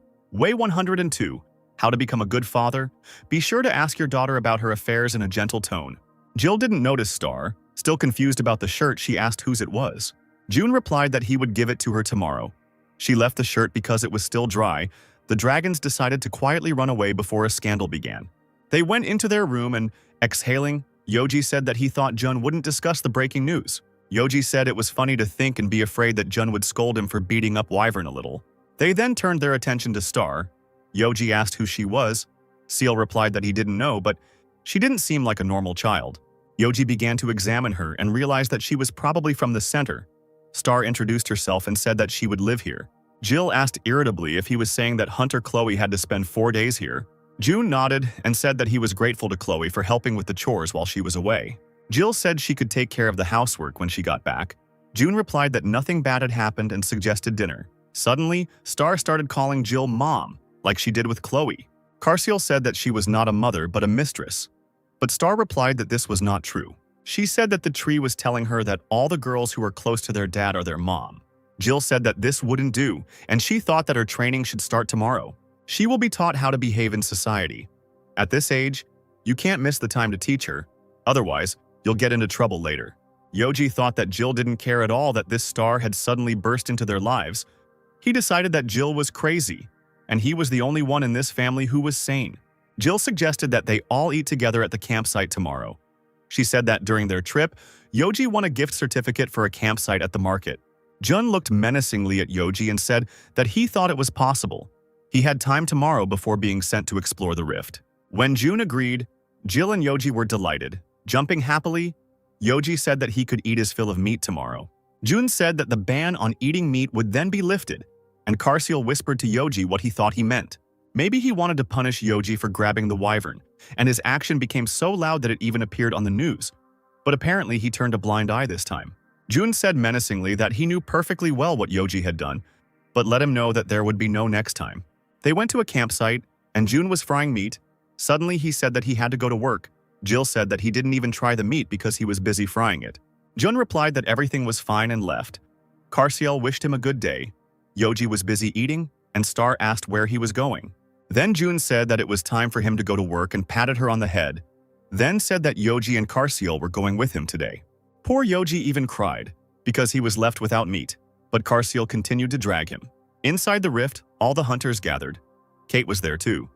She asked why he arrived so early. Jun replied that he had just arrived. Kate looked at the dragons and asked what this creature was. Although it looked like a dog, it was still different from them. Jun replied that it was the same dog as last time. He took it for a walk. Then Jun suggested to Kate to start hunting. Kate said upset that they hadn't seen each other for so long, and he immediately suggested to get to work. Jun replied that if she didn't hurry to hunt, then she wouldn't be able to get many trophies from the monsters. Is that good? Then Jun asked why the hunters weren't going in that direction. Kate replied that there were still unexplored territories there. She heard that there was a high level of difficulty there, so the hunters simply refused to go there. And the Icarus Guild formed a team to go there. They went to clear this area a few months ago, but gave up. Judging by the amount of energy felt from there, Titan may be located there. Kate said that from what that team said, the monsters were under some kind of influence and weren't afraid. But the area is still popular because you can get a lot of items from there. Suddenly, 2 armed goblins attacked Jun, and Yoji decided to kill them immediately. But Jun stopped him. Yoji asked why, because these bean sprouts can be dealt with in one blow. Jun replied that he had not brought him here for this, and Keith dealt with all the goblins with one blow. Kate turned to Jun and said that she had already obtained 3 artifacts. Jun replied that she had grown as a hunter during this time. She received the Xenix Lotus Ring, special effect, partially increases resistance to water. When equipped, increases resistance to water. Xenix made this ring for his wife. Kate said it was very romantic and plucked up her courage and asked if he wanted to have dinner together that night. Jun calmly replied that he wanted to invite her over the weekend anyway to apologize for something, so this time dinner was on him. Kate replied that she would pay for the dinner herself. But Jun insisted on paying for dinner. He thought he could come back here after dinner. Then, Jun suggested trying to collect more artifacts before dinner. Yoji said that it felt like Jun was treating her like a child. Carciel replied that anyway, looking at how happy the owner was, you'd think they were in a relationship. After the dungeon, Kate happily said that the atmosphere during their dinner was wonderful. If it continues like this, then they will definitely start dating. She wanted to call him darling or beloved the next time they met. Suddenly, a notification appeared that the boss of the rift in the Olympic Park had been eliminated. Kate was surprised, because they had just been there recently, and it seemed like the boss was invincible. Now she was wondering who was able to defeat him. At this time, Jun was already looking at the invisible robe of the boss of that dungeon. He thought that it would probably be dangerous if he gave it to Jill. He heard that sometimes murders were committed because of the item, so Jun decided that he would give it to Jill when she grew up and became stronger. Jill asked Jun if she wanted some fruit. Jun said no. Then Star walked up to Jill and asked if she could go out and play. Then Jill replied that it was too late now, so she could play tomorrow. Star sadly said that she wanted to play today. But June said that everything was fine and that Karsiel and Yoji would go for a walk with her. Yoji started coughing and said that he couldn't go. Even if they were going to go camping now, he wouldn't even be able to eat. But as soon as June handed him 5,001, Yoji declared that he was ready to carry out any of his orders. So happy Star and her guards went for a walk despite the late hour. As soon as they went outside, Star started chasing a butterfly. Karsiel and Yoji tried to catch up with her. Yoji yelled that she needed to stop, but Star said that Liga was flying there.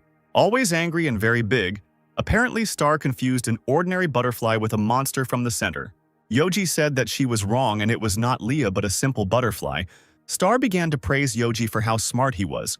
Then, embarrassed, Yoji said that if she lived on Earth for 3 months, she might also become just as smart. Star said that Yoji was the best, and this first praise addressed to him had a huge effect on him.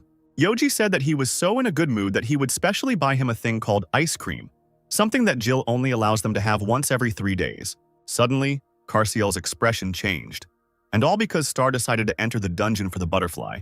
Yoji remembered the words that June whispered to him before leaving, and then he ran after her in fear. Upon entering the dungeon, Yoji yelled at her to stop, while complaining that she was too fast. Suddenly, Star asked what was ahead, and everyone looked over to see 2 goblins mocking a man. The boy screamed for them to stop hitting him. At least he had to protect this landscape painting. Star didn't like this at all. She approached the monsters and destroyed them with her power. Yoji and Karsiel were shocked by her power. Star herself did not understand what she did and asked if they ran away. Yoji shouted if it really looked like they ran away. Then, Yoji thought that he should somehow hide it. If the owner finds out, everything could end not only with a ban on meat. The main thing is that there are no witnesses. The guy got scared and said that he wouldn't tell anyone. He was only here to be able to pay for his tuition fees. He was quite famous in the field of digital drawings, and if they wanted, he would draw as much for them as they wanted. He continued to say that he was very poor, he had no money, but suddenly Yoji threw stones at him. Yoji said it was all his, so he didn't see anything here. The guy asked if those weren't mana stones from the orcs that were just here. The guy asked if this was all for him. Yoji replied that yes, and the next time he came here, he should take a weapon with him. Then, Yoji suggested that they return quickly, and told her that under no circumstances should she tell the owner that they had been in the rift. The guy asked to give his name because he wants to repay him for his help in the future. Yoji replied that there was no need for that, but still decided to tell him his name, like the others. They left and told him to keep his mouth shut. The guy thought he was the artist Eric, and he swore on his name that he would repay them for their help. Then they returned home and June asked if she had fun in the rift. Star quickly replied yes. But then she remembered that Yoji had asked her not to talk about it, and she lied that she was playing on the court. June asked if Yoji had asked her to say that. Star shook her head and said no. June didn't believe her and asked Yoji to come with him. At City Hall, the chief was yelling that Nate had to give him today's fault monitoring report. Nate was replying that it would be finished in a minute. The chief ordered a report from June as well, and Jun replied that he had just sent it. Then the chief ordered to bring a report on the probability of occurrence of emergency faults. June replied that he also sent it. Suddenly, Olivia approached them and asked how she could help.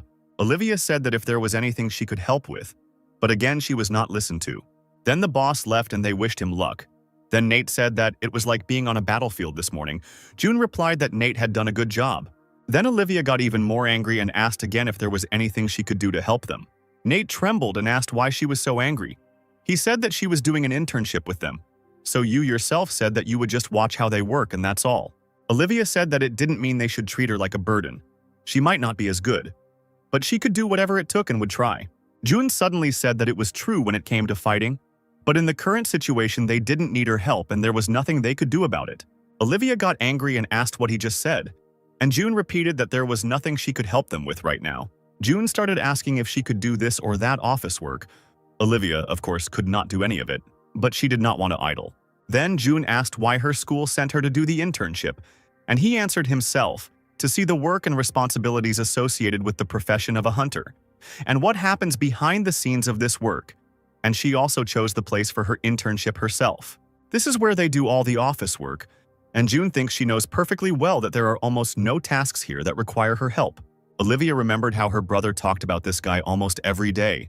He always said how brilliant and wonderful June was, but it seemed she couldn't say the same about this guy.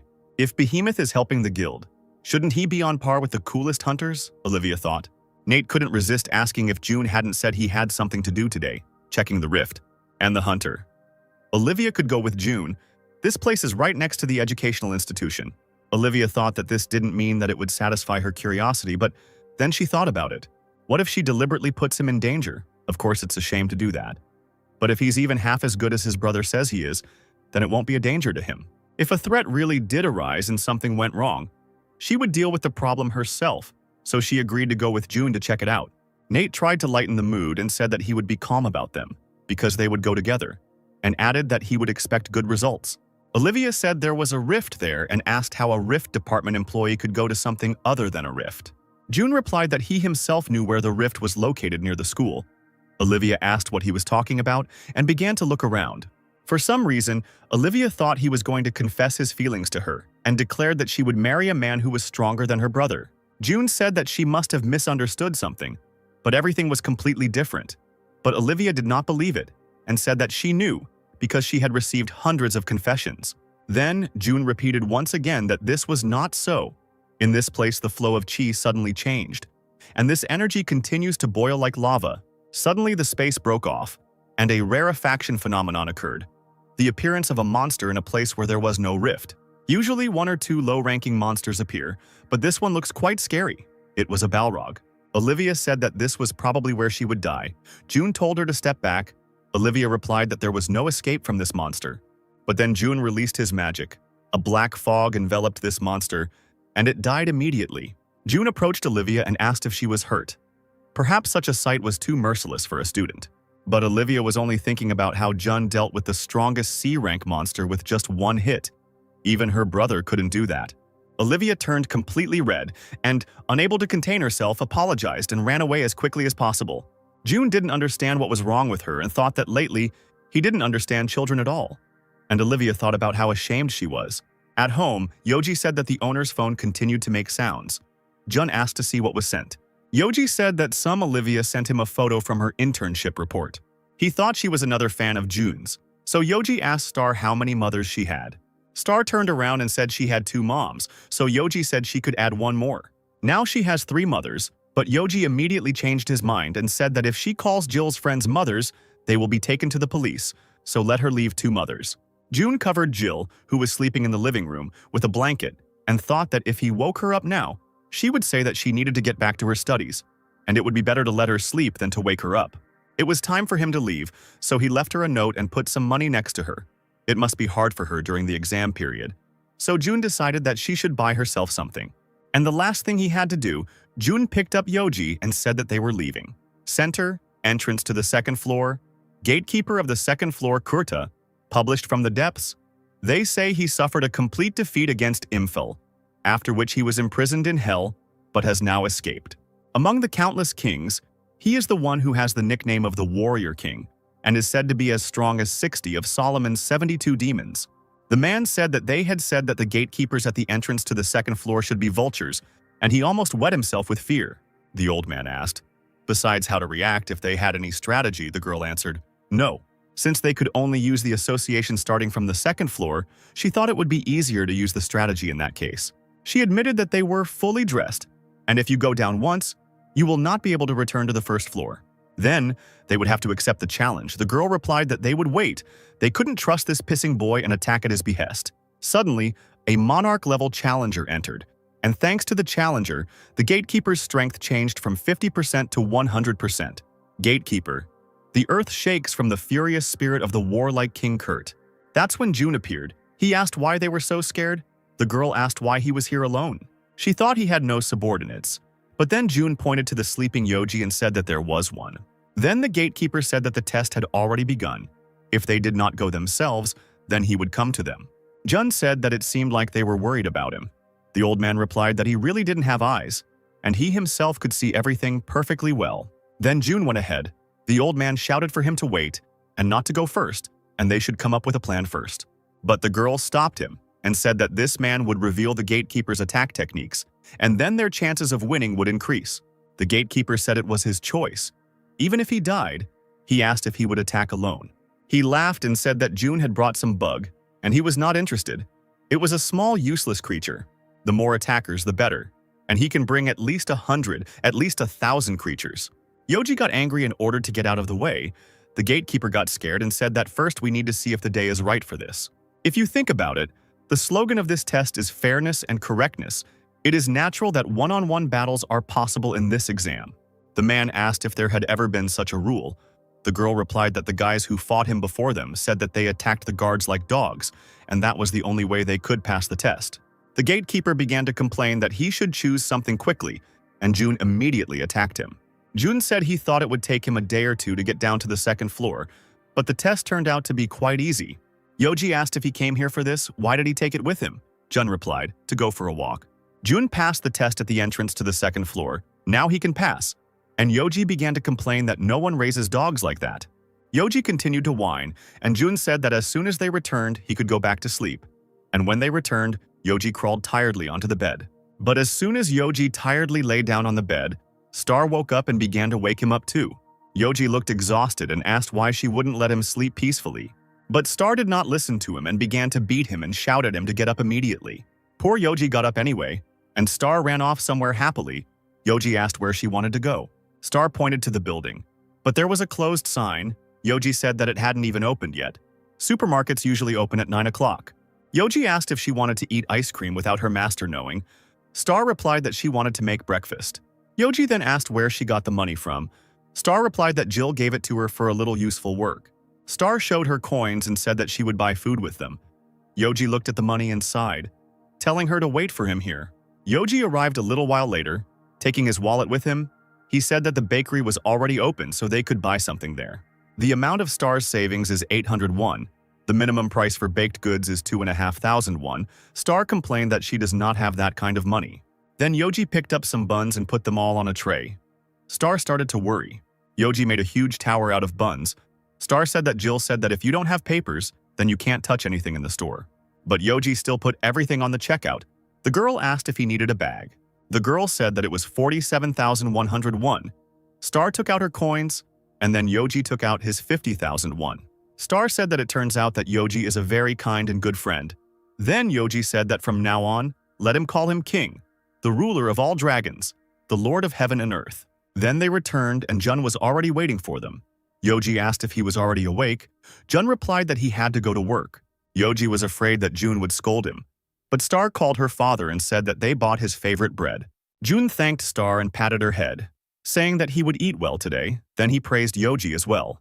Yoji asked in shock, did he just praise him? Jun replied that he went to the supermarket with her. They went to the steam room and returned without causing any trouble. And Jun promised to return the money spent at dinner. Yoji began to worry. As Jun found out that they went to the supermarket and bakery, Yoji was horrified. He asked how Jun knew about this and asked him to explain everything to him. Seal woke up, and Yoji was still thinking how Jun always knows everything. First of all, if you think about his strength, a normal person just can't be that strong. Suddenly, Yoji sneezed, and of course he sneezed with fire. Seal managed to pick up Star and move away. Star pointed to the TV and said that it had gone black. Carciel became scared and asked what they should do now. Yoji replied that it was okay because he would be leaving this house, and the two of them should continue to live here. Carciel became even more nervous and fell at Yoji's feet, grabbed his leg and said that this was his home. Yoji screamed for him to let him go, because when Jun returned, he would definitely kill him. And it would be better then to live on the street. You can fit in anywhere, Star. Not understanding the whole problem, happily said that she was with them. Carciel suggested that they first try to at least fix it. Then Carciel took out the TV and decided to fix it. With the TV in his paws, Carciel took off. He flew to some place and said that he came to them to listen to the rulers of all dragons, and introduced himself.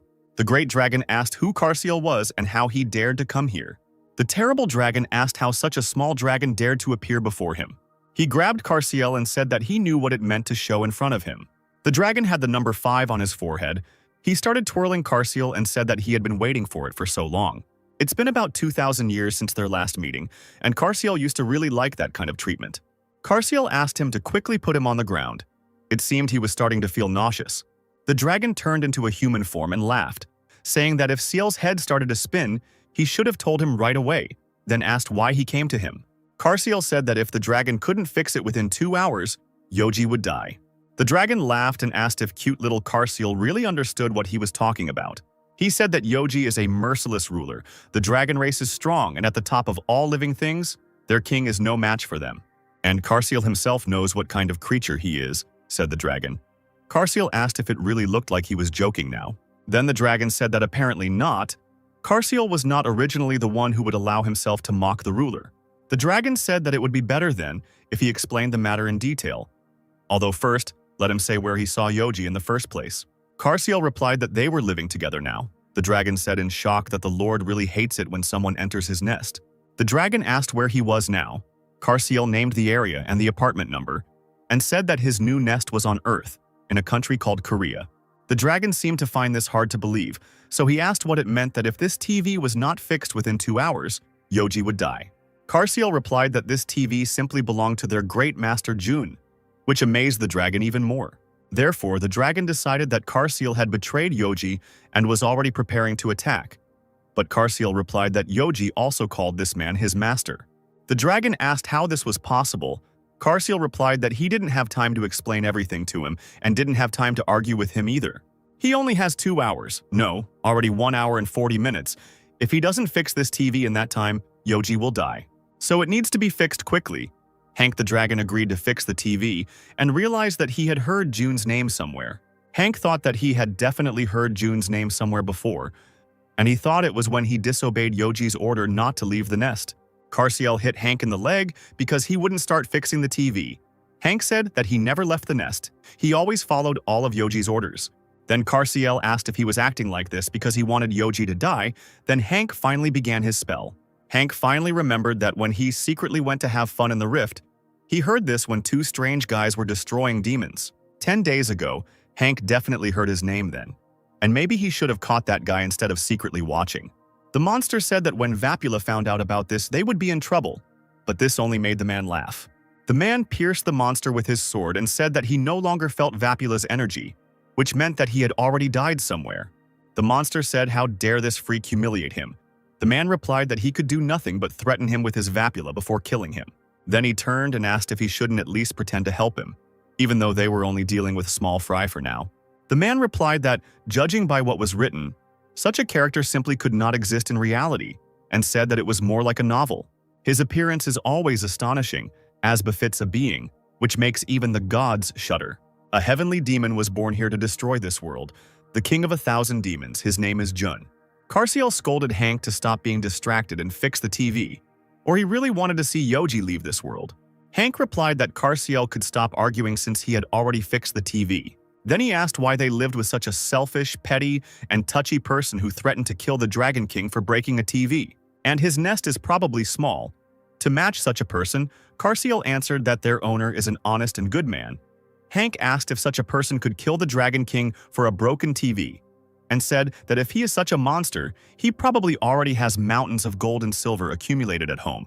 Karsiel thought about it and said that on the contrary, he is very simple. Even more so, there is no greed in him. But if you look at it from the position of strength, he is the most powerful in the universe. Hank asked if this meant that he ruled the dark world.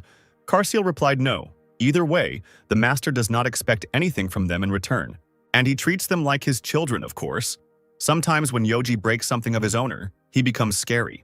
Suddenly, Karsiel fell silent, and then said in horror that he had forgotten that Jun had given him an assignment before he left. So Karsiel took the TV and flew away. Hank was left alone. Hank would also like to know a lot about Mr. Jun, but he is afraid to go to him himself.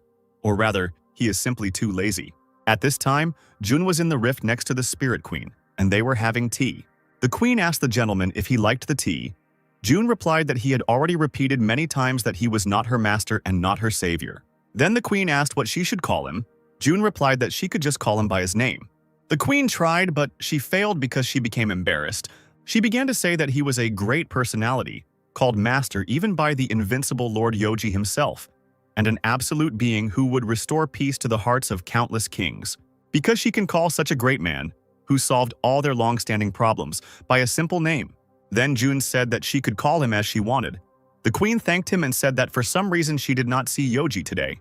Jun replied that Yoji would not be there today. He had given him an assignment. The queen said that he had given this scoundrel an assignment. Amazing. Exhaling, Jun said that Yoji was good and kind, although her words about the scoundrel were also true. The queen replied that he had really changed a lot thanks to him.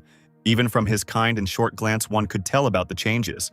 Yoji has changed so much that sometimes it is simply impossible to believe that he is the same Yoji. There was a sparkle in his eyes, and frankly, It was the first time she had seen him laugh, a monster who had never smiled or laughed in thousands of years. Anyway, the queen said that Jun was truly an amazing person and their savior. Jun thought that he really hadn't done anything, but she still wouldn't listen to him. He said that spirits loved people much more than he thought. The queen replied that no, because after they lost their home, it was people who tormented them. The spirits only liked Jun. She admitted that it was amazing to her too. They had never liked anyone so much. Jun stood up, and the queen asked if he was leaving already. Jun replied that it was not because he was uncomfortable here. It was just that he had already collected all the information about the rift, and it was time for him to go. He is also a little worried about the task he gave to the dragons, which is why he leaves. Jun returned home and Karsil immediately greeted him, Yoji too, but somehow hesitantly. Then Jun noticed that their TV was somehow clean, so Yoji screamed, and he jumped on his feet and continued to scream that he missed him very much. Jun asked if he had really done something so wrong. Yoji gloomily replied that he had already decided everything. Then Jun asked where Star was. For some reason, Yoji became even more nervous, and Star, seeing her father, puffed out her cheeks and silently looked at Jun. So Jun asked what happened, but Star pouted and turned away. So Jun asked Karsil what happened to her. It turned out that Star was angry because the kimchi soup Yoji made didn't taste good. Jill asked. So Yoji prepared this dish himself, and didn't even order Karsil. Jun said that Yoji did something out of character because he had done something wrong again. Yoji got scared and told Star that she needed to eat and brought the spoon to her. Karsil was shocked that Yoji was feeding someone else. Karsil couldn't believe what he saw. He muttered that Yoji was the one who never shared delicious food. He always ate all the meat alone. Yoji got angry and asked what he was muttering. Yoji tried to hit Karsil, and Star enjoyed her food. So lively was their lunch. The next day, at work, the boss was yelling at me about why someone should come for some internship. Jun approached Nate and asked if they had a new employee coming to work for them. But Nate replied that it was him they were talking about. Usually, before becoming an official employee, you need to do an internship. But Jun got here straight away, which is a unique case. Jun's face, who had no memories before he came to Muchim, was funny. Without training, one cannot advance to the 8th rank, so of course he must go. Jun asked, "Can't he just go and that's it?" The boss started shouting even louder that they themselves knew perfectly well that this caused problems every year at the end of training. Every time there are reports of beatings and cruel behavior, so he will never send Jun to this place. But the boss was told that he still had to go on an internship. Then the boss loudly hung up and shouted that they weren't listening to him at all. Jun said that it seemed like a pretty serious matter. Nate replied that in fact, a lot of people quit their jobs after this internship. Besides, he knows that the leader does not like it when his people are treated with disdain and ignored. The chief took a large box of medicine and put it on the table, telling Jun to take it and drink it, and let him eat by himself, alone. Jun thanked him. The boss continued to yell at him not to laugh. If they made any noise or caused any problems, to let him know. That same evening, the hunting bureau came to the director and gave him some kind of list. The man replied that he was there to report to him on the internship of government officials, and the president asked if that wasn't what the head of the department was supposed to do. That's right. But this time there is Jun on the internship list. The president was surprised and asked why. He has been working in the municipality for a long time. That's true. But it was a special case when he was appointed even before completing his internship. The man suggested expelling him and transferring him to another place. But Adrian shouted whether he wanted to kill him. The president was scared. He sat down at the table and said that let Jun do his internship like the others, without standing out in any way. He himself would like that. He remembered how Jun threatened him last time. Then the president asked me to tell him that if he received any complaints about the mistreatment of interns this time, he would fire them all. At home, a sad Yoji was vacuuming the living room. Jill asked if he was finished, to which Yoji replied yes.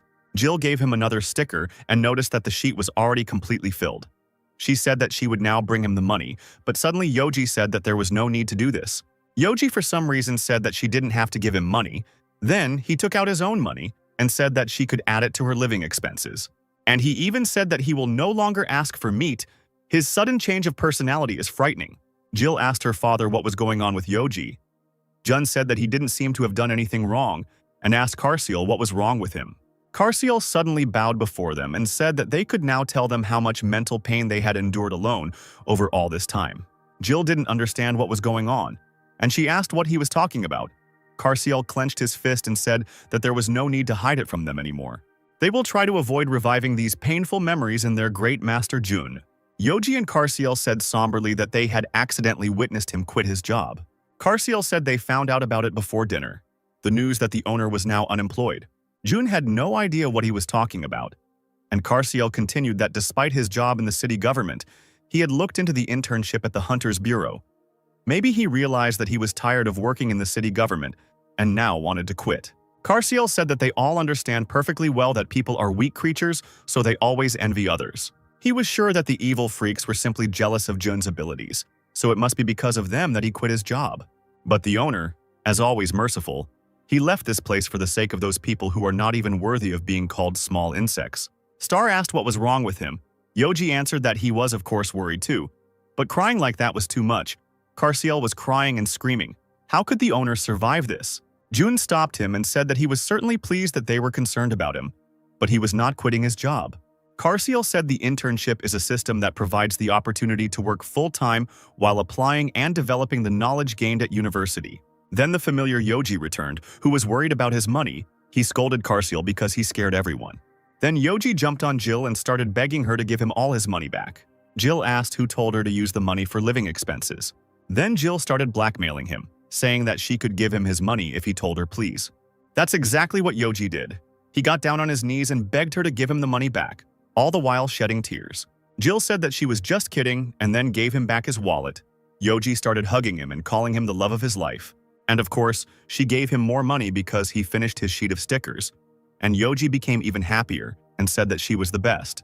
Carciel wanted to quietly leave while Yoji was in a happy mood, but he didn't have time. The Hunter's Bureau the next morning, the day Jun's internship began, the man screamed at how dare he tell him this information just now. The man continued that they knew perfectly well that he needed to go to Gangnam Station now, and they were asking to make an appointment with him. This is a meeting with a high-ranking guild. He asked if they thought that they were required to simply inform them of the meeting materials, and that's it. They answered that a person had come to them today for an internship. He could entrust this matter to him. Then the man asked if he was making fun of her, if he thought that working in management and here were the same thing. But the man passed out, and the man said that he looked so unreliable the hunters wouldn't break his bones for the slightest mistake, he wondered. The man approached Jun and said that he usually didn't give difficult work to interns, but now there was simply no other choice. Jun replied that he could leave calmly. He would go to this meeting. He had already checked all the materials for it. The man replied that it seemed he didn't know how everything was arranged. If he made a mistake, it wouldn't just end like that, there would definitely be problems. But Jun calmly replied that he would take it into account. The man was confused. He wondered if Jun was stupid or just confident. It must be hard for him to be here in the busiest department. The man said he would be back soon. He added that he was not trying to burden him with difficult work on purpose, and apologized for placing such a responsibility on him, since he was still an intern. He came out and said that, if he thought about it, he still had to apologize and justify himself for all the ill-considered orders of these old men. Jun thought about what it meant to meet with a high-ranking guild. There was no information about the guild in the meeting materials, but he didn't think it would be that important. This is how the meeting began. The guy was very nervous. You could tell from him right away. He said that they came earlier than they expected. The other guy was also worried. He said that they would start when the person in charge came, and asked to wait a little longer. The hunter asked if maybe they just didn't want to sign a contract with them. But suddenly the door swung open and Jun walked into the office and apologized for being late. The guy started yelling at how dare an intern be late and said that he should have come before the hunters arrived and prepared everything. Jun replied that he would take that into consideration. Suddenly the hunter shouted, "What is he doing? How can he treat a person like that even if he is a trainee?" The guy was surprised and said that they themselves said that they would not sign the contract if he did not hurry. The hunter was scared and said that he did not say anything like that. Jun looked at them and said that he didn't think he would meet them here, and he couldn't imagine such an atmosphere between them. It turned out that they were members of the Icarus Guild. They took off their hoods and looked down in fear. Jun said that they were acting and looking different than usual and asked if this was their true appearance and behavior. Gale became nervous and said that this was not the case at all and asked why he was here. Jun replied that he was here on a temporary internship to get the necessary training. The guy asked his boss what was going on here. It seemed like the Icarus Guild was literally walking on eggshells in front of some intern. The boss said that they better leave. The boss said he hoped they would be able to negotiate successfully with their intern. After closing the door, he asked if he didn't know that the Icarus Guild hated them because of the mistake that happened last time, and added that besides, if this meeting turned out to be a failure, they would simply blame it all on this intern.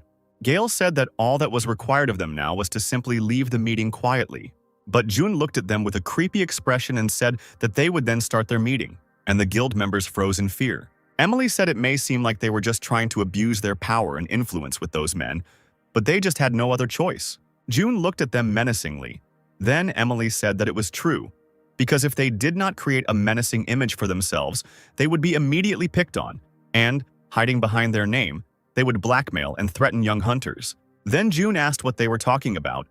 Gale replied that he was asking because he really didn't know, or was pretending not to know. In a world where hunters are the backbone of the state, the Hunters Bureau holds the most powerful weapon in its hands. Hunters act for their own convenience and benefit. But if those who control them begin to use them for their own interests, hunters will inevitably begin to perish. June asked if they wanted to say that the two employees who were here now were the same, and that the president, knowing about this, continues to do nothing, pretending not to know. They may be dangerous people, but the president simply cannot pretend that he does not know about it. Because in fact, thanks to the president, these people can no longer do anything bad like before. The Bureau has previously exploited young hunters and intimidated citizens, and such cases were far from isolated. And it was the president who was able to change this shitty Bureau. Gale asked if he knew what his first accomplishment in office was. To eliminate corruption, about 2/3 of the workers were fired. Of course, it wasn't easy. Even a mouse bites a cat when it's cornered. So even then, the remaining corrupt staff rebelled.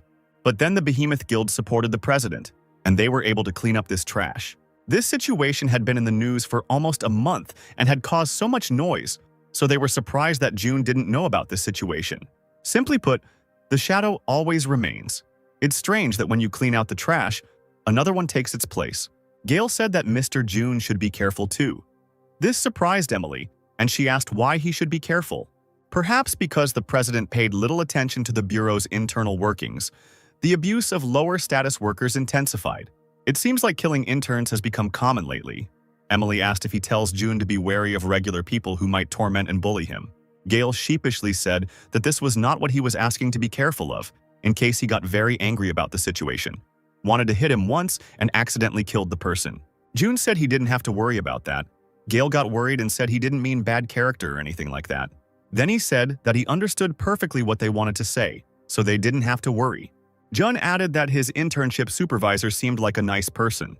The manager was on the phone and was asked if he had sent only one trainee to meet with the guild, and the man replied that he simply couldn't cancel the meeting. The man on the other line asked if he knew that they were being told about every mistake and bad worker, and yet he still sent the intern to an important meeting. He yelled at him while he was resting and the manager was working. The manager said that at this stage the negotiations were already over, and all he needed to do was show them the presentation.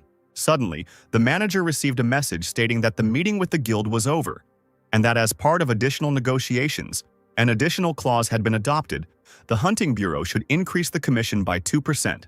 The man asked why he wasn't answering, and then the manager asked if they could hire this new intern. The manager said that as he said, there were additional negotiations about the conditions, and this intern was able to get the guild's consent for them to receive 2% more benefits and profits. Then the manager started shouting at the top of his lungs that they absolutely had to take this intern for themselves. The man said his eardrums would burst from screaming and asked how they could hire a city hall employee. The manager replied that he could change his job to the bureau, and that was it. They needed him even if they fought for him with the president. The man asked if he knew how scary the president could be, so the leader told him to fight him himself. The guy said that there was still a little bit left before the announcement of the first place in the ranking of interns for last year, and he would bring it to this job. Then one guy said, as expected, he takes better care of his subordinates than anyone else. Then a cute guy said that he would definitely put in a good word for him to his father. Then the guy started laughing slyly and said that he hadn't done anything, but if he wanted to put in a good word, he would be glad. Then the manager asked how about transferring to their department. June asked if such statements weren't dangerous when he was still an intern, and the manager said that in that case he would work even better than when he was an intern. The manager said that he meant that anyone who looked at him could tell that he had only been working in this field for a year. He had never seen such a professional. June said the manager keeps phrasing things in a way that might make people think something bad is going on, and if anyone hears it, he'll pretend he didn't hear it. The manager literally begged him not to leave him, but June continued to leave. The guy said that he even understood where he was to talk and behave like that in public. The guy said that he thought the manager was pretty smart, but now he looks like a fool. already going crazy from fruitless attempts to hire June into his department. They kept complaining about the manager, and for some reason the guy looked creepy. During lunch, the same cute guy came up to June and asked if he could sit with him. June allowed him. The guy laughed and asked if he was the intern everyone was talking about and said he was pretty ordinary. He thought of him differently. The one-word answer angered the guy, and he asked if he wanted to study together on the weekend. June asked if it was at the place where all the interns gathered. It would be great, but he is very shy, so he usually only invites people he knows to the event, he said. Then some strange men showed up and asked who he wanted to invite to study, and he said that he didn't look like anything special. June looked at them and thought they looked like a bunch of rich boys. The cute boy asked him what he thought. Wouldn't this group be useful for his future? Then he said that he apparently needed time to think about it, so he would simply give the place and time, Saturday, at 1 o'clock, at the training center. Then the guy said it looked like they were bowing down to him. The guy was furious and told him to shut up. Moments like these make him envy someone who lives without thinking about anything, because the world will never become such that one cannot worry about anything. Yoji got nervous and asked if Carciel was lying. It just couldn't be true. Carciel was serious, so he just accepted it. The fact that he is already worse at writing the dictation than Star, who recently arrived in Korea, who received 50 points for each test. Star started to tease him and then said that since Star won, he should keep his promise. Carciel sadly asked if she could change her wish, but Star shouted that they had promised. Suddenly, they all stood in their positions and shouted, "The crime fighters are coming." Carciel said he thought his dictation skills were worse than a 3-year-old's. Yoji became angry and said that he had said truly, "A subordinate who speaks the truth is a true and faithful servant." However, does he know, servants who only tell the truth usually die young. Star said it was time for them to go, and Yoji told Carciel that he could count himself lucky. Yoji said that a promise is a promise and it must be kept. Star was very happy. But Carciel said they forgot that their owners had told them not to go outside because it could be dangerous because of the rain. Danger to Yoji, the Dragon King, or the mythical creature, or to him. Then Carciel used a very strong argument. If something didn't go according to plan, then perhaps he wouldn't be able to eat meat for a whole month. But unfortunately, his attack didn't work. Yoji asked what Star told him then. Star replied that it was okay to go out if you weren't caught. Yoji said happily that she had learned everything well. He really doesn't like getting wet in the rain, but he will go out today. Carciel realized that it looked like Star's upbringing had already failed, thanks to Yoji. Only Star was having fun, and Yoji said that he thought her problems were as small as she was. Then Yoji told Star to watch carefully. This is what it means to have fun properly. And with these words, he hit the puddle hard, and the water flew in all directions. But it seems he miscalculated his strength. So Carciel set up a barrier that prevented the building from being destroyed. Carciel said that if he had destroyed the nearby buildings, the owner would have really killed him for such a prank. Yoji replied that he himself had planned to stop the wave. He just didn't see that his blow was aimed only at the water, not the ground. Anyway, Star decided that she could do the same, and she lifted her leg with force. The guys ran up to her as quickly as possible and created 2 barriers at once to protect all the surrounding buildings. Yoji scolded Star. Then Carciel said, "Didn't he show her how to do it?" People looked out from behind the noise, and seeing the dragons, they began to panic. Carciel and Yoji said with a gloomy expression that they had definitely screwed up this time. They took Star and ran away. June, who was passing by, naturally saw everything and immediately realized that it was his children who had done this. Already at home, June hit Yoji more than once. Then Star and Carciel apologized and asked not to hit him. Jill said she was sure he had no bad intentions at all, so why not let him let it go? June gave his permission and Yoji fell to the floor. Then Jill ran up to him and started to feel sorry for him. Jill asked me not to do that again and said they were having braised ribs for dinner tonight and they needed to try harder this time. Just when Yoji thought that Jill was a real angel, she started scolding him. Carciel said that he was currently studying something interesting, and if they didn't mind, he would like to try to tell their fortunes.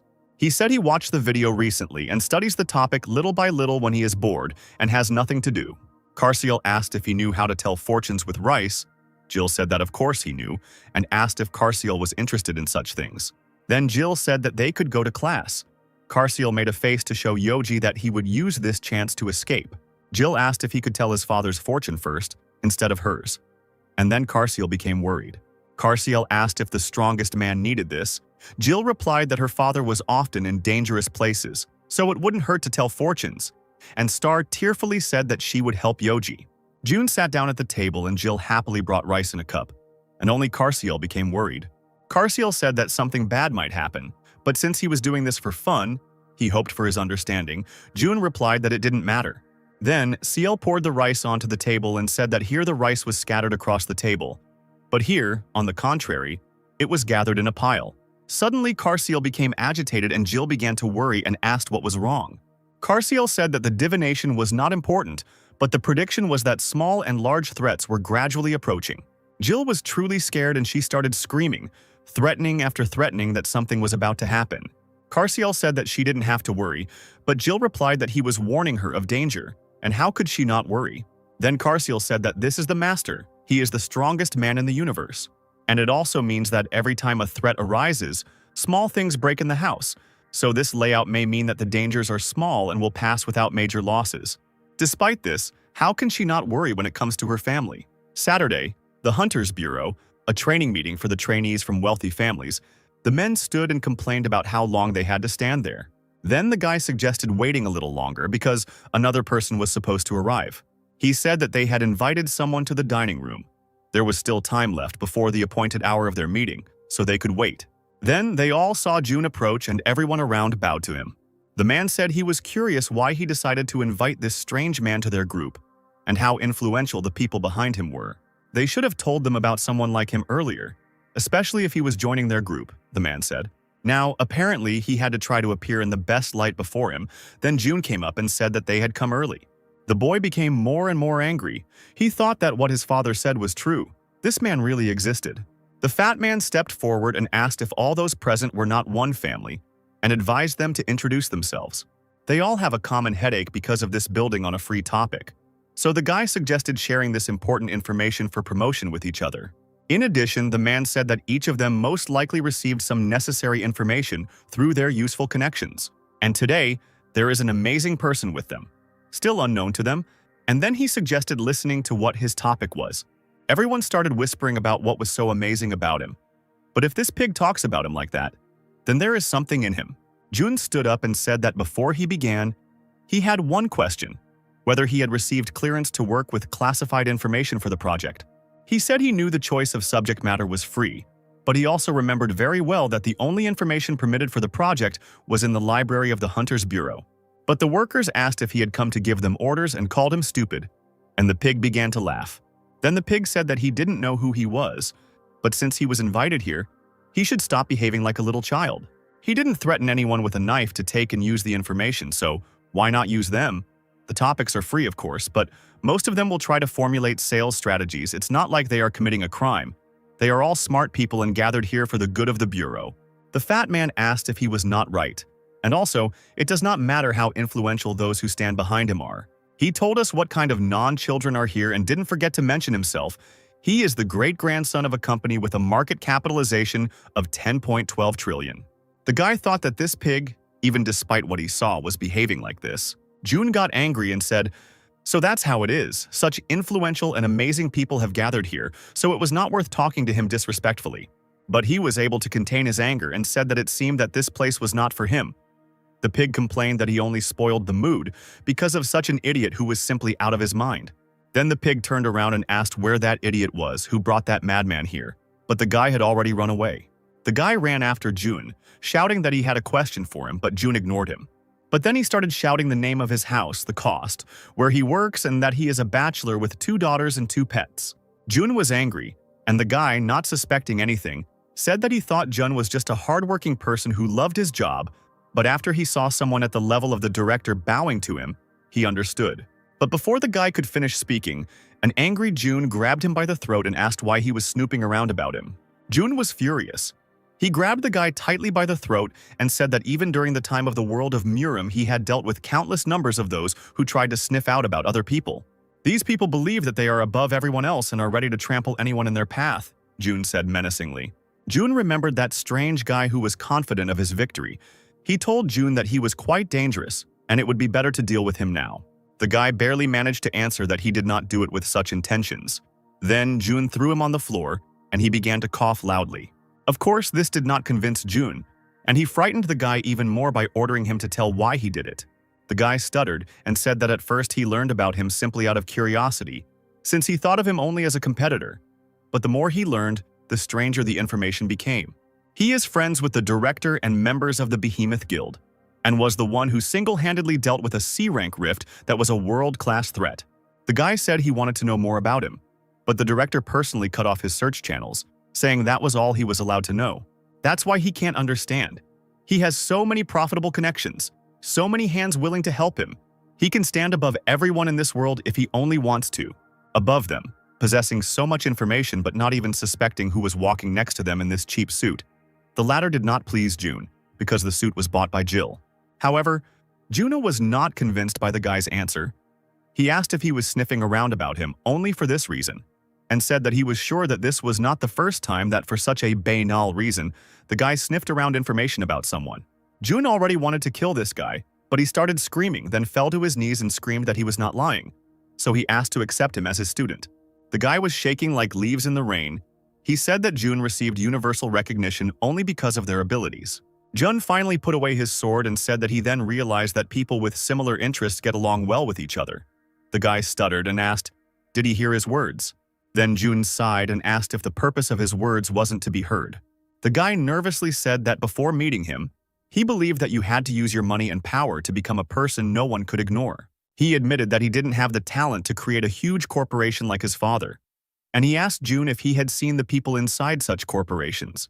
They pretend to be better than everyone else, but are really just dummies who were pushed into this position by their parents, which means their only job is to get into the Hunter's Bureau and make connections with others. And in the end, the people who treat him well are the ones who are primarily interested in his father, but not in him. Then June thought about it and asked why not give up all this, and said that the guy does not want to give up what he has, but he also has no abilities. The guy was shocked by his words, and June continued that, nevertheless, the guy still wanted to become someone without putting in any effort. June turned away and was about to leave. The guy said sadly that he was trying. June replied that he could just continue living as he had been living, because he had something that others could never have. Then he looked at him and said that he was warning him. This was the last time he would let him get away with what he had been sniffing out about him. But the boy did not give up and again asked June to wait for him, calling him teacher, when suddenly someone shouted what he was doing. It was those two guys. They ran out of the office waving their arms and shouting whether June wanted to be fired. He shouted that Jun was ugly and that he considered himself superior to others just because the boss valued him and treated him well. Another one approached the guy and asked if he was okay and said, how could such an important employee be lying on a dirty floor? Then he immediately began to scold Jun, saying that he needed to report this employee to the director so that he could be fired. Jun read the document while the man said that their president had made special rules that prevented them from receiving moral training. And that was why things like this were happening. Suddenly, Jun said that the guy said that he wants to climb the career ladder on his own. Then it's worth showing him how he's changing. The guy even lit up after hearing this from Jun. Jun added that maybe he was just lucky, because he was born at a time when the people above him were not mean and did not use evil methods. While the two continued to complain about Jun and threatened that they would file an official complaint against him, the guy froze after Jun told him his conditions. The guy told Kevin that he could just treat the incident as if he had just stepped in dog shit on the street, then handed him the document. He said that this file contains information about those who did best in the internship and took first place, and added that he was sure that Kevin could also take first place with this information. Kevin was still trembling. After all, Jun still didn't think to accept him as her disciple. Kevin thought that then this information would be an easy way to the first place. But I remembered how Jun said that he was lucky to be born in a good time. But in any case, such guys will not disappear anywhere. After some time, a list of winners was posted, and people complained that all these people were from wealthy families. They said that even if they filed a complaint, nothing would change.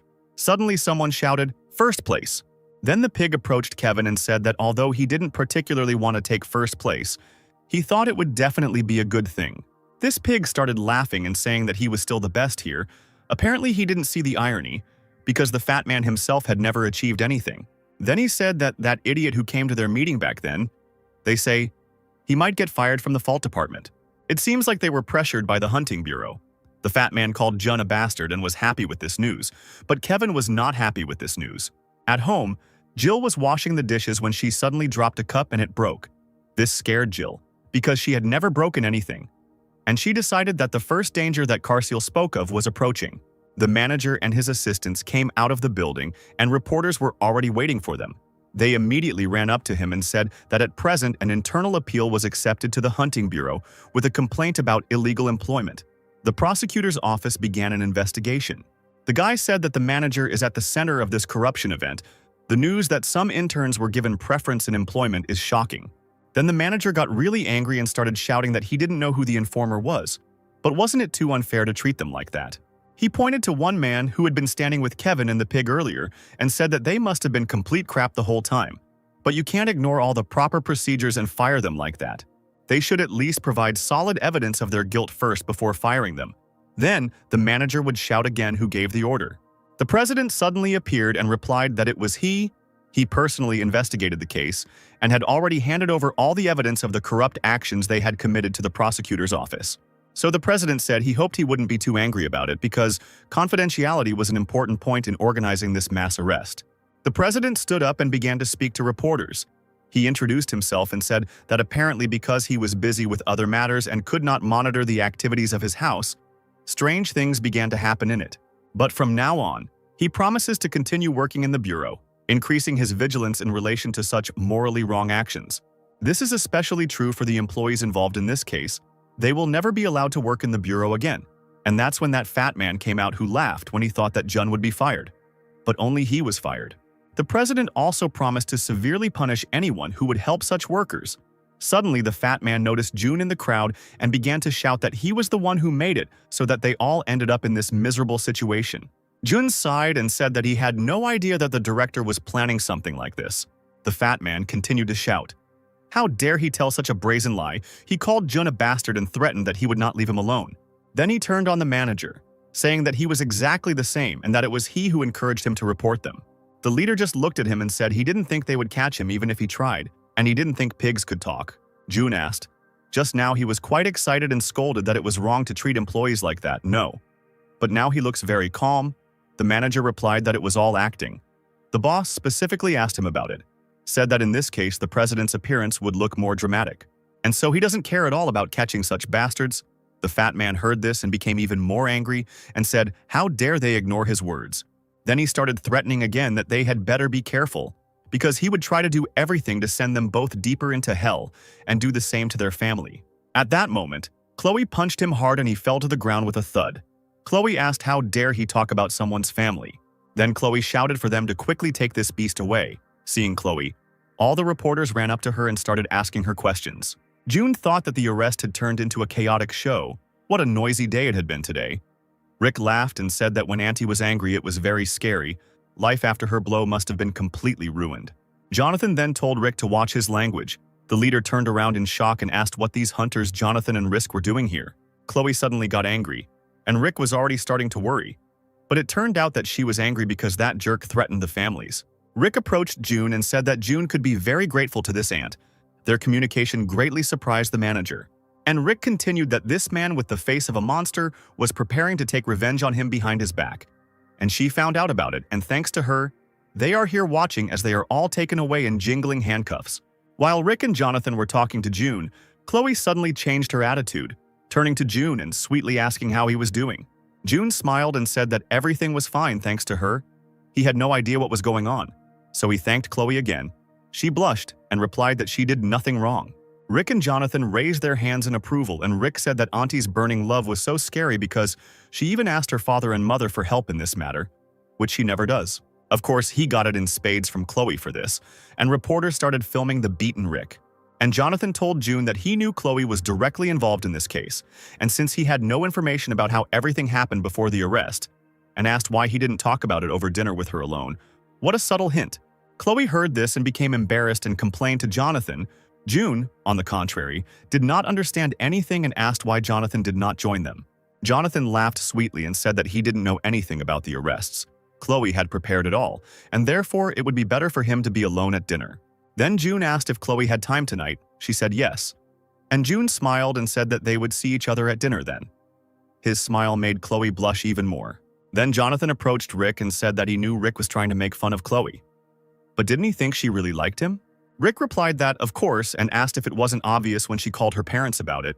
Jonathan looked at them happily and agreed that Jun was a great choice. Later, Jun awkwardly said that she had already helped him, so she had to pay for dinner as well. Chloe looked gorgeous. She let her hair down and wore a beautiful white dress. She smiled and said that he had supported them in many ways earlier, so she should pay for dinner. We are shown an expensive, luxurious restaurant. The workers shouted that Mrs. Chloe was already waiting. The chief ordered them to call the chairman. He said that their mistress had finally brought a young man here for the first time. Then he shouted that they would prepare the best food for this wonderful day, and all the cooks joyfully shouted in one voice, "Yes, chef." The chef prepared everything and ordered that the prepared dishes be served immediately, but then changed his mind and said that he would serve them himself. Apparently the boss was serious. With fiery eyes, he thought that the lady could trust him.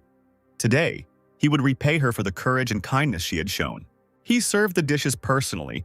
Chloe was surprised that the chef personally served them the dishes and said that he didn't have to do that. Chloe said that if the person responsible for supervising the preparation of dishes and the actual cooking is here, then who will take care of the dishes for the other guests? The chef replied that there seemed to be a misunderstanding. He only came out to her to present the dish as the chef responsible for preparing the food. Then he turned to Jun and greeted him, asking if he could take up his time to present the dish. Chloe said that she could handle it just fine herself. The chef started describing the dish when he suddenly turned to Chloe and said that Miss Chloe was very, very beautiful. Then he added that this was not her only merit, not the only one at all. He guaranteed that Miss had excellent management skills when she took charge of this place for only a year. Their sales increased by 700%. He continued to praise her, saying that the luxury room in this hotel, where the Miss stayed, was paid for entirely from her own funds. But even if she lived in this room all her life, she would not be able to spend all the capital she had earned. Then he can say, she is the best only because of her abilities. And this is not so.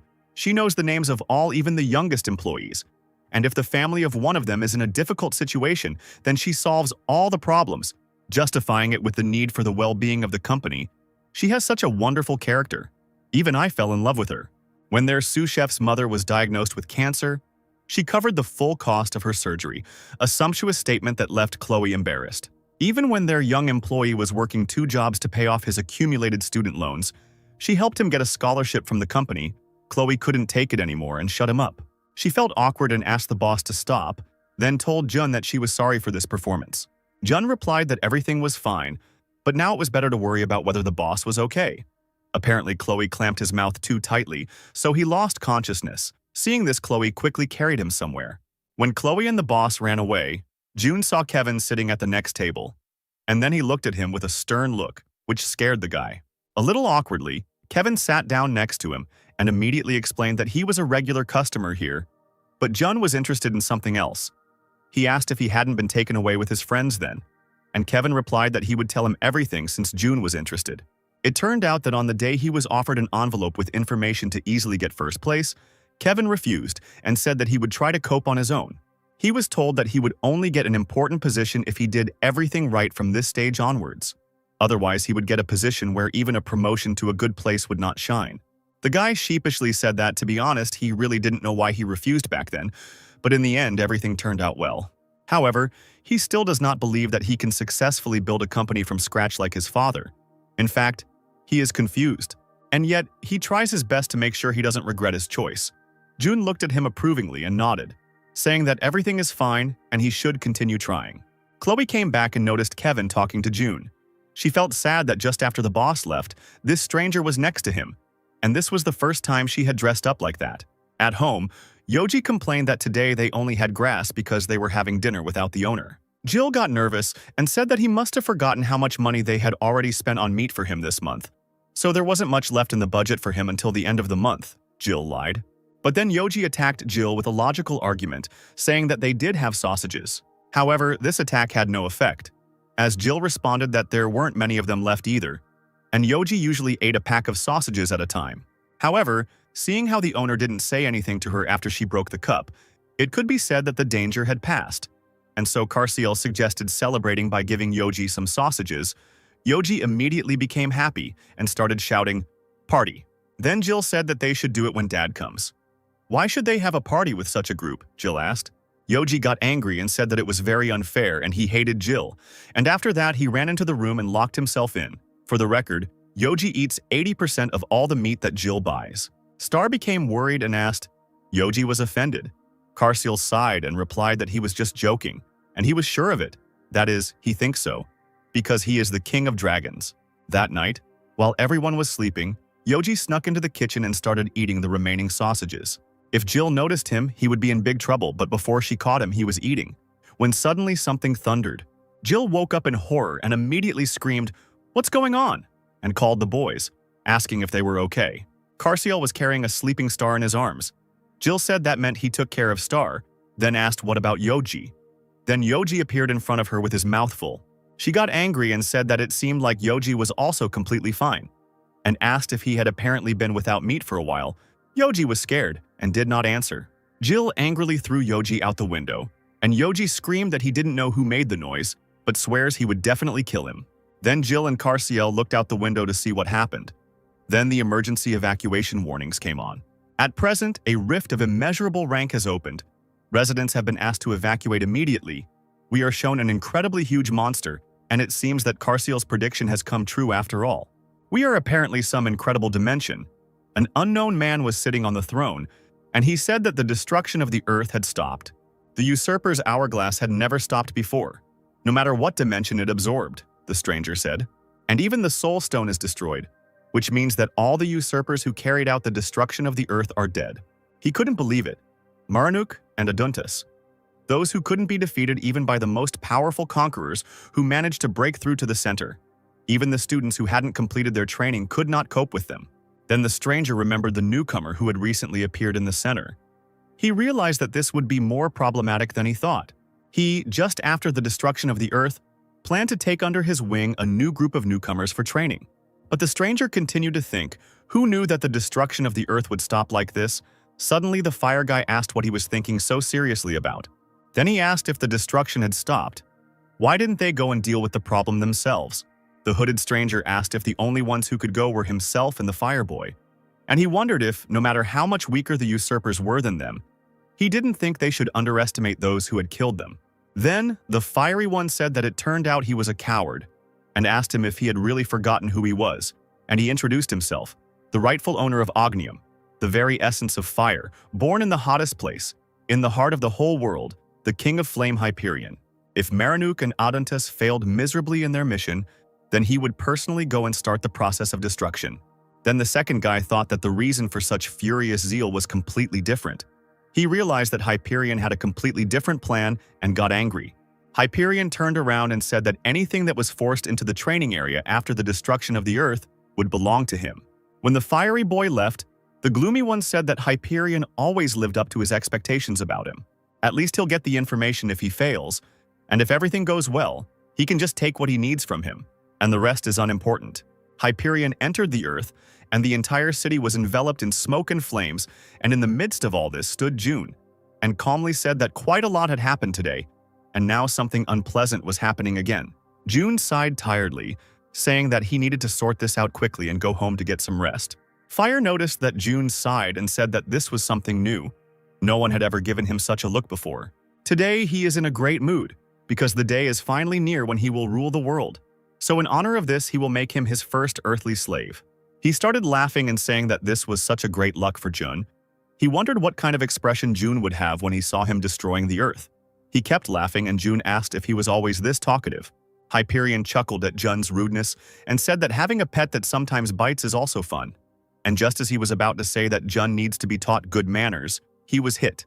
Of course, Yoji hit him with such force that the fiery boy fell to the ground unconscious. Yoji threatened to tear him to pieces. Then he grabbed him by the collar and flew out of the earth, shouting that if you come to another dimension, you need to behave quietly when visiting. It seems Yoji did not even notice that Jun was next to him. Yoji was very angry. He shouted that in this world, people can even kill each other if their neighbors from another floor make too much noise. And he still dared to invade someone else's dimension. Hyperion started screaming, "How dare this insolent little brat touch him?" This offended Yoji. He let him go and asked if he was so good at fighting that he dared to call the Dragon Lord an insolent little brat, and then challenged him to a one-on-one fight. Then the fiery boy got nervous and asked what the Lord was doing here. He seemed to have gone missing, so how could he be here? Then he bowed to Yoji and introduced himself, and Yoji reluctantly introduced himself too. Hyperion awkwardly said that since they had met like this, he would probably go back. Yoji was still irritated and asked if he wanted to leave. Then Yoji asked if he wanted to leave, then he should send him away, right? And then hit the fire guy with her strong attack. And then Yoji said, "How can such a weakling talk about the destruction of the world? But the ban on meat will probably still be lifted thanks to the fact that he dealt with this impudent fellow." Then Yoji screamed. Even just thinking about it, he was overcome with anger. If it weren't for that fire guy, he wouldn't have been caught then. Yoji also felt sad that he even spent all his pocket money. Jun calmly watched the performance and said that it looks like it's all over. Yoji was crying and saying that if only he had money, even 5,000 won. Suddenly Jun handed him 20,000 won. Yoji was shocked and asked why he was giving it to him. Jun replied that if he didn't want it, then he wouldn't give him the money. But Yoji quickly grabbed the money, and then Jun said that he told Jill. Yoji didn't understand what he was talking about and asked what Jun told Jill. And Jun replied that Jill could lift the ban on meat. Yoji even shed tears of happiness and began to confess his love to Jun. The next day, Star approached Jill and asked if she needed help with anything. She stated that she would do whatever she asked. Star only had one sticker left to fill out the sheet, but Jill replied that she had nothing at all to ask her for. Then Star got upset and asked if she really didn't need help at all and said that Star should collect all the stickers as quickly as possible. Jill couldn't take it anymore and said that they didn't have any spinach and asked if Star could go to the store to get some. And Happy Star ran to the dragons who were watching something and told Yoji that they needed to go to the store as soon as possible. Yoji replied that if she called him the greatest supreme best king, then maybe he would go with her. But as soon as Jun looked menacingly at Yoji, he became scared and immediately stood up and said that he was just joking. Carciel said that then he would also go with them, but Star abruptly grabbed Yoji and replied that he couldn't go with them, which surprised everyone. Naturally, Carciel became nervous and asked what he had done wrong. Jun, on the contrary, was calm and said that he did not know. And Star and Yoji were already in the store, and Yoji was watching with curiosity as the boy played. He won some coins, and his sister asked him to buy her some cookies, and the boy happily replied, "Of course." Yoji has already started to come up with a plan, and to say that if 1 coin is equal to 1, then 10 coins. It turns out that the amount increases tenfold. It seems that the dragon is bad at math. Star got angry and started to pull him and scream for Yoji to go with her. But Yoji screamed that he was not going anywhere and would play, because if luck smiled on him, then he would get hundreds of cookies. Ultimately, Star couldn't get Yoji to go with her, so she called him a fool and puffed out her cheeks and left alone. She went into the store and, taking a breath, said hello to her grandmother, who asked why such a beautiful girl was sighing, and then asked what she wanted to buy. Star was about to say that she needed spinach when she suddenly noticed a bouquet of candies. Blinded by the beauty of the bouquet, she asked how much these candies cost. Then Grandma explained to Star that they weren't for sale, because you had to draw a piece of paper, and if she came in first, then she could take it. Star happily shouted out that she would try, and Grandma laughed and said she would let her play once for free. Grandma pulled out one of the pieces of paper, but it was empty. Star was full of hope, and happily asked what she had won. Seeing her dazzling smile, the grandmother decided not to ruin her happiness and replied that of course the lucky little girl was burning out just what she wanted. Happy Star took her winnings and skipped off to go home, completely forgetting that she needed to buy spinach. She walked up to a gloomy Yoji with a smile and said that she had managed to win the grand prize. It was obvious that Yoji had failed miserably, and besides, he had already spent all his money on this machine. Star got angry that he not only spent all the money, but also didn't win anything, and started screaming that, unlike him, she won the first time, and she thought Yoji was smart, but it turned out he was stupid. Yoji couldn't take it anymore and flew away crying. Star shouted where he was flying to, but still didn't get an answer. And sighing, she said that their Yoji was still such a child. And when Jun saw that Star came home from the store alone, he decided to teach Yoji a lesson in parenting. But of course he didn't know this yet. He flew and said with resentment that he wouldn't leave it like this. Although Yoji knew that Jun would scold him for this, it was more important for him now to protect his pride. Apparently Yoji was flying to Hank. He called him by his name loudly, and Hank didn't like it, he said irritably, no matter how much he was a symbol of peace and tranquility. But who dares to call him by his name so brazenly and fearlessly? Hank looked at Yoji and said that the bald top was familiar to him. Yoji got angry and hit him, asking why he was bald, adding that the top sounded impolite. Then Hank realized that it was Yoji, and stood up and called himself the insignificant dragon number 5, said that he dared to greet the great lord in front of him. Yoji replied that although he really wanted to beat him up, but if he fulfilled his request, then he would let him get away with everything this time. Hank asked in shock if he was saying that he had a personal request for him, from the lord himself. Yoji got even more angry than before and said that apparently he hadn't received it from anyone for several thousand years. Asked if he had forgotten what fear was, Hank replied that it was just thoughts out loud and nothing more. However, Yoji really needed his help, so he calmed down and showed the machine and asked if he knew what it was. Hank replied, "Wasn't it the rock, paper, scissors slot machine in front of the stationery store?" Yoji asked him angrily how he knew him and reminded him that he had told Hank not to leave the nest, but apparently he had left it. Hank realized that he had been caught and froze in fear. So Hank quickly changed the subject and said that something else was important right now and asked what Yoji wanted him to do for him. Yoji said terribly, "If he does it in 5 minutes? No. In a minute. Then he will close his eyes to the willful forays from the nest. If he doesn't make it in time, he will die." Hank quickly did everything and presented Yoji with the slot machine. Yoji said that he needed to focus and practice, so he ordered Hank to get lost. Yoji was playing hard, and Hank was looking at him and thinking, "This machine, everything in it falls out randomly, so whether you practice or not, there will be no point in it." But Hank didn't say anything to Yoji, who was winning and losing. And when Yoji lost again, he smashed the machine and ordered Hank to make the same one again, which Hank did. A few days later, the seasoned Yoji, terribly tired, came with his wallet to play the game again. But when he approached the stationery store, he saw that the slot machine was not there. Yoji asked his grandmother where the slot machine had gone. His grandmother replied that she didn't know, but it turns out it was illegal. Yesterday, some very scary government officials came and dismantled it. This news destroyed everything Yoji had worked so hard for. So he cried out in grief that he had trained for several days, was ready even to die for the sake of victory. If this was really so, he would learn it. He had simply wasted his money, and now the master would definitely kill him. Carciel thought that something strange had been happening the last few days. Perhaps it was just his personal delusion, but it seemed as if everyone was trying to have fun without him. So Carciel asked Star if they were leaving again without him. Ciel wanted to go with them, but Star quickly ran away and said that they would be back soon. Carciel was worried and thought that such situations were happening more and more often lately. Could it be that Star and Lord had declared a boycott on him, but he hadn't done anything wrong? He decided to ask the owner. He was so worried that he had a nervous breakdown, he thought. Is there no other way? Why are they doing this to him? Carciel thought about how he could make peace with them and decided to do something that they both liked. Treat them to delicious dishes, for example. He was still not sure, but still decided to do something. So he would personally choose each ingredient and cook everything. And so Carciel went out to the market and began to choose ingredients. People looked at him in surprise. The old man said that it seemed that in their day dogs could talk. Another uncle asked if this was the first time he had seen a talking dog. The old man replied that of course it was the first time. Then the man asked, apparently he didn't know the famous people of this market, and pointing somewhere said, "That red one is just one of them." Then Carciel, hearing this, turned around.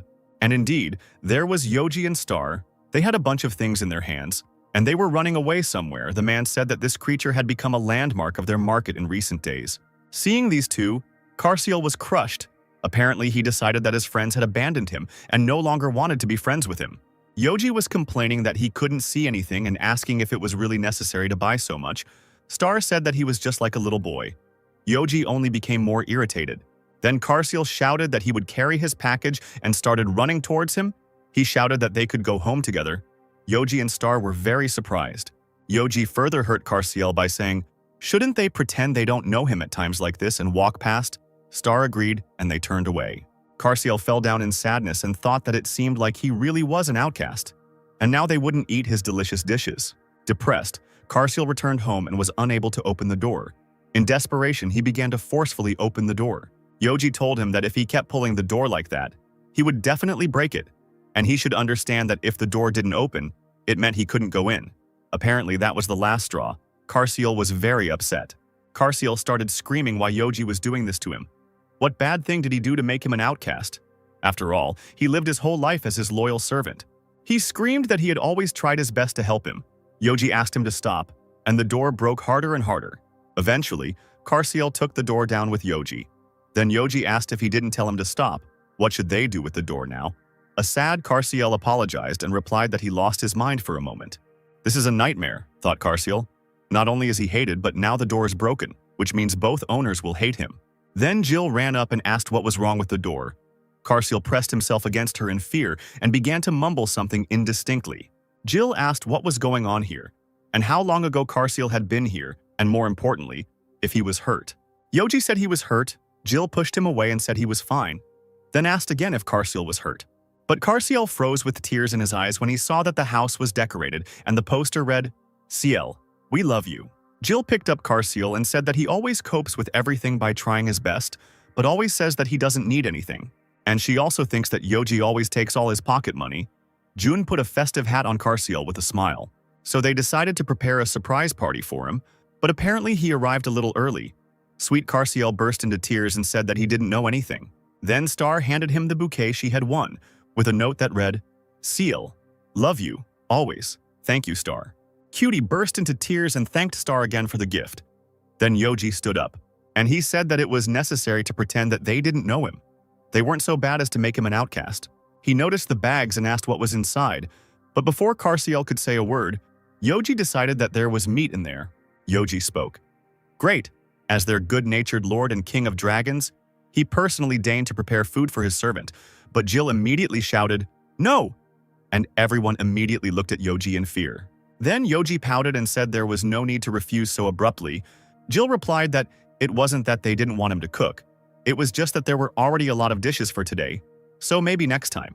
Yoji smiled creepily and said, "Okay," and asked the owner how about some meat for tomorrow's celebration for Karsiel.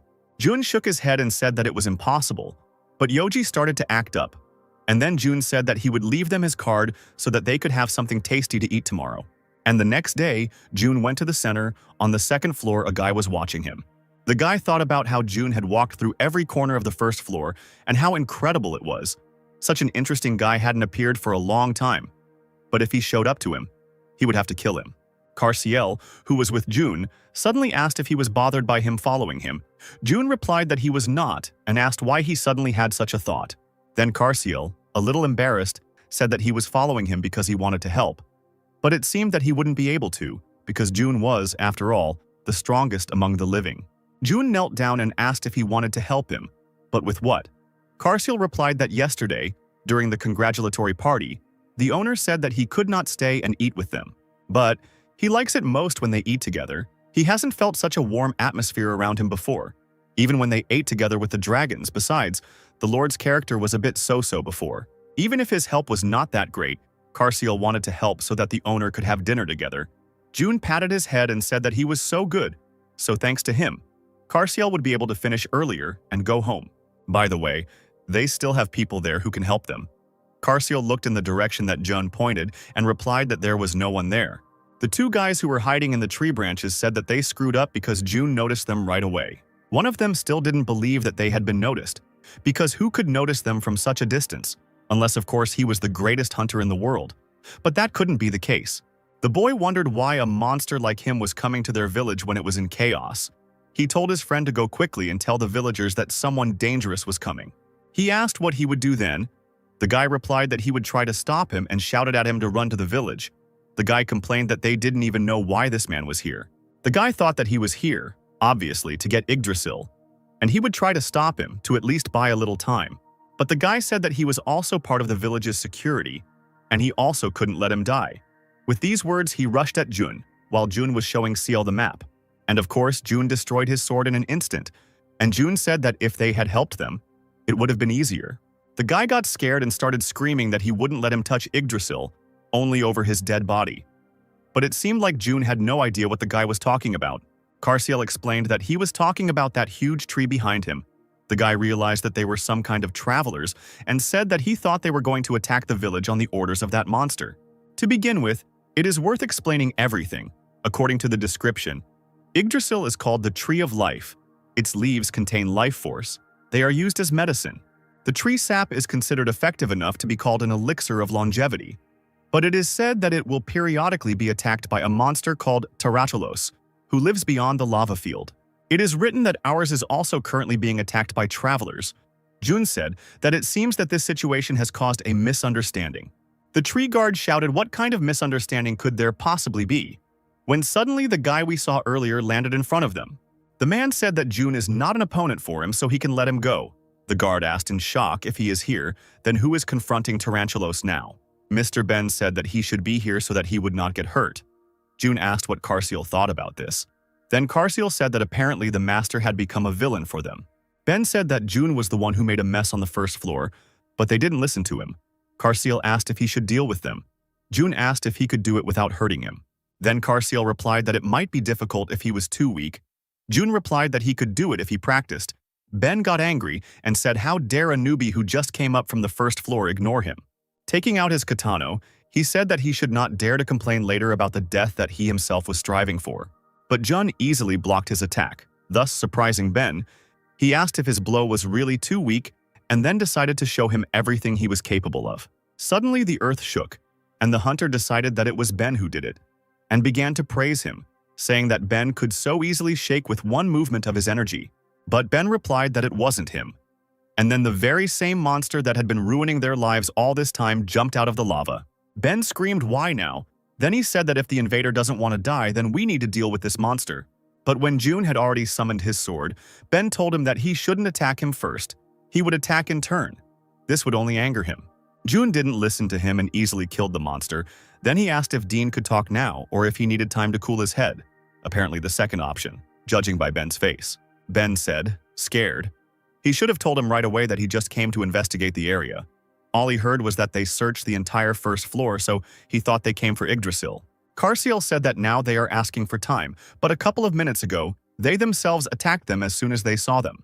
Carciel said irritably that the owner could destroy their entire village if he wanted, if they got all the necessary information about them. Then let them help them with the exploration of the second floor. Ben answered, of course, and offered to show them everything. Carciel told June that if she gave him the tablet, he would complete half of the research for him. The reason for Carciel's rush was simple. He wanted to quickly eat with his family. Sometime later, June was already praising Carciel, because thanks to him, they would be able to complete this work in a day. But the poor residents fell to the ground from fatigue. Carciel even offered one of them as a servant, because they could be useful. Ben tiredly replied that they should protect this place. June shook his head and replied that he had no intention of taking them. Then Carciel said that he would let it go, just because they helped the owner have dinner with them. Carciel happily said that the Lord would also be very happy that he was having dinner with them. June asked if it was because then they would order a lot of meat and Jill would not tell him anything.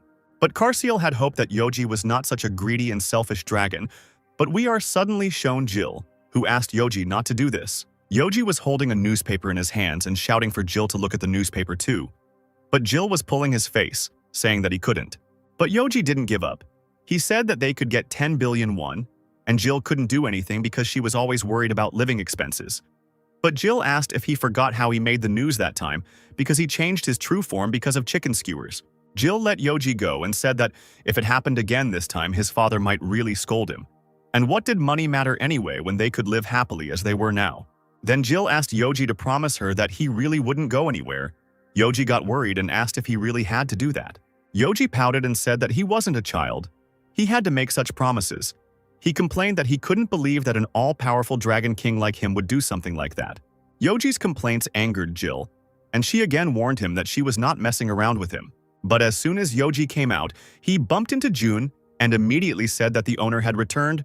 June replied that Carciel had helped him a lot, so they finished early. Jill praised Carciel, and Yoji suddenly thought angrily that it meant Carciel had distinguished himself. It meant that they wouldn't be scolded for a while. June noticed this and looked at him menacingly, asking if Yoji was up to something again. Yoji put on an innocent face and replied that he had never done anything like that. Of course, all three of them became wary and looked suspiciously at Yoji. Of course, because it was Yoji who was causing the most problems in their family. Carciel said wearily, if Yoji appeared on the news again, the punishment locked in the meat would not end. Yoji, inspired by his idea, told him to keep quiet, and he can't let 10 billion won go.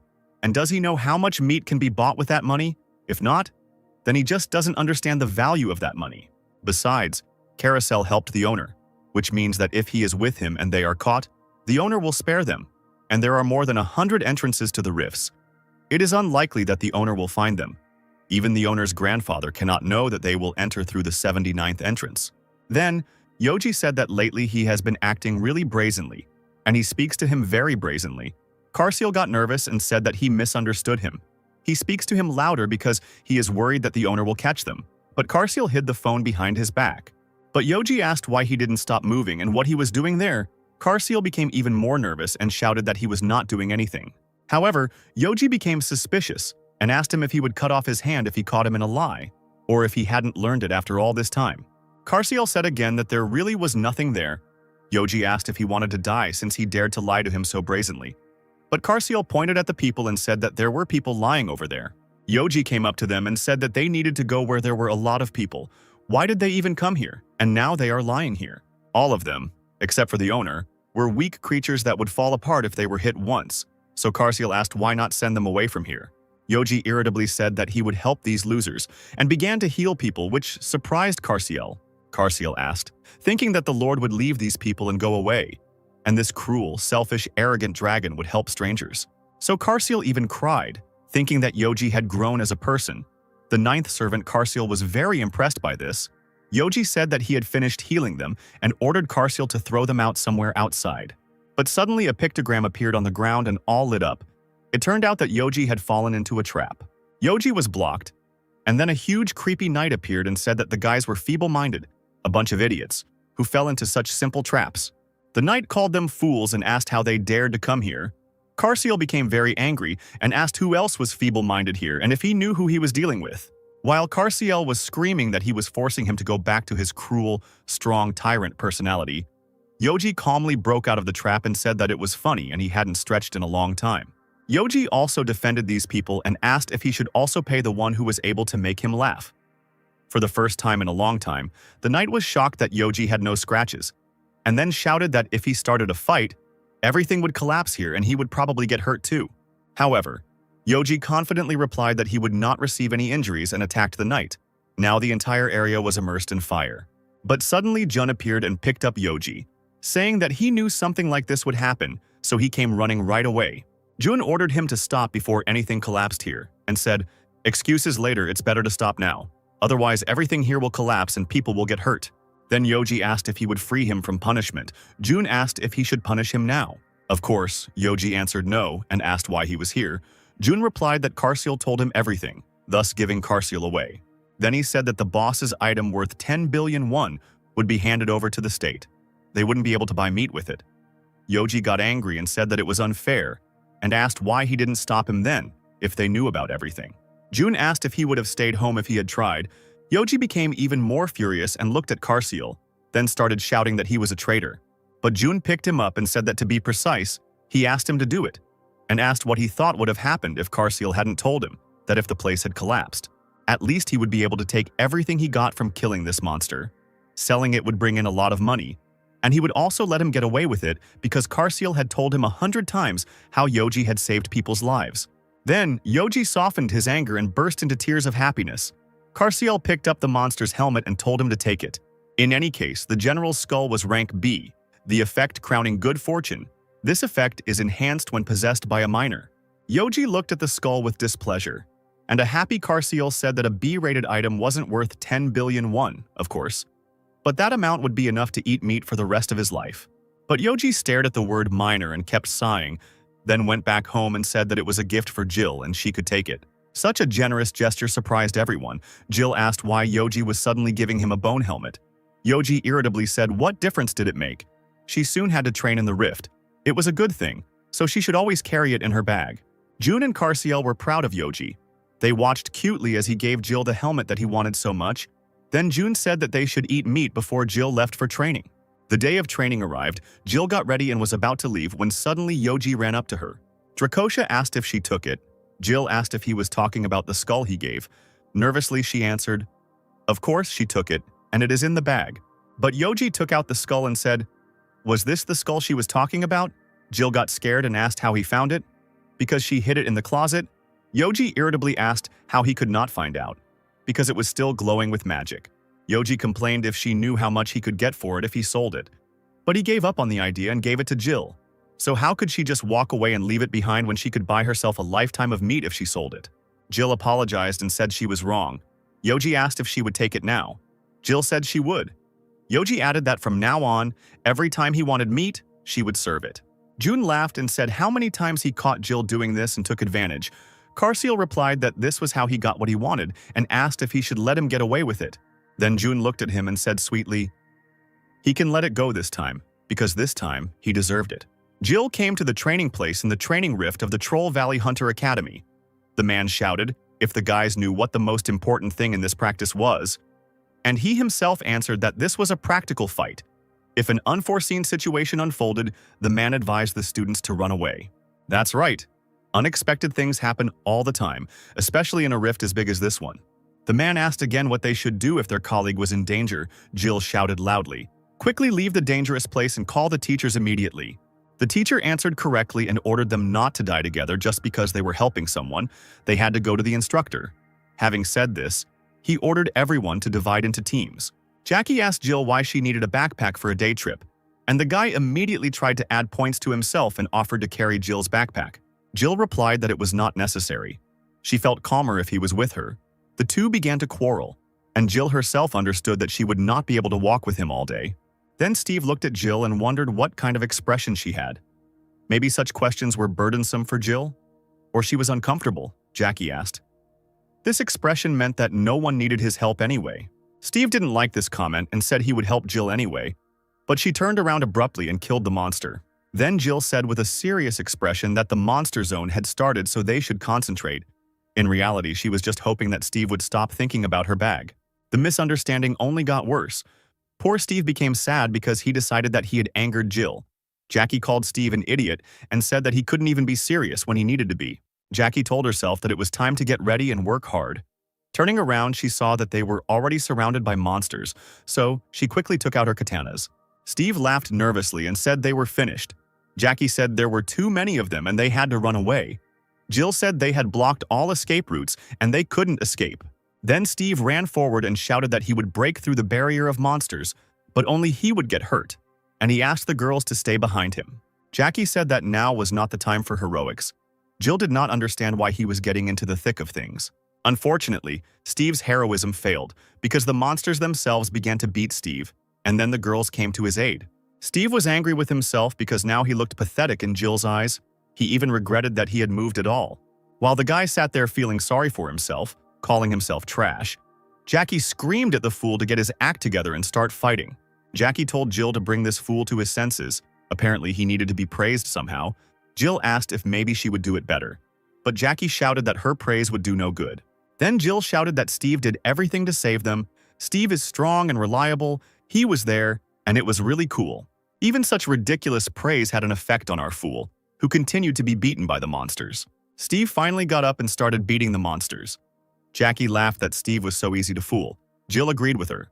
Jill said that if the other kids were also having monster infestations, then they were in danger. Jackie replied that she knew Jill wanted what was best, but they were busy clearing the way. When they finally managed to deal with all the monsters, they returned to the instructor exhausted and beaten, and it turned out that they were the only ones fighting the monsters. The instructor congratulated them on their first place and said that this was the first time in his teaching life that he had seen someone defeat so many monsters. Maybe they sensed that skull. The exhausted guys couldn't even be happy about their first place, and the instructor said that they were clearly lucky. They monopolized all the monsters for themselves. This is nothing other than luck. Jackie got angry and asked what luck, since they worked harder than anyone else, and Jill thought about it. It was then that she realized that thanks to this skull that Yoji gave them, they were able to take first place. Jill tried to stay positive and thought that she still had an unimaginable experience. At that moment, Yoji sneezed and said that he was shivering and asked Jun why he took him to such a place. Jun replied that Yoji said that he was bored and offered to go with him. Jun decided to tease him and asked if Yoji was scared. And it worked. Yoji started swearing that he was actually the Dragon King.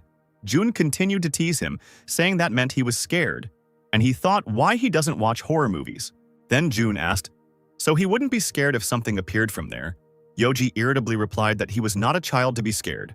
But suddenly, someone really did appear from the darkness, and our Dragon King even jumped up in fear. It was a girl. She called the guys invaders and scum that were destroying the center. She threatened to eliminate them. The girl had already summoned her magic when Yoji said that she had a familiar face. While the girl continued to attack the guys, Yoji kept thinking about where he could have seen her, then said that maybe the atmosphere around him was confusing him. They were already attached to each other, but continued to communicate calmly. Yoji said that he had definitely seen her somewhere and asked Jun to hold off on the reprisal. Jun said that he had no plans to touch her from the beginning. She was exactly as described in the report. Then he easily destroyed her magic and said that it was a C-rank rift. But among the hunters who entered it, not a single one died. This humanoid monster knocks out people and poisons them away from the rift. And Jun came here for a simple investigation. Maybe he should find out why she was doing this. And he assumed that Yoji could tell him the reason, and he would like to talk to the real owner. Suddenly, the girl said that she could not believe that a person could destroy the binding magic with his own strength, and added that she had to check whether he was really the right person. Since the girl could not meet him in the form of a puppet, it was necessary to go and check everything in person. She looked at Yoji and said that it seemed there was no reason to worry, because this was not an imposter but the real king. It turned out to be a girl, the 8th dragon Anne. She greeted Yoji as a powerful dragon king, and then Yoji recognized her. Yoji was glad that he finally remembered who she was and asked why she had grown so much, adding that he didn't even recognize her. Anne said that he went into hibernation before the final battle to recuperate his exhausted body, so it's no wonder he remembers almost nothing about her. Jun asked if Yoji had ever lost his memories, so he wasn't a fool from birth. Yoji jumped on Jun, asking if he had to say that around her, and Anne replied that dragons often lose their memories when they fall asleep, and asked how she should address Jun. Yoji replied that this man was his master. Then Anne said that this meant that he was her master too, and now she would serve him. Jun said that she did not have to call him master. Anne replied that if the Lord served him as a master, then for her he unconditionally became a master. Yoji told Jun to just leave it as is. She's young, so there's no point in trying to convince her. She's only a couple thousand years old. She's quite stubborn. Jun thought why he was acting like this if he himself was only 8,000 years old. Then Yoji asked what she was doing here. People must be really annoying her. Anne replied that she had been waiting for her kind all this time. She had to tell him about the situation in the center. Anne asked if the owner would mind if she quickly showed them the situation using the memory orb. Yoji replied that he was still interested because he had absolutely no idea what she was talking about. Before all the dragons fell asleep, Lord Yoji was the king, the leader of all living dragons, and all living beings in the heart of the world bowed before him. Lord Yoji was an all-powerful ruler. But one day Solomon, one of the center's managers, started a war. Jun asked if it was a rebellion. With a temper like Yoji's, rebellions wouldn't be surprising. But the girl shook her head and said that it wasn't a rebellion, but something completely different. It is worth telling about who the manager is. Lord Yoji was born in the central universe and was the king of the beings born there. The manager of the center was the best beings from those who challenged the heart of the world 100 million years ago. Among them, 2 received powers from him and became governors who were appointed to manage order in the world. And it is not clear how and why the center gifted them with powers, but what is important is that one of them, Solomon, fell along with the demons who were his subordinates. The best beings joined forces to wage war against them, the original inhabitants of the central universe. Jun asked the girl to stop. Anne said that they may not believe it, but Lord Yoji is really very kind and generous. Yoji asked why it sounded so strange. Jun asked to continue telling Anne. The girl said that if they listened to her story further, they would understand why she called Yoji kind and generous. The war began, which resulted in many wounded and injured people, and the foundation of life collapsed. Lord Yoji did not want any more victims besides himself, so he went alone to the final battle with Solomon. No matter how strong the Lord was, there were still many more of them. He simply couldn't win on his own unless he had help. Suddenly, a girl appeared next to Yoji. Yoji asked why she was so late. If she wanted to help, she should have come earlier. The girl apologized and added that he was, after all, his old colleague. Solomon said, in the end, she is going to point her hand at him. It turns out this girl's name is Cecilia. She was mentioned by Tusitala. He said that she was pointing her weapon at him, despite the fact that they had been guiding travelers as managers for several thousand years. And now what it had led to. And now the entire central universe has been destroyed due to the selfish greed of travelers, and the speed of capturing other dimensions has also increased. This means that it will end with the destruction of all dimensions. Solomon screamed for Cecilia to face the truth. He screamed that they don't need such a bunch of fools. Cecilia told him that he had no right to destroy all living beings and held back his attack. Solomon attacked again and said that if he became the king of the dimensions and destroyed all sentient beings, then at least he could prevent the dimensions from being destroyed. The test to become the king of dimensions can only be passed by those who have the right to it. Yoji won the battle, but Solomon was ultimately unable to be destroyed, so the only way to stop him was to seal him. Additionally, to prepare for Solomon's reappearance, Yoji ordered a stockpile of power. Yoji asked how she remembered all this, since he and some others remembered absolutely nothing. Anne replied that he, following his order, did not fall asleep, She had to remain the only one and remember to write down everything that was happening and was happening in the center. Yoji asked if he was the one who ordered her to stay. Anne replied that someone had to stay anyway, so the Lord had nothing to worry about. Then Yoji praised her, saying that she had tried well, and added that she must have been very lonely. Anne was happy and thought that he was still as kind as before. June asked if she knew what happened to Cecilia after that fight. The girl replied that she never saw her again after that, and asked if June knew her. Then June replied that no, but someone was looking for her, and Anne said that as soon as she found out anything, she would definitely let him know. Suddenly, June got a call from his first daughter, Jill. June answered the call, and Jill said they had a problem there. It turned out that Star was sick, and the medicine wasn't working. If they went to the hospital, they would reveal that she wasn't human, and then there could be problems. June immediately replied that he would be right there. Anne said that since they were busy, she would later tell him about everything that had happened in the center during this time. June picked up Yoji and thanked her. Yoji also said goodbye to her. Then June and Yoji brought Star to her dungeon. Star continued to sneeze and asked if everything would go away if she ate the blue one. Yoji said they could just go to the hospital and get her an injection, and that's it. June replied that if he was worried about her, let him say so. Yoji himself went with them, barely opening his eyes. But Yoji was embarrassed and asked who was worried here, then said, "Anyway, Star should quickly tell what blueness is." Star pointed to the lake and said that the bottle was at the bottom of the lake, and Yoji, without thinking twice, jumped into the water to grab it faster. But June caught it with his magic and explained that if you don't catch it with an object, it will disappear the moment you take it out of the water with your hands, so you need to catch it with a fishing rod. June finally managed to get the medicine and immediately threw Yoji into the water, then gave Star the bottle. Star drank all the medicine and recovered safely. Yoji rose from the water and was surprised at how quickly Star recovered. Then Yoji thought, if this substance is so good, then it should be given to Jill. He said that he always worries about her a lot during training because she is very weak. For the record, Jill is a promising hunter who will rank high in the academy, and yet Jun asked if Yoji should buy meat for such an idea. Star approached her dad and said that since she was here, it was worth going to the tree. Yoji replied that he didn't mind the walk.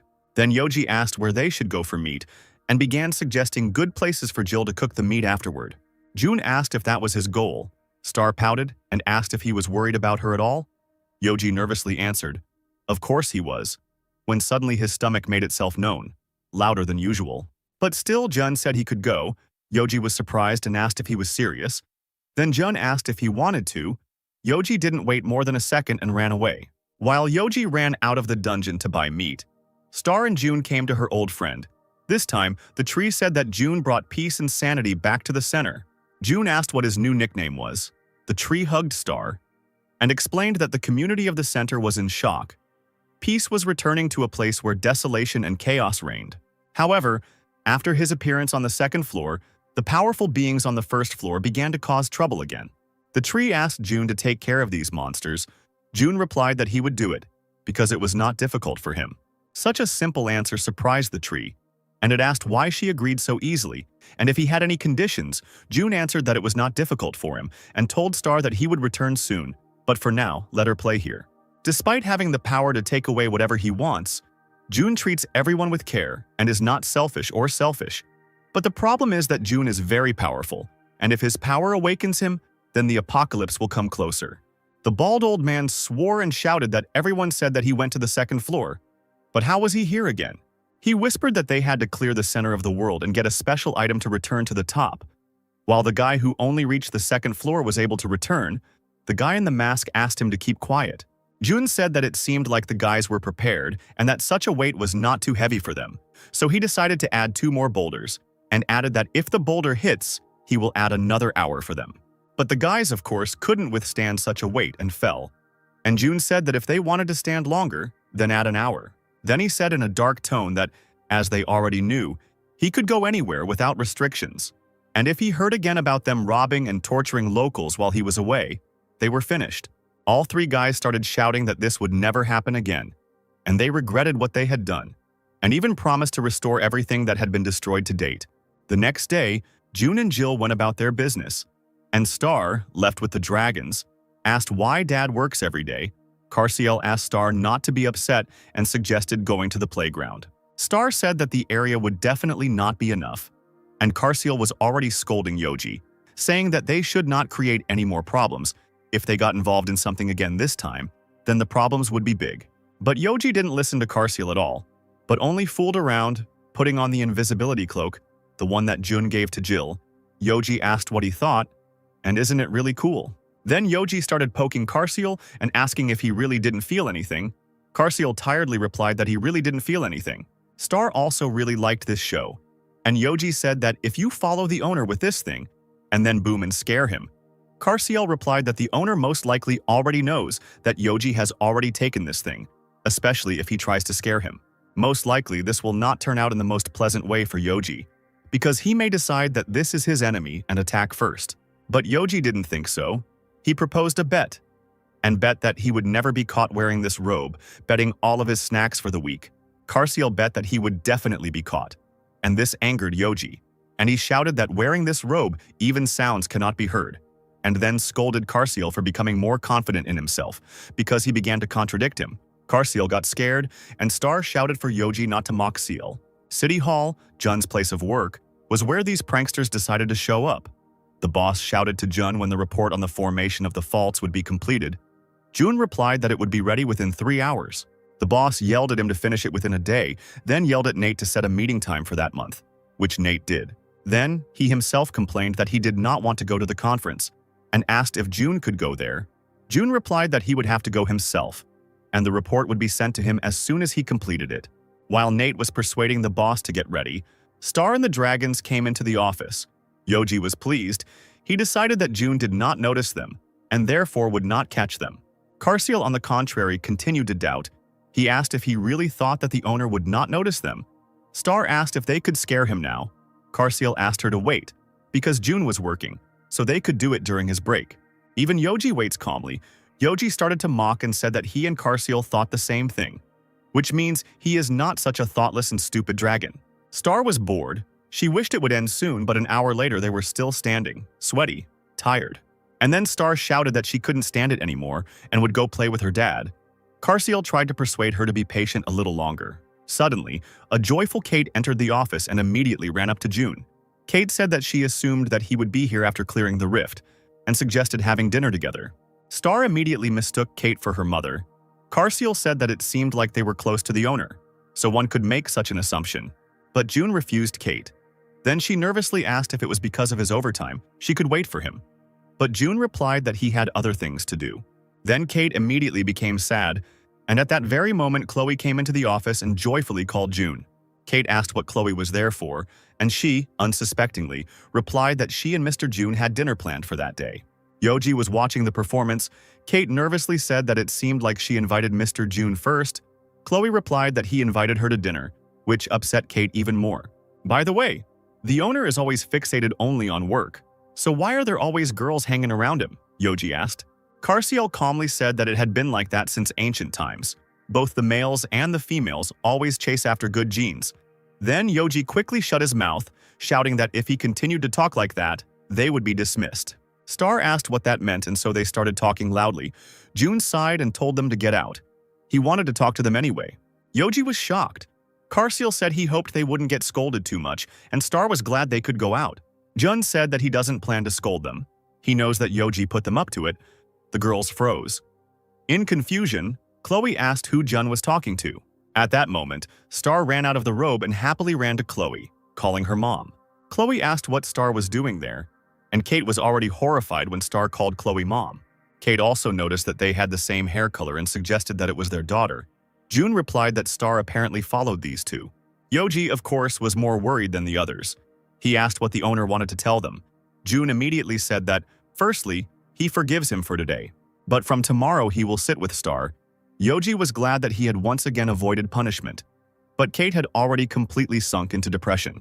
After hearing Jun's conditions, Yoji quickly agreed, and then asked what Karsiel would do then.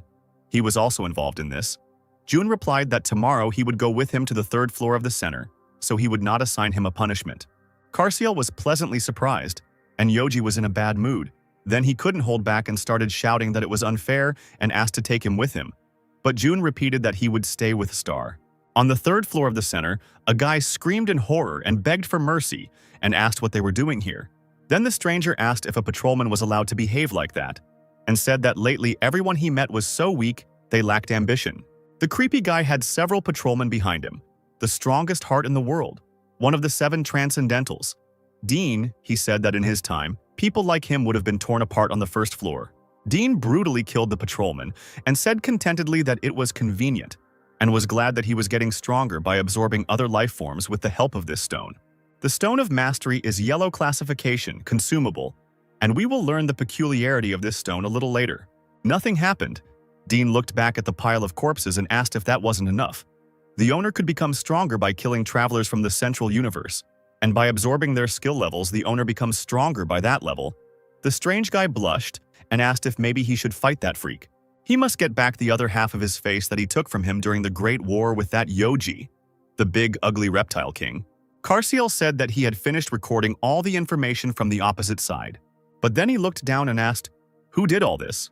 There were dead patrolmen lying on the stairs. Suddenly, with happy eyes, Carciel asked if he knew that something like this would happen on the 3rd floor, because the Lord destroys everything around him when he fights with someone, which is why June took him with him. June replied, not for that reason, but Carciel could no longer be stopped. He shouted that he could control his power well. Then, June repeated again that he didn't know something like this would happen. He took Carciel with him to complete the research faster, or he really thinks that Yoji can be as fast in entering information as he is. Carciel said inaudibly that he was sure Lord would do well. June said Ciel was very kind to him. Carciel said he wasn't just kind. Yoji would actually do well if he wanted to. Then Carciel asked. His smile looked strange and out of place in this situation.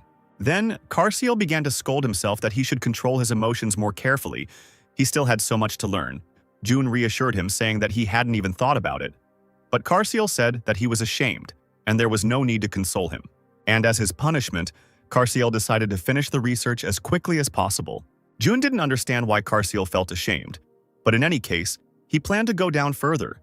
After this incident, June bought a book on how to understand his teenage daughter.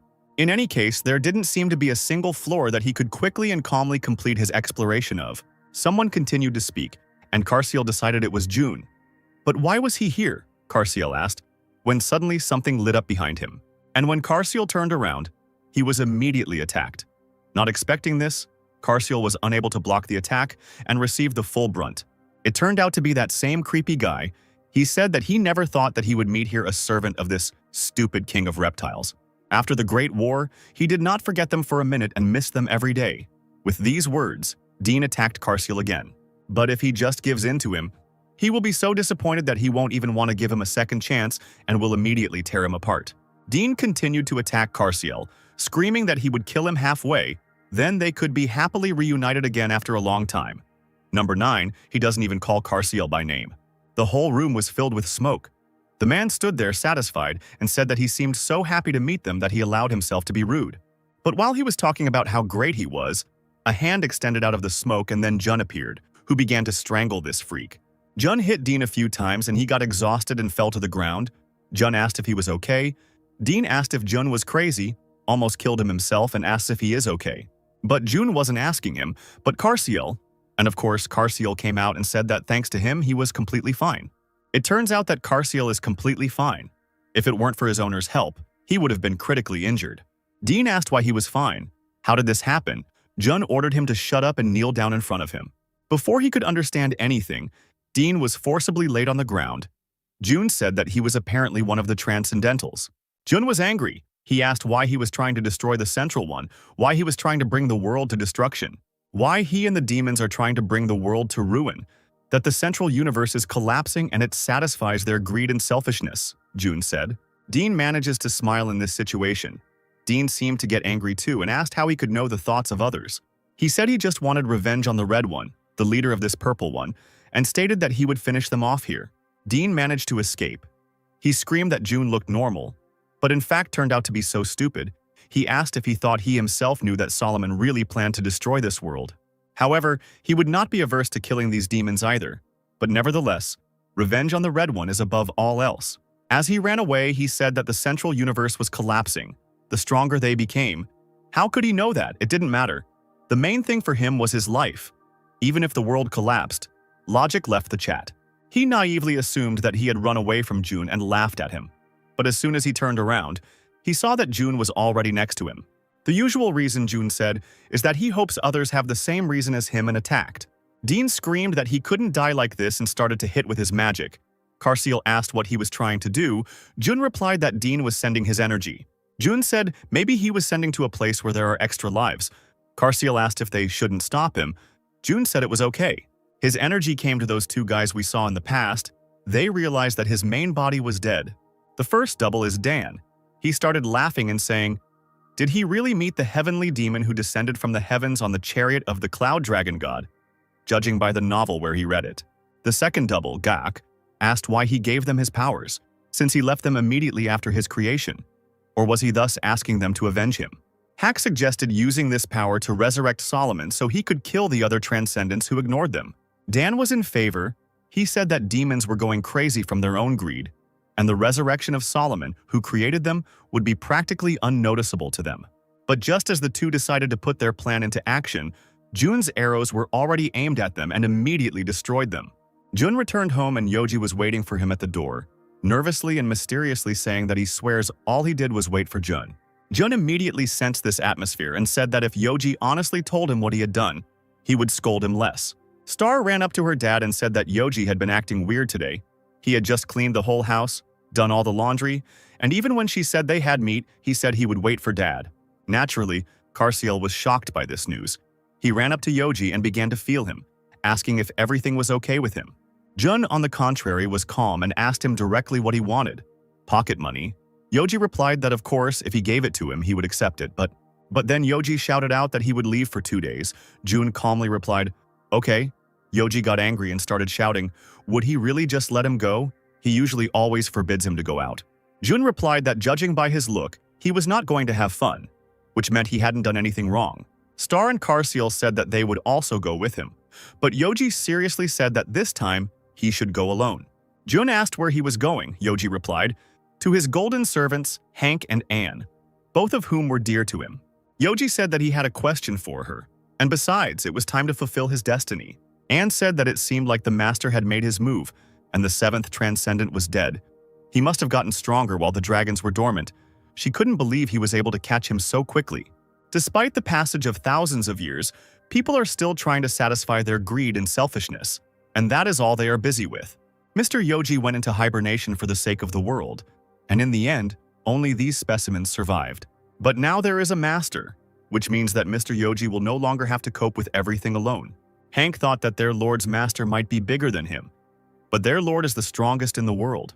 Then Hank thought that maybe he was threatening Carciel, because Seal was still very young, therefore weak, and because of this they began to threaten him. Either he used mind magic or a curse. Hank didn't understand anything at all anymore and was building stupid hypotheses in his head. Despite his violent nature, he always takes care of his subordinates. Hence it is possible that he was blackmailed with the help of servants, Hank said. Suddenly a notification came that a red octopus head was approaching him. Then Yoji landed next to him and shouted, meaning he was ignoring him. The car kept screaming about the octopus head, and Hank got mad and threw the car so Yoji wouldn't get mad. Yoji asked what he was doing and why he broke the car. Hank replied that nothing special, they came. Oh, great and powerful Master Yoji. Hank praised Yoji several more times. Then Yoji looked at him with displeasure and said that such greetings were not worth it. Hank began to chuckle nervously and said that he thought that talking about him in simple terms was not enough. Yoji said that it was right. He should always show him respect. Hank happily replied that he was completely loyal to him to the marrow of his bones. But then Yoji got angry and asked who the redhead was and if Hank had hoped he wouldn't hear anything.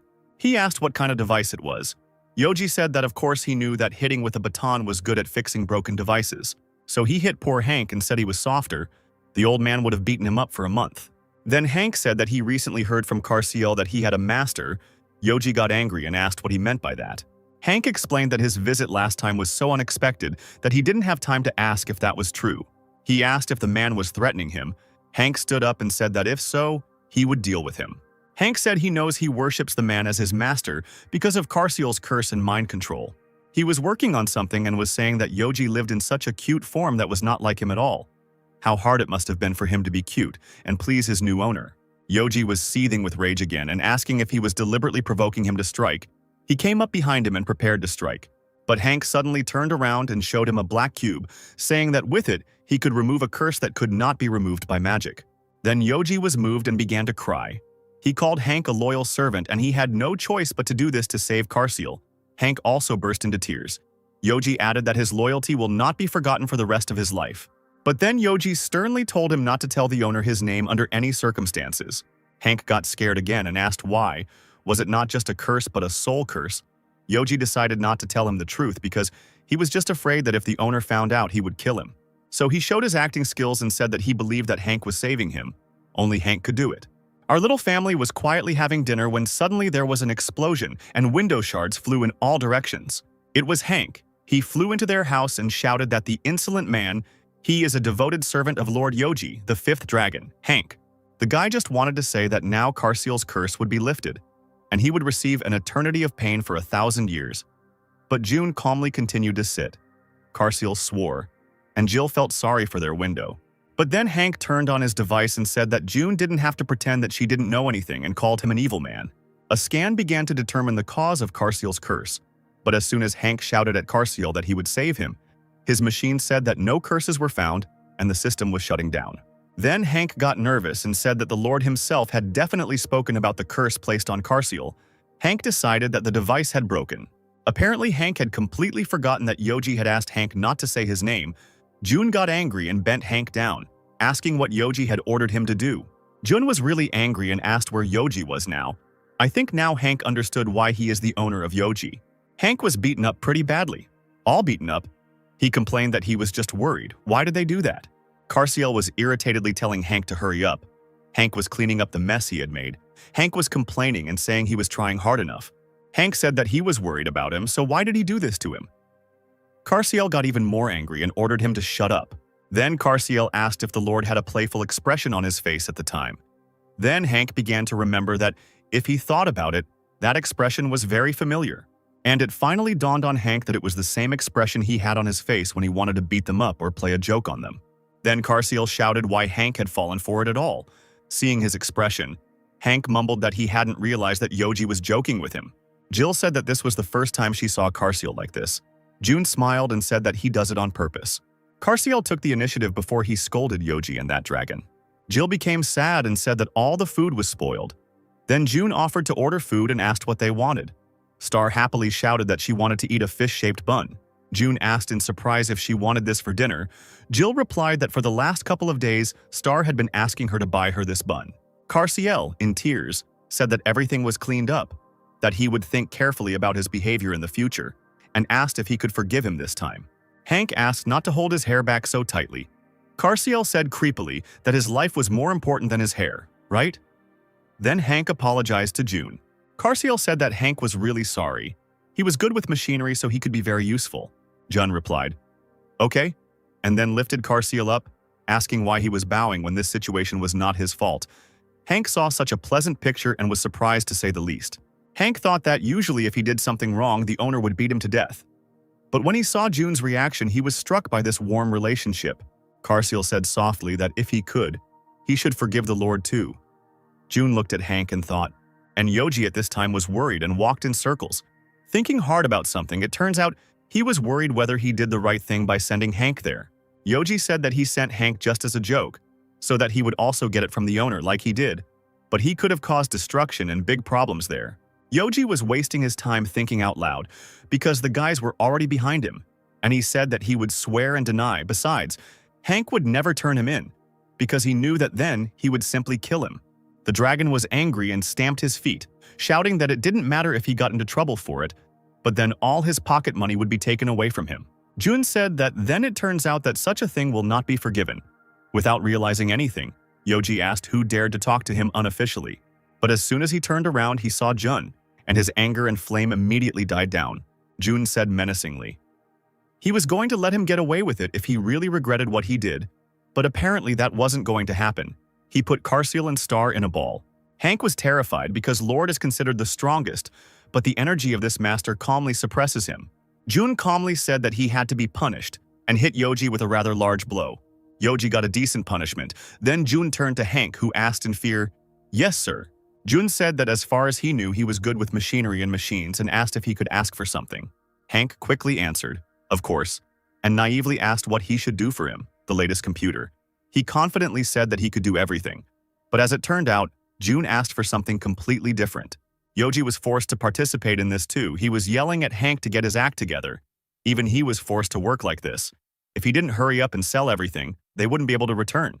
Then Star and Carciel ran up, asking for 2 fish with black beans and 4 with red beans. June was also with them, but he didn't want to order anything. Then he took out the golden map that the treasure goblin gave him and said that he needed to go somewhere. Jill went to school and Yoji was left alone at home. Jill warned him to behave well and only then went out. Yoji irritably said that he was already over 8,000 years old and asked what he could do. Or do they think that he is some kind of little child? Apparently, he does not analyze his actions at all. Yoji said that he was not at the age to do anything wrong, so there was no need to worry, since he had prepared so much for the whole family. June came to the goblin, who immediately ran to him, loudly shouting June's name. June asked how he ran to him so quickly. The goblin was exhausted, but still said that as soon as the ticket was opened, he automatically received a notification. Then June said that he shouldn't have rushed to meet him in such a hurry. Goblin asked how a hairy monster could be indifferent to his savior. June wondered if he had hair. The goblin asked if the dragon gentlemen were with him by any chance, but then added, it would be a relief if they didn't come with him. Even their mere presence and aura is so terrifying that it almost makes you lose consciousness. They can be called something like gangsters or something like that. And just at that moment, Carciel jumped out of June's pocket and asked how such a worthless person dared to tarnish Yoji's good name. It was unclear what good name he was talking about. Carciel began to strangle the goblin and said that even if their lord had a tendency towards tyranny and this was not good, still people like him had no right to insult him. Then June picked him up and said that the goblin would really choke. The poor goblin fell to his knees and said that June had saved him again.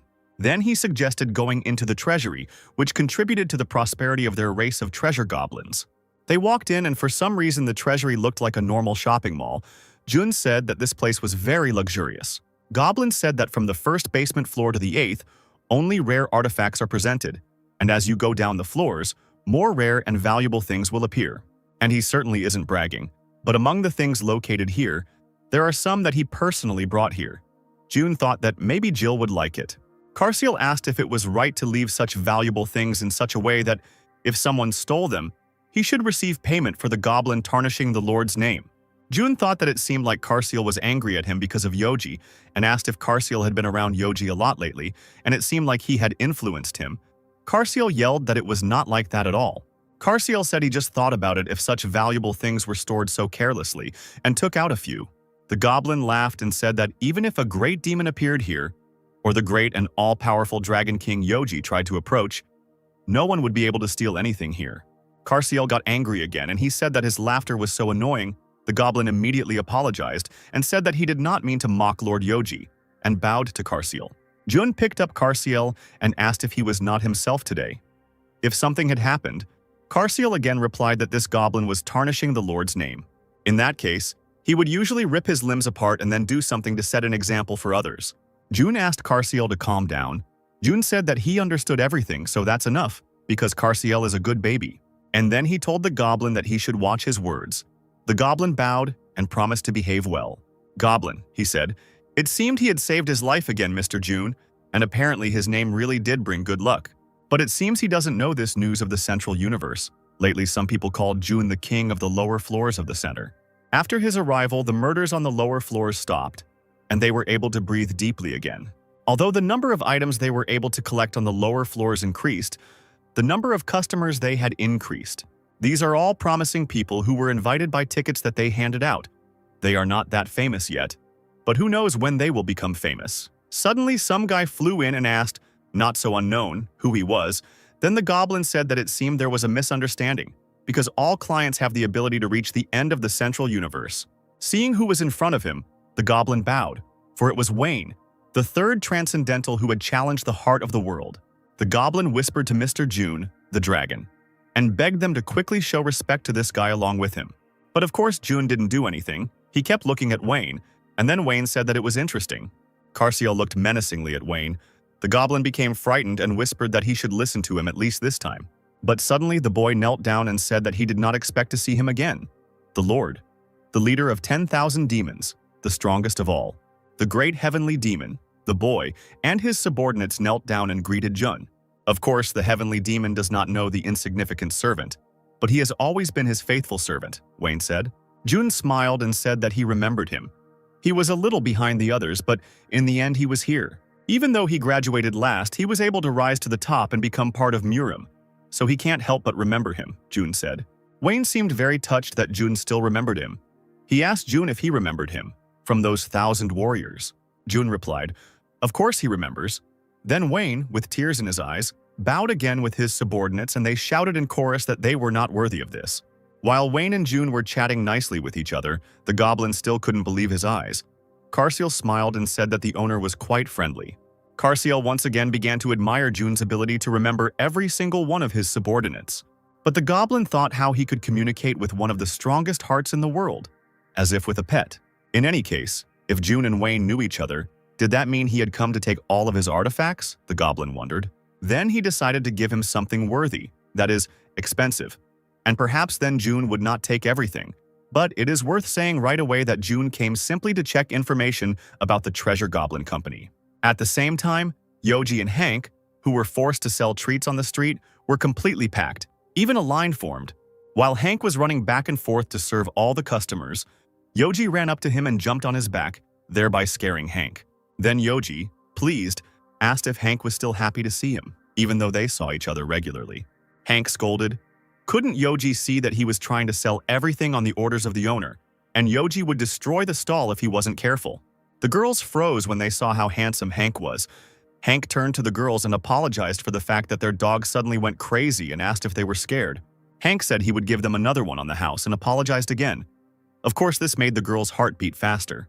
Yoji was already angry and wanted to hit Hank, but he shouted at him to look at this line. I doubt that all these girls came for the fish, rather for Hank.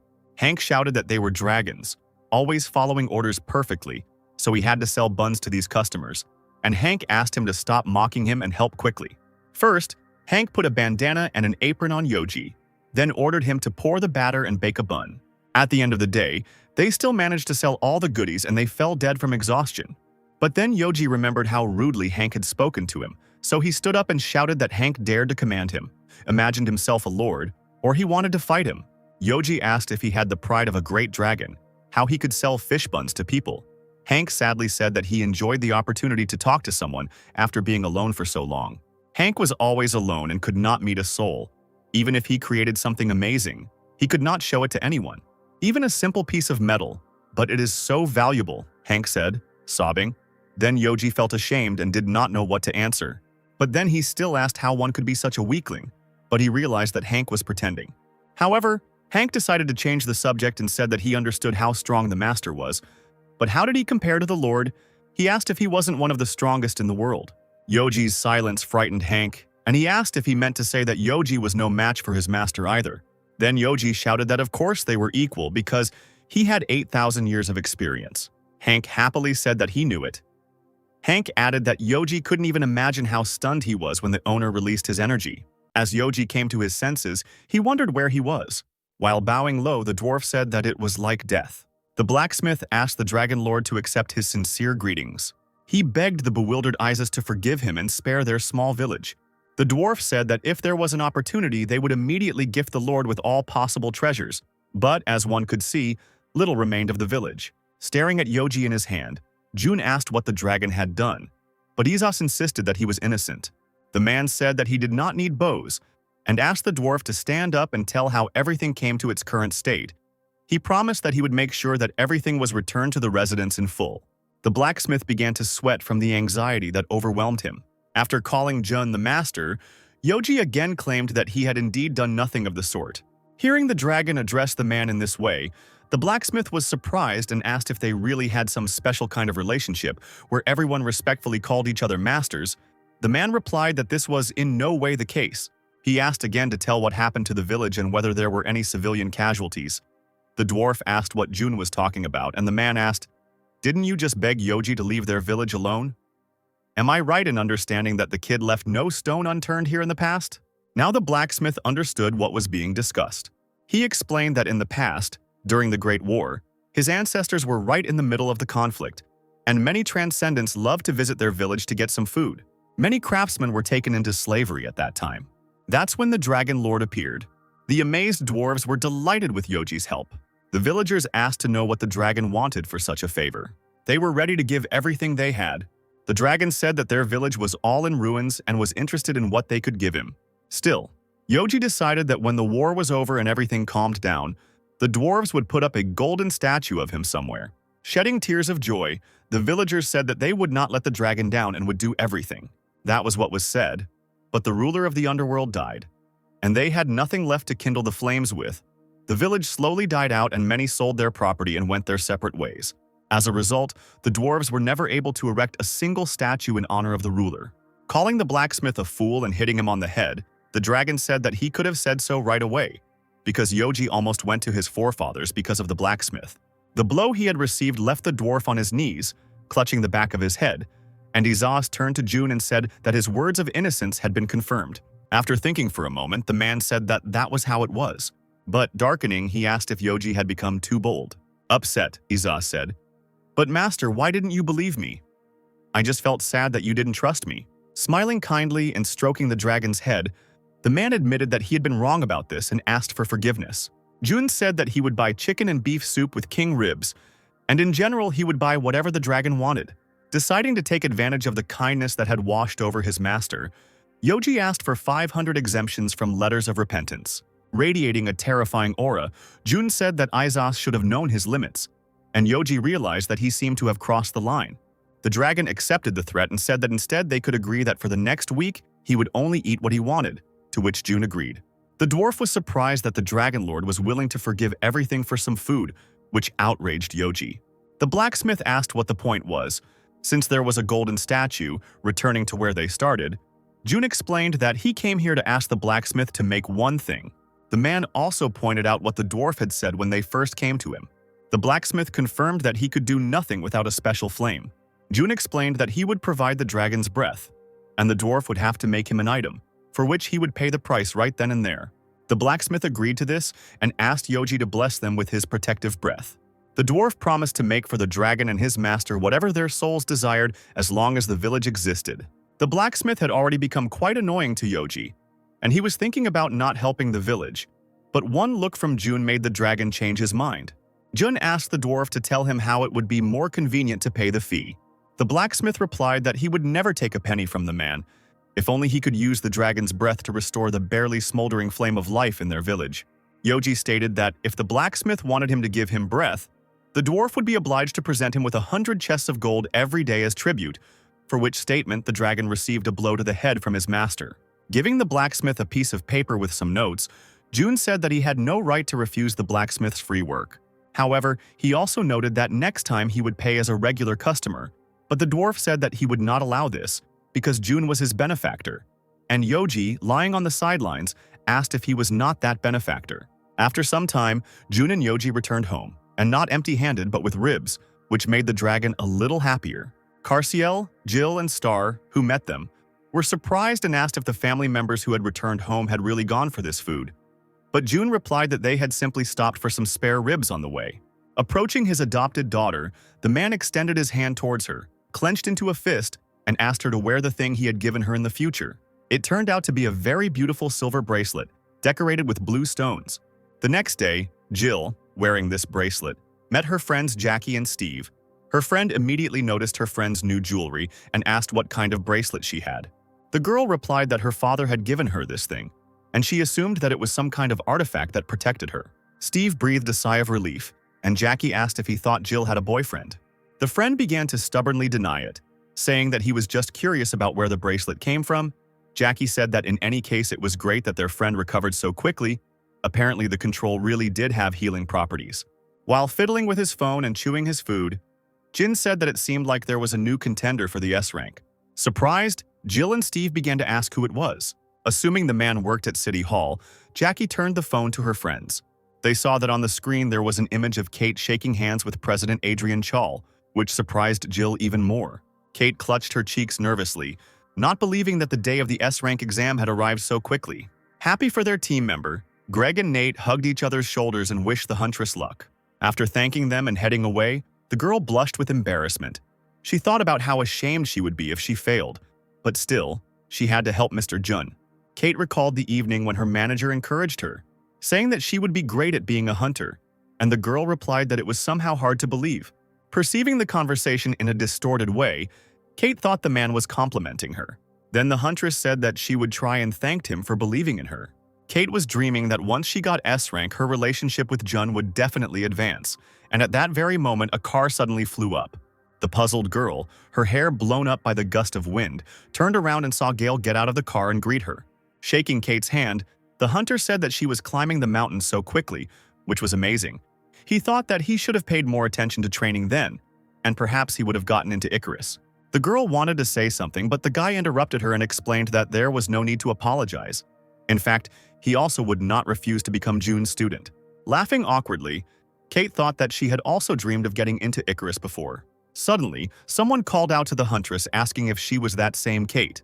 Jonathan from the Behemoth Guild and Emily from Icarus introduced themselves to her and said that they expected great success from her. Having also introduced herself, the girl thanked them and said that today there would be an exam to increase the rank of hunters. She was amazed that her idol Emily herself spoke to her.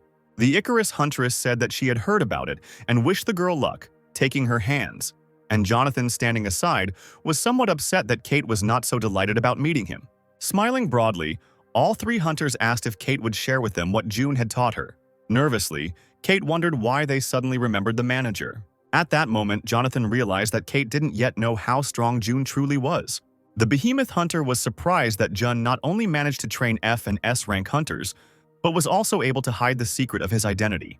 Shedding tears and wiping them with a handkerchief, Jonathan thought that if only he had an F rank and worked in the city hall, Mr. Jun would be his teacher too. The girls looked at him in confusion, and Keith asked if everything was okay with him. Emily cleared her throat and said that he hadn't had it easy lately, and she suggested that the young huntress first tell him how the exam would go. Emily began to explain, "As long as you are not in any danger, Mr. Jonathan, Gale and I will follow behind you. The challenge is to kill 3 modified giant ogres. There are no bosses in the location, but do not relax. Even though there is no powerful boss here, these guys will still be difficult to kill even for an A-rank hunter alone." Already dressed in her costume, Kate said she would be careful and do her best. Emily smiled and said the girl's enthusiasm was impressive. So, the exam to advance in hunter rank has begun. With Kate successfully fighting the ogres and higher-ranking hunters watching her, Emily asked Jonathan what he thought about it. The hunter replied that usually the examinees tried to engage in an unequal fight, and most of them, of course, lost, but Miss Kate was a completely different matter. Emily clarified whether Jonathan really thought so. Then the Icarus hunter pointed out the fact that she was Jun's disciple after all. The girl wielded the sword professionally, and next to her, a phantom man repeated all his movements. Stunning the girl, the phantom said that the hour had struck and it was time to repay the debt. It was necessary to pierce the heart of the man whose student she became. A shocked Kate stood in a stupor, and at that moment the ogre's fist came straight towards her. The voice kept saying, "Die, die!" The huntress, too fixated on this, missed the monster's blow and was already slammed into a stone block. Kate coughed and drops of blood flew out of her mouth. Watching this, the hunters became alarmed. Emily didn't understand what happened and why Kate suddenly stopped moving. Gale suggested waiting, because Jun himself taught her, and perhaps it was some technique unknown to them. Jonathan agreed with Gale and suggested watching a little longer. Meanwhile, the ogre dealt the huntress another blow. Emily winced and said that it wasn't so, and Gale, who had received a blow to the head from her, called Kate too serene. The voice in the young huntress's head demanded that Kate stop this behavior and struck straight at the heart. Finally, the girl rose and powerfully struck the monster with her blade. Jonathan wondered what kind of sword the girl had that had such great power. Kate's body seemed to go limp, submitting to the one who continued to say one word, "Die." Jonathan asked if the other hunters thought the girl was a little out of it right now. Emily agreed. Gale hoped he was wrong. It seemed to him that Kate was even stronger than him at the moment, and Emily said that she wished it was all just a joke, but the chances were slim. Jonathan told the hunters to check if there were any spellcasters nearby. It was possible that Kate's mind had been controlled. Emily wanted to object, but Gale interrupted her and said that Jonathan was right and asked if it was worth just killing them. The Icarus hunter nevertheless agreed to someone else's opinion, and Jonathan thanked her. Behemoth Hunter said that in words everything was simple, but it seemed that the situation had long since gotten out of control, and now there was no time to find out the truth. As Jonathan crossed blades with Kate, he swore that she would be okay. He shouted at the girl to think about Jun. The huntress would have been glad to stop, but she had no control over her body. The girl's consciousness at that moment was in some unknown place. Causing Kate to scream in fear, the man, who had previously been only a phantom, said that his friend had finally come to her senses. Turning around, the huntress asked who he was. The man replied that he was her skill, the founder of the fencing school, Jin Sound. Having received an answer, Kate asked a new question about where they were, and Jean replied that he was a little annoyed, because usually women immediately lost their heads at the sight of his face. The huntress cried out that to do this she had to be a little more beautiful, and then tried to explain that she didn't mean that. But Sound only smiled good-naturedly in response. Then the man said, "Okay, enough jokes. You are here because this is the last step in my plan. I will tell you the origin of my sword technique so that you can direct it in the right direction and kill the heavenly devil." Kate hesitated a little before saying that she realized that Jin hadn't expected that reaction and assumed that the girl probably didn't know who the Sky Devil was. The huntress asked if that was necessary, and soon replied that the man was Jun, the heavenly devil, the god of martial arts, the first to unite all martial techniques under his rule. A true demon who made the Celestials kneel before him and received the recognition of the Emperor himself. This description somewhat surprised the girl. However, she only decided that this man simply had the same name as her boss, and the man was ready to bang his head on the floor from such stupidity of the girl. Realizing that words were useless, Jin suggested that the huntress look in a certain direction. Before the girl's eyes appeared a projection of Jun from the time when he was in Murim. Admiring the long hair of this image, Kate asked if this was really the same Jin, and Sound concluded that some strange guys had gathered around the heavenly devil, both before and now. Finally, it dawned on the girl and she asked if the devil the man had spoken of was really her boss. Jin replied that the huntress had made the right conclusions and that he was also the target of a fencing technique that would allow him to consolidate his skill. Snapping his fingers, Soon once again declared that the girl needed to kill the heavenly devil. This was the only way Kate could perfect the technique of killing gods, but the huntress said that she could not do it. Then Jin explained that it was the heavenly devil, the demon of martial arts, who turned the entire world against itself and burned it to the ground. Those who died at his hands numbered several 100,000, and the countries that disappeared forever numbered several hundred. Seeing a medieval city on fire in front of her, Kate asked if all this was really the boss's doing. She couldn't believe that Jun was capable of such a thing. Jin continued to speak. However, there is another side to his evil deeds. They say that troubled times breed true heroes. The greed and depravity of the powerful was unbearable. Hunger came to every home and left behind mountains of corpses. Harmony was broken. Robbery and the strong bullying the weak became commonplace, but suddenly a man appeared who decided to oppose this. The one who preserved the minimum moral principles appeared, enthroned a wise ruler, and began a new era of universal harmony. The head of the demonic sect, Heavenly Devil Jun. This story made Kate admire her manager even more.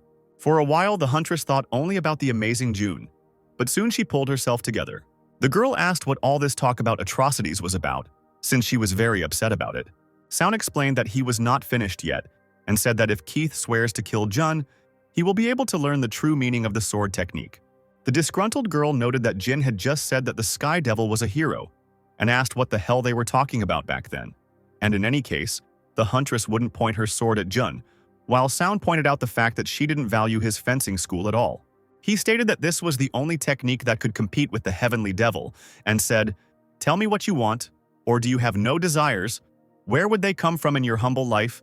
Apparently you just haven't experienced all this yet." Jean touched Kate's forehead, intending to show her what she might lose if she refused. The huntress's consciousness became clouded. Then she saw herself sitting on a throne, with strangers bowing before her. Money, fame, power, all of this could become hers in an instant. Leaning towards the girl, Sound asked if she was happy. He noted that the huntress simply had not had anything like this, so she did not know what it was like. Kate said that everything was clear to her, and the man continued to say that only in this way would she know the real truth, and only the oath of the soul allowed a person to kill the devil. In response, the girl said that she would finish him off, but she was not referring to her manager, but to Jin's fencing skills. At first, Soon thought he had gotten his way, but then he asked again what the girl had said. Regaining consciousness and rising from the throne, Kate replied that she did not want to kill her boss. While trying to land an already failed blow on Sound, the girl shouted that she wouldn't do it and asked why on earth she had to attack Jun. She admitted that at first Jin's visions confused her. She was pleased, however, she was happy even with rank F.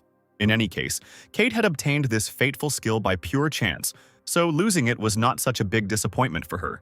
With his hands folded in front of him, Sound asked if the huntress was doing this purely out of love for the heavenly devil, asking her to think carefully about whether the girl would be left with nothing if she failed to win the manager's heart. The huntress replied that Jin was, of course, right in his conclusion, but everything was somewhat different. She admitted that June was the only one who believed in her, and there was nothing special about her. Kate said that if she betrayed her manager, she would hardly be able to trust anyone. She asked whether such a vile existence could be called life, when you constantly have to doubt everything and always have to be on guard. The girl lunged at Soon's face again and shouted at him to take his gift back. The fist failed to harm Jin, stopping just a few millimeters away from him. Throwing aside the huntress's hand, the man said that she had passed. Sound explained that it was known to be impossible to convey the true meaning of swordsmanship to someone who had succumbed to such temptation. Paper sheets with some notes started flying around the puzzled girl, and Jin said that one way or another he still couldn't take away the skill that was imprinted on her body. Taking the girl by the hand, he noted that, of course, the human heart is particularly fickle, and one could never know when it would change, so the man wished her to always remain as strong as she was today. Jean, like everyone around him, began to disappear, and Kate, who still had many questions, tried to stop him at least verbally. Finally, the girl's consciousness returned to her body, which at that moment was fighting with Jonathan. Frozen in this position, Kate did not understand what was happening. Seeing the behemoth hunter in front of her, she shouted his name. Jonathan, somewhat tired from the battle, noted that the girl had finally come to her senses. The alarmed huntress began to explain that it was not her, but the man, laughing, said that he knew it, and admitted that at first they thought it was the action of monsters, but then they realized that the girl was undergoing a skill test. Strong skills sometimes tested their masters. With difficulty comprehending what was happening, Kate confirmed that this was exactly how it had happened. The huntress burst into tears and asked him to forgive her, but the man smiled and replied that everything was fine. Also, extending his hand to the girl, he asked for permission to congratulate her on successfully passing the exam. For Kate, this seemed like something incredible. She was glad that she was able to achieve a new rank. The hunter and huntress shook hands, and Jonathan asked the girl to follow him. He also said that it was unlikely that anyone would dare to neglect such a talent as hers, and said that people from Icarus would soon come and take them away. Kate thanked him for everything, and Jonathan noted that all this was only her merit. After some time, the award ceremony for the huntress took place. In his speech, President Adrian touched on the fact that Kate was able to achieve a new rank just 1 year after receiving the previous one, which was previously impossible. At this point, the S-rank award ceremony was declared closed. Everyone was shouting enthusiastically and causing chaos for the girl on stage, and Kate herself felt awkward and was also upset that June couldn't come. Thinking that they had never managed to meet, the huntress suddenly noticed her manager among the crowd. He smiled and clapped for Kate, while Greg, Nate, and Jill stood nearby, also rejoicing at the hunter's success and congratulating her. What she saw brought tears to Kate's eyes. Once the ceremony was over, Charles said that he had some more things to do and it was time for him to go, and Kate was to follow him. The girl didn't want to leave her manager at all, and Adrian had to literally drag the huntress along with him, who extended her free hand to June. A dejected Kate was already walking down the corridor, accompanied by Jonathan, who said that the girl would most likely be freed quickly, since she would simply have to answer a few questions. The hunter noted that the girl was probably very upset that she could not see Mr. Jun. The huntress looked at the guy in surprise, who said that if this was really the case, then there was no need to worry. Perhaps it was even better that she was here now. He opened the door, behind which were Rick and Chloe. They all shouted in one voice, "Welcome to Mr. June's club." Kate immediately rushed to the wall and began admiring the many photographs of the manager pinned to it. Jonathan knew the girl would like it, and a disgruntled Rick noted that he had asked for the photos to be removed. Jonathan explained that their fan club was open to all hunters of rank A and above. The circle of people who knew about Mr. June's true strength was quite narrow, so Kate could easily join them. Holding a tablet with a certain document in his hand, the guy asked the girl if she had such a desire, and the young huntress immediately began to sign, saying that there was no need to even ask about it. Taking the document, Rick thanked Kate for signing and said that from now on, there was no turning back.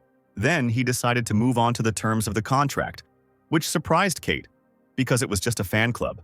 Ignoring this, Rick said that he would now send the girl an invitation to their group in one messenger. He also stated that Kate, according to Article 3, Chapter 5 of their agreement, was obliged to share the technique that June had taught her, and they, in turn, would also share all their skills with her. Jonathan asked if Rick really thought Kate would fall for it that easily. He was sure that even if he promised her an entire country, it wouldn't work. And Rick replied that he didn't have high hopes either, but it was still worth a try. Interrupting the guys, Kate agreed to the terms. Jonathan was surprised by this, and the girl said that she would be happy to tell them what she had been taught, especially since Mr. Jun said that the Behemoth Guild could be trusted. Rick wondered if the civil servant really said that, and Jonathan, still not believing the girl's words, asked if she would honestly share this information with them. He explained that in fact there was nothing like that in the accession agreement and they were just joking. Kate replied that no matter what, if it weren't for Mr. Jun, she would still be an F-rank hunter, so the girl was still willing to share her technique. Jonathan suddenly froze in place, and Rick began to scream with joy. At that moment, John saw not just a huntress but a beautiful girl. While fighting with the hornets, the rooster doves still could not understand why they did not leave. And Marf, standing to the side, told him to finish this quickly, since Mr. Jun was supposed to arrive soon. Turning to the old man, with a hornet in his mouth, the rooster said that although his task may have looked easy, in reality it was not so simple. He asked whether the prophet had imagined how complex and delicate the work was. While spraying a special agent on the insects, the pigeon continued to explain that not only did he not do any harm to the tree, but on the contrary, he treated it. That was how important his job was. Sighing, Marv said that in 3 more years the tree should have returned to normal, and the surprised rooster asked if the plant would really recover so quickly, and not in 30 years. The prophet was outraged that his friend doubted his predictions and called the dove an ignoramus. The rooster was unhappy with this insult and jumped towards Marfa, intending to fight him, and the old man continued to humiliate the rooster. At this moment they were interrupted by June, who suddenly arrived. The man asked them how their tree of creation sprout was doing. The old man and the rooster quickly began catching hornets, while Marf said that they were almost finished, just a little more, and they could forget about these insects forever. And the rooster claimed that in about 3 years the tree should return to its former appearance. This period seemed too long to June, and he asked if it was possible to go to the 9th level. The prophet and the rooster were surprised that the man wanted to go straight to the 9th level. June had already almost passed the 8th level, and Marf did not understand why he was in a hurry to leave. The old man explained that on the 9th level, in the Hall of Flesh and Blood, there was Raum, the captain of the 1st detachment of Baal's army, and only by receiving the blessing of the Tree of Life could June protect himself from this evil villain. Of course, the man's strength was visible to the naked eye, but the problem was that Raum possessed a monstrous power skill called the Snake State Window. Recalling Yoji, who really wanted to eat beef, Jun said that it was his turn to cook dinner today, so the sooner he finished, the better. Marf and Rooster were even more amazed by Jun's words. They asked him to understand that this was impossible, because his opponent was Raum, who was even more dangerous than Impelheim himself. Heading into some cave inside the tree, the man was sure that was where he needed to go, but the old man tried to stop him, continuing to say that it was really dangerous. Suddenly, Jun stopped when he heard someone's voice. It belonged to a tree that claimed that in 3 years it would be able to help the man at full strength, but for now, he would have to limit himself to just that.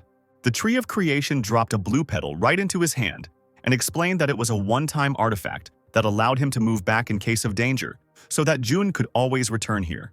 The man replied that he would need this leaf of movement, after which he began to descend down the levitating logs. So Jun found himself in a deserted rocky place. Sensing something was wrong, the snake on his hand suddenly came to life. Jun asked why she behaved like that and what happened, and the next moment there was an explosion ahead, splitting a stone block. The man realized that lightning was flying towards them and assumed that the snake was trying to stop it. Some were surprised that Jun was able to dodge his ability.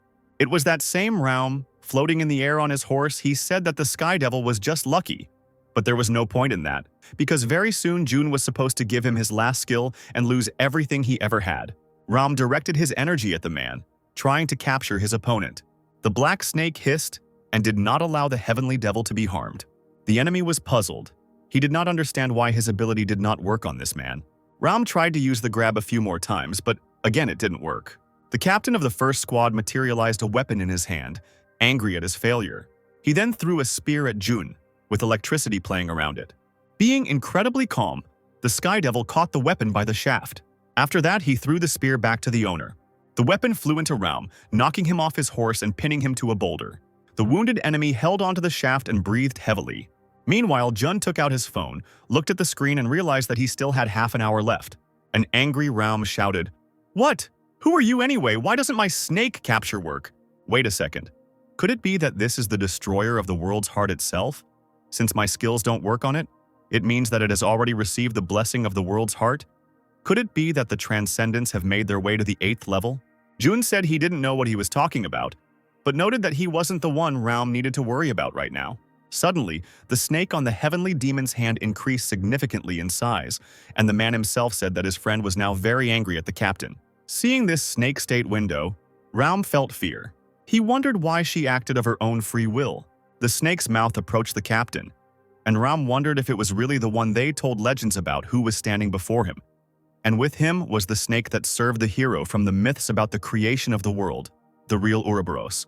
Marf was very worried about Mr. Jun, and even more alarming was the fact that his future was somehow hidden from the fortune teller. The rooster dove, sitting on the ground, was sure that the man would not return alive, so the old man should have already lied down and read a prayer for the repose of Jun's soul. Suddenly it seemed as if something landed on the tree. After a wave of bright light, Jun appeared in front of the man and the rooster, standing on the head of a black snake. The old man and the dove were shocked by the appearance of Ouroboros himself. As he climbed down from the snake, Jun thanked the tree for the leaf that helped him return early, and it called the man a truly powerful person. Ouroboros spat someone out straight into the lake. Marf and the dove were shocked to recognize the drowning man as that very Raum. The snake returned to its small state, and Jun said goodbye to his acquaintances, telling them that he was in a hurry. The man and the hybrid creature were able to kneel down in a bow.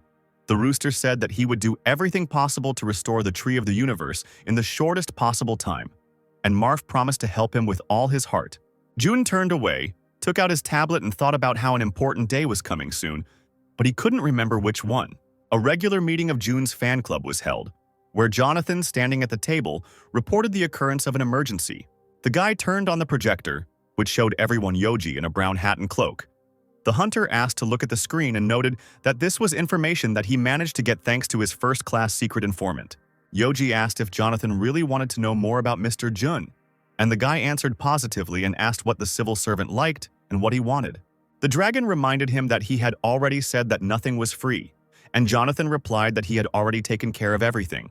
A suitcase was placed in front of the Dragon Lord, which, when opened, emitted a bright light. Yoji asked if all the contents were now his. He clarified that he had only asked for 50,000 won. As it turned out, Jonathan thought that earlier the conversation was about 50 billion. But the dragon screamed that the owner would rip his skin off if he had that kind of money. Finally, Yoji got down to the question of what Jun loved, an answer to which Jonathan was eagerly awaiting.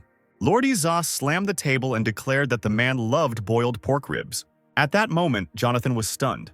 Now he was saying that even a first-class informant was unable to figure out Jun's preferences. So the topic of today's meeting, which was attended by Emily, Gail, Kate, Rick, and Chloe, was to find out the preferences of the civil servant and prepare the best birthday present. Jonathan noted that, judging by the way Jun had behaved the last time they had lunch together, one could conclude that he was not too picky about food. Chloe confirmed that the civil servant treated both Korean and European cuisine equally. Raising her hand, Kate hesitantly admitted that Jun had eaten a lot of tasty things with her too. Proud of himself, Gail said that the civil servant even went to the sauna with him. Everyone was surprised, and the hunter said that the chief was a real man. He wanted to add something else, but Jonathan immediately shut his mouth and explained that now was not the time to brag. He also asked everyone present to prepare a gift proposal by tomorrow. Jonathan divided everyone into pairs. Emily had to work in a team with Gail and Rick with Chloe. Kate could help Jonathan himself, to which the girl agreed. Smiling stupidly, the hunter said that he expected results from her. Rick noticed Jonathan's strange behavior. Looking at this couple, he immediately made certain conclusions. Walking down the street with a bag, Jun wondered if they really had something to eat at home. He decided to go to the store and buy something just in case. As the civil servant entered the bakery, Chloe and Rick were watching him, hoping that if they knew what the man liked there, it would be much easier to decide what kind of cake to get him. Jun disappeared from the hunter's sight into the building, and they hurried towards the bakery. Rick noted that the civil servant was just looking at the cakes, but it was still a long way off until the birthday, and Chloe suggested that he might just want something sweet. Jun decided to buy a chocolate princess cake, and the baker asked if the man was celebrating a birthday. The civil servant explained that the children simply liked sweets, and the seller assumed that Jun was a father of many children since he bought such a large cake. Pressed against the glass, Rick tried to understand what they were talking about, asking if the civil servant liked chocolate cake, and Chloe replied that, judging by the size of the pastry, most likely he did. The girl was thinking about how next year she could make a chocolate cake herself and give it to June, and Rick turned to her and asked what she was thinking about. He assumed that Chloe was dreaming about how she would gobble up this cake herself for her birthday, and the huntress was indignant and replied that she was only thinking about the gift. The girl admitted that it would be great to make chocolate for June herself, or even make a chocolate statue, and Rick asked what the civil servant would do with it. In his opinion, it would be better to immediately give her a chocolate factory. June had already completed the purchase, and the glass wall hunters were on alert. As the government official left the bakery, Chloe and Rick hurried around the corner. However, they could not go unnoticed by June. The civil servant wondered if it was really his birthday soon, since the hunters were talking about gifts. He wondered what to do, because it would be awkward for him to accept gifts that were too expensive. On the way, June stopped at another store. There he suddenly felt discomfort.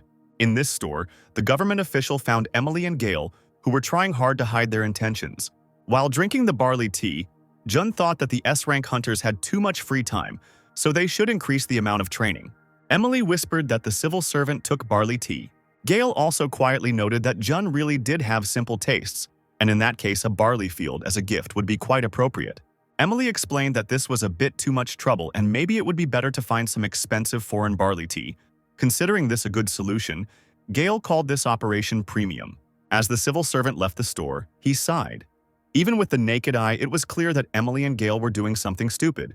The next day, the fan club met again in the conference room. Emily, Gail, Chloe, and Rick still didn't know what would be the best gift for June. They argued that it could be a chocolate factory, a barley field, or expensive barley. At that moment, the late Kate entered with a box in her hands and Jonathan, asking his comrades how things were going. Chloe said they didn't have any ideas at all, and Gail suggested they just buy the property and make it June's land. Jonathan said they suspected this would happen, so Kate had a great idea for them. Winter was approaching, so it was time to knit a warm sweater for Mr. Jun.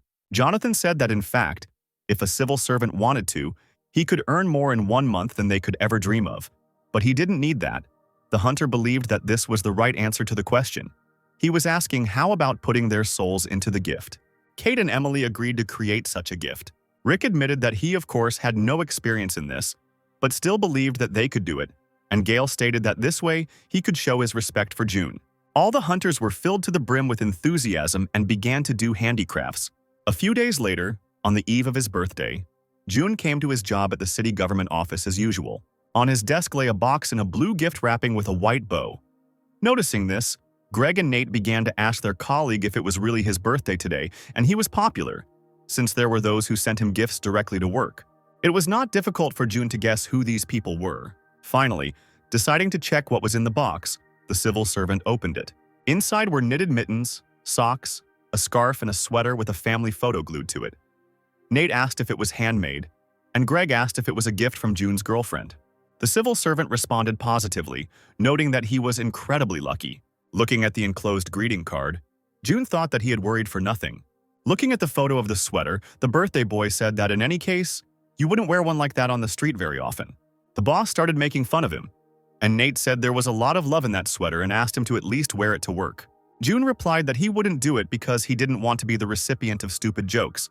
Nate asked who would make fun of a colleague, and Greg named himself as an example.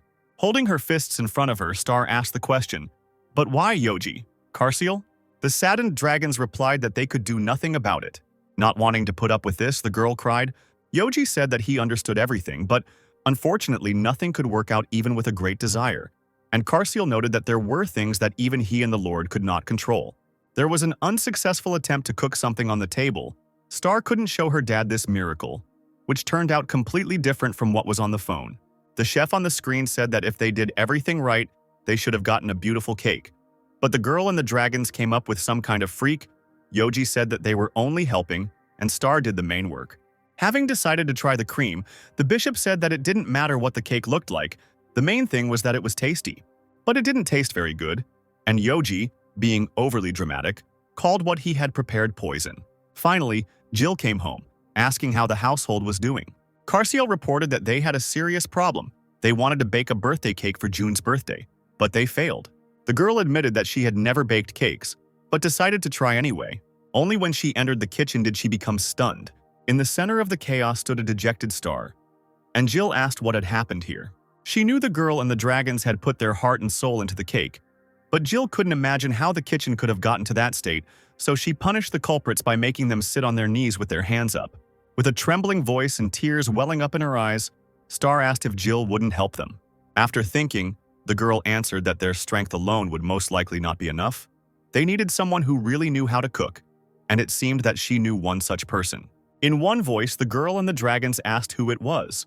Jill replied that it was a good friend of theirs. Hank was shocked that June's birthday came so quickly, and Jill, Star, and the other dragons wanted him to help them make a birthday cake.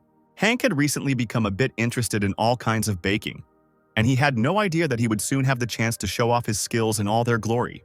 A serious Hank, giving everyone hope, shouted, "Well, let's make the biggest and most delicious cake in the world." Suddenly, Yoji realized that Hank had come alone, so he asked his subordinate if Chris hadn't returned yet, and the dragon answered the ruler that he himself would like to know when he would be released. Izas noted that it would not be easy, and they had no one at all to go get food, and Karsiel said that the Lord, as always, was ripe for the root, and Koma Yoji had no one else to do it. The indignant Lord asked if CL had really forgotten about himself, and his subordinate replied that for Yoji, it was a mere trifle. Jill said that no one but the Lord could handle this. If he went for groceries, he would help everyone a lot. Hank, handing over the list, confirmed that only Isis would be able to find everything necessary without much difficulty. Hearing the praise in his direction, albeit without much joy, the Lord agreed to help, and Karsiel and Star continued to praise Isis. Yoji was sure that if they had entrusted this matter to Kiriel, he would have instantly run out of steam and would not have done anything. And the dragon also asked if the guy had really been kidnapped, since he could very well be lying somewhere right now, chilling out. Star admired the ungulates when she saw them. The motley cows rushed after Yoji, who shouted at Karsiel why he didn't tell them they were so wild, after which he suggested simply finishing off the animals. Seal explained that they only needed the cows themselves, but only their milk. While reading the book, the 9th dragon realized that in order to get it, he had to let the cows hit him several times. Seal understood that the Lord would hardly be able to ask for something like that. He thought, how good it would be if Chris were with them now.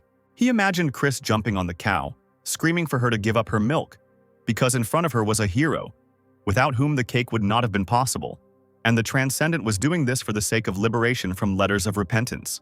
The cow looked at him angrily, and the boy asked how she dared to stare at the transcendental being like that. The cow then kicked him with both of her back hooves, causing Chris to fly off into the sky while Yoji was successfully milking the mammal. Now, knowing that this was the only way to milk the cows, Karsiel sighed, saying that without Chris nothing could be done. The dragon asked Yoji to somehow try to distract the cows while he and Star tried to milk them, and the ruler, trying to escape from the animals, cried out, "Just get caught by me, Chris. When you come back, I'll kill you." Izas stopped and was surrounded by a crowd of cows, the dragon shouting at his friends to try to finish the job faster. Sneaking up to one of the cows with a bucket, Karsiel told the girl to do as he taught her. I touched the animal, the girl repeated the instructions. She squeezed the nipple and a stream of milk shot out. The cow that was subjected to this literally went berserk. Starting to cry, Star asked the cow for forgiveness and told her to stop being angry. Running up to the little girl, Karsiel said that now was not the time to cry, because if these strange cows got angry, there would be no need to worry about the cake. The angry animal headed towards Star, and Yoji, who was riding her, shouted for her to move aside, and he was also indignant at why it was necessary to squeeze so hard, since that was why the cow was so furious. Then the girl screamed that she was scared, accidentally using her power. Blood gushed from the ears of both the cows and Yoji. Shedding tears, the Lord said that he took his words back. Now he asked Chris to return. At this time, guests arrived at Wayne's house. It was Impelheim and Chris, who explained that his companion would like to have some ramen. Wayne explained that it was impossible at the moment, and clarified that they were talking about the twisty noodles with the wonderful aroma, and Impelheim replied that they were told that they could supposedly eat here, but apparently that was not the case. Chris whispered for Wayne to bring them some food already, otherwise they would beat him up so badly that he would never know what would happen. Wayne replied that he could bring food, but there was one but. He had an urgent matter to attend to, so Wayne asked Haim if he could borrow Chris for a while, since that was the price of the ramen. The Transcendent agreed, but Chris was indignant that he was treated like an object. Impelheim demanded that the boy watch his tone, otherwise he would actually become an inorganic being. Chris, getting nervous, replied that he would of course be happy to fulfill Wayne's request. Wayne himself said that Chris needed to get milk from the nearest green meadow, as he wanted to make a good tincture from it, which would certainly also go to his guests. Arriving at this meadow, Chris found a girl and 2 dragons lying on the ground. Concerned for his friends, Chris asked what had happened to them. Turning to him, Yoji asked why Chris had returned only now, since they had suffered greatly without him, while Carciel had asked the guy not to go anywhere, and Star also wanted him to stay. Smiling cheekily, the guy said that he didn't know what had happened to them, but, as he understood, they couldn't have coped without him. Star, Carciel and Yoji rose to their feet and rushed to hug Chris, whom they had been waiting for so long. The surprised guy asked again what had happened and why they were so happy. The girl replied that they simply missed him very much, and they also needed his help. Chris sighed and said, "Well, wherever I go, people's love awaits me. Well, nothing can be done. Such is the fate of a world-scale superstar. Or, I would even say, universal." Yoji told the guy to come down to earth and pay attention to the cows standing nearby, and Carciel begged him to help them, because he was, after all, an expert in this matter. The dragons began to push the guy forward, and he asked in what other sense he was a specialist. With angry expressions on their faces and bloodshot eyes, the cows turned to look at the guy. Looking them straight in the eyes, Chris felt fear. The animals rushed after the man, who shouted that he was a warrior who fought at long range, not in close combat. The dragons and the girl came to Wayne with a large jar of milk, claiming that they had heard that the man needed it, so they brought the milk themselves, and also wanted to get some ingredients from him. Taking the piece of paper from Carciel, Wayne thanked them and said that he would now bring everything strictly according to the list. They just had to wait a little, and Star was happy about this. Yoji suddenly asked where Chris had gone, since he seemed to have come with them, and Carciel told the Lord to look under his feet. The boy lay on the ground and could not get up, begging the cows for mercy. Wayne told Chris that after all that cow beating, he still didn't have a single scratch on him, so he should just end his pathetic performance and get up. Since the guy was caught in a lie, he got to his feet and admitted that he wanted to pretend to be injured and get some rest. And Wayne said that he couldn't even hope for that, since he knew people like Chris who liked to play the fool. While eating ramen, Impelheim called Chris a funny guy, because no matter how much time passed, he still didn't change and was as pathetic as before. Turning his attention to him, Yoji asked what he was doing there. After taking a sip of the broth, Heim noted that the Dragon Lord looked cute, and last time he even mistook Azaz for a stray mongrel, and Yoji stated that if it weren't for his owner, the man would already be a corpse. Star noticed that the two were not getting along very well with each other, and wondered if they had had a falling out, and Carciel replied that dragons had never gotten along very well with Transcendence, especially Impelheim. Seal said that things were getting serious while all the dragons were scattered, and the Second Great War could have easily broken out. Sitting closer to Impelheim, Yoji asked him to let him take at least one sip, but Heim refused, which surprised Carciel, who did not understand whether the ruler really did not care who was in front of him. Impelheim claimed that it was his ramen and that the dragon should have gone and made it himself. But the Lord replied that freaks like him were always petty and that Yoji had plenty of that kind of food at home. He also said that if they had everything they needed, then it was time to go. Otherwise, they could have missed the birthday. Hearing this, the warrior giving the girl the box of ingredients asked who the birthday boy was. Star replied that it was her dad, so they decided to bake a cake. Shocked, Wayne asked if the heavenly devil was celebrating a birthday. He said that now he had revealed June's date of birth, which every follower of the sect dreamed of knowing, and Chris asked not to exaggerate.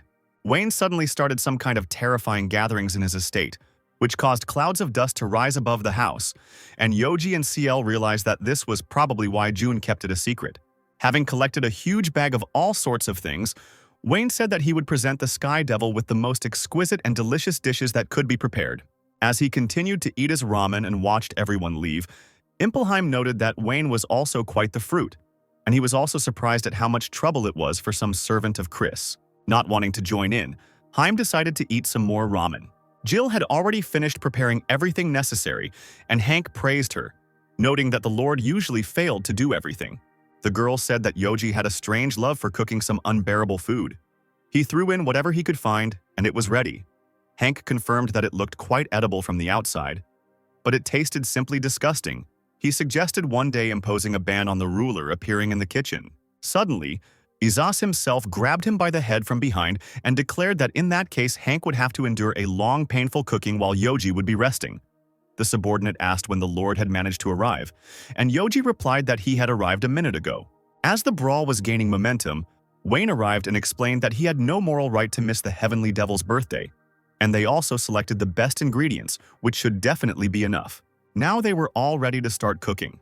After a while, Jill had already finished kneading the dough. Hank was incredibly nervous watching Yoji handle the fish. Wayne, meanwhile, carefully peeled the apples. Thanks to their joint efforts, they created a three-tiered cake decorated with strawberries, a bow, and a figurine of June. Hank said the cake was nice, but they needed to make something to eat, and Wayne admitted the dragon had excellent cooking skills. There were already a lot of delicious dishes on the table, and Hank said that Wayne was also quite good. The dragon suggested that they start their own business together sometime, and the man promised to think about it. After all that cooking, Yoji asked to at least be allowed to eat the leftovers. Chris also said that he was not even allowed to eat rice until Mr. Jun arrived. There were footsteps outside the door, and Jill shouted to everyone that June had arrived, and she also asked if everyone remembered what to do. The civil servant came inside and announced that he had returned home. Suddenly, confetti started flying in his direction. Everyone was congratulating him on his birthday, presenting him with a beautiful cake. Perhaps the one who was most excited about this event was Star, holding this very cake. Smiling kindly, June thanked everyone for their congratulations. Yoji, declaring that he would soon die of hunger, asked to start eating faster, with which June agreed. Star asked to definitely try the cake, and Jill demanded that the ruler and Chris go and wash up, which they did not want to do at the moment. A few days later, Behemoth's hunters were clearing the 5th level of the center of the world. Somewhere on the cliff above them, someone asked who they were that had awakened him. Jonathan replied that they came from the earth and asked what kind of entity was in front of them. Hearing this answer, the middle-aged man with a long beard and hair tied in a ponytail laughed. Beginning to radiate bloody energy, the stranger said that he was a real devil. The man claimed to be a supreme being who colored the dimensions with the color of evil, the heavenly devil. While sweeping the yard, Wayne thought that there would probably never be a happier event in his life than being present at the heavenly devil's birthday party. Having lowered himself to the closed jug and smiling stupidly, the man decided to make some more milk liqueur next time and treat the Lord. At that moment, Chris asked why he looked so happy. Wayne explained that he was glad that June liked their dishes, and Chris asked not to forget how much effort went into it. He wanted them to try that hard for his birthday too. A disgruntled Wayne replied that no one would make that much effort for some Chris, and he also told the guy to go and do something. Instead of finding himself some work, Chris lay down on the floor and started complaining about how hard he had it since the beginning of Impelheim. The guy took out a green stone and, looking at it, said that he still didn't understand what kind of useless thing Heim gave him. Wayne explained that this stone was intended for monitoring the great demon from the 5th level, and the warrior's duties, as a member of the cult of the heavenly devil, included monitoring him. If the stone glowed and sparkled, it meant that it was urgent to go and pacify the demon. Not really believing it, Chris asked why the stone was emitting such a bright light right now. The next moment, the boys looked at each other in confusion. The man, who introduced himself as a heavenly devil, thanked the adventurers for breaking the seal that made him. Looking at the recordings pinned to the tablet, Chloe was outraged at Rick, who again did not follow the rules and did what was forbidden. The record stated that the 3rd test was to have a pictogram on a stone that could not be cut to avoid breaking the seal. Chloe scolded, noting that there was not even enough text there, and it would have been possible to read it. And Rick explained that he really didn't know anything. He saw a beautiful pictogram and wanted to install it in his room. But for this, he decided to correct it. But it turned out unsuccessfully. Out of anger, the girl hit the guy in the face, and the demon grinned and was indignant that people dared to be distracted by such trifles in his presence. Deciding to teach them a lesson, the Sky Devil jumped off the cliff. Gathering energy around his hand, the demon said that he would show the hunters what their insolence was worth. The man tried to deliver a crushing blow, but it hit a mountain that suddenly appeared. Jonathan was surprised that his opponent could create such a stone block with just one swing. Assuming that this was not the full extent of the demon's power, the hunter wondered if they could all survive if they ran away right now. Suddenly, Wayne and Chris appeared before them, explaining that the mountain was their creation.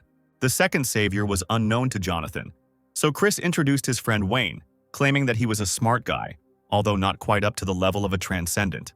Ignoring this, Wayne entered into conversation with the spawn of evil. The demon asked who he was and why the energy of the demonic sect was coming from him, and Wayne, calling him stupid, replied that he was indeed a member of the heavenly devil sect. Seeing that the hunters were standing motionless and just watching what was happening, Chris shouted for them to leave quickly. The demon didn't like that a member of the heavenly devil sect dared to insult him. He claimed to be heaven and earth itself, the sole ruler of demons, the heavenly devil, the spawn of evil. Hearing such absurdity, Wayne became angry.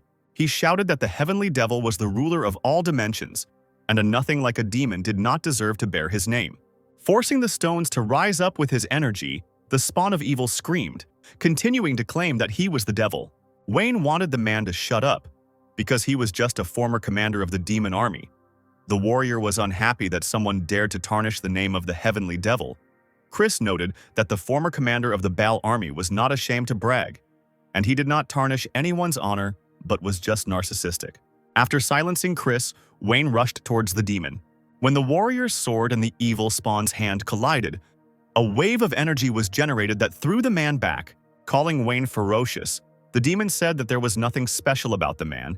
He admitted that before being sealed, he did join the ranks of Baal's army, but only to stab him in the back once he reached the throne and take it himself.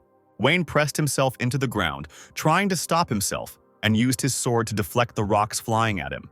Chris, standing behind him, shouted that the demon was putting himself on par with Baal, meaning that it would be difficult for the two of them to deal with such an opponent. But the principled Wayne again told him to shut up. Wayne could not leave unpunished any rabble that dared to insult the name of the great heavenly devil. Realizing that there was no way to dissuade him from fighting, Chris still decided to remain silent. Wayne knew that his own fighting ability would be of little use in this fight, so he decided to show the demon some of the heavenly devil's true power. So the man decided to use the skill Sword That Terrifies the Empyrean. Purple energy beams reached out to the former commander, causing him to scream from his wounds. Wayne repeated one of Jun's moves, but even that wasn't enough. When he used the heavenly devil technique, he exhausted all his strength, causing the warrior to no longer be able to stand on his feet and fall to the ground. Smiling broadly, the demon asked if this was the vaunted power of the devil Wayne that he kept blabbering about. The demon's deep wounds were healing, and he himself, gathering bloody energy in his hands, said, "I lost one of my 9 lives, but this is nothing. My power is limitless. Behold the true blood of the heavenly devil, the spawn of evil. It's even funny that you dared to name your pathetic, worthless technique after my name. Streams of blood are the true power of the heavenly devil. I will execute you with my own hands." The attack was already gaining momentum and was supposed to be directed at people. But suddenly the demon felt a strange surge of energy. The bloody cloud created by the demon disappeared in an instant, and he himself began to be pressed to the ground. Trying to somehow resist, the false heavenly devil assumed that Baal himself had decided to come to him. Wayne, held by Chris, asked if the commander really thought that the master who had imprisoned and abandoned him was interested in what was happening. He stated that the former commander must have gone completely crazy while he was sealed. While insulting the warrior, the demon wondered why this fierce energy had no effect on the boys.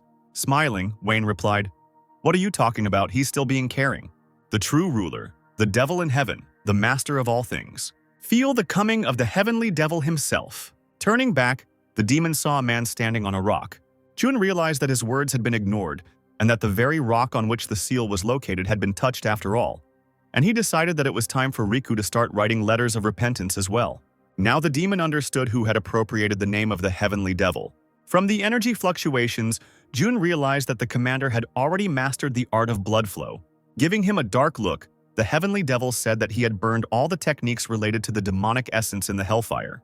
The demon assumed that the enemy was now spending all his strength just to keep him here. The evil spawn stated that if he were to leave, Jun would become a corpse.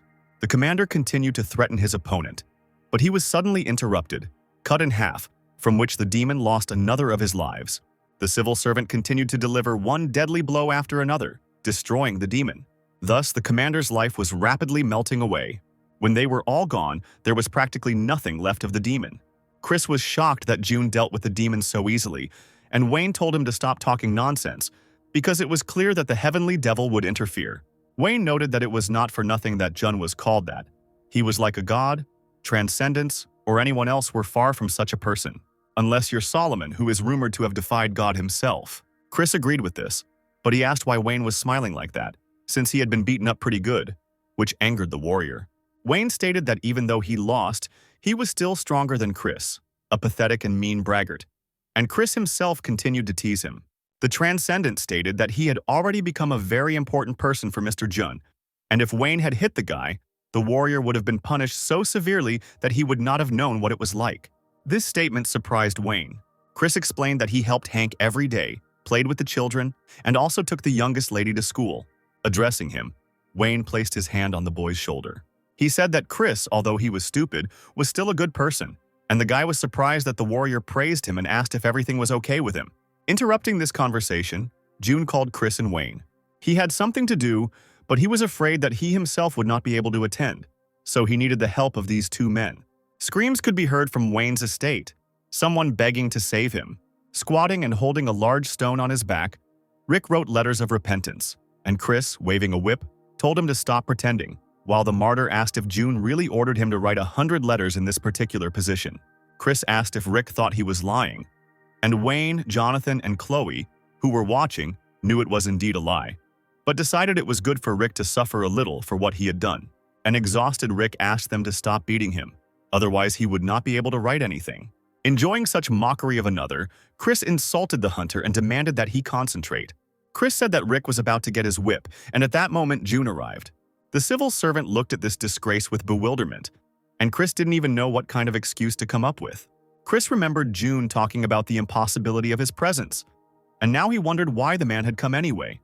And the exhausted Rick said that he had been writing letters of repentance with great zeal, without stopping. Wayne waved at the Sky Devil.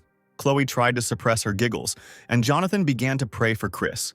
Frightening the guy with his dark gaze, June asked, "Did I give such an order?" For exceeding his authority, Chris received a punishment in the form of bodily harm. With a swollen face and a lisp, Chris asked why June had come then, and Rick noted that the guy had gotten off easy. The civil servant explained that he wanted to ask about Agaris. There were rumors that he was sitting on the next level. Chris replied that he occupied the second place in the hierarchy of demons. Juno was more interested in whether Agaris could pose a danger to Earth. Chris replied that he was the worst of the worst, known for wreaking havoc wherever he went with his army of 10,000 servants. And Chris had heard that he had gotten his hands on the demonic sword Apophis somewhere, which made him even more ferocious. And Agaris also said that the Earth cannot escape his invasion. June took note of this, and Chris wondered if Agaris, who with his Apophis had become a threat even to Baal, was really going to start a war. Jun summoned his sword and startled Chris, who was kneeling before him, by swinging the blade as if cutting through space. The civil servant then opened a system window where everyone was writing about how Agaris had been removed from the rankings, and most of his troops had also been beheaded. Someone stated that it was all the Lord of the Land whose face broke into a merciful smile before he killed Agaris. June decided that there was no need to rush with the remnants of the army. He believed that the announcements, as usual, were full of nonsense.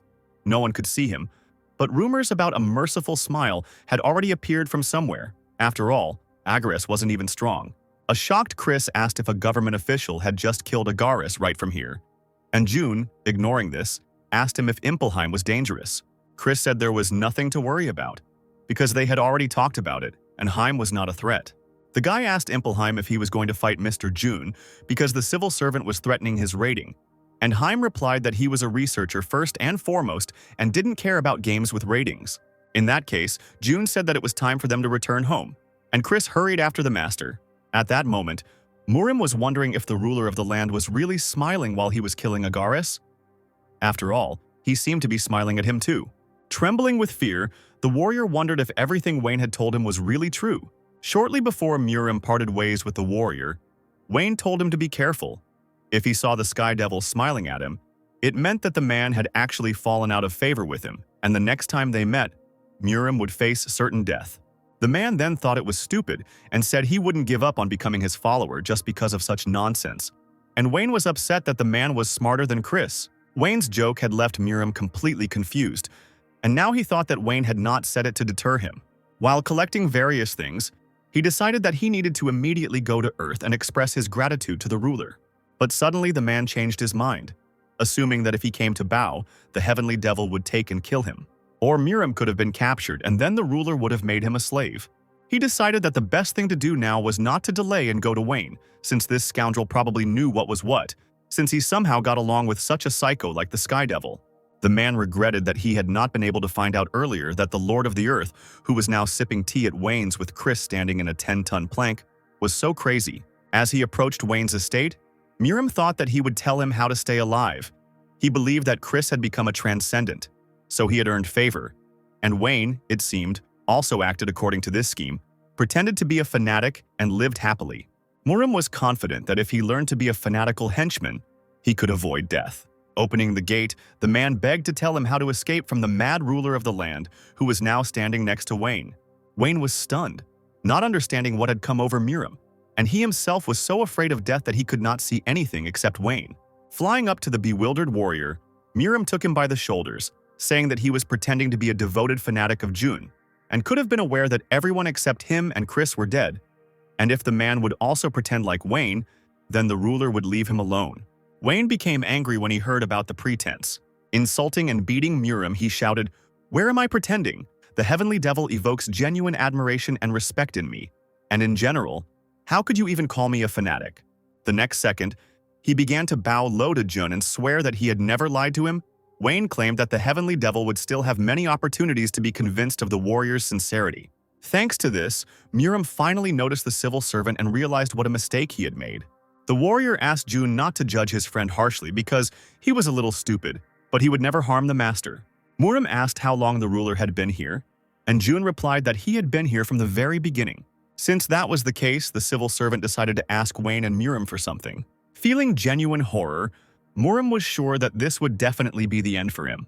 A charity event organized by the Seoul City Hall called Sharing Rice with Love took place, where one of the government officials thanked everyone who came to participate in their rice distribution volunteer event today. Following the civil servant, Miriam trembled, not understanding why the ruler of the earth, or rather the universe, was participating in this. One after another, the men came up to pick up the bags and carried them to specific places. Wayne asked if the Sky Devil would spare him if he did what was required. Without giving a definitive answer, Jun said he didn't remember calling those two. Chris and Rick were at the event, carrying not just one bag, as recommended, but 10 at a time. Rick claimed that people knew him as an avid volunteer, but in reality he thought that he could not only patch up his reputation, but also gain some secret skill and even become stronger than Jonathan. Chris also stated that he simply loved helping people, but hoped that he would be given an exemption from writing letters of repentance. Clinging to these thoughts, the men became filled with enthusiasm. Jun was sure they should be able to handle these two in about 5 minutes. Grabbing a large number of bags, Miriam ran after the guys, asking them to wait for him. He also wanted to help people and be a volunteer. The civil servant was happy to see Miriam trying, but the other man was shocked, not understanding where so many bags had gone. Nate also came to this event, not understanding how the bags of rice evaporated so quickly, and he even wanted to take sick leave the next day to come here. Nate asked Chris, who had come up, if all the bags had already been taken out, and the Transcendent replied that since the Lord of the Earth had ordered it, they had nowhere to go. Nate did not understand what kind of ruler Chris was talking about, and the warrior explained that this ruler was standing next to him, but Jun himself was clearly unhappy with this. Chris was about to point it out to Jun, but Rick shut him up and asked him not to pay attention to it. Enraged by such disrespect, he asked if Rick really thought that a hunter could get away with anything, since he was then given the chance to get even, and Rick explained that it was something else. The hunter said that if the Transcendent told everyone about Jun's true nature, the heavenly devil could say goodbye to his quiet life, and Chris was hardly ready to deal with the consequences. The civil servant gave Chris a horrifying look. Taking a few more bags, Chris ran away, and Nate said that the two were very strong, just like heroes, to which Jun agreed. Rick also couldn't call Chris a good boy for several bags, which made the Transcendent angry again. He didn't like this poking from the hunter, since he was 100 or even 1,000 years older than the guy, and Nate, watching them, thought that they got along very well with each other. As Miriam walked down the stairs with the bags, he was surprised that the hunter and the Transcendent had already run away again. Suddenly, someone called out to the warrior. It was an old grandmother who called him kind and thanked the man, after which she suddenly started coughing. The man asked her what was wrong, and she replied that she most likely had a cold. He handed the old woman some balls made from the hardened extract of Ingalon's heart, which was excellent at restoring strength and enhancing regeneration, and the man told her to eat them if she felt ill. Not really believing it, the surprised woman decided to try such an interesting medicine, after which the old woman felt a huge surge of strength, not understanding what was wrong with her. Before, she couldn't even straighten her lower back, but now it seemed as if she could even do the splits. Then the woman suddenly broke through the stone wall. I am surprised that now she could even do this. The woman became incredibly mobile and fungi. A man who was clearly close to her asked if she had a price, and another wondered what the noise was coming from there. Miriam was glad that it helped the woman, and the old woman asked her friends to also try these amazing balls. One of them kept asking what that noise was, and the second said to forget about it and eat the miracle cure. As Grandma said, the old men began to actively chew the balls. Now they too felt themselves overflowing with energy. The old people were glad to feel like they were young again. Miriam explained that the effect was temporary because it was, after all, a medicine, and not some kind of divine potion. Old people asked for more of this remedy. They were ready to give anything, just to feel so energetic for as long as possible. The old men literally attacked Miriam, who tried to somehow reason with them. After this incident, some very strange complaints began pouring into the mayor's office, not quite resembling complaints. Miriam broke the record, and among all the inhabitants of the heart of the world who knew June, he was the first to start writing letters of repentance. While Miriam was causing such a stir among the people, there was a female demon in the center of the heart of the world at the grave of Agaris. Taking hold of his sword Apophis, she said that Agaris was a real scumbag in life. But since he left this sword to the demoness, she decided to definitely use it to bring down revenge on the heads of his enemies. The eyes of the skull on the sword's hilt suddenly glowed red, and it said, "So be it. I too wish to see that perfect killing machine that finished off Agaris." The blade began to emit powerful energy, suggesting that, unlike Agaris, the girl would be able to accept it. After forcing the demoness to lift his top, Apophis laughed, saying that he would bestow upon her the greatest power and open a gray door that would surpass even the purple one. Now, in the heart of the world, there was a new strongest, who occupied the second position in the ranking. I am glad about this. The girl decided that with such power, the Lord of the Earth or even Baal himself would not be a hindrance to her. However, another demon asked her to stop. The 72nd of the 72 demons, Solomon Marbus, begged the girl to stop talking nonsense if she valued her life. He said that the girl should not dare even touch the ruler of the earth, otherwise she would die immediately. The demon asked if the sword had really burned out her last brains. Apparently, Agaris's example had taught her nothing. Marbus was interested in whether she really wanted to follow the lords of the earth. Calling the demon a fool, the girl said that she was enveloped in a power that surpassed even the violet one. It had the power of gray energy. She was unhappy with the comparison with Agaris, who couldn't really do anything. The girl concluded that for the demon, second place in the ranking meant nothing at all, since he decided to wag his tongue. The demoness began to strangle Marbus with her new power, declaring that he would go with her and that they would need to go somewhere else on the 14th level before going to look for the Lord of the Land. The demon did not understand why they were treating him like that because he was only worried about the girl. Marbus asked if the demoness really wanted to get into the hall of their creator, the culprit of the Great War, to penetrate the altar of the resurrection of King Solomon. The girl confirmed this, explaining that she did not like her position in the test on the 14th level, and Orophis wanted to go there. Marbus was outraged that his friend was guided by the desire of some dream, as if her position on other levels was somehow different. He stated that Apophis had completely absorbed her mind, and the demon he just wanted to warn her out of old friendship. The girl said that she could have torn out his tongue for daring to open his mouth to the second place winner, but she decided to spare him out of old friendship. He had yet to see the true power that she possessed. June arrived at the 14th level of the center, the hidden location, Solomon's altar. Together with Yoji and Karsiel, the Lord said that everything seemed so familiar, but something was clearly wrong. And Ciel replied that he could say whatever he wanted, but he couldn't go home. The dragons looked at their tablets, and Ciel asked what kind of game it was and how the ruler came up with the idea to make the nickname His Majesty Yoji, because that way one could lose all authority, and Azaz asked him to stop. Suddenly, the unfamiliar girl laughed and concluded that they had decided to test her. The game was just trying to fall into the trap, and Yoji, grabbing Ciel, exclaimed that he was talking about this. The demoness said that it was obvious to the naked eye that the Lord of the Earth was in front of her, and June shouldn't even try to deny it, because everything was known. Behind her lay Marbus, tied up and trying to say something, and the girl said that she didn't know what kind of dirty tricks June had resorted to in order to kill Agaris. She told the still unrelenting tied-up demon to shut up. Looking at her new sword, the demoness declared that she was magnificent now. The girl felt an energy similar to the one that struck down Agaris. She stated that the civil servant could hide such energy as much as he wanted, but it was useless. The demoness demanded to show what he was capable of. June suddenly picked up Karsiel and said that apparently the demons did not plan to retreat and that they would have to be dealt with. And Yoji did not understand why the master suddenly hugged his subordinate. June asked if the demoness could withstand everything he was capable of. The man then released his energy, which lifted poor Isis up into the air. Marbus began to try even more actively to mumble something through the rope, and the girl staggered due to the earthquake that began under her feet. Trembling with fear, the demoness wondered if she really had the most powerful sword in her hands. She did not understand what kind of black energy filled the space. The girl realized that this energy was even stronger than the gray one. June asked if he should swat Apophis with one swing. The frightened girl asked not to beat her. Kneeling down, she said that she actually came here to personally present this sword to the heavenly devil. She explained that Apophis had a very bad character. His charms made Mr. Agaris so evil and drove her completely crazy. The demoness claimed that the energy of the ruler of the earth had returned her consciousness to normal. Hearing this lie, the sword became angry. June reached out to Apophis, who was nervous and begging him to stop.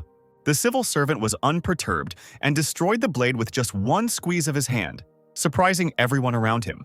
The man decided to take the remaining part of the sword, which turned out to be quite strong, with him. The girl looked in horror at the blade that had stuck into the ground and was left without a handle. She promised the Lord of the Earth that she would never commit any more evil deeds in the future. Turning away, June replied, "Less talk, more action." Bowing her head, the girl replied that it would be so.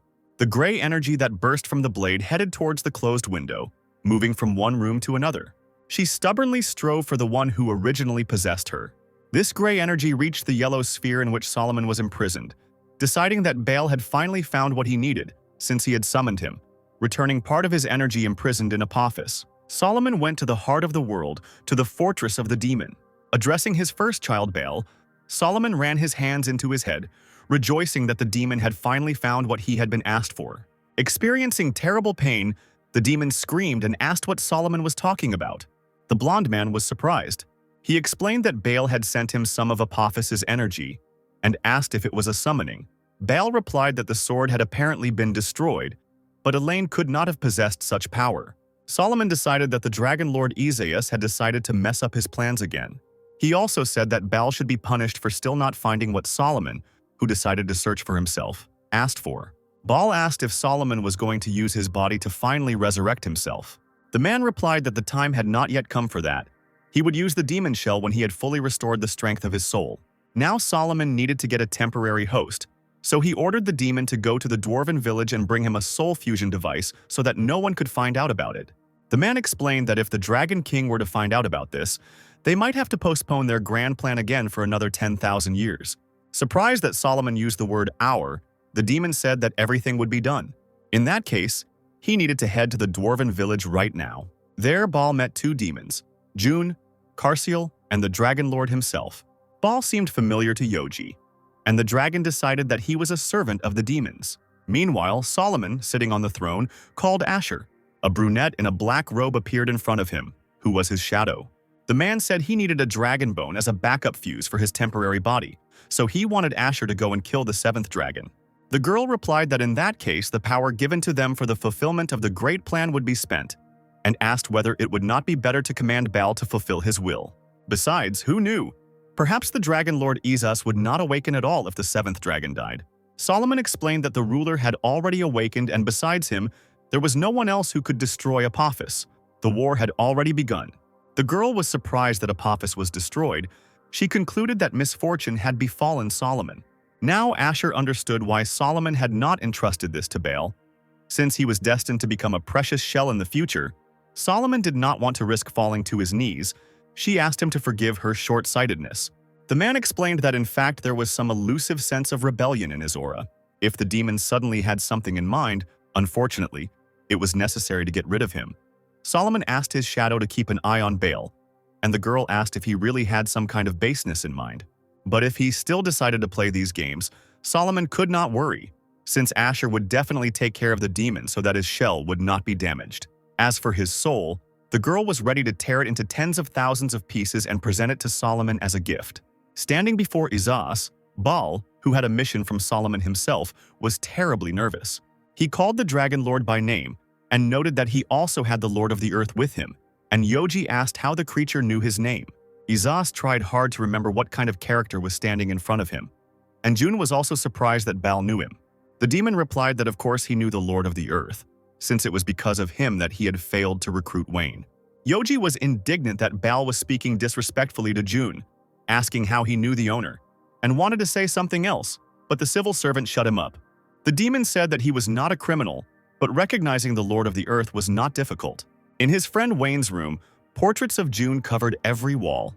Baal admitted that, of course, he had planned to visit the Lord of the Earth, but he had not thought that they would meet like this. Marbas asked if Elaine thought that Baal had come to punish them because he believed that they had betrayed Lord Solomon, and the demoness replied that the likelihood of this was very high, since he was the first one created by their lord, and naturally, he was immensely loyal to Solomon.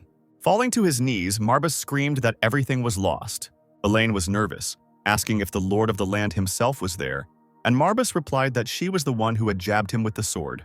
Marbas asked if she would help them in his place, and the girl answered negatively. The guy said that he would have to use a super killer technique, and the demoness asked if he really had an ace up his sleeve.